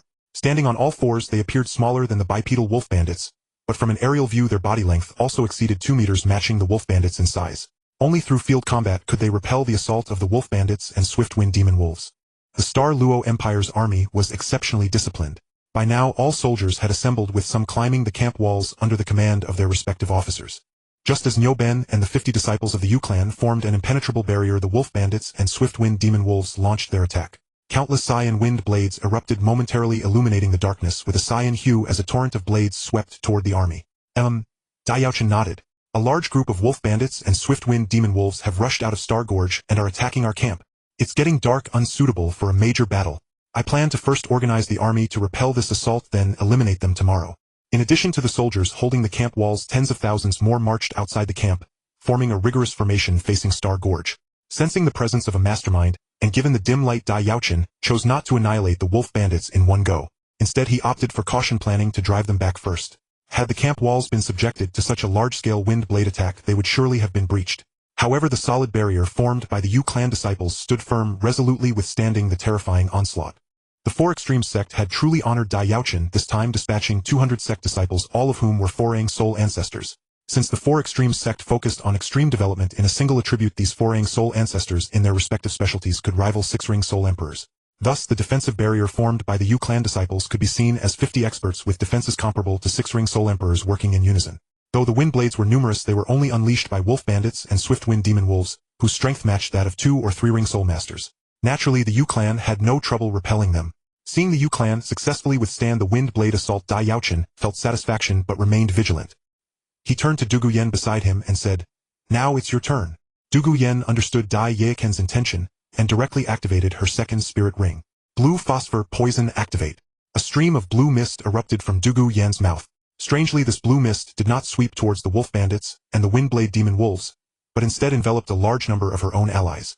In an instant, over 400 soul masters under Dai Yaochen were completely submerged by this blue mist. However, they felt no discomfort. Instead, they sensed a significant increase in their defensive capabilities, estimating an enhancement of around 50%.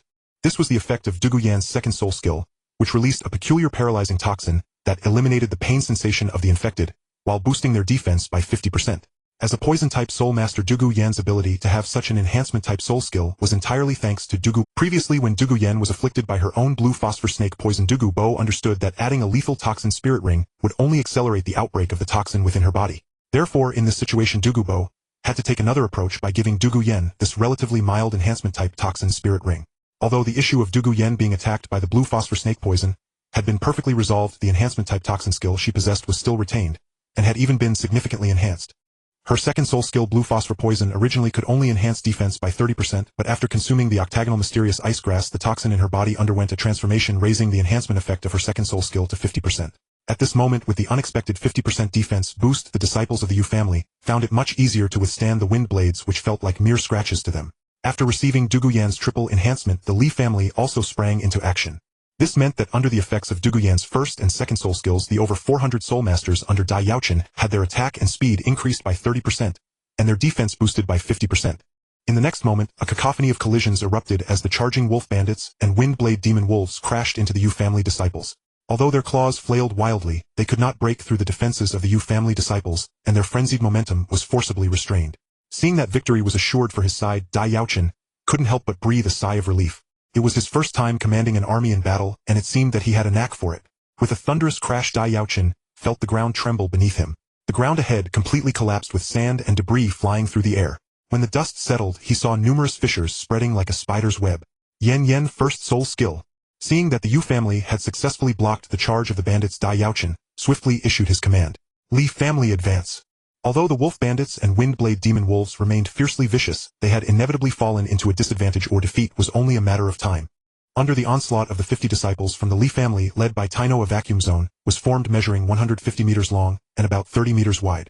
All the wolf bandits and Windblade demon wolves within this vacuum zone perished, roughly accounting for at least 200. This shocking strike from the Li family greatly boosted morale, and all troops launched an attack according to Dai Yaochen's orders, continuously slaughtering the wolf bandits and Windblade demon wolves.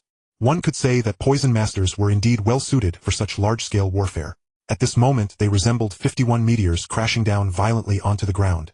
As the Yu family disciples firmly held back the wolf bandits and Windblade demon wolves, Taino led 50 disciples from the Li family to leap over the heads of the Yu family and strike down with all their might. If the Yu family disciples had previously used solid defense to withstand the charge of the wolf bandits and Windblade demon wolves, now the Li family disciples were clearing the area with their ferocious power. Kill all these damned bandits. The Pa family charge Hedon. The Min family take to the skies and Although Dai Yaochen felt a shock at the terrifying destructive power obtained through the alliance of the Li family, he continued to issue commands. Royal Knights, flank them and attack. Everyone else, kill them all. Hold your ground. Nyo Ben shouted, and all the Yu family disciples took up defensive stances, lowering their center of gravity, as if rooted to the ground, steadfastly holding their positions. On the other side, beneath the pitch-black night sky, no one noticed a figure cloaked in black robes, standing atop the starry canyon, quietly observing the battlefield below. Regardless of whether the enhancement effect was high or not, the sheer range of this enhancement was terrifying. Due to her own soul power level, Dugu Yen could currently only provide enhancement to less than 500 individuals, but once she matured, the poison released by her first and second soul skills could cover thousands, even tens of thousands. It would likely not be a problem at all. Kill! Under Dai Yaochen's command, Dugu Yen activated her first soul skill again, red phosphor poison. The red mist spread rapidly, and the more than 400 soul masters once touched by the red hue felt a surge of excitement, as if their bodies had become 3 parts lighter. Soon the multitude of wind blades vanished, and at that moment the wolf bandits and Windblade demon wolves charged, in each one clawing and leaping towards the front line of the Yu family disciples. The effect of red phosphor poison is to stimulate the nerves and induce excitement, originally capable of enhancing the attack power and speed of the infected by 20%. Now, due to the consumption of the fierce fire apricot blossom, this enhancement level has risen to 30%. Charge! While the wolf bandits and Windblade demon wolves were continuously dying, the black-robed figure's ghostly eyes showed no sign of fluctuation. Die, all of you, die! Death is the ultimate destination. The figure in black murmured softly, then looked in the direction of Dai Yaochen. Though weak, this light of power is truly detestable. I can feel that putrid aura from so far away. At that moment, Dai Yaochen inexplicably felt as if someone was watching him, and instinctively looked up towards the summit of the starry canyon. Strong mental power. The black-robed figure suddenly showed interest. The soul that transforms after death will likely not be weak. It will be worth my while to reap it. Casting a glance of keen interest at Dai Yaochen, the black-robed figure lingered no longer and instantly vanished from the summit of the Star Gorge, while an enigmatic ripple spread outward from his form. Upon sensing this ripple, the frenzied wolf bandits and Gale Wind demon wolves ceased their slaughter and fled deep into. Seeing the wolf bandits and Gale Wind demon wolves fleeing in panic, the morale of the Star Luo army surged, and they launched a pursuit at their heels. Dai Yaochen for the moment set aside his suspicion that he had been watched and advanced with the troops. After another bout of pursuit, as the army reached the middle section of the Star Gorge, the triple amplification bestowed by Dugu Yen finally dissipated. Having expended her soul power to release 2 waves of extensive poisonous mist, she was unable to conjure another. With the triple amplification gone and substantial gains already made, Dai Yaochen decided against venturing deeper into the pitch-black night. Knowing when to stop, he ordered the troops to withdraw and return to camp. Back at camp, Dai Yaochen first arranged for the soldiers who had not fought but guarded the camp to stand watch, then dismissed the weary warriors to rest. He himself, along with the generals, began tallying the battle's results and losses. These generals were all capable, none were mere idlers, so within about an hour the results were compiled. Given the overwhelming victory, his forces had suffered minimal casualties. In contrast, the wolf bandits and Gale Wind demon wolves had taken heavy losses. Though they left no corpses behind based on soldiers' accounts, and the general's estimates, it was clear that nearly a third of the 3,000 wolf bandits and 1,000 Gale Wind demon wolves had been eliminated. Upon hearing this outcome, the commanders in the central tent were invigorated. At this rate, they would soon eradicate the enemy entirely. Shortly after the death of over 300 Gale Wind demon wolves, their soul rings had yet to dissipate. Gazing at the multitude of yellow soul rings interspersed with a few purple ones, the black-robed figure acted swiftly, performing a series of peculiar hand gestures to cast a secret art upon the rings. Meanwhile, deep within the Star Gorge, though somewhat disheartened, such probabilistic matters relied on luck, or failure was unavoidable. He quickly composed himself.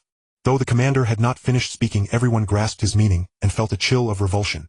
Even after 3 failures, he still had over 700 Gale Wind Demon Wolves under his command, meaning 7 more attempts were possible. Was it truly so? The commander's reasoning seemed plausible, yet Dai Yaochen sensed that the Wolf Bandits and Gale Wind Demon Wolves had a deeper purpose in retrieving their comrades' corpses. Without other leads, he set the matter aside for now. At the black-robed figure's command, the Wolf Bandits and Gale Wind Demon Wolves revived with vigor, pouncing upon the pile of Wolf Bandit corpses to feast ravenously. This secret art should have a 1 in 10 success rate. 3 consecutive failures are within expectation. The black-robed figure shook his head, the 2 flickering wisps of ghostly fire betraying his inner turmoil. When a soul beast dies, its soul ring can persist for 1 hour before dissipating. Thus Dai Yaochen finished arranging the night watch and signaled the other commanders to rest, preparing for the final assault on the remaining Wolf Bandits and Gale Wind Demon Wolves in the Star Gorge. The Gale Wind Demon Wolves had died in relatively smaller numbers, around 300 in total. Being soul beasts, their corpses were still encircled by numerous soul rings. Even though the black-robed figure had anticipated this outcome, he still felt a pang of distress when all 3 groups of soul rings failed to merge. The once frenzied Wolf Bandits and Gale Wind Demon Wolves were now in low spirits, but the black-robed figure paid them little heed. Glancing at the mountain of over 1,000 Wolf Bandit corpses, he said flatly, "Eat." After that group of soul rings dissipated, the second group also malfunctioned and burst apart. The final group, when the 100 rings had fused to 2/3, ultimately could not hold and shattered as well. It seemed the black-robed figure intended to use a peculiar method to fuse 100 soul rings together. What kind of abomination would that create? And how could it possibly succeed? Soon a fusing group of soul rings became unstable. Their energies clashed violently, and the next moment the 100 rings burst into fragments, scattering as motes of light. Watching his minions devour the Wolf Bandit corpses, the black-robed figure turned away and approached another pile, the corpses of the Gale Wind Demon Wolves. Merge! Having divided the 300 soul rings into groups of 100, the black-robed figure shouted in a low voice, channeling his secret art. Each group of 100 rings stacked upon one another, beginning a bizarre fusion process. Under the influence of the black-robed figure's secret art, the chaotic swirl of soul rings was drawn together, grouping themselves into 3 distinct clusters of 100 rings, each clearly separated. A commander stepped forward, saying, "During their retreat, the Wolf Bandits and Gale Wind Demon Wolves carried away their comrades' corpses. Perhaps, in the Star Gorge, with no other food, they intend. I will report the brave fallen soldiers and provide ample compensation upon our return." Dai Yaochen said, "As for the Wolf Bandits and Gale Wind Demon Wolves, you say no corpses were left behind." The thought of devouring comrades' flesh was nauseating. With a 1 in 10 probability, after 10 attempts, surely he would succeed once. With this thought, the black-robed figure's heart calmed. He turned to his feasting minions and continued, "Consume these Gale Wind Demon Wolf corpses as well." Since the soul rings of the Gale Wind Demon Wolves had dispersed, the only value left in their bodies was to be devoured. Roar! Hearing the black-robed figure's words, the Wolf Bandits and Gale Wind Demon Wolves let out low growls. As they fed, their bloodthirsty frenzy grew more intense. A sight the black-robed figure welcomed. The next morning, Dai Yaochen issued the order for the entire army to assemble. Last night they had already annihilated nearly 1/3 of the Wolf Bandits and the Wind Demon Wolves, so now it was only natural to press on and strive to exterminate them all within the day. For some reason, Dai Yaochen always had a premonition that he must resolve the matter of these bloodthirsty killers quickly. If it continued to drag on, something unforeseen was likely to occur. As his troops continued to gather, Dai Yaochen subconsciously glanced at Duguyen beside him and asked, "How is your soul power recovery? Will you be able to perform like last night again?" Duguyen's 3 major area enhancement effects were nothing short of a devastating weapon capable of turning the tide of a battle. "I'm fine now," Duguyen replied proudly. "How about that? Am I impressive? When I suggested teaming up, you looked so reluctant. Now you realize my importance, right?" Yes, you are the most impressive and the most important." Dai Yaochen smiled and generously praised her, then thought for a moment, before taking out a few rolls of green leaves from his storage soul guide and handing them to Duguyen. "Using such a wide-ranging toxic fog enhancement takes quite a toll on you. Take these for now." Duguyen accepted the rolls of green leaves, but her expression showed some confusion, as she obviously didn't know what they were. "Dragon's bamboo. Have you absorbed your 3rd soul ring?" Seeing Zhu Zhuqing arrive, Duguyen couldn't help but curiously ask, "What level are you now?" In the midst of their conversation, the army had assembled nearly completely, and at that moment Zhu Zhuqing also emerged from the camp with a small team. Zhu Zhuqing nodded slightly in response to Duguyen's inquiry. "I am already at level 37. Weren't you at the 4 Extremes sect for half a year? Didn't you learn some herbal knowledge from Elder Yang?" Seeing Duguyen's puzzled expression, Dai Yaochen found it a bit speechless and explained, "These are dragon's bamboo leaves. Consuming them can stimulate rapid recovery of soul power. If you expend too much soul power later, you can eat one. Today is the day to completely exterminate the wolf bandits and the wind demon wolves. As long as he could eliminate the entire Star Luo army outside, he would be able to gather a massive amount of souls to break through his realm. If this wave succeeded, he wouldn't have to fear anyone on the entire continent. Yes, he felt unafraid of anyone. That was how he saw it. This Soul Master Squad was composed of members from the Zhu family. They had received orders to help Zhu Zhuqing capture a suitable 1,000-year soul beast and wait for her arrival in the 3 cities of the southern border. But since Zhu Zhuqing was acting with the army, they went directly to the Starry Canyon with the 1,000-year soul beast. After repelling the attacks of the wolf bandits and the wind demon wolves last night, by morning a powerful Soul Master Squad suddenly arrived at the military camp with a 1,000-year soul beast. Dai Yaochen didn't say anything further regarding Dugu Yan's explanation. He knew she wasn't interested in herbs, so if she didn't recognize it, then so be it. A 6-ring Soul Emperor, this was the highest cultivation level among Dai Yaochen's subordinates. With his assistance, the upcoming extermination battle should be much easier. Now this 6-ring Soul Emperor had brought people to capture the 1,000-year soul beast for Zhu Zhuqing. Coincidentally, they arrived just in time for the decisive battle between the Star Luo army and the wolf bandits and the wind demon wolves, so they decided to assist. You're really catching up to me. Hearing Zhu Zhuqing's current soul power, Dugu Yan couldn't help but murmur. It seemed she would have to work even harder in her cultivation. If she were overtaken by the younger Zhu Zhuqing, she would truly feel embarrassed. After mentioning Zhu Zhuqing's current level, the Soul Master Squad that helped bring her the 1,000-year soul beast approached. Soon the army was officially assembled, and under Dai Yaochen's command they set off towards the depths of the Starry Canyon. With a great battle about to erupt, Zhu Zhuqing's soul power had significantly increased, and their combined martial soul fusion technique would become even more powerful. If any unexpected situations arose later, they would be more prepared to face them. As the Star Luo army advanced, the figure in the black robe deep within the Starry Canyon sensed it, but he was completely... Previously Zhu Zhuqing was only at level 28, but after consuming the water immortal jade bone and absorbing the 3rd soul ring, she had soared directly to level 37, and only a few days had passed in between. Confirming the identity of the Soul Master Squad, Dai Yaochen instructed them to bring the 1,000-year soul beast into the military camp and go directly to find Zhu Zhuqing, allowing her to absorb the 3rd soul ring. It seemed Zhu Zhuqing had already succeeded. Since he dared to boldly step forward and cause trouble, he naturally was not afraid of being besieged by the Star Luo Empire. To be honest, the besieging army of the Star Luo Empire was something he had intentionally drawn in. Oh, Dugu Yan nodded in realization, accepting the dragon's bamboo leaves while saying, "Oh, so it's this. I think I heard Elder Yang mention it once, but I've never seen it before." Thinking this, the figure in the black robe actually looked forward to the advancing Star Luo army in the Starry Canyon. "Come on, everyone, come." Upon hearing that Zhu Zhuqing needed a 3rd soul ring, the Duke of the Underworld's household quickly contacted family members located in the southern border. These Zhu family members from the southern border took this very seriously, so among the team sent to help capture the 1,000-year soul beast for Zhu Zhuqing, there was even a 6-ring Soul Emperor. On the other side, Dai Yaochen led the army deeper into the Starry Canyon. During this process, they surprisingly encountered no resistance and advanced smoothly. Dai Yaochen was also very pleased with Zhu Zhuqing's increase in soul power. Of course, Dai Yaochen did not believe that the wolf bandits and the wind demon wolves had given up resisting. He knew those guys were likely waiting in the deepest part, intending to gather all their strength for a final showdown. In response, although Dai Yaochen was unafraid, he cautiously sent disciples from the Min family to investigate. However, the Min family disciples reported that the sky above the deepest part of the Starry Canyon was already shrouded in black mist, and they could see nothing. What kind of secretive scheme was this, shrouding everything in black mist? Dai Yaochen was puzzled, but he did not order a retreat. After all, the army had already mobilized. It would be unreasonable to turn back without doing anything after reaching halfway. He intended to see for himself what those guys were up to inside. After the battle last night, the wolf bandits and the wind demon wolves had suffered nearly 1/3 of their losses. No matter what scheme they were concocting, the current strength of the Star Luo army was not something they feared. Soon, under Dai Yaochen's command, the army finally reached the innermost depths of the Starfall Gorge, where the sight before him drew an involuntary gasp, chilling him to the core. Above them loomed a suffocating veil of black mist, while the remaining wolf bandits and gale wind demon wolves waited silently, their eyes burning with vicious hostility. This was no surprise to Dai Yaochen. Yet what stunned him was the vast sea of bones stretching endlessly before him, bleached white, countless in number, surely numbering over 10,000 skeletons. These wolf bandits and gale wind demon wolves had truly committed unspeakable atrocity. A fleeting shock gave way to a surging tide of murderous intent within Dai Yaochen's heart. "At last, you've arrived. We've been waiting for you."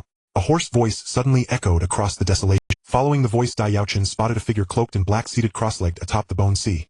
And beside him stood 3 colossal wolf bandits and 1 gale wind demon wolf, far larger than the rest. Judging by its sheer size, that gale wind demon wolf had reached the 10th Asandir threshold. The 3 wolf bandits radiated power verging on the Soul Emperor rank, true wolf bandit kings. As a mono-elemental soul master whose strength leaned toward extreme physical prowess, Tainua's raw might rivaled even Zhao Wuji's at over 70 levels. Though this wolf bandit king was formidable, he would still fall short in sheer brute force against Tainua. At the moment their fists and claws collided, the wolf bandit king, its fur shimmering jade green, jolted violently.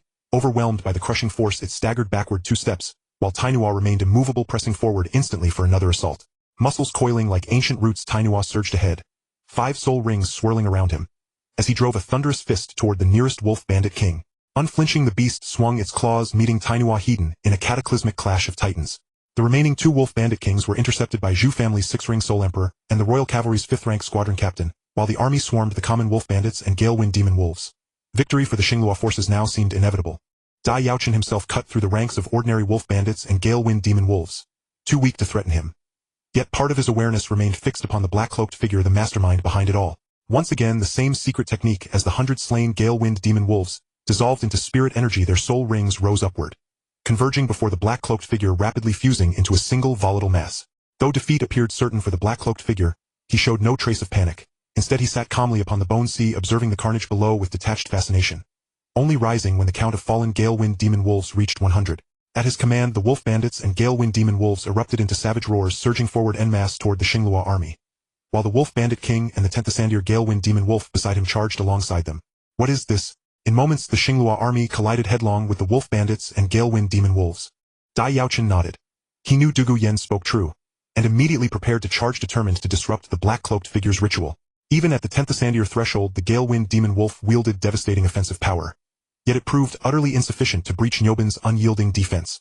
Near Tainua, Nyobin, his soul spirit fully manifested, stood like an impregnable fortress, slamming headlong into the 10th Ascendier gale-wind demon wolf. Dai Yaochen felt no surprise. The sheer scale of this wolf bandit and gale-wind demon wolf host made it impossible for all to be mere common beasts. Stronger entities were bound to exist, merely absent the previous night. Who dares? Who cares about the Star Empire? The black-cloaked figure dismissed Dai Yaochen's accusation with contempt, issuing his order, kill them all. He knew well, the black-cloaked figure was no fool. To provoke such chaos, he must possess some hidden trump card capable of reversing fate. And Dai Yaochen watched his every move with razor-sharp vigilance. What does it matter what he's doing? After unleashing 2 wide-range enhancement soul skills, Dugu Yan's soul energy was completely depleted. Though she had consumed a dragon fern leaf, full recovery was impossible in an instant. So Dai Yaochen kept her close, shielding her personally. Noticing the black-cloaked figure's actions, Dugu Yen declared, whatever it is, it can't be good. Stop him, immediately. Understanding instantly, Dugu Yen activated her 1st and 2nd soul skills once more.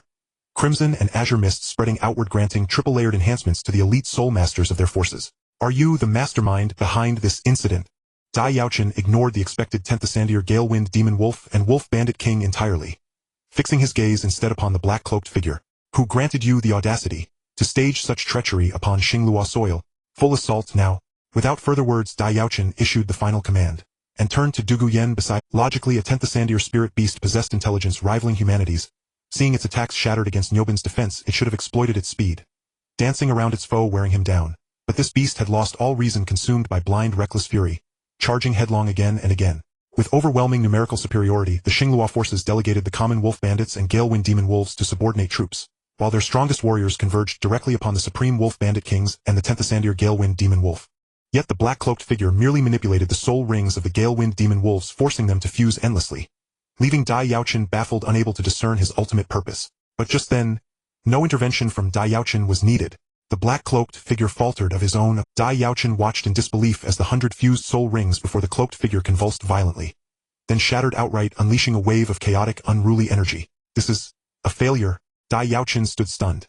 Hadn't he assumed this was some ultimate countermove, some game-changing technique? Yet it collapsed without any interference whatsoever. His so-called decisive strike appeared profoundly unreliable. Even as that thought flickered through Dai Yaochen's mind, he saw the black-cloaked figure gather another 100 soul rings, repeat the same ritual, and, predictably, watch them dissolve once more into nothingness. As the black-robed figure suffered one failure after another, the Star Luo army relentlessly annihilated the wolf bandits and gale-wind demon wolves under his command. Not only the ordinary wolf bandits and gale-wind demon wolves, but even the 3 strongest wolf bandit kings and the 10th Ascendier gale-wind demon wolf were forced into a continuous retreat. In particular, the 10th Ascendier gale-wind demon wolf, initially held at bay, unknown by Nyoben, soon faced the combined assault of Dai Yaochen, as well, who joined the fray after clearing several waves of enemies for their own forces. With Nyoben's impenetrable defense, Dai Yaochen could unleash his attacks with full force, Through their coordinated offense and defense they slew the 10th Ascendier Gale Wind Demon Wolf with little effort.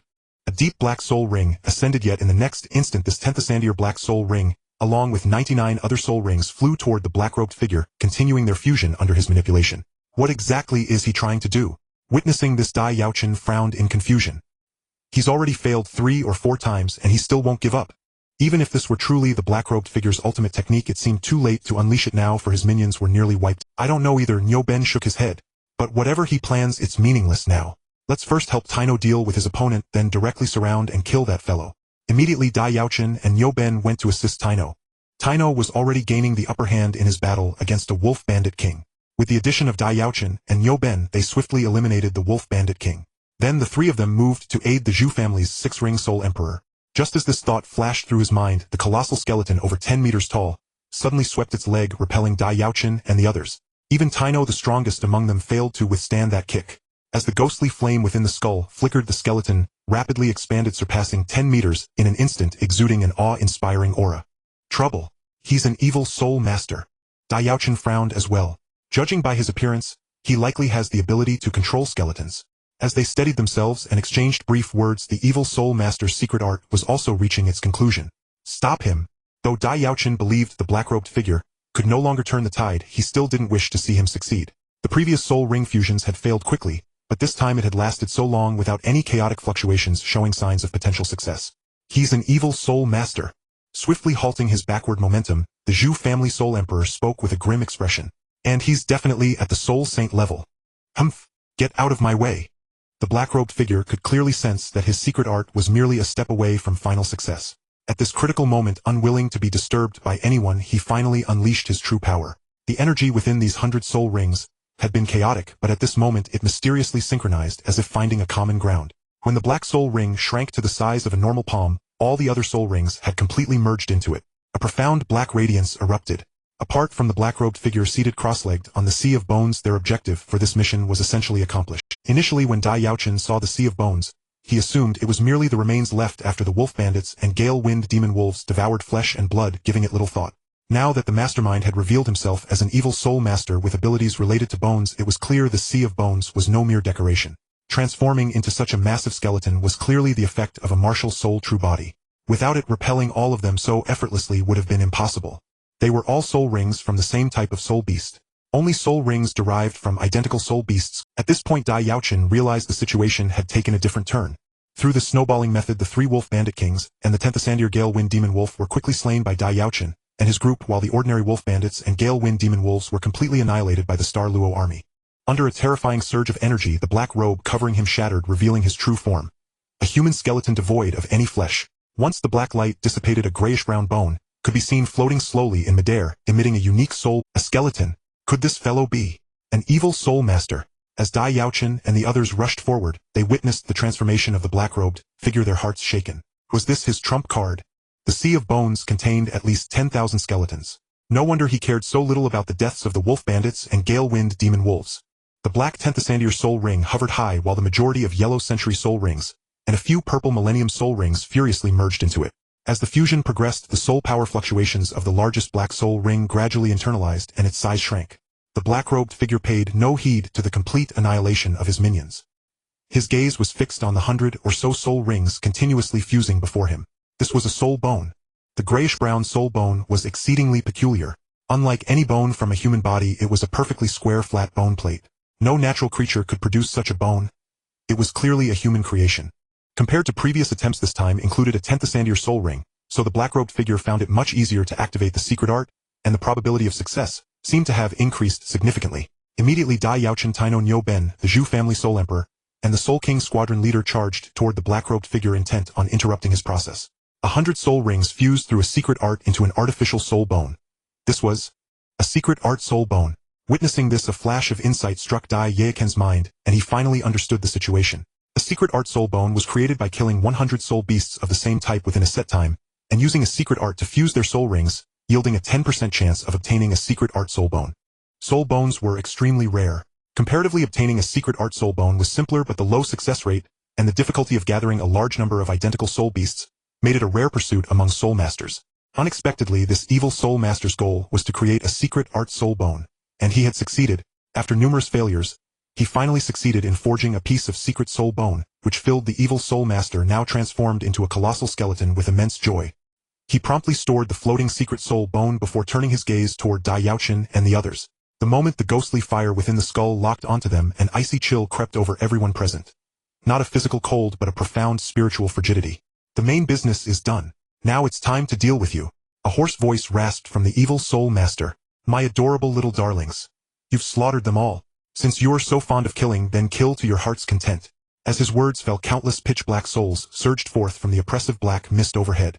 These dark souls were steeped in intense resentment. The vast majority plunged into the sea of bones beneath the evil soul master, while the rest burrowed into the corpses of those who had fallen in the recent battle. Not only the wolf bandits and gale wine demon wolves, but also the fallen soldiers of the Star Luo Empire's army, leaving none untouched. As the black souls infiltrated the sea of bones beneath the evil soul master, trembled violently. Ghostly fires ignited in the skulls of countless skeletal remains, while the freshly dead bodies stiffly rose from the ground. The scene unfolding deep within Star Canyon sent chills down everyone's spine. Even the elite Star Luo army could not avoid a stir of panic, and officers at all levels had to strive to steady their troops. Stay calm. Witnessing this, Dai Yaochen took a deep breath and bellowed. With a sweep of his tiger claw, he unleashed tremendous force, shattering the trembling corpse of a gale wind demon wolf beside him. Hold the formation. We still have a fighting chance. If the entire army falls into chaos, death awaits us all. They're nothing but dry bones. Intimidating to look at, but easy to destroy.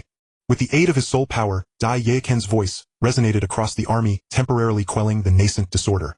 As regulars of the Star Luo Empire, the soldiers understood this truth well: the greater the chaos on the battlefield, the swifter their demise. Thus, despite their terror, they suppressed it as best they could, making a final stand that might grant them a chance to survive. We charge through and kill that fiend. Staring fixedly at the colossal skeleton formed by the evil soul master, Dai Yaochen said in a low voice, all these bones are under his control. Kill him and they will stop. Oh, coming for me. The evil soul master, who had been leisurely watching the Star Luo army's slow demise, immediately noticed Dai Yaochen's movements. As Dai Yaochen had said, this vast horde of bones was merely frightening in appearance. Their actual combat strength was negligible. Most were weaker than ordinary humans. Even the few that had possessed soul power in life were now severely diminished. As Dai Yaochen had said, this vast horde of bones was merely frightening in appearance. Their actual combat strength was negligible. Most were weaker than ordinary humans. Even the few that had possessed soul power in life were now severely diminished in their undead state. The Star Luo army, forming defensive ranks, managed to hold them at bay.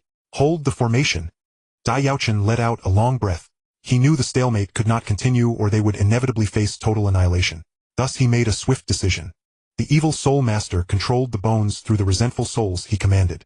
Dai Yaochen could, if he wished, use his light attribute to purify them, but their sheer number exceeded his current capacity. So he chose another path, directly slaying the evil soul master, the source of all this.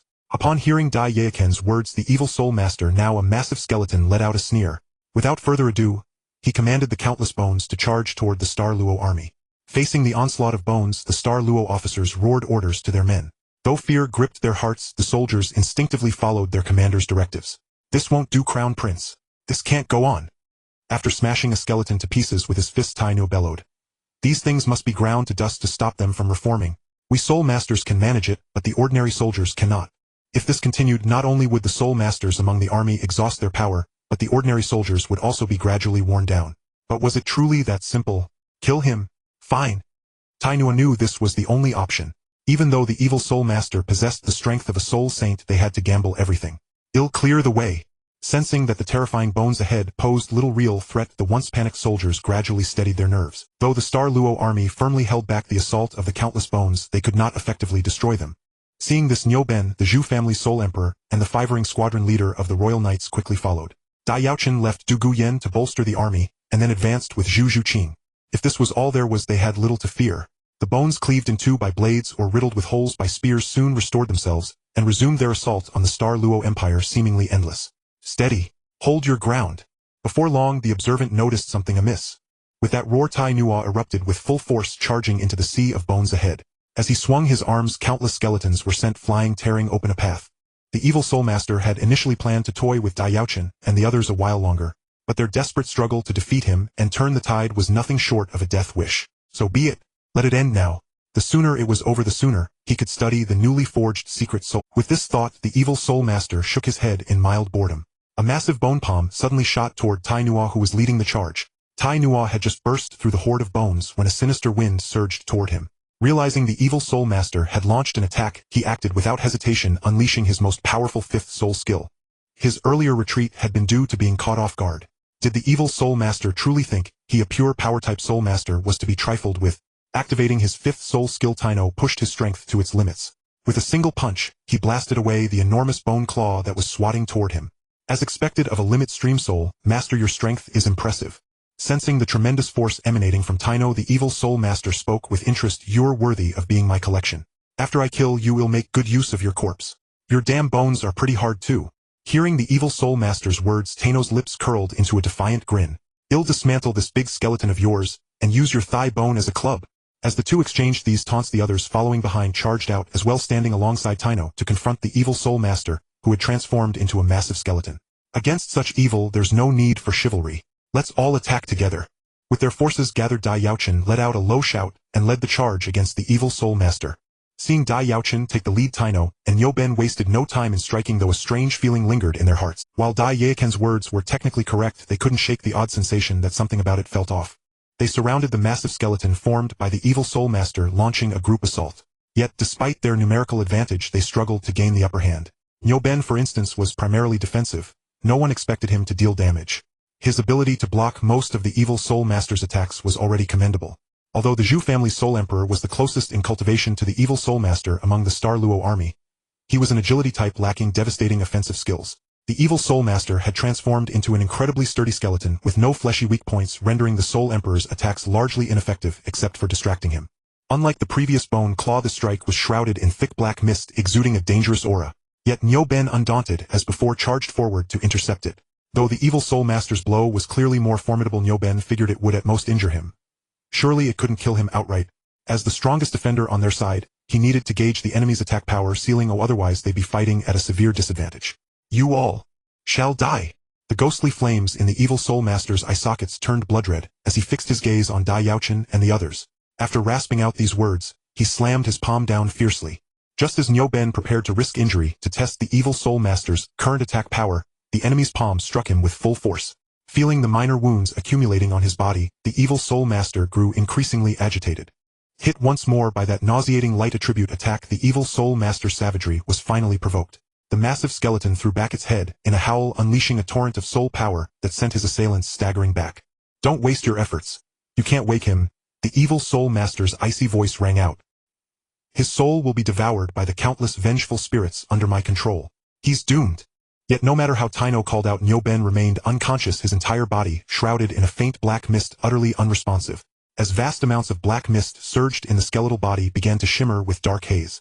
Like flesh, this mist clung to the enormous frame, forming a pitch-black corporeal form. He had expected to sweep through these opponents with ease, but every time he launched a powerful attack, Niu Ben would leap in to block it. Among the group, only Taino and Dai Yaochen could inflict substantial damage on the evil soul master. In his burst state, Taino's strength reached an extraordinary level. His sweeping, unbridled attacks left marks on the evil soul master's body. Fine cracks had begun to appear on the massive skeleton. Still far from shattering it completely, but a dangerous accumulation over time. Having witnessed the defensive prowess of the Yu clan in the previous night's battle, the evil soul master had anticipated it. Yet, in actual combat, he realized he had still underestimated it. As for Dai Yaochen, he discovered that his light attribute was remarkably effective against the evil soul master. The massive skeleton was incredibly hard, but whenever he struck with light attribute attacks, he could clearly feel the defense at the point of impact weaken, allowing him to inflict damage. Without a loud crash, Niu Ben was struck as if by lightning. His body flew backward uncontrollably, then crashed to the ground.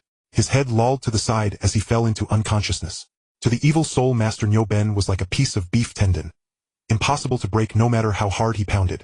Worse, Niu Ben seemed to have a masochistic streak, always leaping in to shield others. This made it difficult for the evil soul master to eliminate the irritating Dai Yaochen and Taino, first forcing him to endure their scratch-like damage accumulating on his body. Like a dragon drawing water, the massive skeleton's howl caused the black mist shrouding the sky to spiral downward, pouring into its enormous bone mouth. Old Niu! Alarmed Taino rushed over to check. Finding Niu Ben merely unconscious with no visible injuries, he breathed a sigh of relief and tried to wake him. As for the Royal Knight Squadron leader, he was merely an ordinary fivering soul king with no distinguishing traits. In an unknown fight, the evil soul master would have killed him instantly. Now he could only take advantage of the group assault to land a few hits. Better than nothing, but barely. Doomed, Dai Yaochen refused to believe it. Let me handle this. With a low shout, Dai Yaochen swiftly approached. He pressed a single finger to Niu Ben's brow, unleashing a burst of pure light power that instantly dispelled the black mist enveloping him. Niu Ben's furrowed brow finally relaxed. Though still unconscious, Niu Ben was now out of danger. Light? As disgusting as ever, the evil soul master muttered, feeling a wave of nausea as he watched Dai Yaochen use light power to resolve Niu Ben's condition. Seeing this, the evil soul master launched another attack immediately. Empowered by the black mist, the evil soul master's strength surged, and all his attacks carried a terrifying soul invasion. Dai Yaochen and his companions could barely defend themselves, let alone slay the evil soul master. On the other side, the Star Luo army was also in peril. It seemed that before long their formation would be breached by the horde of undead skeletons. Once the formation was broken, the ordinary soldiers would face the onslaught of tens of thousands of nearly immortal skeletons. The outcome was all too clear. Within the army, Du Gaian's face was pale from excessive soul power consumption, but the relentless assault of skeletons left her no time to rest and recover. She could only stuff another piece of dragon lily leaf into her mouth, and unleash her first and second soul skills, trying to boost the army's strength to hold on a little longer. That was the limit of what she could do. Dai Yaochen. Du Gaian, on the verge of collapse, looked toward the distant battle of the strong and gritted her teeth. You must win. If Dai Yaochen and his team lost, everyone in the Star Luo army below him would likely die here. Their corpses would then be used by the evil soul master to attack the Star Luo Empire. 100,000 undead skeletons rampaging across the Star Luo Empire would inflict unprecedented devastation, even if they couldn't destroy it entirely. Dai Yaochen would never allow such a thing to happen. There was only one move left. After dodging the evil soul master's attack once more, Dai Yaochen glanced at Zhu Juqing not far away. She instantly understood his intent. Using Phantom Shadow Dash, she crossed 10 meters and appeared within the shadow behind Dai Yaochen.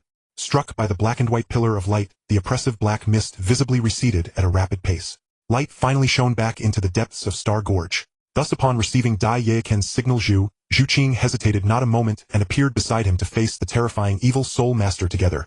A 3-ring and a 4-ring soul master. Do you really think you can do anything to me, even with a martial soul fusion?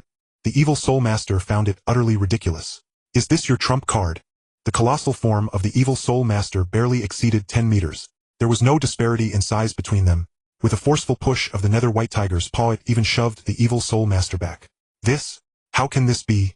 The evil soul master had clearly not anticipated that the fusion of Dai Yaochen and Zhu Zuqing's martial souls would cause such a commotion. Just the prelude had dispelled the black mist he had gathered from vengeful spirits. Nether Spirit Cat.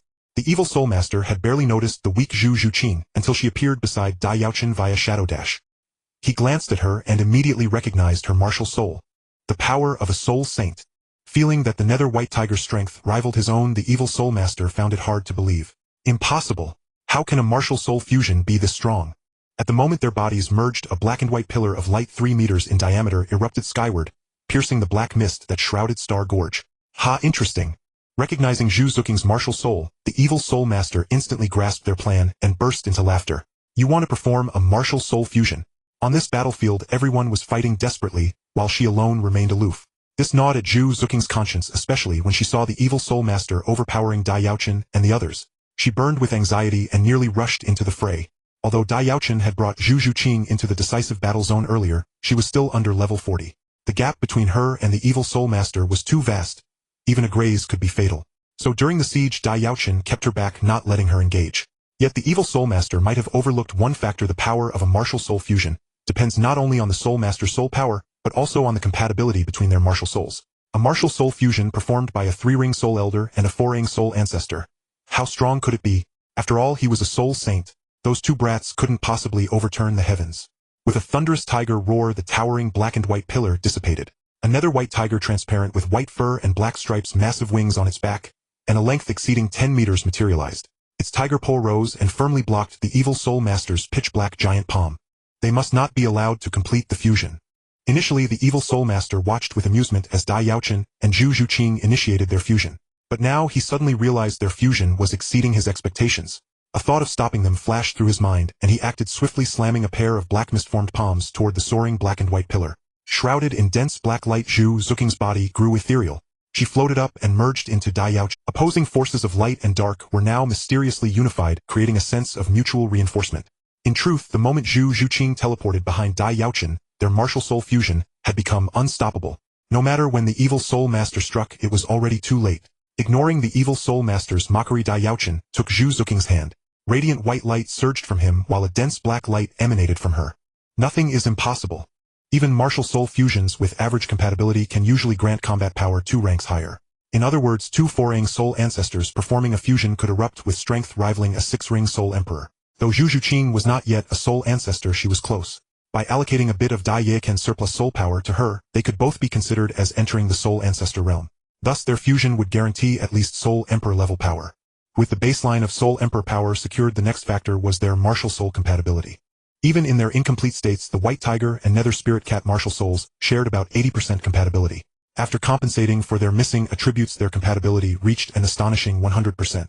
Generally, a martial soul fusion skill could only be activated when the compatibility rate exceeded 50%. When it reached 100%, it was known as the legendary perfect fusion. In truth, even the ancestors of the Dai and Zhu families, who possessed the complete White Tiger and Netherworld Spirit Cat martial souls, only achieved a compatibility rate of 95%. Though exceptionally high, it still fell short of the perfect 100% fusion. The reason Dai Yaochen and Zhu Juqing could now attain 100% compatibility was largely due to the immortal grade herbs. Only such transcendent otherworldly herbs could so unreasonably elevate their martial soul compatibility to an unprecedented 100%. With their current soul power, the base power of their martial soul fusion skill could reach the level of a soul emperor. Adding such high compatibility, it could fully cross the threshold of a soul saint possessing power comparable to that level. At this moment, as the primary controller of the Netherworld White Tiger fusion skill, Dai Yaochen felt an extraordinary. With Zhu Zuqing's absolute support, Dai Yaochen felt a formidable power perfectly under his command. The inherently conflicting forces of light and darkness now merged seamlessly, as if a mere thought could unleash them in a specific manner. Light and darkness domain. Was this the Netherworld White Tiger's skill? A message naturally appeared in Dai Yaochen's mind. Understanding it instantly, he directly activated the ability. The Black King character on the Netherworld White Tiger's head, along with all its black stripes, erupted with dense dark force. Correspondingly, its pupils and white fur blazed with brilliant white light. Light and darkness intertwined, and exploded, then expanded violently, enveloping a vast area around the Netherworld. Is this the power of the Netherworld White Tiger? It's so formidable. Du Guyen murmured from afar, sensing the rampaging light and dark energy. Dai Yaochen and the others should have won. How dare you turn against your master? You have injured me like this. The evil soul master knew that continuing would only worsen his state. Making a cruel decision, the massive skeleton he had transformed into charged at the Netherworld White Tiger, resisting the omnipresent annihilation of light and darkness. We won. We won. Ah! Suddenly enveloped by the light and darkness domain, and impacted by the pervasive forces of annihilation, the evil soul master let out a scream of excruciating pain. We won. Is the enemy dead? The moment the Netherworld White Tiger collided with the massive skeleton, a dazzling burst of black and white light erupted. The entire Star Gorge seemed dyed in these two colors. Everyone instinctively shielded their eyes, and the countless corpses halted their attacks, standing still. The dark flesh, originally condensed by devouring the pervasive black mist, rapidly dissolved into wisps of black smoke under the domain's annihilation. The evil soul master reverted to his original massive skeleton form. Devoured by a multitude of vengeful spirits, the evil soul master's piercing wails quickly ceased as his martial soul true body shattered, the corpses under his control collapsed. Numerous vengeful spirits emerged from them, all surging towards the evil soul master. His martial soul true body had finally been broken. Strictly speaking, the complete Netherworld White Tiger was similar to the Ice Phoenix of the Tianshui Academy. Both involved a large-scale elemental coverage attack followed by a full-force strike from the main body. Their fusion skills could be divided into 2 phases, making them the same type. Netherworld White Tiger Strike Activate. This was actually a domain-type skill. Within the light and darkness domain's range, all power not belonging to the Netherworld White Tiger was suppressed and annihilated. An utterly domineering ability. Now that his martial soul true body was broken, and he was severely injured, the vengeful spirits broke free from his control. Driven by intense resentment, they inflicted the most terrifying backlash upon him. As an evil soul master, controlling these spirits was effortless in his prime. However, toying with souls was an extremely dangerous act. After the evil soul master was utterly destroyed and vengeance was achieved, the dark mist on the vengeful spirits dissipated. They appeared dazed before vanishing into the void. After the evil soul master was utterly destroyed and vengeance was achieved, the dark mist on the vengeful spirits dissipated. They appeared. Sensing the evil soul master's desperate final strike, Dai Yaochen did not hesitate. He concentrated all remaining power of the Netherworld White Tiger into its massive claws, and met the charging skeleton head-on. No matter how tortuous the process, they had ultimately triumphed. Of course, despite sharing the same type, their specific power was on an entirely different level. If even this wasn't enough to win, she would have nothing more to say. The colossal Netherworld White Tiger rapidly turned transparent and dissipated, revealing the figures of Dai Yaochen and Zhu Juqing. Ah! The complete Netherworld White Tiger fusion skill, having supplemented the light and dark attributes, gained the light and darkness domain ability. However, the original Netherworld White Tiger strike did not disappear. As for the evil soul master, 2 massive holes were torn in his skeleton body. Countless cracks spread from these holes, and with a thunderous crash the entire skeleton shattered. Soon the black and white light dispersed, revealing the center of the battlefield. He who does evil will eventually be his own undoing. Seeing everything settled, Dai Yaochen finally relaxed. I am your master, your master. The Star Luo army, numbed by the prolonged defense against the corpse onslaught, was momentarily stunned. After a brief pause, they erupted in excited cheers. They had won, they had persisted and survived. Your Highness the Crown Prince and Miss, are you both unharmed? The sole emperor of the Zhu family rushed over and inquired. We are fine. Dai Yaochen indicated they were unharmed and added, order the army to secure the battlefield. After annihilating the evil soul master with soul saint cultivation, the war finally came to an end. Under the leadership of commanders at all levels, the army began to clean up the battlefield, then withdrew to camp and tallied the losses. Although there were considerable twists and turns in this battle, with the army suddenly assaulted by a massive horde of corpses, they had maintained their formation and repelled the assault without being overrun, thus avoiding a one-sided massacre. The losses were still acceptable. Given that their opponents far exceeded the intelligence they had received, achieving such a result was truly commendable. After dispatching a messenger to rush the battle report back to Star Luo City, Dai Yaochen led his troops into a period of rest and reorganization. Having endured such a fierce battle, his men needed rest and a release of pressure. As for the next course of action, they would have to await instructions from Star Luo City. During this idle time, Dai Yaochen began to study the secret method Soul Bone. This secret method Soul Bone had been crafted by the evil soul master right before Dai Yaochen's eyes. However, before the evil soul master could even warm it in his hands, he was slain, and thus the bone naturally became a trophy of the Star Luo army. Although this secret method Soul Bone was a trophy, and would have to be turned over upon return, given Dai Yaochen's status and the fact that he had personally captured it, he could simply mention it, and the bone would likely end up in his possession. Thus studying it in advance posed no issue. Dai Yaochen for one was already intrigued. He already possessed 2 of the 3 required components. Only one final soul bone was needed as a fusion material. Dai Yaochen felt certain he could gather them all. If necessary, he could even search the Star Luo treasury, which was sure to contain a suitable soul bone.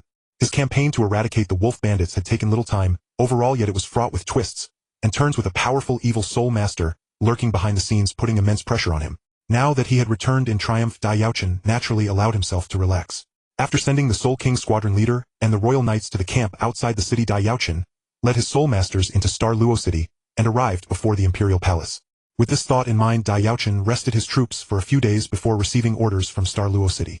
The secret method Soul Bone possessed a peculiar fusion property. If 2 other soul bones with very similar attributes could be found, the secret method Soul Bone's fusion property could be used to merge them into one. While this process would reduce 3 soul bones to 1, seemingly a great loss, the calculation was not so simple. From this order, Dai Yaochen roughly understood his father's intentions. Without delay, he handed over command of the army and gathered the royal knights and soul masters for a swift return. The secret method Soul Bone differed from ordinary ones. It lacked flashy skills, its sole ability being to enhance the user's soul power by a percentage. The exact enhancement depended on the quality of the bone. Capable of permanently boosting soul power by 10% and applicable to any body part, this secret method Soul Bone was a versatile treasure. Yet Dai Yaochen chose not to absorb it. Beyond its inherent soul power enhancement, the bone possessed a special function that truly caught Dai Yaochen's interest. He already possessed a 30,000-year golden saber-toothed tiger left leg bone. Initially, Dai Yaochen considered its age too low and refrained from absorbing it, hoping for a better option later. Not long after, a secret method Soul Bone fell into his hands. As a man-made creation, this secret method Soul Bone had no fixed form, meaning it could be absorbed into any of the 6 body parts, only solidifying into the corresponding soul bone upon absorption. Through his research, Dai Yaochen discovered that the secret method Soul Bone in his possession could enhance the user's soul power by approximately 10%. Though seemingly modest, this enhancement was permanent and would become more significant as one cultivated to higher levels. The order from Star Luo City required Dai Yaochen to transfer command of the army back to its original generals and lead the royal knights back to the capital with all haste. As long as Dai Yaochen found another left leg bone with similar attributes, he could use the secret method Soul Bone's property to fuse it with the 30,000-year golden saber-toothed tiger left leg bone. The resulting soul bone would surely exceed 50,000 years in quality, and with superior materials it might even approach 100,000 years. Upon learning that an evil soul master had been involved in the wolf bandit extermination, Emperor Dai Tianyu's concern escalated twofold. Although the battle report indicated that Dai Yaochen had eradicated the threat, he remained uneasy and wanted to summon his son for a face-to-face briefing to ascertain the full situation. After nearly 2 days of forced march, the familiar sight of Star Luo City once again appeared before them, prompting Dai Yaochen to let out a long sigh of relief. The newly formed soul bone fusing the previous 3 would naturally achieve exceptional quality. For those who lacked not soul bones but sought superior quality, even a 3-for-1 exchange was an absolute bargain. At this thought, Dai Yaochen couldn't help but feel a surge of excitement, already beginning to plan subconsciously. Your Highness, I shall take Miss back now. At the palace gate, the six-ring Soul Emperor from the Zhu family clasped his hands to Dai Yaochen and said, "I shan't disturb your highness audience with his majesty. Why rush?" Seeing the Zhu family Soul Emperor about to leave, Dai Yaochen promptly urged him to stay. "Come into the palace with me. The Netherworld Duke's mansion was of immense help in this battle, and I wish to commend your services. There's truly no need to trouble your highness." Hearing this, the Zhu family Soul Emperor shook his head with a smile. "Your highness helped Miss Awaken her complete Netherworld civet martial soul, which is a great favor to the Zhu family. Our modest contributions in this campaign are hardly worthy of your commendation." Since the Zhu family Soul Emperor truly did not mind, Dai Yaochen did not insist. After bidding farewell to Zhu Zhuqing, he parted ways with them before the palace. Seeing the Soul Emperor of the Zhu family depart, Tai Nua and Niu Ben exchanged glances and said to Dai Yaochen, "Your highness, we shall also take our disciples back to the sect." "Wait!" Dai Yaochen immediately stopped them. The Zhu family may have contributed without expecting rewards, but the 200 members of the Four Extremes sect have toiled alongside me for so many days, even encountering evil soul masters along the way. I cannot let you leave empty-handed. Your highness' kindness is appreciated." Niu Ben felt gratified by Dai Yaochen's words, but instinctively began to decline. However, Dai Yaochen raised a hand to cut him off. "There's no need for excessive modesty." Dai Yaochen smiled. "This achievement can earn you 2 noble titles. In the nearly year you've developed in the Star Luo Empire, you must have noticed the difference from the Heaven Do Empire. Here state power is more centralized, so having an official status is highly beneficial. If you too obtain imperial titles, it will greatly benefit the future development of the Four Extremes sect. At the very least, you will no longer face exclusion from local powers." Dai Yaochen had been steadily integrating the Four Extremes sect into the Star Luo Empire. Previously, he arranged for the sect's disciples to study at the Star Luo Royal Academy, completing the lower-level fusion. Now granting titles to Tai Nua and Niu Ben, the sons of the sect leaders, would essentially finalize the mid-to-upper-level integration. By then, the Four Extremes sect would truly become Dai Yaochen's own faction. Hearing about the title, Tai Nua hesitated, averse to rigid rules, and was about to refuse. But Niu Ben quickly nudged him with an elbow and shot him a warning glance, signaling him not to speak rashly. "That's not quite right. Even if it's their duty, the Four Extremes sect has rendered the empire a substantial..." Dai Tianyu smiled. "How about this? I intend to grant you both the title of Earl for your contributions. What do you think?" This mission was indeed perilous. With severely inaccurate intelligence, our forces were sorely lacking. Had it not been for the desperate aid of Senior Tai Nua and Senior Niu Ben, along with their sect disciples, and the final unleashing of the Nether White Tiger by Zhu Zhuqing and myself to shatter the evil Soul Master's martial soul true body, leading to his death from backlash, our army would likely have been annihilated. Unlike Tai Nua, who was boisterous and carefree, Niu Ben, despite his burly frame, was a shrewd and prudent man. With Tai Nua and Niu Ben having rendered meritorious service to the Star Luo Empire, Dai Tianyu seized this opportunity to grant them titles, thereby deepening ties with the Four Extremes sect. Listening to Dai Yaochen's account and recalling the military reports, Dai Tianyu could already imagine how dire the situation had. "Since your highness has put it that way, further refusal would seem insincere." Niu Ben chuckled, cupping his hands to Dai Yaochen. "But this will trouble your highness. Had our army been wiped out, that evil soul master would have gained nearly 100,000 souls and corpses. The empire's southern border would have fallen in an instant, leading to unimaginable consequences." As the emperor of the Star Luo Empire, Dai Tianyu had long taken notice of the Four Extremes sect in Star Luo City. With 4 Soul Douluo stationed there, it was a formidable force. He wished to bring the sect into the empire's fold, but lacked a suitable entry point, resorting to gradual support. "Thank you, your majesty." Regarding the title grant, Dai Yaochen had already discussed it with Tai Nua and Niu Ben at the palace gate. Thus, when Dai Tianyu brought it up, they readily agreed and expressed their gratitude. Dai Tianyu was handling state affairs at the time, having received news of the crown prince's return. So when Dai Yaochen arrived with Tai Nua and Niu Ben, he showed no surprise and asked directly, "Tell me what exactly happened. And what about that evil soul master?" Upon hearing about the title, Niu Ben quickly realized its significance for the Four Extremes sect. He abandoned the idea of declining and signaled Tai Nua not to refuse either. In fact, powerful soul masters who chose to serve the state were often granted titles, let alone those like Tai Nua and Niu Ben, who had also earned military merits. Soon Tai Nua and Niu Ben sent their disciples back to the sect to report the situation, while they followed Dai Yaochen into the imperial palace to meet the emperor of the Star Luo Empire, Dai Tianyu. "It's no trouble at all." Dai Yaochen shook his head. "Given your contributions in this battle, 2 titles are well within reason. You deserve them. The general situation is already explained in the reports." Dai Yaochen had prepared his words, and now spoke smoothly in response to Dai Tianyu's query. It was all the scheme of that evil soul master. Without needing Dai Yaochen to suggest it, Dai Tianyu proactively brought up the matter of granting titles. To endure such a catastrophe and still preserve the army, while slaying the evil soul master behind it all, well done. Dai Tianyu nodded, then turned to Tai Nua and Niu Ben. "As for the Four Extremes sect, since you have contributed so greatly this time, I will not treat you poorly. That evil soul master had the ability to control souls and corpses. He deliberately sent the wolf bandits he raised to ravage the 3 southern cities likely to lure our army into an ambush. His aim was to annihilate our forces and harvest more souls and bodies. Our sects are all within the Star Luo Empire. Serving the state is our duty. Tai Nuo and Yo Ben spoke up at once. With both parties in agreement, the title grant was settled, further strengthening the bond between the Star Luo Empire and the Four Extremes sect. With lower-level disciples studying at the Star Luo Royal Academy and upper-level members accepting imperial titles, the Four Extremes sect was now fully integrated. This gave Dai Yaochen new ideas regarding the sect.